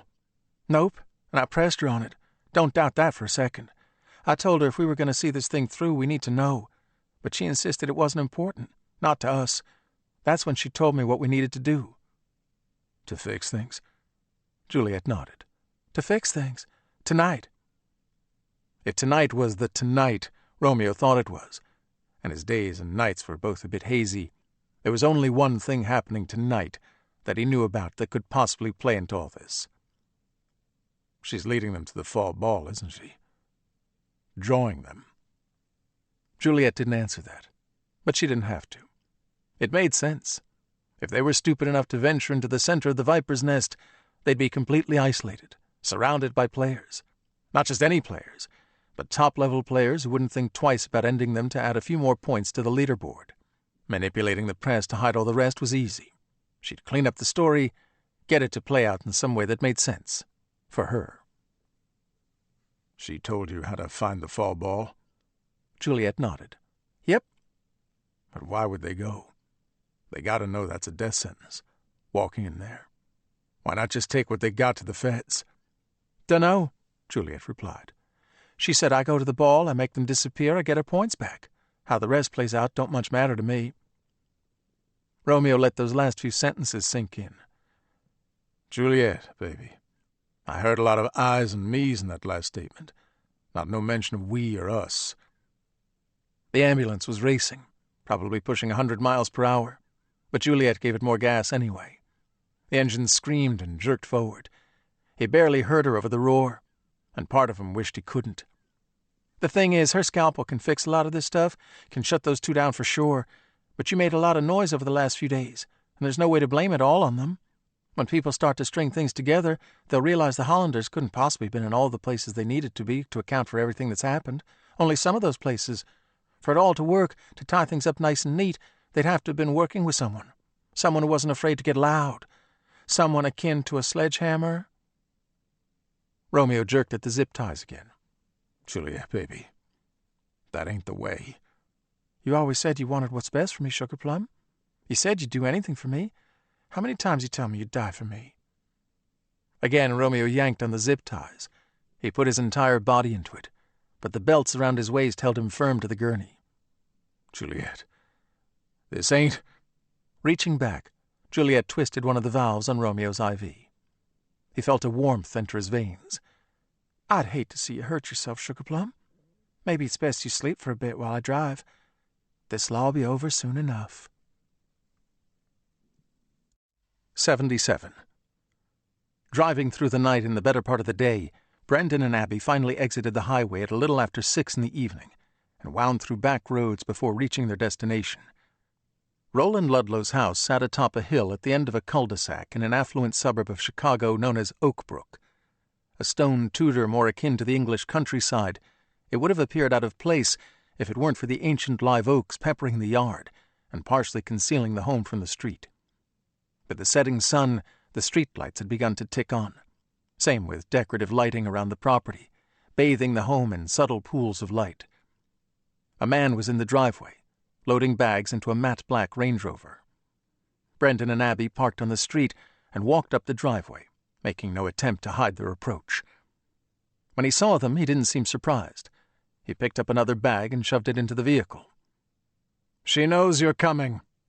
Probably has eyes on you right now."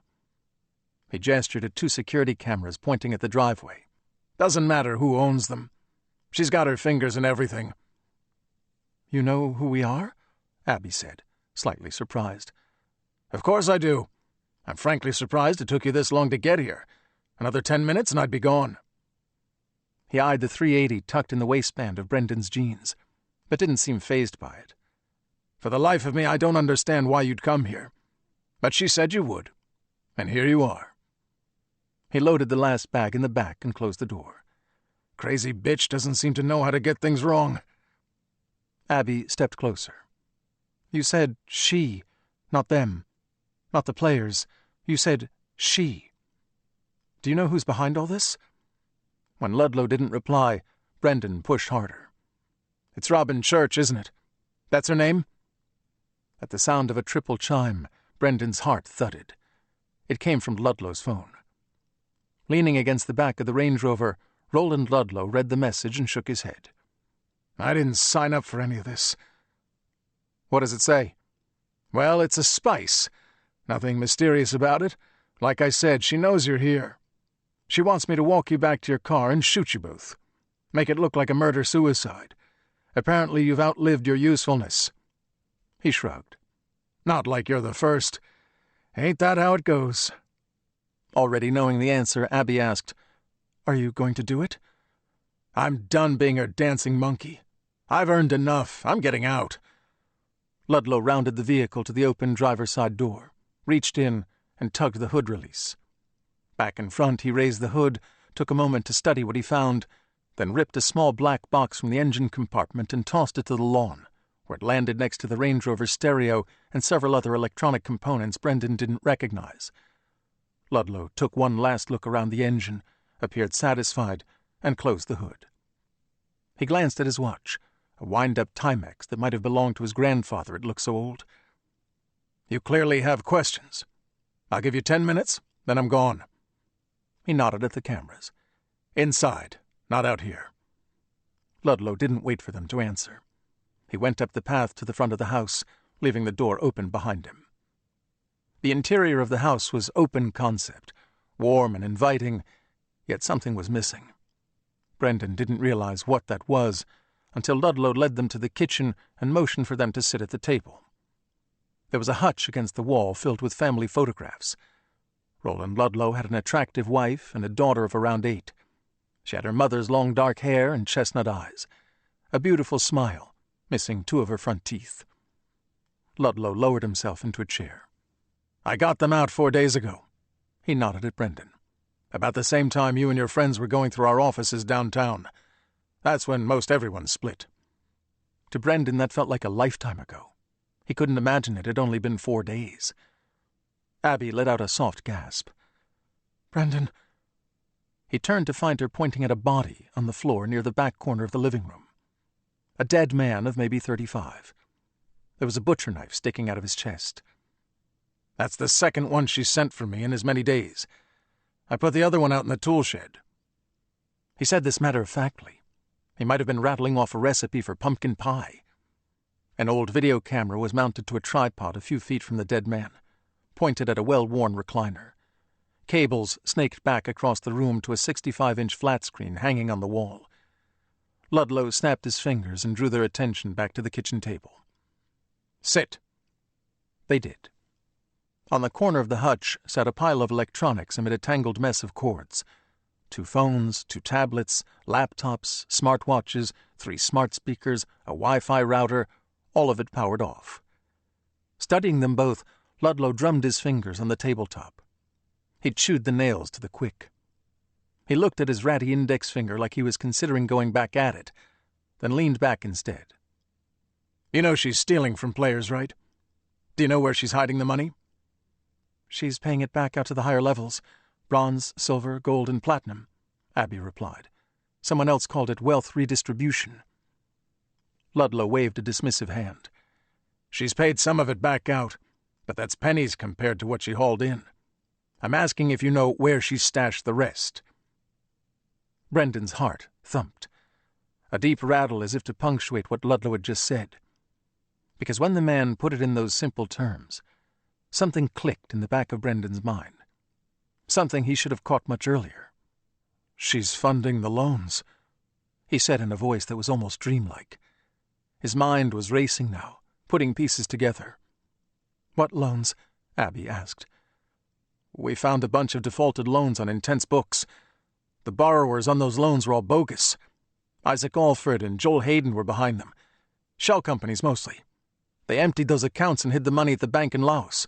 From there it was meant to be laundered, then paid back out to them somehow." Ludlow nodded. "So you found the bank in Laos?" "Not a copy," Brendan told him. "Hundreds of millions of dollars. The part I couldn't figure out is why nobody complained about the missing money. We assumed it was because the lenders on those defaulted loans only contributed small amounts. But that wasn't it at all, was it?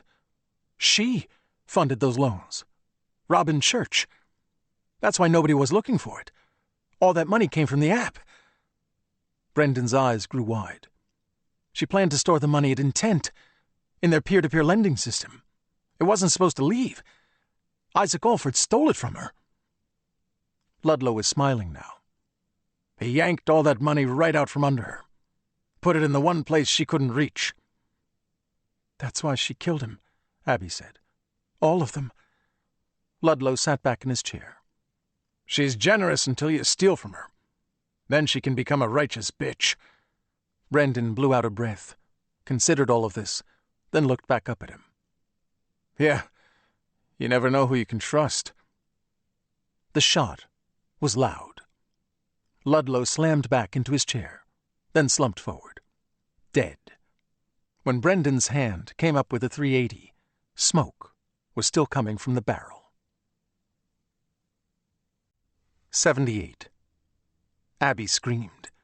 It was short, cut off, like it tried to get out along with a gasp, and both got caught. Brendan dropped the gun on the tabletop and grabbed her wrist. "Abs, that wasn't Ludlow. It wasn't Ludlow." She was still breathing heavily when he nodded toward the framed photographs in the hutch. "Look, the small picture in the back." She didn't see it at first, then she did. Most of the photos were of Ludlow's daughter. A few included his wife. Only one had all 3, and it was buried deep behind the others. Abby stared at it for maybe 10 seconds before turning toward the dead man on the floor in the living room. "That's Ludlow," she whispered. "I think this guy was like Romeo and Juliet. Some player sent to kill him. We must have surprised him before he had a chance to leave or clean up or whatever he was supposed to do." Brendan rose and rounded the table. He didn't see the stun gun in the man's hand until he was next to him. Abby saw it too. "Check his phone." He'd placed his phone face down on the table. Brendan retrieved it. When the lock screen appeared, he held the phone in front of the man's face until it vanished. The spice was still there. It simply said, "I want proof Ludlow is dead." Brendan set the phone back down on the table. He didn't want to touch it. He didn't want to be in this house, but he knew they couldn't leave. Not yet. He didn't will himself to look back at the dead man on the floor in the living room, at Ludlow. His subconscious did that all on its own, just as it made him cross the room until he reached the body with Abby trailing hesitantly behind him. Ludlow's blank gaze stared up at them both, and before Brendan realized what he was doing, he knelt and closed the man's eyes. When he stood, he found Abby studying the video camera. "I haven't seen one of these in maybe 10 years, she said.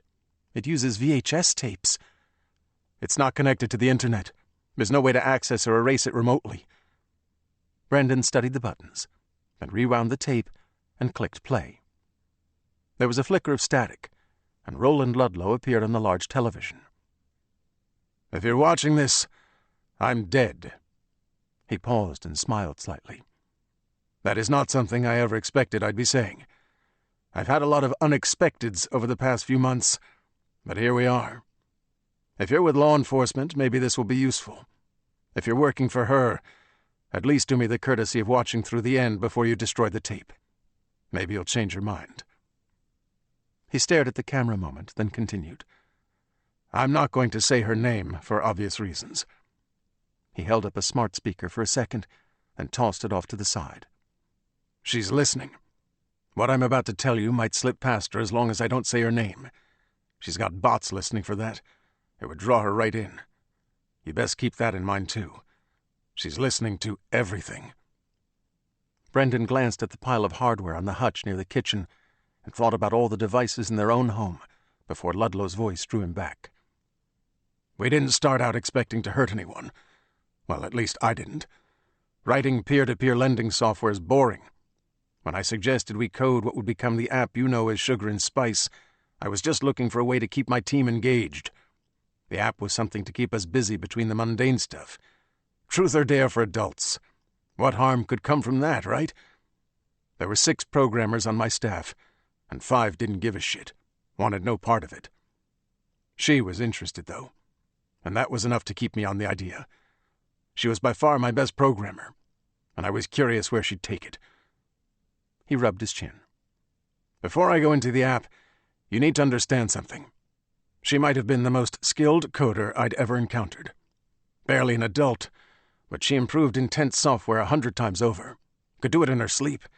I'd put these complex problems in front of her, and not only would she find a solution, she'd eliminate 1,000 lines of code and streamline the entire process. Watching her work was like watching Mozart compose. It was inspiring. That may be the real reason none of the others wanted to participate in the app. They were intimidated and didn't want to get shown up. It was easy enough to write the code, just a bunch of text prompts stored in a database doled out as users played along. A kid could write that. I guess that was our real problem. Me and her. We wrote that initial code in 20 minutes and needed to take it further. It wasn't hard enough. So we began to challenge each other, our own version of Truth or Dare. I dare you to incorporate GPS. I dare you to read in data from the user's other apps. Use that to shape what SNS gives them. I dare you to read their emails, their texts, whatever personal thoughts they put in writing. Use that. Okay, well, I dare you to listen. Find some way for the app to listen to the user's conversations in real time. Get their innermost thoughts. Use that. Done.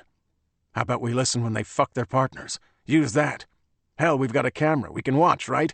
I want to watch. We can use what we see, too. We have their health data, their financial data. We know what they buy. We know what they eat. We know their friends. We know everything. With each revelation came enhancements. At some point, we know became we can. We can make them do this. We can make them do that. Do you have any idea what that's like?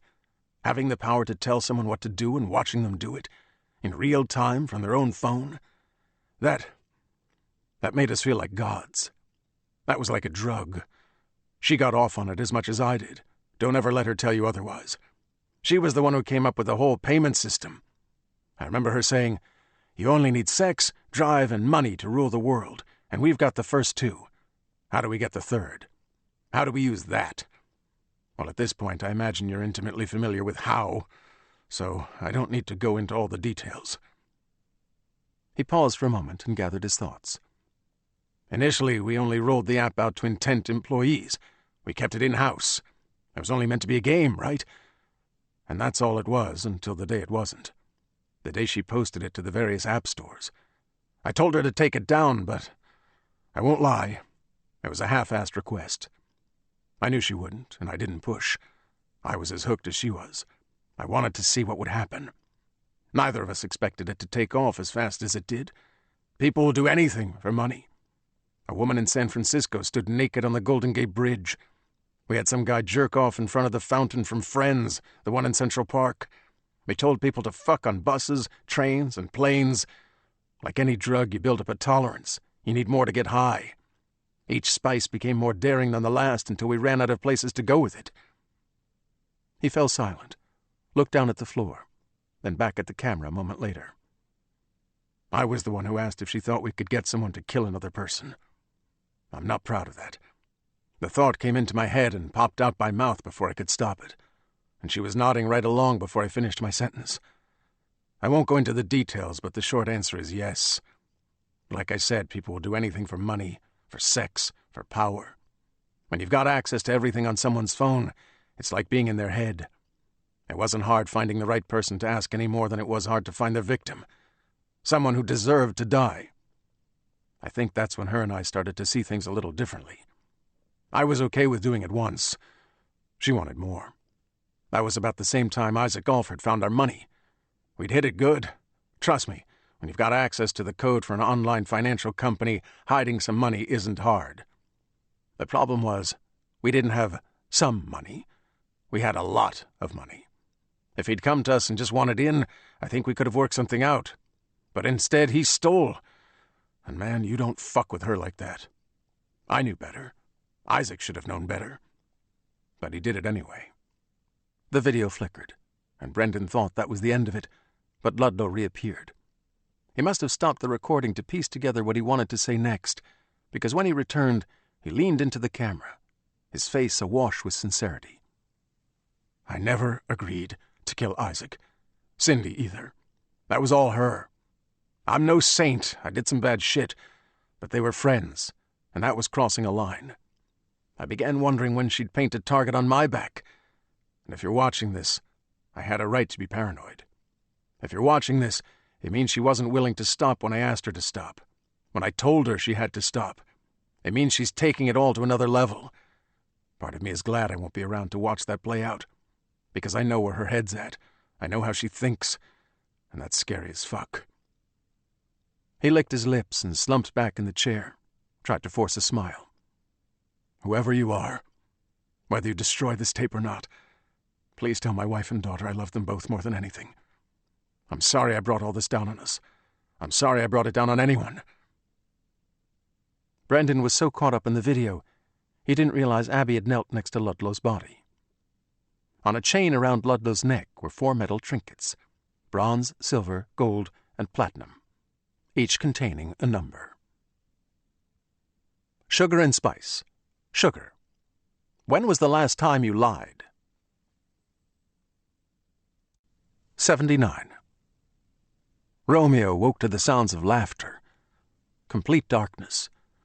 He was still tied to the gurney, he was sure of at least that, but where the gurney was in the world he had no idea. The air was thick, still, slightly medicinal, but tinged with an underpinning of copper.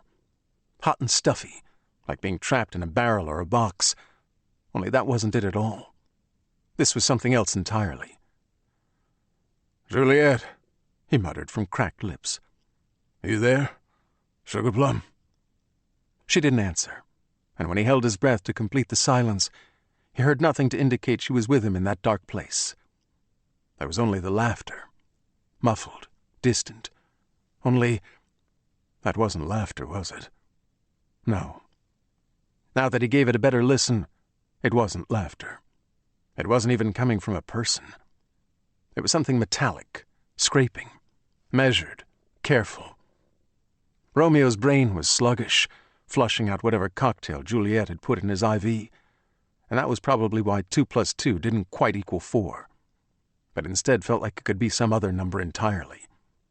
That was why the idea that he could still be in the ambulance hadn't occurred to him in those early moments after waking. Probably because the ambulance had been a cacophony of noise when they'd been driving. Nothing like all this quiet. Nothing like the stillness. When the back door opened and Romeo caught a glimpse of some black man standing there in the instant before the black man pointed a high-powered flashlight at him, Romeo realized the laughter he'd heard, the scraping, had been that man picking the lock. He knew that because he also caught a glimpse of the man stowing his lockpicks in the pocket of his coat and retrieving a 9mm from the ambulance's bumper before he extended his arms, crossed the gun under the hand holding the flashlight, and pointed both directly in Romeo's eyes. "I'm Agent Curtis Brown with the FBI. Let me be the first to welcome you to Chicago." Romeo squinted at him. "How about you get the light out of my eyes?" The man did no such thing. Instead, he tilted his head slightly and spoke into some sort of radio, maybe an earbud like they used in the movies. "I've got him. Bringing him in now." He stared at Romeo for a long time, and finally said, "Someone doesn't like you very much. A call came in on my personal cell. I've got no idea where she got my number. Told me you were Hollander's accomplice. Told me exactly where to find you." Although Romeo's brain wasn't quite running up to snuff, the pieces of what was happening started to click. The bitch who had been on the other end of his phone calls, the one who took away all the points and money he'd earned the hard way, and then dangled said funds in front of Juliet, had demanded a sacrifice. "You made a lot of noise over the last few days, and there's no way to blame it all on them. When people start to string things together, they'll realize the Hollanders couldn't possibly have been in all the places they needed to be to account for everything that's happened. Only some of those places. For it all to work, to tie things up nice and neat, they'd have to have been working with someone who wasn't afraid to get loud, someone akin to a sledgehammer." Yeah. All that came back to him, too. "Let me guess," Romeo managed. "Robotic voice? No caller ID?" Brown didn't respond to that. Didn't have to. The answer was all over his face. "Lovely lady," Romeo muttered. "Fucking cunt of a lady." The FBI agent climbed up into the ambulance and ran the light around the interior.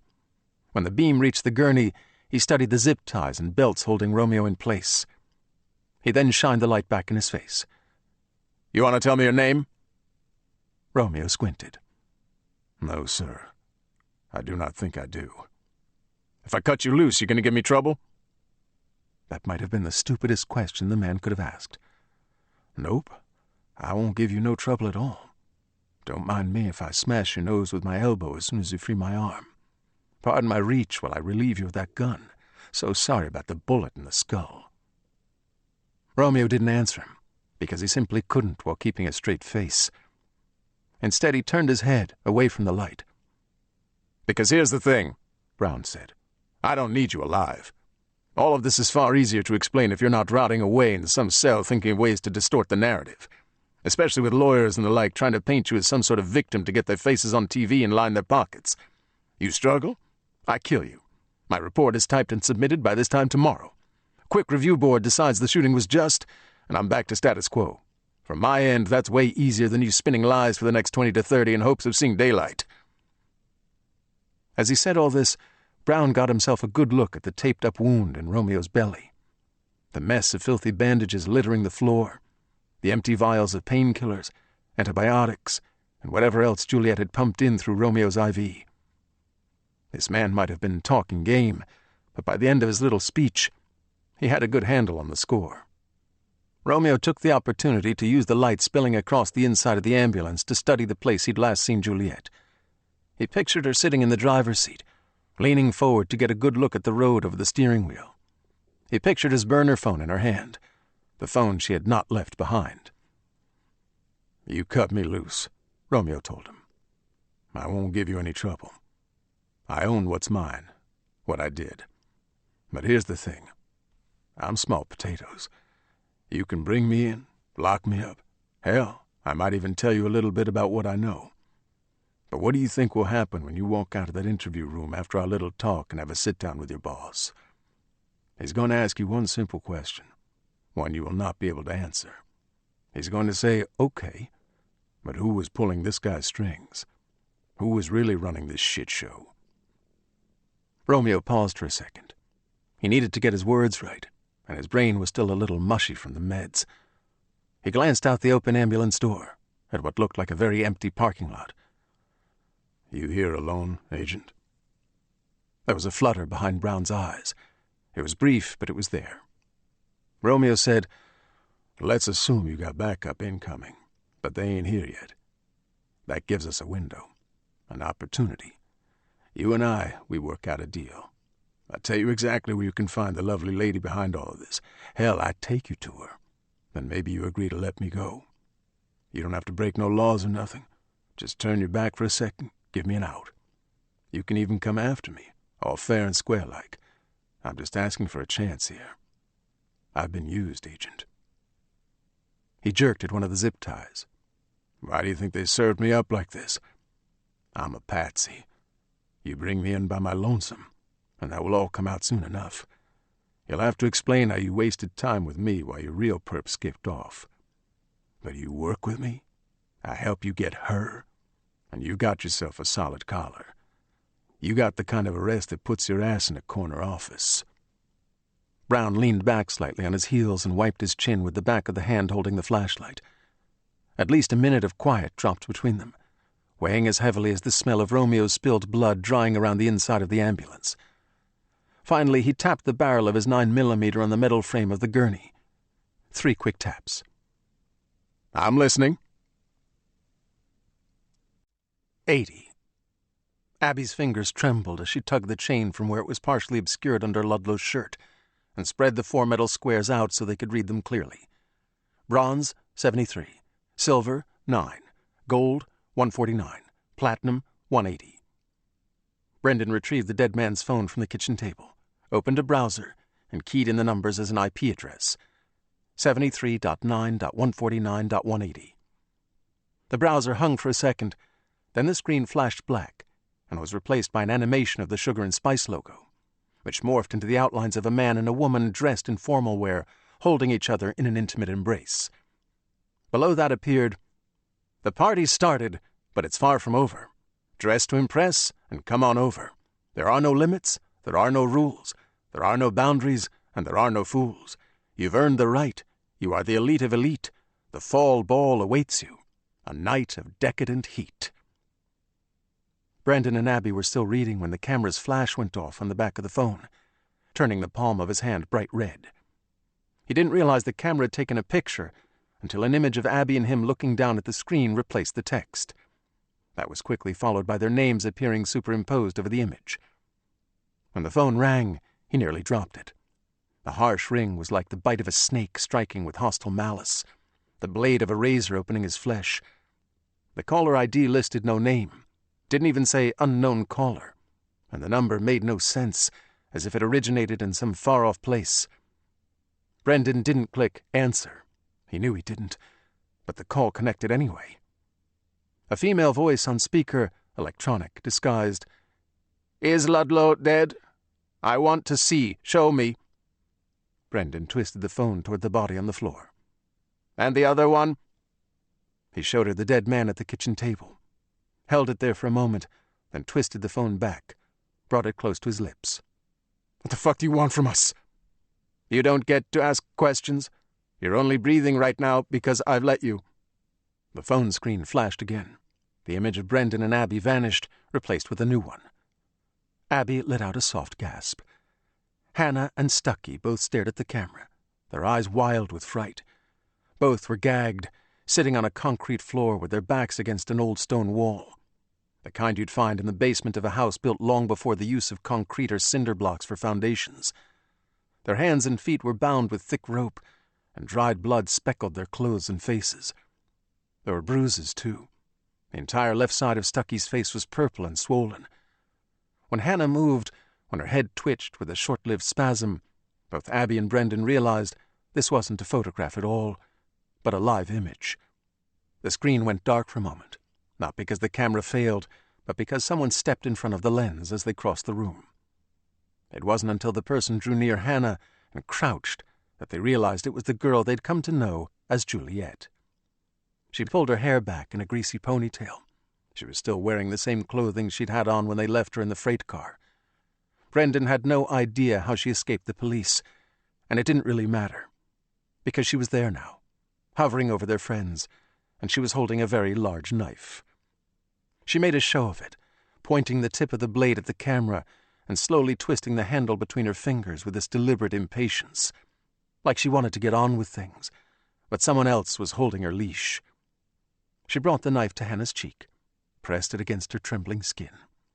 Hannah pinched her eyes shut and held back cries that desperately wanted to escape. With a quick flick of her wrist, Juliet drew the knife down, opening a cut about an inch long. With that, Hannah did cry. She fucking screamed. The image vanished. The screen went blank. The female voice returned. "I'm sending a car for you. 1 hour. If you're not in it, they're dead. Bring Ludlow's videotape." She disconnected. The phone slipped from Brendan's fingers and clattered when it struck the ground. His heart was racing. When Abby spoke, her voice was low, distant, yet her words surrounded him from all sides. "Brendan, we go, and she'll kill us. All of us." "We could leave right now." He nodded at the video camera. "We take that tape, this guy's phone, whatever else we find in this house, and put it in a locker at the bus station, call the news networks and the police, tell them what we have, where to find it, then we vanish.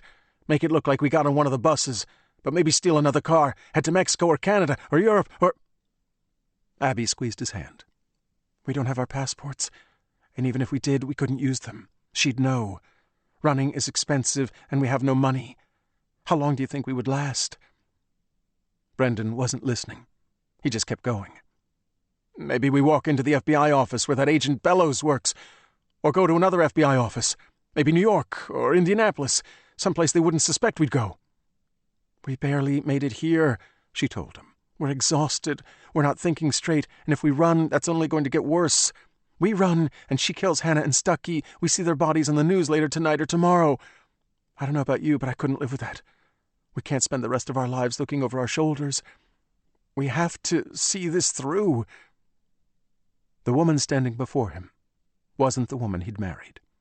She wasn't the woman he'd spent the last 13 years of his life with. This was someone different, someone stronger, someone complete. He could think of no other way to describe her. It was like the woman he thought he knew was only an illustration, and this Abby was rendered from stone, every inch intricately revealed in perfect detail. There were no secrets between them, not anymore. She was an extension of his body, he an extension of hers. Brendan stroked her cheek. "Abs, I can't lose you. I feel like I finally found you." Abby's eyes locked with his, and he knew she felt it too. There was so much more, so much happening behind them. He saw his life with her, every second they'd been together, every laugh, every fight, every tear, every heartbreak. With all his being, he wanted to see into the future, their future. Whether that was only a few more hours or 5 decades, but there was no hint of what was to come. There was only what they had been. While that terrified him, it also brought solace, because he couldn't imagine what his life would have been without her. "Whatever happens, I love you," Brendan told her. "I always have, and I always will. Everything else, whatever problems we might have had, whatever stumbles, they're meaningless. They've done nothing but make us stronger. The silliness with—" Abby placed her finger over his lips, silencing him. "You're right. It doesn't matter. I love you too. My judgment may have gotten clouded over the past few months, but I've never lost sight of that. I've always loved you." She took him by the hand and led them through this stranger's house, through the master bedroom and into the spacious bath, to the large walk-in shower dominating the far corner. She reached in and turned on the water. When she kissed him, he hadn't expected it. It was tentative at first. She leaned in and gently brushed his lips. When he returned the kiss, when he wrapped his arms around her and returned the kiss, there was a heat neither of them had felt in a decade. Part of Brendan's brain told him it was because it was their last kiss. But he pushed that thought away, because that wasn't right at all. It was their first kiss. They shed their clothing and stepped under the water where they made love. After, they held each other until the hot water was gone. Even then, they didn't want to let go. 81. Exactly 1 hour later, a black town car appeared in Ludlow's driveway, and it wasn't alone. Dozens of people stood silently outside. They were on Ludlow's lawn, in his driveway, along the quiet residential road. At least 3 had guns and made no attempt to conceal them. All were holding their phones. Some seemed lost in the displays. Others were watching Brendan and Abby.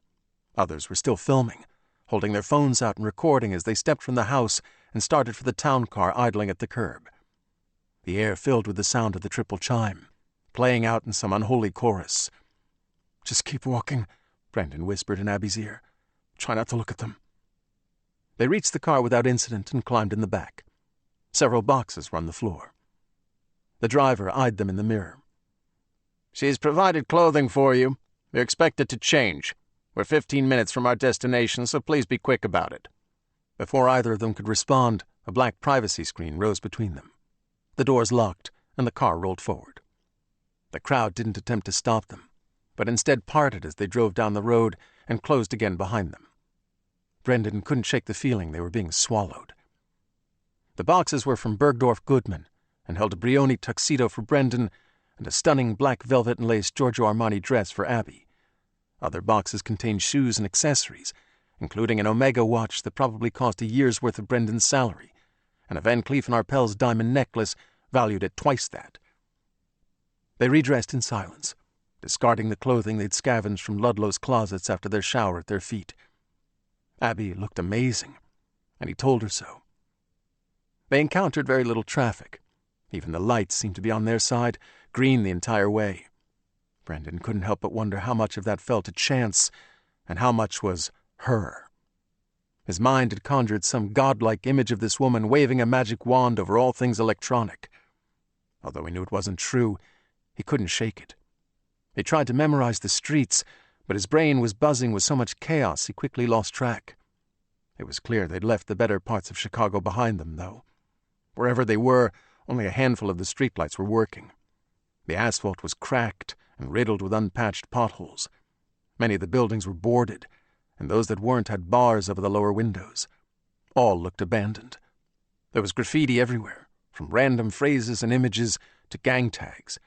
The roads and sidewalks were deserted, yet Brendan knew they were being watched. Shadows seemed to scurry away moments before the headlights found them. Eyes looked down at them from the dark windows above.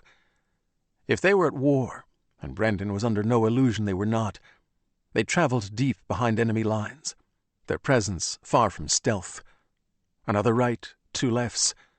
The burned-out carcass of a pickup truck on blocks at the corner. They drove halfway down the block and came to a stop. Brendan expected to hear the triple chime, to hear a GPS say, "You have arrived at your destination." But there were neither of those things.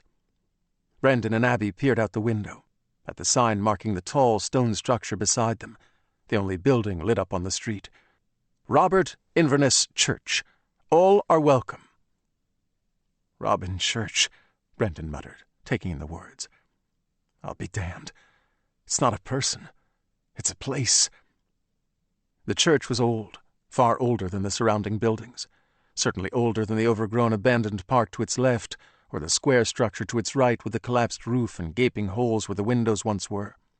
At least 100 years older than the brick tenements on the opposite side of the street, the ones with crumbling concrete steps leading to heavy doors chained and padlocked.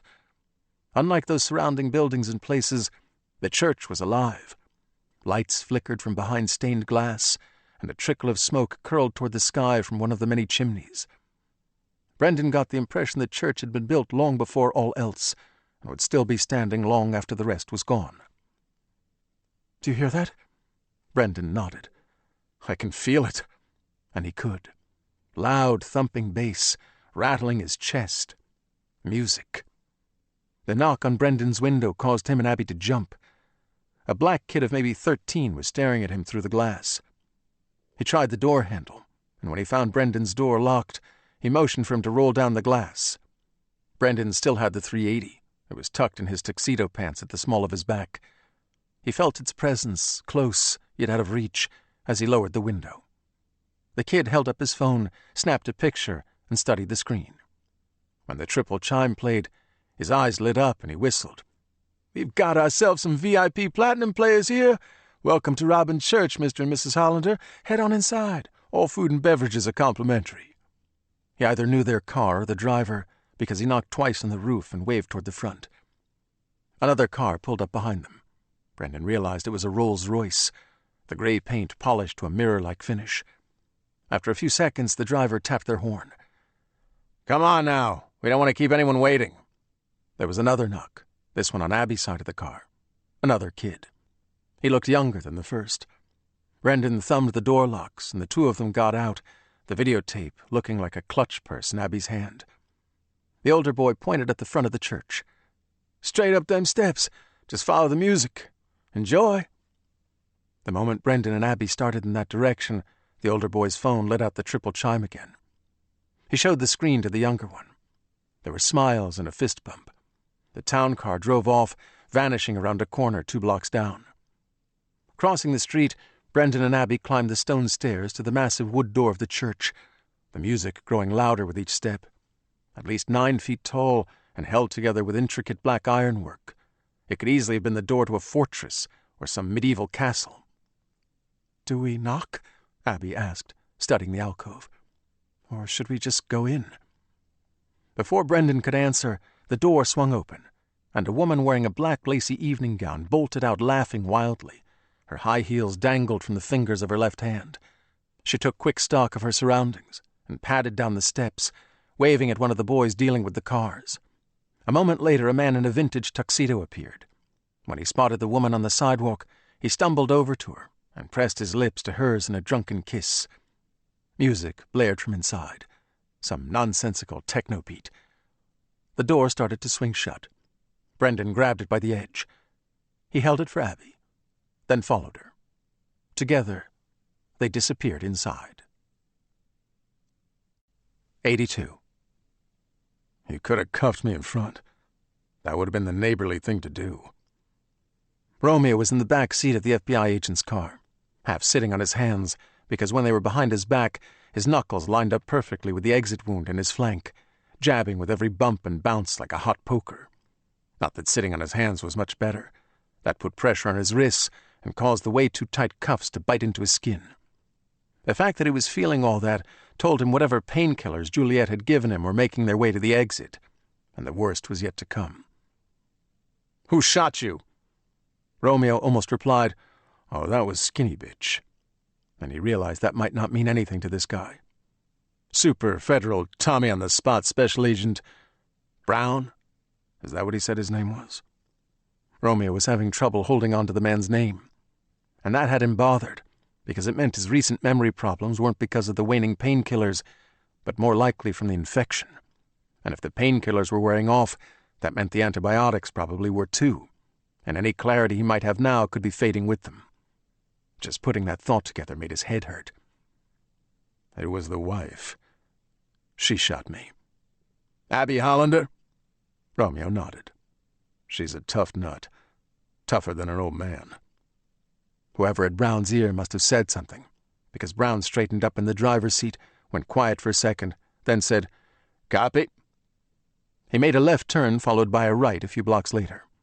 Romeo tried to get a look at the street signs, but most were either missing or painted over. "You still tracking my phone?" Brown shot him a glance in the mirror, one that said, "No, we're out trolling for Girl Scout cookies, you dumb fuck," then went back to the road without answering. Romeo knew he was tracking the phone, and it was leading them right to Juliet. That wasn't the point of the question. The point of the question was to engage this man, get him talking, get his guard down. Brown seemed to be having none of that, and Romeo was sure they were getting close to their destination, which meant he didn't have much time to turn things around. "I like that you're doing this without backup, going in all Dirty Harry-like. That takes some balls. I've never been much of a team player either. Not till I met my Juliet, anyway.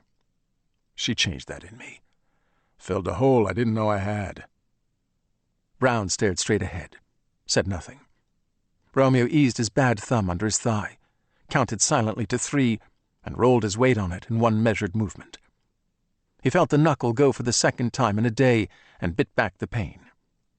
Then he said, "Going into a potential firefight alone, though? Hell, they must pay you good over there at the FBI, or is it the other way around? They don't pay you enough, so you got to do something like this to right the scales." With his thumb out of place, he pulled his left hand from the metal cuff. Then he made a fist, rolled it, and forced it back in. That one hurt a bit more, but it was all good. Brown made another right, and when he did, Romeo caught the sweep of a second pair of headlights making the turn behind them.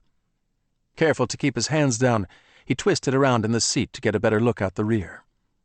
He couldn't make out the car. They were hanging too far back, some kind of sedan. Romeo turned back around and leaned forward.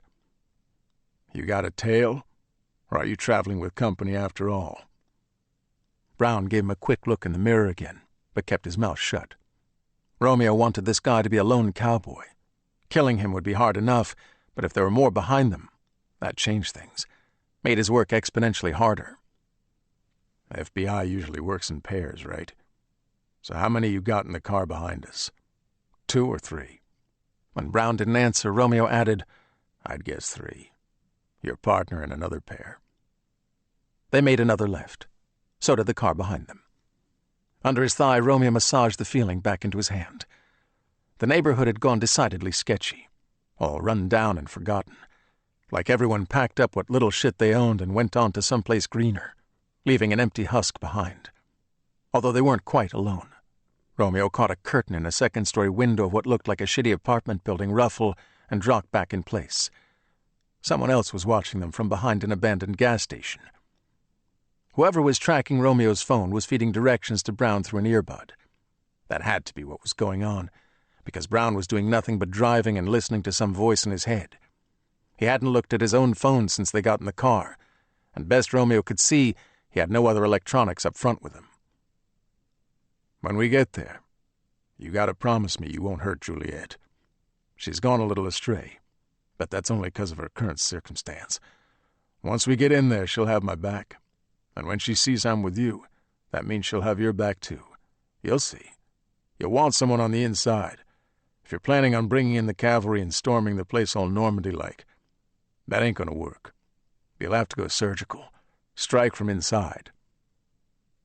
When they turned right again, Romeo waited for the sweep of headlights from behind. When it didn't come, he twisted in the seat again. Whoever had been behind them was gone. Either they didn't take the turn, or it dropped off earlier and Romeo missed it. No way to know for sure. "I got you. You're going Dirty Harry style, making a solo run at the castle," he said at a whisper, although he knew Brown heard him. They drove a few more blocks before Brown slowed and stopped the car in the middle of the street. He shifted into park, and while it was clear he was assessing the surroundings, it was also clear he was listening intently to whoever had his ear. Romeo had never been to Robin Church, but he knew of it. They all knew of it, like Oz's mythical castle. Juliet was in there. He was sure of that. So was the woman who robbed him. Skinny Bitch and Abercrombie, too. They were all in there. Romeo licked his lips, tasting a sweetness that hadn't been in the air for days. He leaned forward again. "Let me ask you a question, Super Special Agent Brown. Do you think of yourself as a sledgehammer or a scalpel?" "Sit back," Brown instructed. Romeo did no such thing. He brought his arm up and around Brown's neck so fast, the loose handcuff smacked the man in the side of the head. Romeo jerked his arm back, squeezed. When Brown tried to pry him off, Romeo pressed his knee into the back of Brown's seat, got more leverage, and pulled harder. Brown gagged, spit. His legs cracked against the bottom of the steering wheel, flapped, and finally went still. It was over in under a minute. But it was a hard minute, and Romeo had to catch his breath when it was done. He found the handcuff keys in Brown's pocket and rid himself of those. He was about to climb out of the car when he had another thought. Digging in Brown's ear, he fished out the earbud, wiped it on his shirt, and placed it in his own ear. Then he said, "It's you, isn't it? You ungrateful bitch. I just took out your scalpel. Now I'm coming to play with you." 83. Inside, the music was deafening. This relentlessly pounding dance beat, marred by synths and loose guitar riffs. There were vocals, but they were short and clipped, samples thrown across the bed by the DJ whom they didn't spot until they reached the end of a short hallway and found themselves at a wall of people. The DJ was suspended from the church's soaring ceiling on a large platform, surrounded by turntables, equipment, and amps. He wore a black cape with red lining, an oversized Red Sox jersey, and black tuxedo pants like some hip-hop vampire. His heavily made-up face was alabaster white behind wraparound shades. As he worked the turntable, he pointed at nobody in particular in the crowd below him, his body jerking and thrashing with the music. Through a haze created by smoke machines, lasers and flashing lights cracked the darkness with illuminations timed with a thumping bass. Strobes created a random lightning effect that came and went. The crowd of at least 1,000 writhed in a twisted, drunken dance. The air stunk of alcohol, sex, and sweat. There were banners and signs everywhere announcing, "Sugar and Spice version 2.0 out tonight." Below that was a list of feature updates. Automatic currency conversions. The ability to write and direct sugars and spices to other users. Sugar and Spice user proximity alerts. If there are other SNS users in the room, you'll know. Hit them up with a private spice. Increased referral credits for every new member you recruit. Automatic push of the Sugar and Spice app to all your contacts. It's anonymous. They won't know it came from you, but you'll still get the referral credit. We have over 1 billion users. Who's ready for 2 billion? "Brendan!" Abby shouted over the music. She was pointing at a wall of television monitors on their left. They started at the floor and filled every inch to the ceiling at least 30 feet above. There were videos of people having sex. Others simply displayed empty rooms. Others still showed photos of people with their sugar and spice level and total points and stats. How many sugars they'd completed, how many spices, overall ranking in the app versus other players, like baseball cards. As these images shifted and morphed from one person to another, there were occasional shouts from the crowd, pointing, as people spotted themselves or those they knew. In the center of all the smaller monitors was one large screen, at least 10 feet across. A photograph of Brendan and Abby dressed to the nines was at the top. He realized the picture had been taken the night he and Abby had gone to Menton's. Some clandestine shot either taken by an employee or one of the nearby tables. That seemed like a lifetime ago. Directly below the photo were 5 words, flashing with the beat.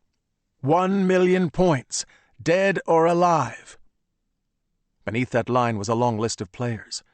Following each of their names, it simply said, 0.0 miles. Brendan immediately understood he was looking at a leaderboard listing the players closest to his and Abby's current location. All of them. Right there in this room. As that realization struck him, all the smaller monitors went blank and came back with the same video. Abby undressing in her agent's bathroom on 100 screens. As Abby gripped Brendan's arm, the crowd on the dance floor cheered. Some held up their drinks toward the monitors in a mock salute. Others just kept on dancing as if all of this was perfectly normal. In Brendan's hand, Ludlow's phone vibrated. Unknown caller. If you stand there until someone recognizes you, you're dead. Back left corner, now. Every inch of Brendan's body screamed for them to run. Head back the way they'd come, push through those doors and just run. But he also knew they'd never make it.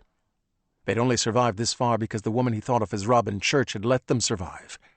The moment they ventured off script, she'd alert one or more of these people to their exact location. Hell, she'd probably throw an actual spotlight on them and have the DJ point them out. They wouldn't reach the door. They'd die right there on the dance floor, and most of this crowd wouldn't miss a step. Brendan showed the message to Abby, pointed toward the far corner, and after a moment's hesitation, they worked their way through the crowd. The mattresses started about midway back. Plush, king-size mattresses, up against the outer walls littered with bodies in various stages of dress or undress, some entwined in the throes of sex, others were tied up, bound with straps of leather or metal restraints, many were blindfolded as hands groped every inch of their flesh. There were smaller, freestanding monitors scattered around displaying random spices. Have intercourse with a stranger. Submit. Kiss whoever is to your left. Perform oral on the first person to tap your shoulder. Dominate. As the messages changed, this hedonistic orgy eagerly changed with them. Brendan realized there were leaderboards here too, and all these people were earning points with each debaucherous act, hungry for more. Deeper into the room there were racks, swings suspended from metalworks, and even machines designed to perform various sex acts. Crowds swarmed, either watching or waiting their turn to participate. Cameras were everywhere, the images projecting on the walls, ceiling, and floor. They were near the back corner, when Brendan felt the barrel of a gun push into his side below his ribs. That was followed by warm breath, and a familiar voice nestled against his ear. "Hey, Brendan." Kim Whitlock. 84. "Straight ahead," Kim shouted over the music. "Through that door on the far left." As if to emphasize her point, she needled the gun deeper into his side, and with a hand on the small of his back, shoved him in that direction. Abby had no real choice but to follow. The door had a security card reader on it, identical to the ones at the intent offices. When Brendan stopped in front of it, Kim gave him another nudge. "It's busted. Just go through." Above the door was a camera, the lens twisted in their direction, constricted. Someone was getting a better look.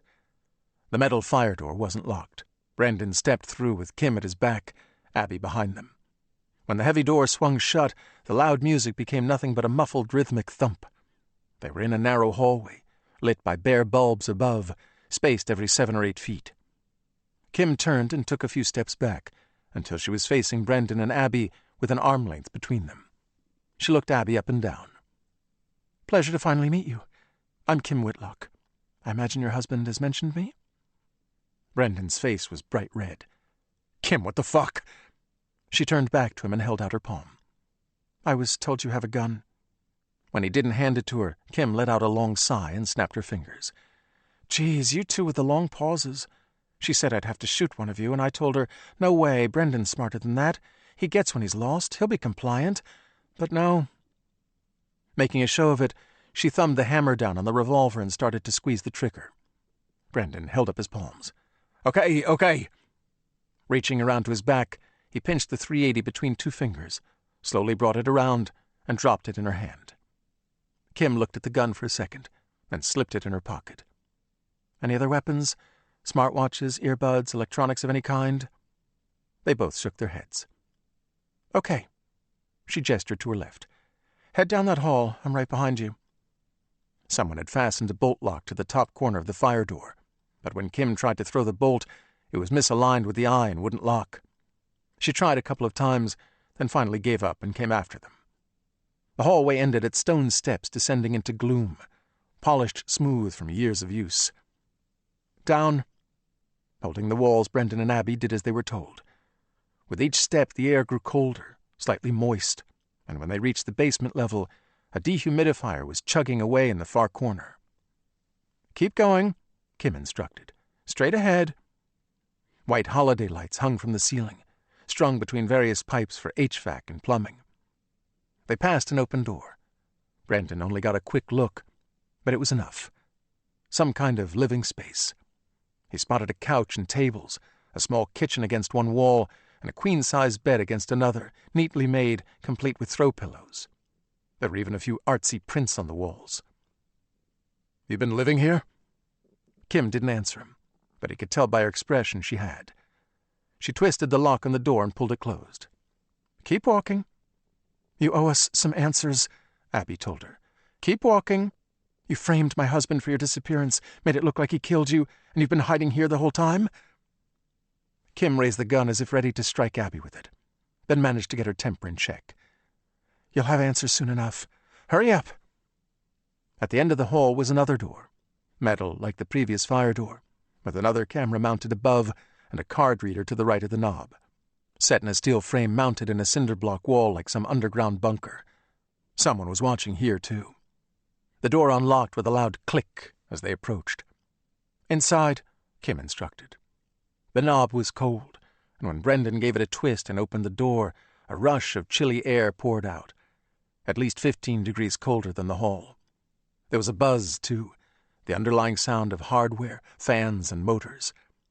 As they stepped into the large room, they were surrounded by racks of computer servers from floor to ceiling, with thick network cables bundled together and snaked tight against the rafters. Fluorescent bulbs hummed between it all, bathing the entire space in harsh white light. Kim pointed at a metal plate on the wall. "Touch that, both of you." Abby frowned. "What is it?" Kim blew out a frustrated breath and tapped her finger against the metal. There was a quick spark, with a barely audible pop. "It will rid your body of static electricity. Can't be too careful in here. Touch it." Abby did, followed by Brendan, both creating soft sparks of their own. Kim! A woman shouted from the far end of the room. Get them over here! 85. As the seconds ticked by, Romeo waited for her to respond in the earbud. His puppet master. The woman who giveth and the woman who taketh away. The woman who had his Juliet somewhere inside that church. Because that would make sense. She owned an insane number of law enforcement officers. Why not an FBI agent? Why not Super Federal Tommy on the spot Special Agent Brown? He'd come along for this ride easy enough. That meant he was at least willing to dip his toe in the dark half of the pool. The voice that finally replaced it wasn't her, though. It wasn't even a woman. Brown, report. Brown no longer had use for his Glock, so Romeo relieved him of it. Then he plucked Brown's phone from the center console and studied the main screen. It was secured with a 6-digit code, but Romeo didn't need to open it to check for the Sugar and Spice app. He found the man's score to the right of the time, under the battery indicator. Brown was still a newbie, less than 1,000 points. He wasn't a player. He wasn't much of anything. Romeo gave the score 3 fast taps, then 2 slow ones, then another 2 fast. That bypassed the phone's lock screen and took him right to Sugar and Spice. Clicking through the various menus, he brought up the support tab, clicked on Create Ticket, and thumbed in the following. This here is Romeo. You've got more than one something that belongs to me. If you don't give it all back to me, I'm going to huff, and I'm going to puff, and I'm going to burn your whole fucking church down around you.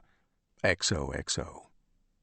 He backspaced over that last bit, deleted it, then keyed it back in, only because he knew Juliet would like it. Then he clicked Send and climbed out of Brown's car. He'd forgotten about the earbud when the other voice came back. Brown, I'm 10 minutes out. What the hell's going on? Romeo started in the direction of the church and raised his index finger to his ear, touched the small device. He was pretty sure he didn't need to do that to talk, but he'd seen it enough in movies to know it couldn't hurt. The movement tugged at his gut wound, but it didn't hurt anywhere near as bad as before. Juliet had done a bang-up job. He cleared his throat. This here's Romeo. Who do I have the pleasure of speaking with? There was a momentary silence. Then, This is Agent Marcus Bellows with the FBI. What have you done with Agent Brown? Agent Brown and me had ourselves a slight disagreement as to how to proceed. He decided to sit this one out. What's your 1020? Your location, shithead. Where the fuck are you? Do you have eyes on me? I'm not telling you. If you weren't in the car right behind us, I strongly suggest you get your ass down here with about 100 of your closest friends. I think I'm going to have to do something very bad. Agent Marcus Bellows didn't like that very much, and began to voice his concerns, but Romeo heard none of it. He took out the earbud, tossed it to the ground, and crushed it under his boot without missing a step.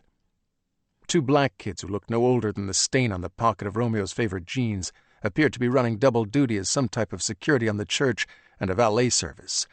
Romeo slowed his approach enough to catch their procedure with some facial recognition. Boy 1 did the scanning. He signaled Boy 2 to take the cars away. When the passengers of said car went up the church steps, Boy 1 flashed a hand signal to Boy 3 up top, who opened the door. None of them appeared to be packing, which meant they probably were and just knew how to hide it. If Boy 1 was bothered by the fact that Romeo walked up to him without a car, he didn't say nothing. Instead, he held up his phone and took a pic of Romeo's battered face. While it was processing, his gaze landed on Romeo's wrists. The handcuffs were gone, but the red marks left behind were not, and anybody with a shred of street smarts recognized those lines. To his credit, he didn't say nothing about that either, didn't even linger on it. But Romeo knew he'd made a mental note and would share his newfound intel the second he got the chance, just like he'd tell whoever that the crazy large man's T-shirt was all bloody and his face was banged up pretty good. Boy 1 lowered his phone. Says here you're not eligible to enter. You need to be a platinum member. According to this, you don't even have... His voice trailed off for a second. I'm not sure what this means. I've never seen it before. Romeo smiled, knowing full well his smile didn't do much in the way of easing someone's anxieties. His smile had a habit of doing just the opposite of that, which was all right by him. I hate to be a Karen, but I need you to go ahead and make a call to your supervisor, son. I ain't here for the party. I'm here to work some shit out with her. I'm not the patient sort, so be quick about it. Another car pulled up and stopped about 10 feet from the two of them. With the headlight glare, the occupants were shadows. Romeo couldn't help but wonder if Agent Marcus Bellows was in that car. Brown's phone vibrated with an incoming message. "Hello, Romeo.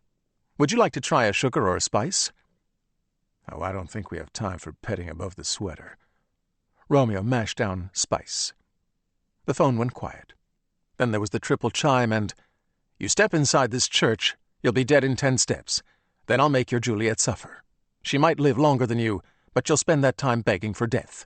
Or you can put a bullet in your own head. I'll kill Juliet fast. I can't let her go. None of the loose ends are leaving tonight." Romeo let out a loose sigh and told Boy 1, "You're going to want to run, son. Take your friends with you. You don't want a part of what comes next." The boy's phone rang. Romeo snatched it from his hand, held it close to his face, and said, "I think I'd rather dance." The door of the church opened less than an inch, and the barrel of an AR eased out and pointed at him. Romeo sidestepped, grabbed the barrel, and yanked. He felt the gunman thump against the opposite side. Then he hauled his leg back and kicked the center of the door, sending it crashing back against the man a second time. Romeo was still holding the AR when the door swung open, and the man slammed against the opposite wall. Romeo gripped the weapon with his other hand near the center for leverage and brought the stock up in a wide arc, catching the man under his chin.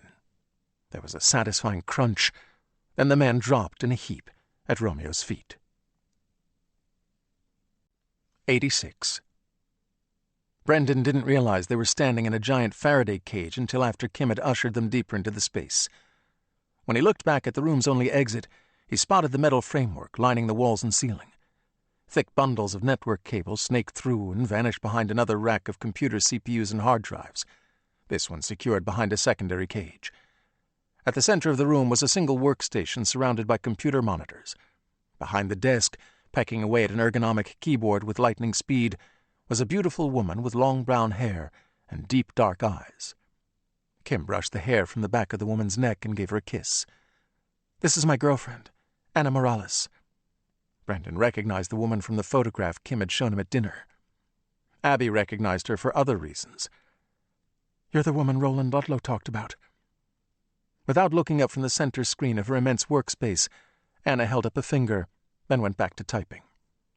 While her screen was filled with code that might as well have been gibberish to Brendan, the others all had video feeds. There were shots of every conceivable angle of the church above, interior and exterior, the crowds, every intimate act caught on camera. But it didn't end there. Some of the monitors were divided up into dozens of small squares, each with another feed, and as Brendan got a closer look, he realized those were coming from the app itself. Cell phone cameras, computers, home security cameras, nanny cams, robot vacuums, hacked feeds from all around the world. Tiny text over each image displayed the player's name, location, level, and points. Anna finished typing whatever she was working on, gave the block of text a secondary look, then clicked Enter. Lines of code began flying across the screen at the center of her desk. Satisfied with whatever that was, Anna settled back in her chair and scanned the feeds on her wall of monitors. "Ah, Roland, even in death the bastard can keep his mouth shut." She held the palm of her hand out. "Tape, please." Abby stared her down. "Where are Hannah and Stucky?" "Tough till the end, huh? You weren't so tough when I put you in that hotel room, when I had some guy fuck you. I'm curious, are you Abby right now, or Emily?" She reached into a camouflage bag near her feet and pulled out a stack of printed pages. "I've got to admit it's pretty good. Kept me guessing, and that's not easy to do." Abby's notebooks and Mac were in there too. "How did you get my book?" "That sniveling little tool took it before she torched her house. She figured it might be worth something after you're dead. I guess we'll see."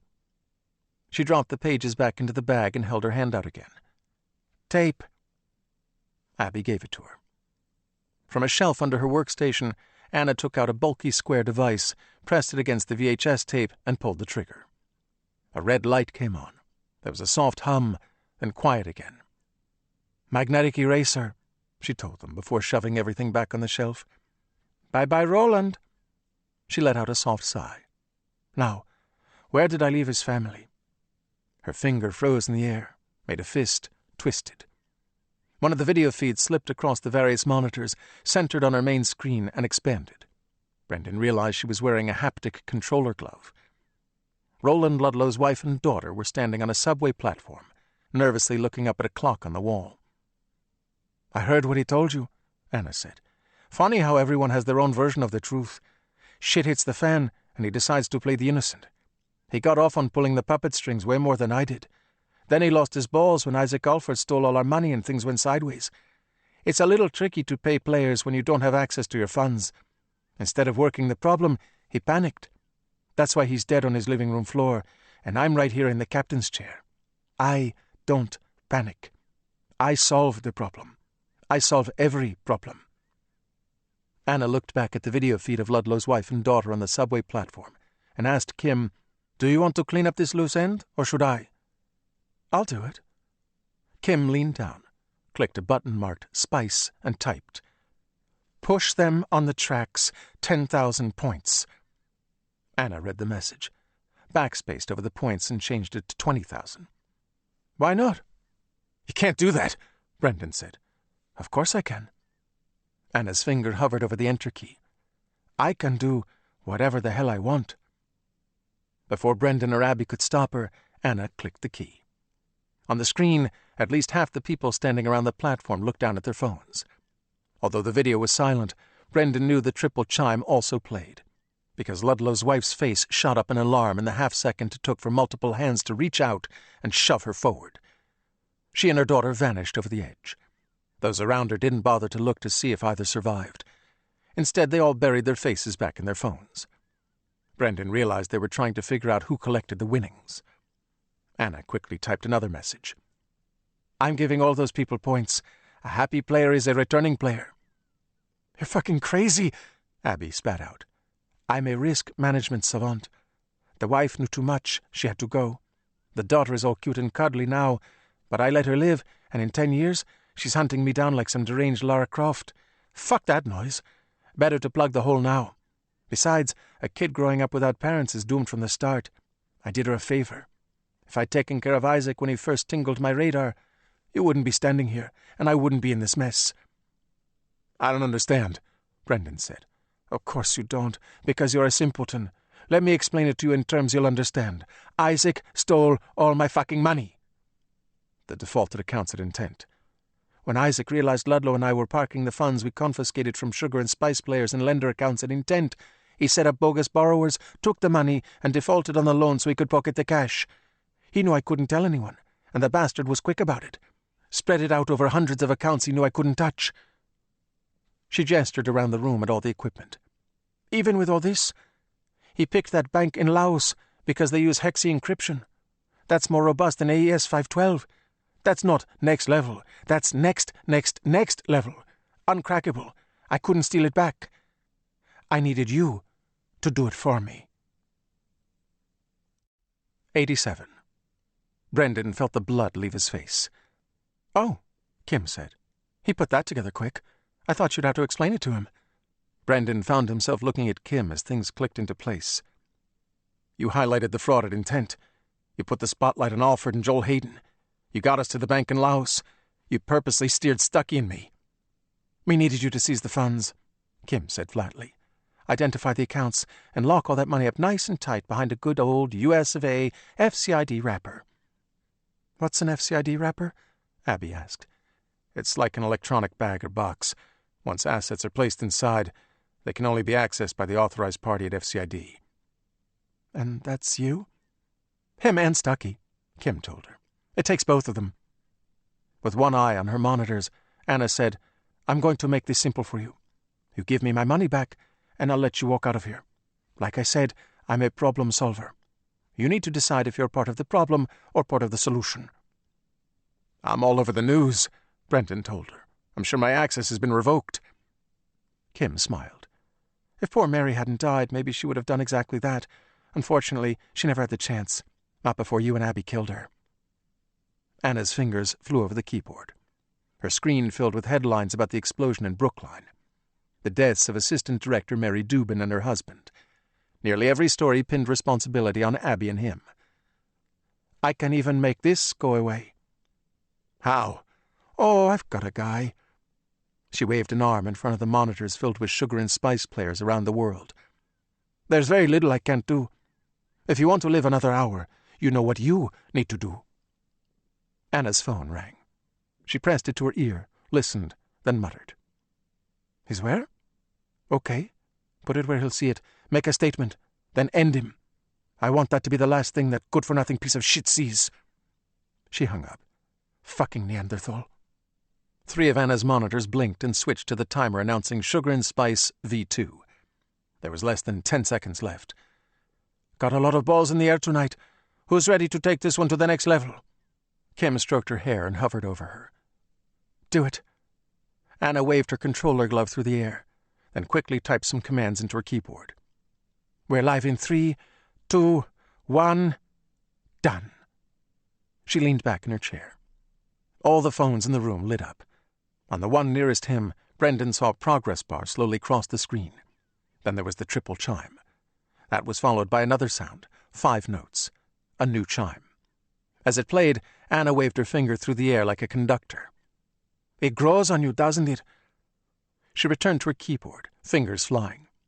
One of her monitors went blank, flashed, and returned with a graphic of the world with the title Sugar and Spice V2 Rollout Central Hubs across the top. White dots littered the continents, thick in the populated areas, less so in the more remote corners. Brendan understood enough about the Internet to know these hubs were servers owned by the Internet service providers across the globe. The dots around Chicago and the central United States had gone green, slowly spreading. Anna studied the image for a moment, then tapped the edge of her desk impatiently. "Timetable, people! Let's keep things moving!" She clicked a button on her desk and spoke into a microphone. "Bring them in here." 88. Romeo was still standing at the church entrance when the phone in his back pocket got hot. He shifted the AR to his other hand, took out the phone, and checked the screen, half expecting to see a new message from her. Instead, there was a progress bar. When it finished, the Sugar and Spice logo appeared with some new chime and a graphic informing him he'd been updated to version 2. "A la-di-fucking-da," Romeo muttered, shoving the phone back in his pocket. He barely heard himself over the thumping bass and electronic squeals someone considered music. There was a shout from outside. Romeo was pretty sure it was the kid scanning people, but he slammed the door before he got a good look. He caught a glimpse of a car sliding to a stop outside, too. It had one of those floodlights mounted on the driver's side near the mirror, and that screamed law enforcement. Romeo had spent his entire life under the impression churches never locked their doors, sanctuary for the needy and all that, but this door had 2 deadbolts and a heavy slide lock up at the top. He twisted both deadbolts, slammed the slide home, then beat the hell out of all 3 with the AR until there was no way they were coming undone. It'd be easier to take the hinges out. Satisfied no new players would be walking on the game board, Romeo turned and got a better look at what was going on inside. He was either standing at the mouth of heaven or hell, depending on where someone's idea of a good time might land. Every inch of the church's interior was packed with people, drunk, sweaty, some dressed in tuxedos and formal wear, others in T-shirts and jeans, others still wearing nothing at all, or some combination of all of the above. The floor was sticky with spilled booze. A DJ presided on a platform high above the crowd, wearing some ridiculous getup. There were screens everywhere filled with porn, player stats, or crap about the app. Half of them were touting, "Sugar and Spice V2!" flashing and pulsing. Romeo was taking that in when they all switched to, "Coming in 3, 2, 1. Then came loud pops with strobes flashing in time, colored lights, all simulating indoor fireworks. The crowd screamed, and nearly everyone raised their phones as the progress bar he'd seen moments ago on his own ran across all the others. When version 2 completed its installation, the screams and shouts only grew louder as everyone cheered the coming of their personal hedonism and no doubt insane wealth. Romeo remembered the kid outside, telling him only Platinum members were permitted access to the party. 1 point, 1 ounce of platinum, was worth around $1,000. These people didn't look like the kind who rolled with only 1 point. His wound had opened again. He felt the blood running down the side of his leg. When he lifted his shirt and checked the bandage, it was growing dark with blood. He didn't dare peel it off to see the wound itself. There was no point in that. What will bleed will bleed. No point in crying over spilled blood. A stuck pig was right twice. That one wasn't right, but it still made him smile. Someone kicked him, a hard shot, right in his left kidney. Romeo managed to keep his balance and turned just in time to see his assailant steadying himself for another blow. Romeo sidestepped. The man went wide, and Romeo grabbed his forearm as he stumbled. He pulled the man closer as he brought up his right knee, caught him in the gut. The air left him with a choked gasp. Romeo gripped the sides of the guy's head, twisted, and snapped his neck. He'd barely had time to straighten up when a message vibrated on his phone. "You were warned." "Yeah, well, fuck you too." He brought the AR around, aimed, and shot the DJ in the center of his frilly white shirt. To his credit, the DJ got his hand off the turntable without skipping or scratching the record. Then his head lolled forward and seemed to study the growing red stain in his chest before he toppled back, flipped over the railing, and landed somewhere in the middle of the dance floor. The music never stopped, and if there were screams, Romeo couldn't hear them over the racket. That would change soon enough as he raised the AR, set it to single shot, and started for the crowd, shouting Juliet's name. 89. A door opened at the far end of the room. 2 large men appeared with Hannah and Stucky in tow. They forced Hannah and Stucky inside, half-dragged them toward the group, and shoved them to the floor a few feet short of Anna's workstation. Their wrists were secured with zip ties. Both were badly bruised. The blood around the cut on Hannah's face had dried a crusty black. "Oh, my God!" Abby tried to go to them, but Kim leveled the gun. "Don't!" Brendan's eyes met Stucky's single good eye. His other was swollen shut. "Hey, buddy," Stucky managed, before coughing and pressing a hand against his ribs. Brendan turned on Kim with complete disgust. "Jesus, Kim, he was never anything but good to you." "That's true, right up until the part when he figured out who my girlfriend was and asked for a shit ton of money in exchange for not indicting me along with her. For me, that's when he crossed the line. It was that last night in Chicago. I knew it was time for me to pull the pin. I made myself disappear and came here. I figured the cops would blame one of you." She raised an eyebrow. "I guess you won that particular coin toss." Brendan tried to process that. It meant the guilt trip Stucky had poured on him, making him think he was responsible for whatever happened to Kim had been a ruse. Not only did he lie to him, but Dubin, the police. Not once did Stucky raise his hand and point out she'd committed a crime and he'd confronted her. Instead, he led them all to believe Brendan had done something to her.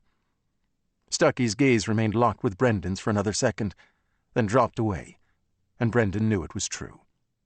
Anna produced a USB fingerprint reader, plugged it into her CPU, then brought up the FCID secure website before turning to them. "Stucky, you're up first." She nodded at Kim. "He does anything stupid, shoot Hannah." Hannah had taken a beating too. There were bruises on her face, her neck, and what was visible of her shoulder under the torn corner of her shirt collar. She trembled at the mention of her name. Her head twisted first to Anna, then to the screens in fast jerks, like some wild animal boxed in looking for a way out. It was only when she looked at Abby that the trembling stopped, like she found comfort there. When Stucky rose and went to Anna's workstation, Brendan said, "It's over $200 million, Stucky." "I'm not dying for it." "She'll kill us anyway." Stucky ignored that and typed his username and password. When prompted, he pressed his thumb to the reader. The monitor flashed, and his photograph appeared, followed by his home screen. Logged in, he went back to Hannah. Anna brought up a secondary login window. Kim waved the gun. "Your turn, Brendan." Abby squeezed his hand. "Stucky's right. It's insured. Just do it." Brendan's legs felt like rubber as he stepped to the workstation, keyed in his data, and pressed his finger to the reader. A moment later, he was logged in too. He returned to Abby and wrapped his arm around her. Anna pulled the keyboard close and went back to it. She expanded multiple windows, read carefully, then smiled. "We're in."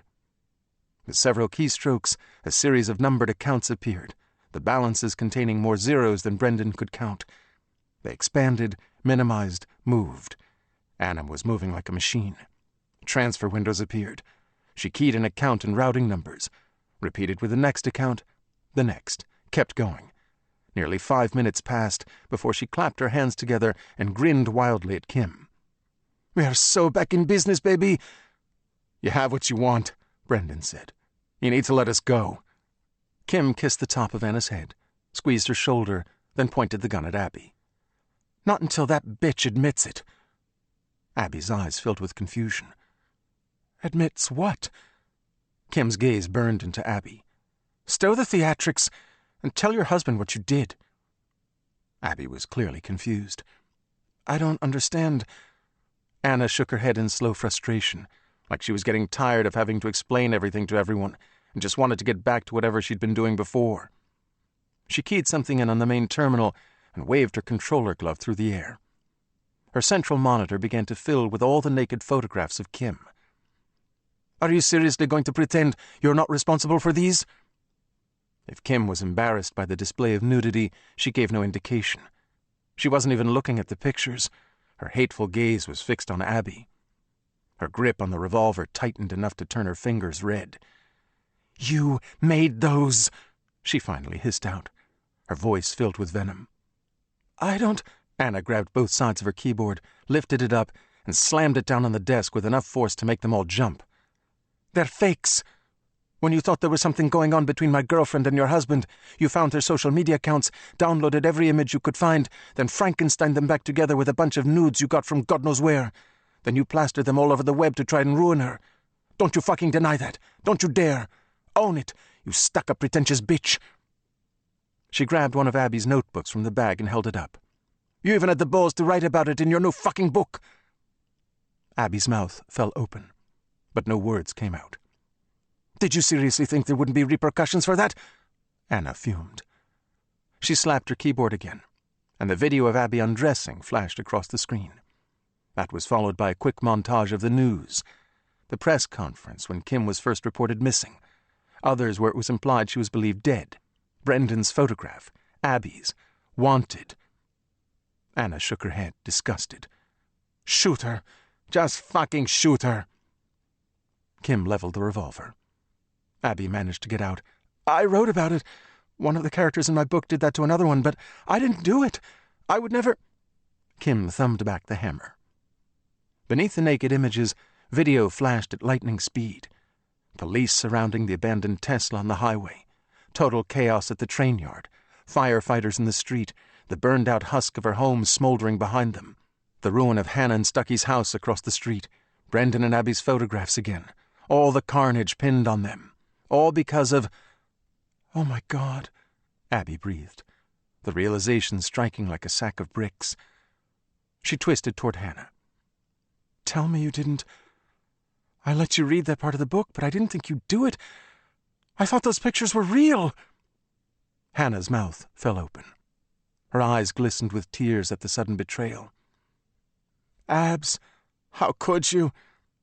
They all stared at her. Hannah read that part of my book. She must have gone home and done it.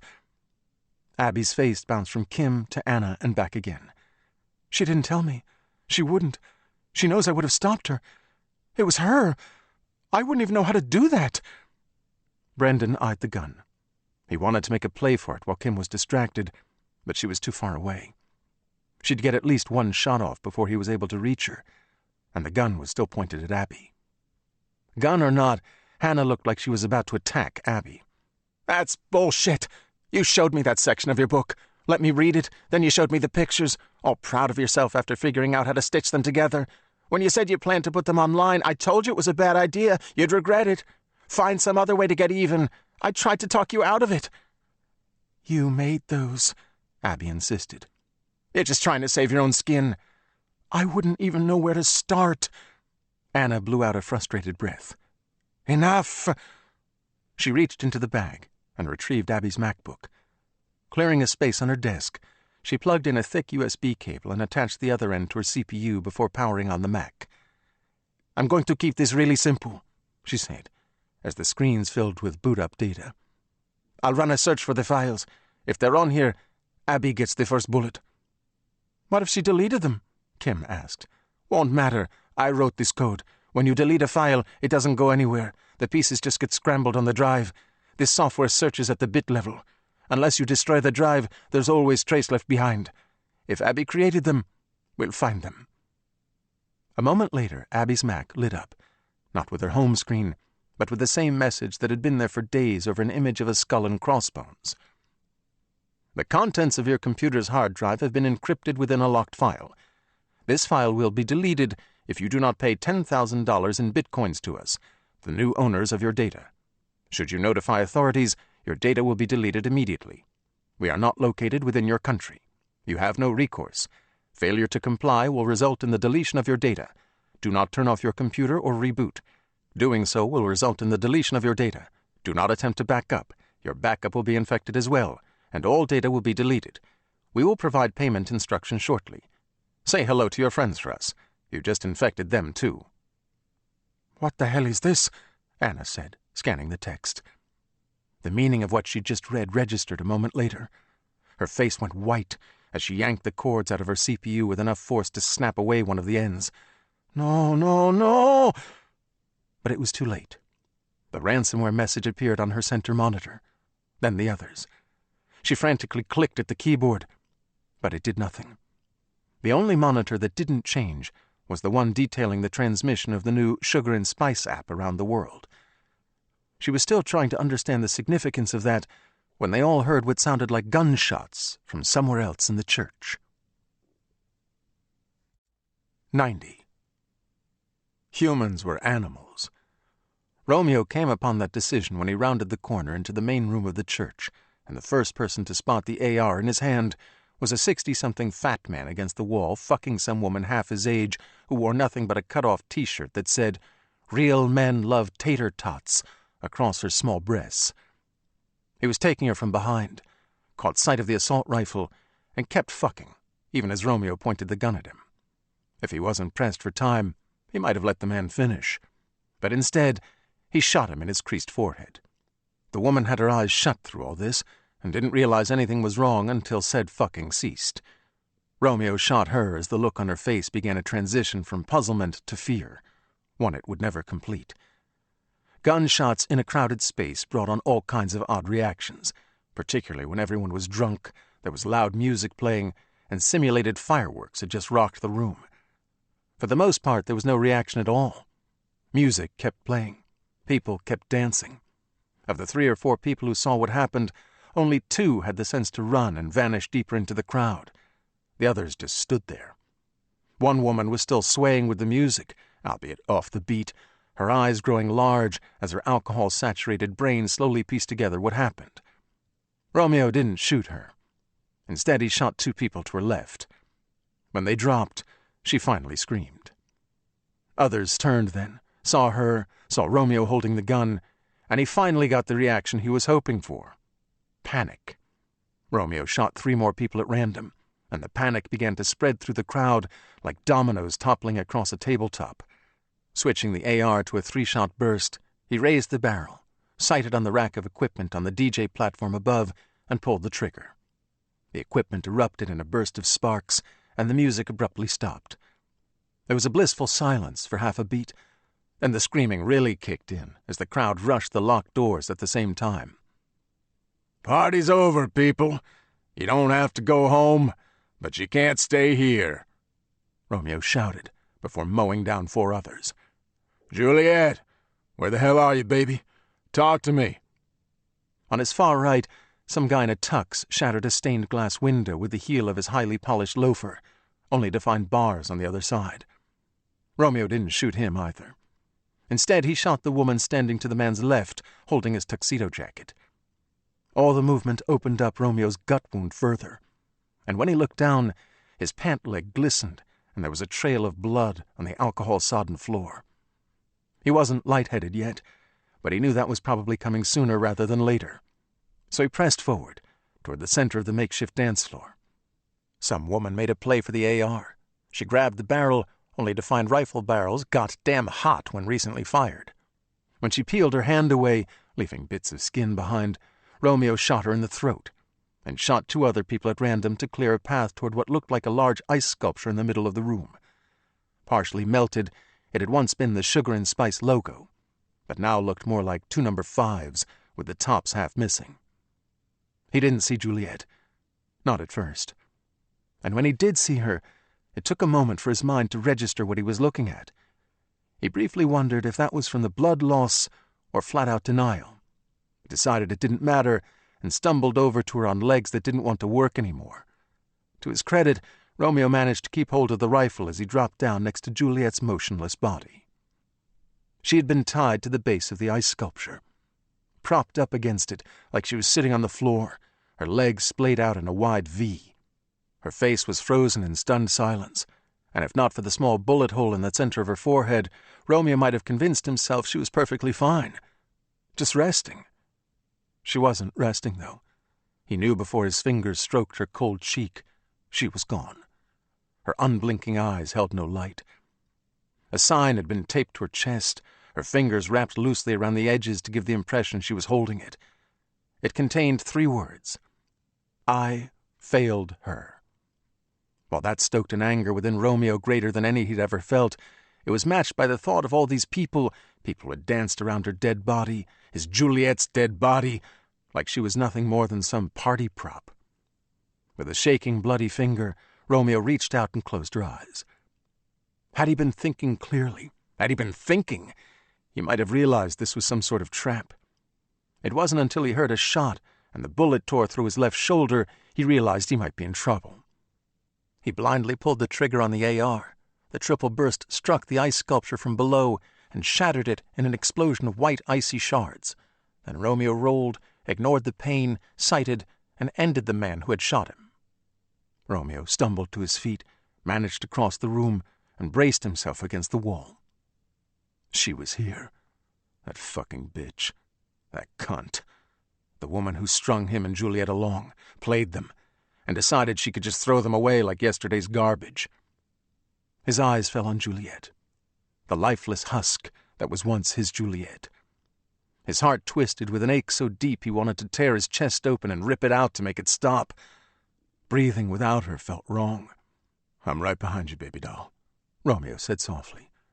Wait for me. This church would be their shrine, their temple, their monument. Candles burned on tall wrought iron stands to his left. The surrounding floor was covered in drips of red wax.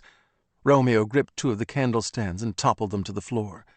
He watched as the flames fought to live, then found the wax, all the alcohol spilled throughout the night, and set the floor aflame. The quickly spreading fire brought on new screams, new panic, and that gave Romeo new life. I've got one bit of business to finish, baby doll. Then I'm right behind you. With that came one simple realization, as clear as if Juliet had whispered it to him. Only one door looked like it went deeper into the church. 91. At the sound of gunfire, Kim's head jerked up. The shots had come from upstairs. She listened intently for a few seconds, then turned to the 2 men who had brought in Hannah and Stucky. Go see what that was. Don't let anybody get down here. With a nod, they were gone. If Anna heard the shots, she gave no indication. She was frantically typing. Her face moved from the keyboard to the locked screens, to the map displaying the version 2.0 rollout, and back again in quick, spastic movements. She was breathing so hard it sounded like she'd just run a marathon. What's it doing? Kim asked Anna. Can you stop it? It's infected, she muttered back. It's all infected. Why don't you unplug everything? Anna rolled her eyes like that was the stupidest idea she'd ever heard. That wouldn't stop it. It's not just here anymore. It hit the distribution server and went out with the app update. Fucking thing is everywhere. She keyed in something else, and the map updated. The dots nearest their current location switched to red and were spreading across the map as quickly as the others. She didn't say it, but it was clear that was the virus, chasing the app, spreading. On the desk, Anna's phone dinged. When she picked it up, Brendan caught a glimpse of the ransomware message on the screen before she threw the phone against the wall. It's getting in everything! Every fucking device with the app! Kim's voice fell low. What about the money? Who gives a shit about the money? We need that money, Kim insisted. Anna had stopped typing. She was gripping the edge of her desk like a vice. I don't think you fully understand what's happening. This is going to hit every single user of the app, millions of people. It will brick their phones, their computers, or the servers feeding them. Forget about the money. The ransomware riding the back of my software update could take down the internet. She drew in another breath. and grabbed the gun from Kim and stomped over to Abby. She jammed the gun against Abby's temple. "You fucking bitch! You did this! You knew your mech was infected!" Abby tried to twist away from her, but Anna only pressed the gun harder. "You're hurting her!" Brendan shouted. "Stop!" "Oh, I haven't started to hurt her." Anna snatched the gun away, pointed it at Brendan, and pulled the trigger. The bullet ripped through Brendan's thigh. His leg came out from under him, and he dropped to the floor. The pain came like a hot spear. His hand went to the wound before he realized he'd moved, and blood seeped out between his fingers. Upstairs, a fire alarm sounded. Stucky lunged. He tucked his restrained hands to his side and shot up from the floor, leading with his shoulder and the momentum of his considerable bulk. With 3 steps, he was on her. He caught Anna in the gut and sent the much smaller girl crashing back against her desk, but not before she managed to pull the trigger again. 92. Loud alarm. No sprinklers. Not in this old building, Romeo thought. It's a fucking tinderbox. It wants to burn. The fire spread quickly. It lapped at the alcohol on the floor, turning stains into puddles of hot flames. Thin tendrils reached out, explored, found wood, of which the old church had plenty, saturated with 100 years of oil and polish. Then there were the people. Many had spilled drinks on themselves and others as the panic spread, and the fire sought the alcohol out like some hungry beast that hadn't eaten in months. The air had become a haze of gray smoke, thickening with each second. In a half-daze, Romeo marveled at it all. The efficiency of those flames. He listened to the screams and wails as some burned and others were trampled trying to get out, only to find the main entrance blocked and the windows barred. Those screams were music. They were a symphony. They were a song for his Juliet. All the television screens had switched to a skull and crossbones image with some long block of text. He didn't bother to read it. Whatever it said didn't much matter. The picture was good, though. The picture felt right. When 2 men with automatics came through the door and back as Romeo approached, Romeo knew she'd sent them. He just knew. Just like he knew when he raised the AR and pulled the trigger without taking the time to aim, the bullets would find them. And they did. Both men dropped. It was divine intervention. It was his Juliet guiding his hand. Romeo shot 2 more people at random, and when he pulled the trigger again, there was only a click. He discarded the assault rifle, picked up an empty champagne bottle, and cracked it against a tabletop. He rotated the makeshift weapon in his palm and knelt next to one of the men who'd come out that door. Blood bubbled from the man's lips and down his chin, but he was still alive. He was alert enough to recognize the bottle for what it was when Romeo showed it to him, then pressed it against the side of his neck. "How many more of you does she have back there?" The man stared up at him wide-eyed. "Help me." "How many?" When he opened his mouth to speak again, no words came out.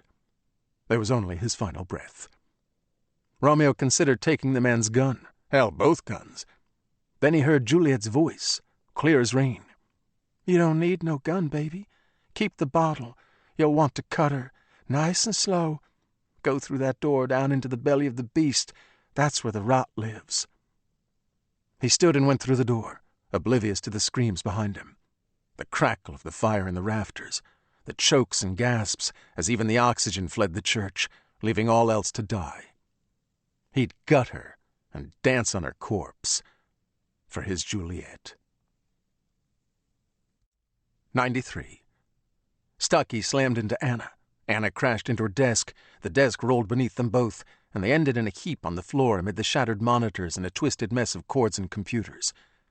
The revolver tumbled from Anna's grip and skittered across the floor. Abby went for the gun. So did Hannah. Although her hands were zip-tied, she lunged for the weapon. The 2 women reached it at the same time, grappled, and Abby came away with it. "Shoot that fucking bitch!" Hannah shouted at her. Stucky rolled off Anna and gave her a clear shot. "Now, Abby!" Abby didn't fire, though. Although she trained the revolver on Anna, her eyes were on Kim. Brendan realized Kim was clutching her chest. Her face was stark white, filled with confusion. She never looked down at the place she'd been shot. Instead, her eyes locked with Anna's, the woman who shot her. Even as she collapsed, she kept looking at her. It wasn't until her last breath left and her head lolled to the side she finally looked away. Anna scrambled off the fallen desk and crawled across the floor to her, oblivious to the shards of glass embedding in her palms and knees. "No, Kim, no!"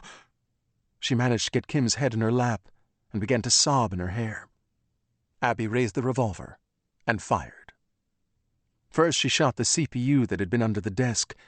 Then she turned to the racks of servers and unloaded the remaining shots into the hardware, unleashing a shower of sparks. When the gun was empty, she tossed it aside and went to Brendan. She managed to get his arm over her shoulder before she realized Stucky was on Brendan's other side. "Lift on 3, he told her. Together they got Brendan to his feet. He tried to tell them he couldn't stand, much less walk, but the words didn't come out. The world swooned, tilted, and went white. Stucky slapped him. "Stay with us, buddy." When the room righted itself, he spotted Hannah at the door. She'd figured out the electronic lock and yanked it open. She nearly ran into Romeo. He was standing in the hallway, covered in blood, holding half a bottle, a maniacal expression chiseled into his face, his eyes gleaming with hate. 94. Skinny bitch holding up Abercrombie was some big black guy who'd been beat to hell, some blonde woman he didn't know. Romeo glared at them. He stood in the center of the hallway, his wide shoulders and large frame nearly reaching wall to wall. His chest heaved as he sucked in air, not quite able to get enough. "That's just the smoke, baby. Seems it followed you downstairs. Fire's coming too, but you're okay. You're just fine. You're a goddamn machine." "Yeah, baby doll." His throat was filled with gravel, soot, and snot, and with those 2 words, a cough tried to climb out. He swallowed. It tasted both bitter and sour. Someone had put a hole in Abercrombie's leg. He was dripping all over the floor. If a vampire sucked him dry, he might have had more color than he did now. When he turned his head, his eyes followed on a delay. The bullet probably nicked an artery. He wasn't long for this world.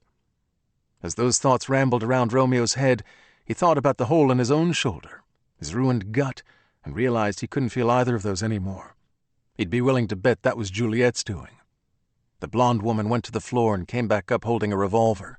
She pointed it at his face. "Get the hell out of our way!" The thing about revolvers is the barrel was visible, and even through the thickening smoke, Romeo saw the gun wasn't loaded. He twisted the bottle between his fingers and nodded toward the room behind Blondie. "Is she in there? The one behind all this?" "Yes." That came from Skinny Bitch. No hesitation, no fear. She might have been the smallest runt in their litter, but one look in her eyes told Romeo she was running the show. Respect. "I'm not here for you," Romeo told her. "Our business is settled. I only want her." "Tell us how to get out and she's all yours," Blondie demanded, waving the empty pistol. Even as she asked the question, there was a loud bang as something collapsed upstairs, and the first flames appeared behind him at the far end of the hallway near the steps. They chewed through the plaster ceiling and started down the walls. Romeo figured the partiers were still trying to get out upstairs, but he couldn't hear them screaming no more. The fire burned as loud as a locomotive up there. "There ain't no way out. Not no more. Best you find a quiet spot and make peace with that." When it was clear they weren't going to get out of his way, Romeo raised the bottle and pushed through them. That's when he saw her, huddled on the floor.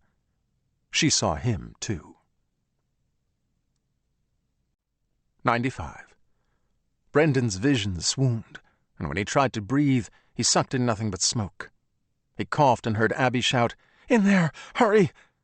Although she shouted and was inches from him, still holding him up, she sounded like she was a million miles away. Brendan caught a glimpse of the stairs at the end of the hallway in the moment before they shoved him through a doorway.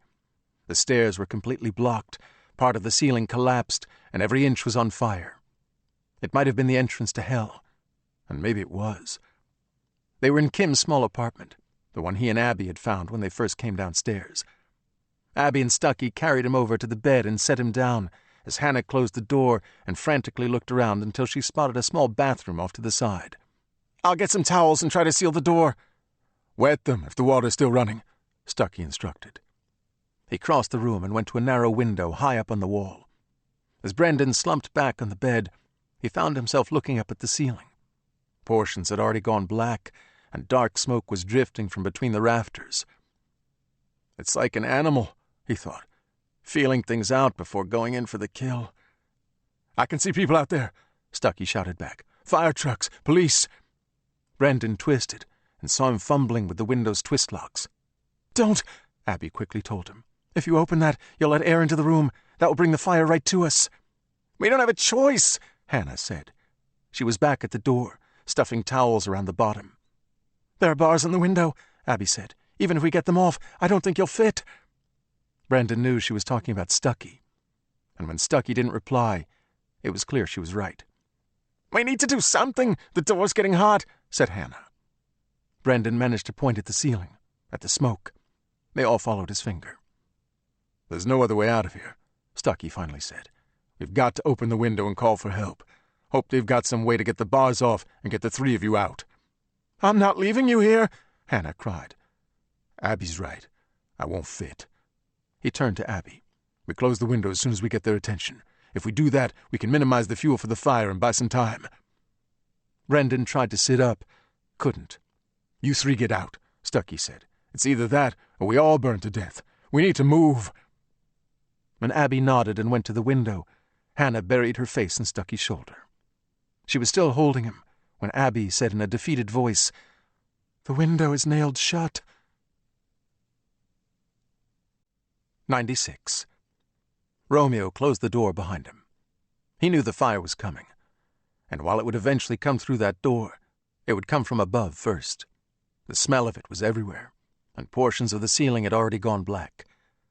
A quick scan of the room told him there was no other way out. Ruined computer hardware was everywhere, punched through with bullet holes, trashed on the floor, an overturned desk and all that was on it. Shit had gone down in this room. That became abundantly clear when Romeo got a better look at the woman on the floor and the lifeless body of the other woman she held in her arms. She'd taken a slug in the chest. "What's your name?" he asked her, his voice gravelly, sandpaper dry and layered in soot. "Anna." She was stroking the dead woman's hair, her face streaked with tears. Romeo waved the broken bottle around the smoky air. "You did all this? Or her?" She replied in a meek voice, "If I say it was me, will you kill me?" "Was it you?" he asked again, his voice forceful. "Yes." She nodded at the broken bottle in his hand. "I'm also the one who killed your girlfriend. You have every right to kill me, and I want you to." She looked down at the dead woman. "I've got no reason to go on. I don't want to be alive without her. I want this pain to be over. Please, kill me." Romeo started toward her, ready to do just that, when he spotted his burner phone on the floor, the one Juliet had taken before leaving him in that ambulance. He bent down and picked it up. It still had power. The battery indicator said it was at 13%. Unlike every other phone in the building, it didn't have the Sugar and Spice app installed. That meant it hadn't gotten bricked like all the others. When he thumbed the screen, a picture of Juliet came up. Then he realized it wasn't a picture. It was the frozen frame of a video. She'd recorded something on his phone. Romeo swallowed and keyed play. Juliet smiled, steadied the camera against something, then leaned back. She was in the driver's seat of the ambulance. "Hey, baby, you're in rough shape. Do you know what septic is? I think that bullet put a hole in your gut. Not a big one, but a hole, and that's where the infection is coming from. That's why every time I clean things up and patch you, things come back worse. I can't fix it. I ain't got the know-how or the supplies, even if I did. You need a doctor. Without a doctor, you're gonna die. It won't be quick, neither. This could go on for days. I can't live in a world without you, which means I had to make a decision. I called that woman and talked things out. She told me if I leave you in the ambulance, she'll get help to you. They'll get you to a doctor. They'll fix you. I know that means the police. I know they'll lock you up after. But I also know you'll be alive, and that's what matters. This Juliet needs her Romeo." She smiled weakly. "She also wants me to come to her, told me where.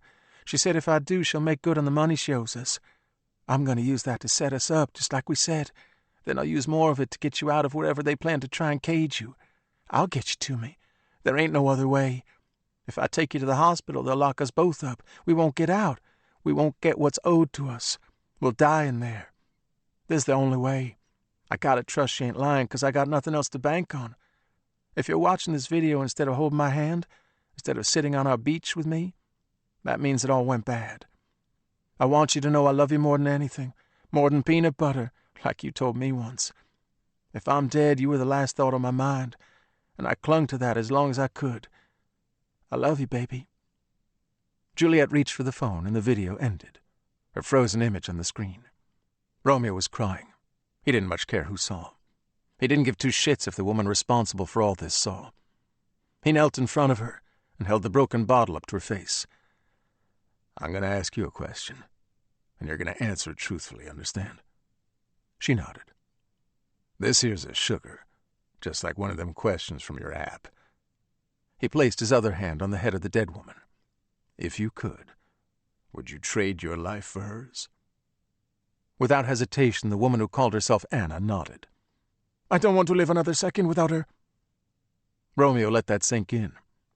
"It's hell, right? Being here knowing they're gone." She nodded. "It's worse than dying." "Let me see her." Romeo reached for the dead woman, got his hands under her shoulders, and pulled her from Anna's grasp. She resisted at first, but he was far stronger, even in his current state. Her hands dropped away, and she fought back the sobs. Romeo leaned her body against a broken computer rack across from them. If not for her bloody mess of a chest and the glazed-over look in her dead eyes, she might have been just sitting there, just like Juliet upstairs. He sat back on his heels and got a better look at her. "She was a beautiful woman." Anna nodded. "Yeah, she—" Romeo reversed the broken bottle in his hand and jammed it into the dead woman's face. It sunk into her cheek and the soft flesh around her eye with very little effort. When it was good and in there, he gave the bottle a rough twist, pulled it out, and mashed it into her again. Anna screamed. She lunged forward, but he was ready for that. Romeo punched her hard in the chest. "Stay the fuck back." He stabbed the dead woman again. Again. He kept stabbing her in the face until there was no face. He kept stabbing her until she was out of breath and could barely raise his arm. Then he threw the bottle across the room and watched it smash against the far wall. Ignoring the pain in his ruined gut, the pain in his shoulder, he twisted around and sat next to Anna, directly across from the dead body.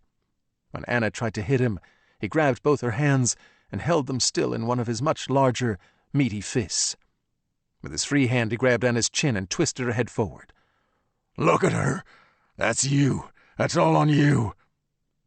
She said something, but he couldn't make it out. He didn't much care what she had to say. Holding the woman still with one hand, Romeo fumbled around on the ground, found his phone, and held it inches from her face, with Juliet's frozen image looking back at them. He said, "You want to die? I'm not going to let you. We're going to sit here until the fire takes us. I'm going to keep you alive as long as I damn well can. I want you to spend what time you have left thinking about what you've done." Romeo thumbed play on the video, and it started over. Juliet's beautiful face, her beautiful voice. As she spoke on the small screen, he heard her in his head, too, as sweet as an angel. "More than peanut butter, baby. That's how much I love you." Above them, the ceiling was hidden behind a blanket of torrid smoke. Flames tentatively found their way into the room and began to feast. 97. With Hannah in his arms, Stucky coughed and looked back over to the window. "Who the hell nails a church window shut?" "What would Emily do?" Brendan managed in a voice so weak he was surprised Abby heard him. She did, though. Her gaze fixed on him before she frantically looked around, grabbed a small lamp from the table beside the bed, and yanked the cord out of the wall. Then she scooped up one of the pillows and shoved it toward Stucky. "When I break the window, we all need to start yelling as loud as we can. The second we get someone's attention and they know we're down here, you need to cover the opening with the pillow. Understand?" Stucky nodded, kissed Hannah on the forehead, and got back next to the window. "Shield your eyes." Abby reversed the lamp in her hands and swung the base toward the glass, turning away as she did. It struck with a hard thud. The glass shattered, but didn't break away. "Fucking safety glass!"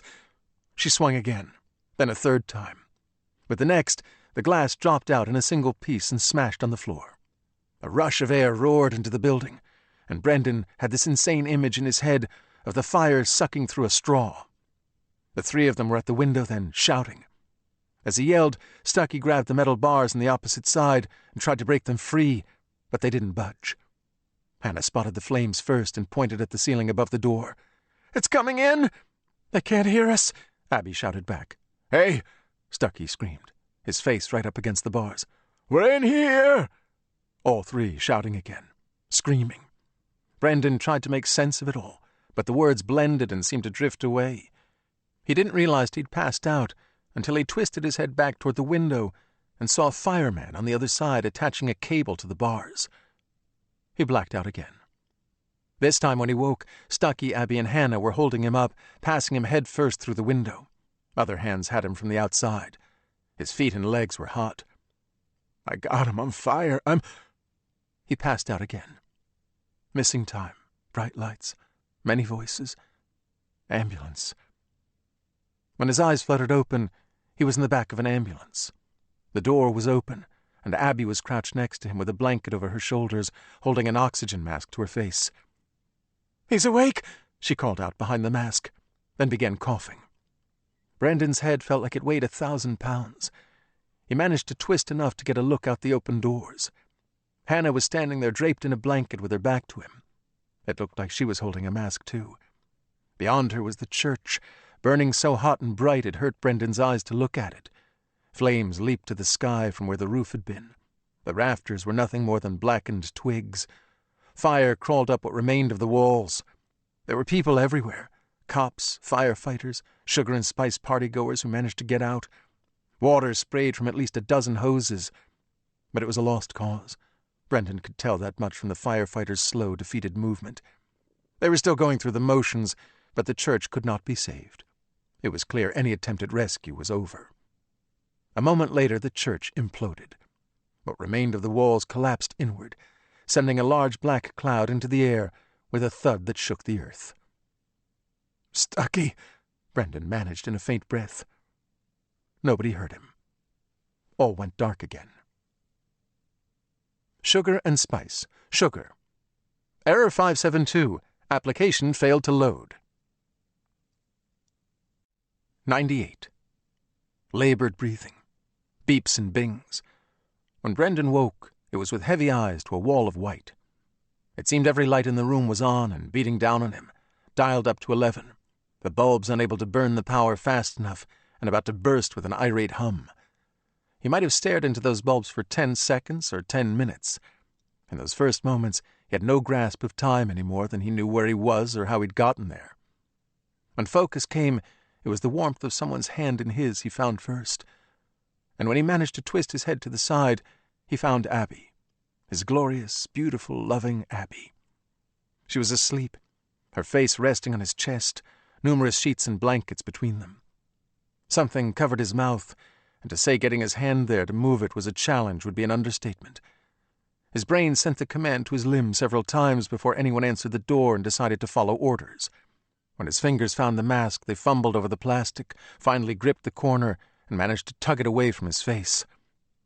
"Abs." His mouth was so dry his tongue felt like it had swollen to twice its normal size. This foreign thing taking up residence in his face. Swallowing brought no relief. There was no moisture to speak of, only what might have been shards of glass, and his brain flashed briefly to that church window when it finally broke away. "Abby," he managed on a thin breath. "Where?" Then his voice was gone again, not quite ready to wake up. Abby stirred, smacked her lips, and her eyes fluttered open. First only thin slits, then wide as she realized Brendan was awake. "Oh, my God!" She fumbled around the side of the bed, found the nurse's call button, and jabbed it down a few times before tossing it aside, dropping on top of Brendan and squeezing him in an immense hug. "I thought you'd never wake up. You lost so much blood, How long?" She brushed the hair from his face. 3 days. The bullet nicked your femoral artery, and you lost a lot of blood, too much. When we got to the hospital, they immediately took you to surgery." She started shaking her head, her eyes filled with tears. "I didn't do a tourniquet. I don't know why I didn't do a tourniquet. I just wasn't thinking. Shh," he told her. "I'm okay. I'll be okay. Is there water?" Abby nodded, grabbed a plastic cup with a straw from the bedside table, and placed it in his mouth.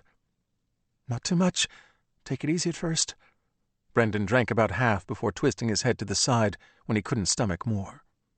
Abby set the cup back on the table and hugged him again. A nurse came in, picked up a clipboard attached to the foot of the bed, and studied the displays of the machines surrounding Brendan's bed. "Welcome back to the land of the living, Mr. Hollander. I've notified your doctor. He'll be in here shortly." She took a penlight from her breast pocket and brought it to his eyes, asked him to follow it as she waved it around. "Looks good." As she was leaving, Abby asked her, "Our friend Hannah is in room 213. Can you let her know he's awake?" The woman nodded and was gone. Brendan turned back to Abby. "Stucky, is he?" Again, Abby's eyes filled with tears. Words at first fought her. When she finally did manage, what she said wasn't what Brendan expected. "Stucky's alive." Her voice tried to break up again, but she pushed through it. "The firefighters used this hydraulic thing on the window and managed to open it enough to get him out. He inhaled a lot of smoke and got some second-degree burns, but he'll recover. There was a moment there when we didn't think they'd get him out. I had to hold Hannah back. She was hysterical. It was terrible. The fire was everywhere, all around him." She wiped the tears away with the back of her hand. "Jaws of life." "Yeah, that's what they called it." She sniffled. "None of us would have gotten out without him. The building started to come apart around us. Pieces were dropping right outside the window. Nobody heard us yelling. The fire was burning too loud. Stucky found a box of borax laundry detergent and threw it on a chunk of roof that was burning in the grass. It lit up bright green. That's what got their attention. 5 more minutes and, well, he saved all our lives." There was a knock at the door. When it opened, Agent Bellows tentatively stuck his head inside, caught a glimpse of Brendan, then asked Abby, "Is he okay to talk?" Abby's face clearly said no, but Brendan nodded. "It's all right." When Bellows slipped in and closed the door behind him, Abby's eyes narrowed. "He's medicated and just woke up. Anything he tells you is off the record, you understand? If you want to do some official interview, it needs to wait." Bellows' right forearm was wrapped in a thick, gauzy bandage. Some of the hair on the left side of his head had been shaved away. The skin was puckered with angry red burn marks. "He's not in trouble, Abby. Not anymore. We'll get an official statement in the coming days to close things out, but he's no longer a suspect." Bellows gestured toward the empty chair on the opposite side of Brendan's bed. "May I?" The fact that Bellows called Abby Abby rather than Mrs. Hollander told Brendan the two of them had not only spoken before, but had gotten to know each other, at least a little bit, in the 3 days Brendan had been unconscious. Bellows settled into the chair and rubbed his bandaged arm before speaking again. "Itches," he told them. "You were there?" Brendan managed. "My office got an anonymous call that night. We were told your partner had been left in an ambulance outside the city. They told us where to find him. I sent an agent to follow up, Curtis Brown, good man. He found Romeo tied up in back. When Romeo offered to flip on Anna Morales, I told Brown to follow through." Bellows' eyes welled up with guilt. He rubbed both his temples. "Romeo somehow got the better of him. Brown got us to the church, though. If he hadn't, a lot more people would have died. He was a hero." Brendan swallowed. "How many?" 47 dead. A third of those shot, the rest from the fire. Hundreds injured. Many treated on scene, others right here at Memorial. Brown wasn't the only hero here. The two of you brought this whole thing down. Sent Dr. Bixby with those files. The recording from Mr. Moreland, Stucky. You should know he told me you were innocent every chance he got. He's a true friend." He looked at Abby for a moment, then back to Brendan. "A lot of people had that app installed. An insane number of people were blindly following orders in exchange for payment." "Like Romeo and Juliet," Brendan said softly. Abby and Bellows traded a knowing glance, then Bellows said, "Their real names were Earl and Monica Portwitz. Earl did some time at Clinton Correctional in upstate New York for a few home invasions. Monica was a high school dropout who worked at a diner not far from the prison. Best we can tell, they met in 2018 when he got out, and they've been on the road ever since. Dropped off the radar. Earl had a bench warrant out for years, since he first failed to report to his parole officer. I've got a feeling when VICAP is back up, we'll be able to piece together what they've been doing over the years. Not much we can do until then. And like I said, they weren't alone. Anna Morales amassed quite an army worldwide. Foot soldiers, just like them. We're hoping to reconstruct her app's database and piece together everyone who was on that woman's payroll. It may take some time, but we'll get them all." "Follow the money," Brendan said softly. Follow the money, Bellows repeated. That's the plan. But it's slow going with power out in most of the world. Brendan must have appeared puzzled, because Bellows gave Abby an odd look. Oh, he doesn't know, does he? She shook her head. Bellows leaned in closer. When the Sugar and Spice update went out attached to that ransomware virus, nearly half the phones in the country went dark. Other devices followed. Computers, servers, thermostats, cameras, toasters. The virus spread like a wildfire through anything connected to the internet. He gestured around the room, at the lights and the machinery beeping behind Brendan. Most hospitals are running on generators. To say we have an infrastructure problem right now would be a severe understatement. Damn near everything is down. The folks at DARPA managed to put together a patch in record time, but rollout has been slow going. He settled back in his seat for a moment, a content expression on his face. I'm not going to lie. 3 days without a phone constantly buzzing in my hand has been like a vacation. My wife and son broke out the board games last night. We've been forced to talk instead of text. Part of me hopes this outage goes on for a bit. I think we all need a break. He smiled at Abby. Your wife told me how she tricked Anna Morales into installing the ransomware virus on the Sugar and Spice servers. You're married to a very clever woman. Are we in trouble for... Bellows broke in. Knocking the world back to the Dark Ages? He shook his head. Outside this room, nobody knows it was you. There's no point in putting that spotlight on you. Best to let blame die with the app. I think the two of you have been through enough. Brendan didn't hear the door open, nor did he know how long Hannah had been standing there. The cut on her cheek had been properly bandaged, and she had another on her arm. She slipped into the room and closed the door. She looked horribly tired. Your doctor's coming. Abby got up and hugged her. Have I told you I'm sorry today? For lying and nearly getting my face shot off? No, you have not. I'm sorry, Abby said, squeezing her tight. Next time you find the need to tell some psycho I doctored pictures of her girlfriend and plastered them on the web, I'd appreciate a heads up. I'm sorry, Abby said again. So it was you? Brendan asked her. WWED, Abby replied. Emily's one hardcore bitch. You have no idea. When the doctor came in, he took one look around the room and said, Everybody out? Bellows rose and patted the corner of Brendan's bed. I'm in town for 2 more days to wrap things up here. Then I'm back to Chicago to help unravel that mess. I'll stop back by before I head out. The doctor took in Bellows' injuries and frowned. You should be resting too, not working. Story of my life. Bellows waved him off as he stepped through the door. Hannah followed him, pausing at the door. I'm thinking all this might be some kind of sign. Of what? Abby asked. We might be getting too old for game night. Out, the doctor insisted, practically shoving her through the door. Brendan gripped Abby's hand tighter. Can my wife stay? I've given up trying to run her off. She hasn't left your side in 3 days. She's been here so much I think she's eligible to collect benefits if they ever get the computers running again. For the first time, Brendan noticed the pillow and blankets piled in the chair near the window, the notepad and pen on the table beside it. Writing. Always writing. Abby nuzzled her face against Brendan's ear. I'm not going anywhere. Then I know everything else will be okay, he told her. What would Abby do? That's all that really matters to me. 2 months later. 99. When was the last time you had sex? Sitting on the couch in what they still considered Danetti's office, Brendan and Abby shifted a little closer together, both their faces flushed. Brendan wasn't about to mention the elevator on their way up, nor would he mention last night in the back seat of their car any more than he would bring up the swimming pool at the hotel they'd been staying at while their house was being rebuilt. Dr. Bixby frowned from his leather chair opposite them. She really opened with that. Abby shrugged. It seemed like a valid question at the time. Well, sex doesn't define a relationship, but it is a good indicator of a relationship's health. I take it things have improved on that front? Wait a minute, Brendan interrupted before Abby could answer. I thought we all agreed we wouldn't let this devolve into a therapy session. Bixby raised both palms defensively. Sorry, hazard of the trade. Let's start over. How have the two of you been? We have been splendidly wonderful, Abby beamed. Well, that's good to hear. You're back to writing, I take it? I finished the new book 2 days ago, all longhand, 6 notebooks. I've no idea what that means as a printed book, and things are still up in the air with my publisher, but I'm sure we'll get it out eventually.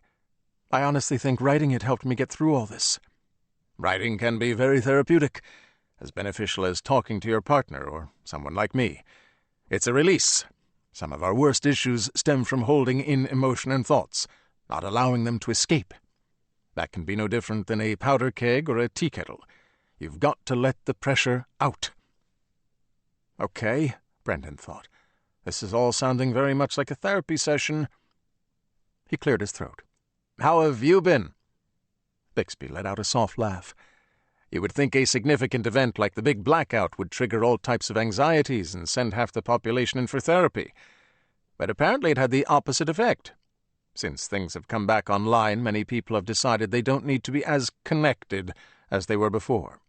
That seems to have reduced anxieties rather than escalated them. He waved that off.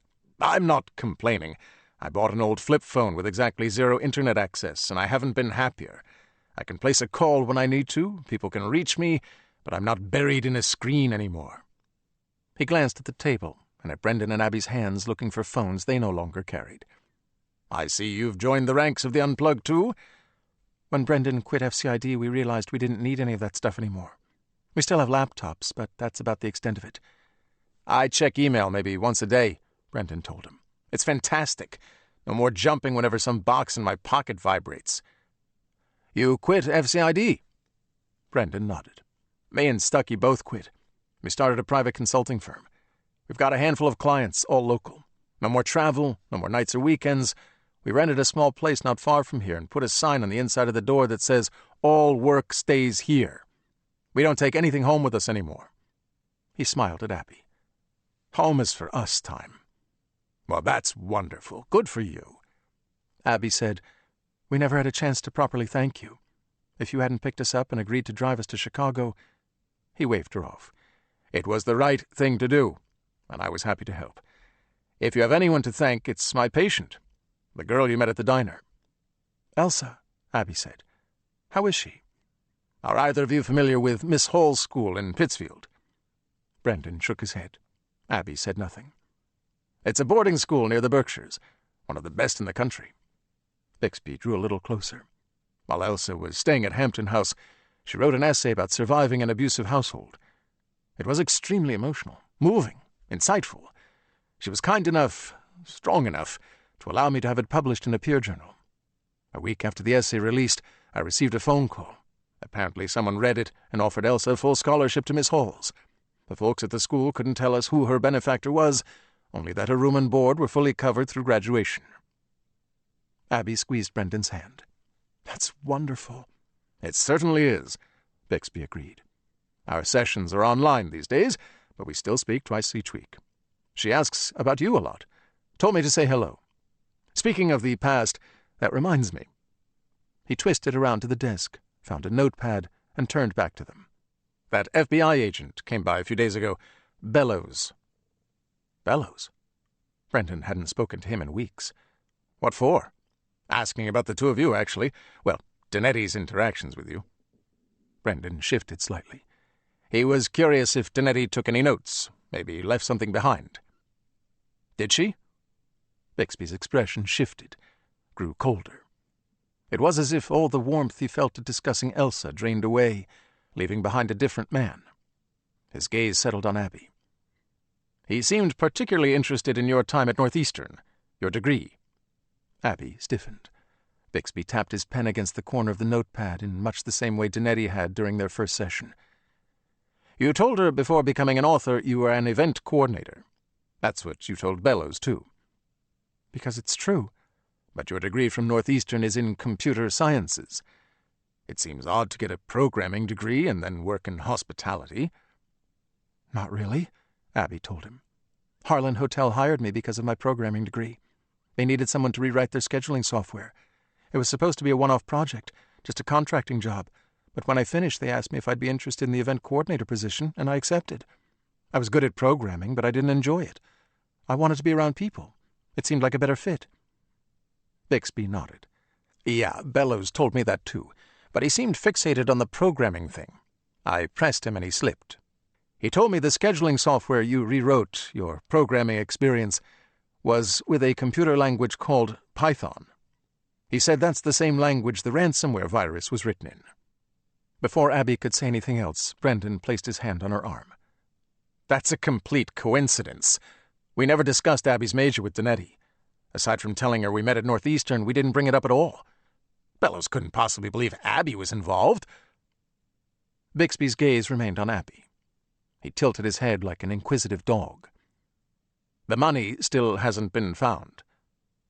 The $200 million. Much more than that, according to him. The $200 million only covers what that guy Isaac Alford tried to steal. It doesn't begin to touch all the money that woman siphoned out of Sugar and Spice users' bank accounts and credit cards. It doesn't come close. Bellows said there are billions missing. And he thinks Abby took it? That's ridiculous.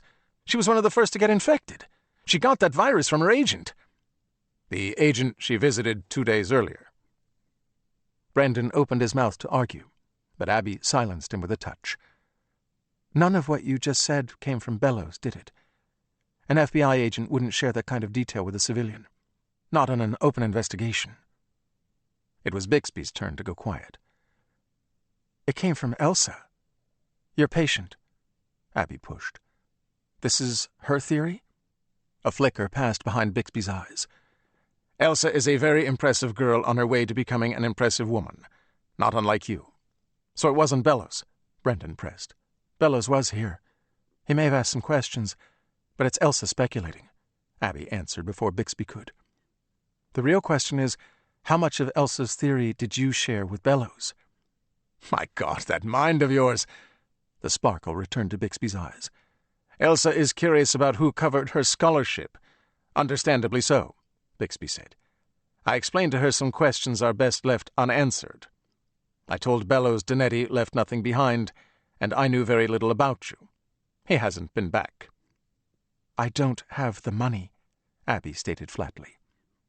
Bixby said nothing. Not at first.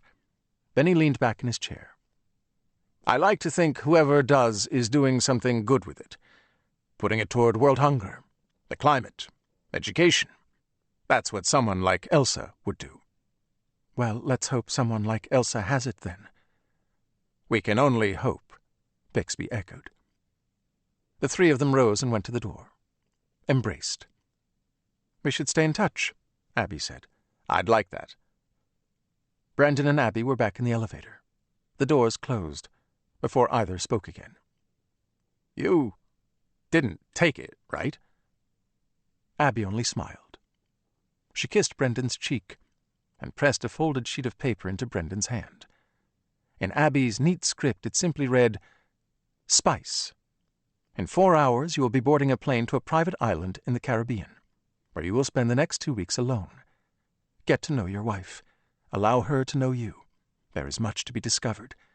It's only when you stop searching, stop exploring each other in both mind and body, that the adventure comes to an end. Author's note. It's been a minute since my last book. I'm sorry about that. A few years ago, I got a call from a guy named James Patterson. He's this former ad exec who occasionally dabbles in fiction. You may have heard of him. He'd read The Fourth Monkey and enjoyed it enough to ask if I'd like to write something with him. That resulted in a book called The Coast to Coast Murders, an insanely twisty psychological thriller that debuted at number 2 on the New York Times bestseller list and is currently working its way up the ranks with the folks in Hollywood as a series. I think we both expected that title to be a one-off, a distraction. But we had so much fun crafting it, we decided to do another. And another. And another. By the time I looked up, Jim and I had written 5 books together, and nearly 2 years had passed since I turned something over to my editor. Oops. Ask anyone in this business, and they'll tell you how important it is to stay in front of your audience. During those 2 years, my wife pointed that out a few times. So did my various agents. I told myself next week, next month, oh shit, 2 years. There's really no excuse for that. I mucked up. Here's the thing, though. During those 2 years, I was writing. Not just with Jim, but on my own. I'd crank out a book with Patterson, then write one for myself, then another with him, then another for me. I wrote and wrote and wrote. I just never hit send. 4 titles in total, books I haven't shared with anyone. As a reader, I imagine that sounds counterproductive. As a business person, it sounds downright stupid. But as a writer, well, honestly, it was refreshing. It brought me back to when I wrote my first book, a time without deadlines or expectations. In those early years, I wrote simply for the enjoyment. You made the words, Dada, my 5-year-old would say, and in her mind, That's all it was about, making the words. That's the part she understands, because she enjoys making the words too. I regularly find her sitting on the floor in my wife's office, stapling the pages of her latest title together, complete with illustrations. At 5, she's figured out how to tell stories with a beginning, middle, and end, a concept I didn't grasp until my 20s. When she finishes with one of those books, she shows it to her mom and me, then puts it up on a shelf in our library, content with knowing she wrote it and it's there. On some level, I think I took inspiration from that. She was writing for herself, and somewhere along the line, I'd forgotten how to write for me. An odd thing happens when you start getting published. A lot of people raise their hands and tell you what you're doing wrong, what they'd do differently. Those voices grow louder with sales. It's easy enough to ignore some of that. Not so easy when those people are making a movie of your book, or when a publishing house reminds you of what they're spending on marketing, and, hey, with that in mind, think you can cut this scene? Or maybe have the character do this instead? Ultimately, I understand I'm creating a product, and the people involved in the sale of that product deserve a say. I understand it. That doesn't mean I have to like it. So when I wrote the book you just read, I first decided not to share it with anyone.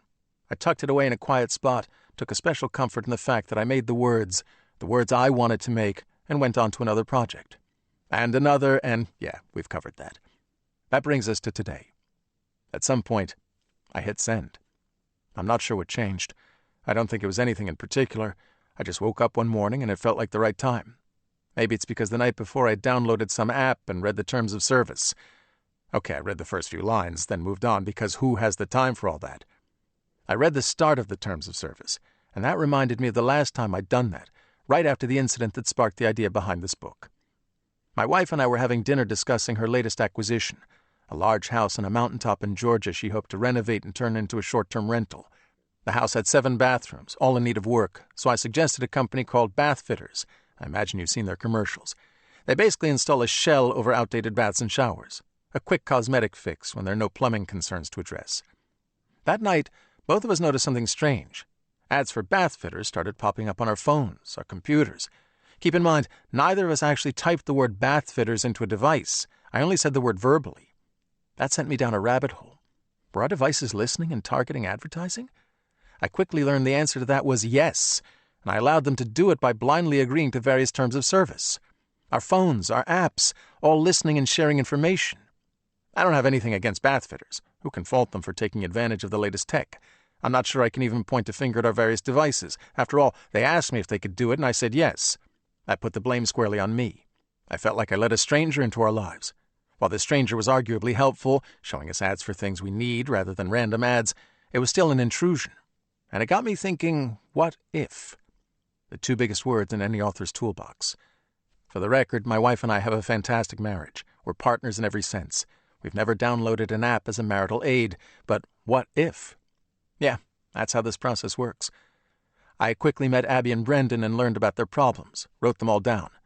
Turns out they didn't read the terms of service either, and things went sideways. I suppose behind a closed door can be seen as a cautionary tale. We live in an age of tech, and sometimes it's not so easy to determine who's in charge. If there's a moral there, it wasn't intentional. For me, this book was just more literary popcorn. Data made the words. First they were mine, now they're yours. I promise I won't disappear again. Not for long, anyway. Until next time, J.D. Newcastle, New Hampshire, July 21st, 2023. The End. This is Eduardo Ballerini. We hope you've enjoyed this production of Behind a Closed Door by J.D. Barker. Recorded books are available wherever audiobooks are sold. Thank you for listening to Recorded Books.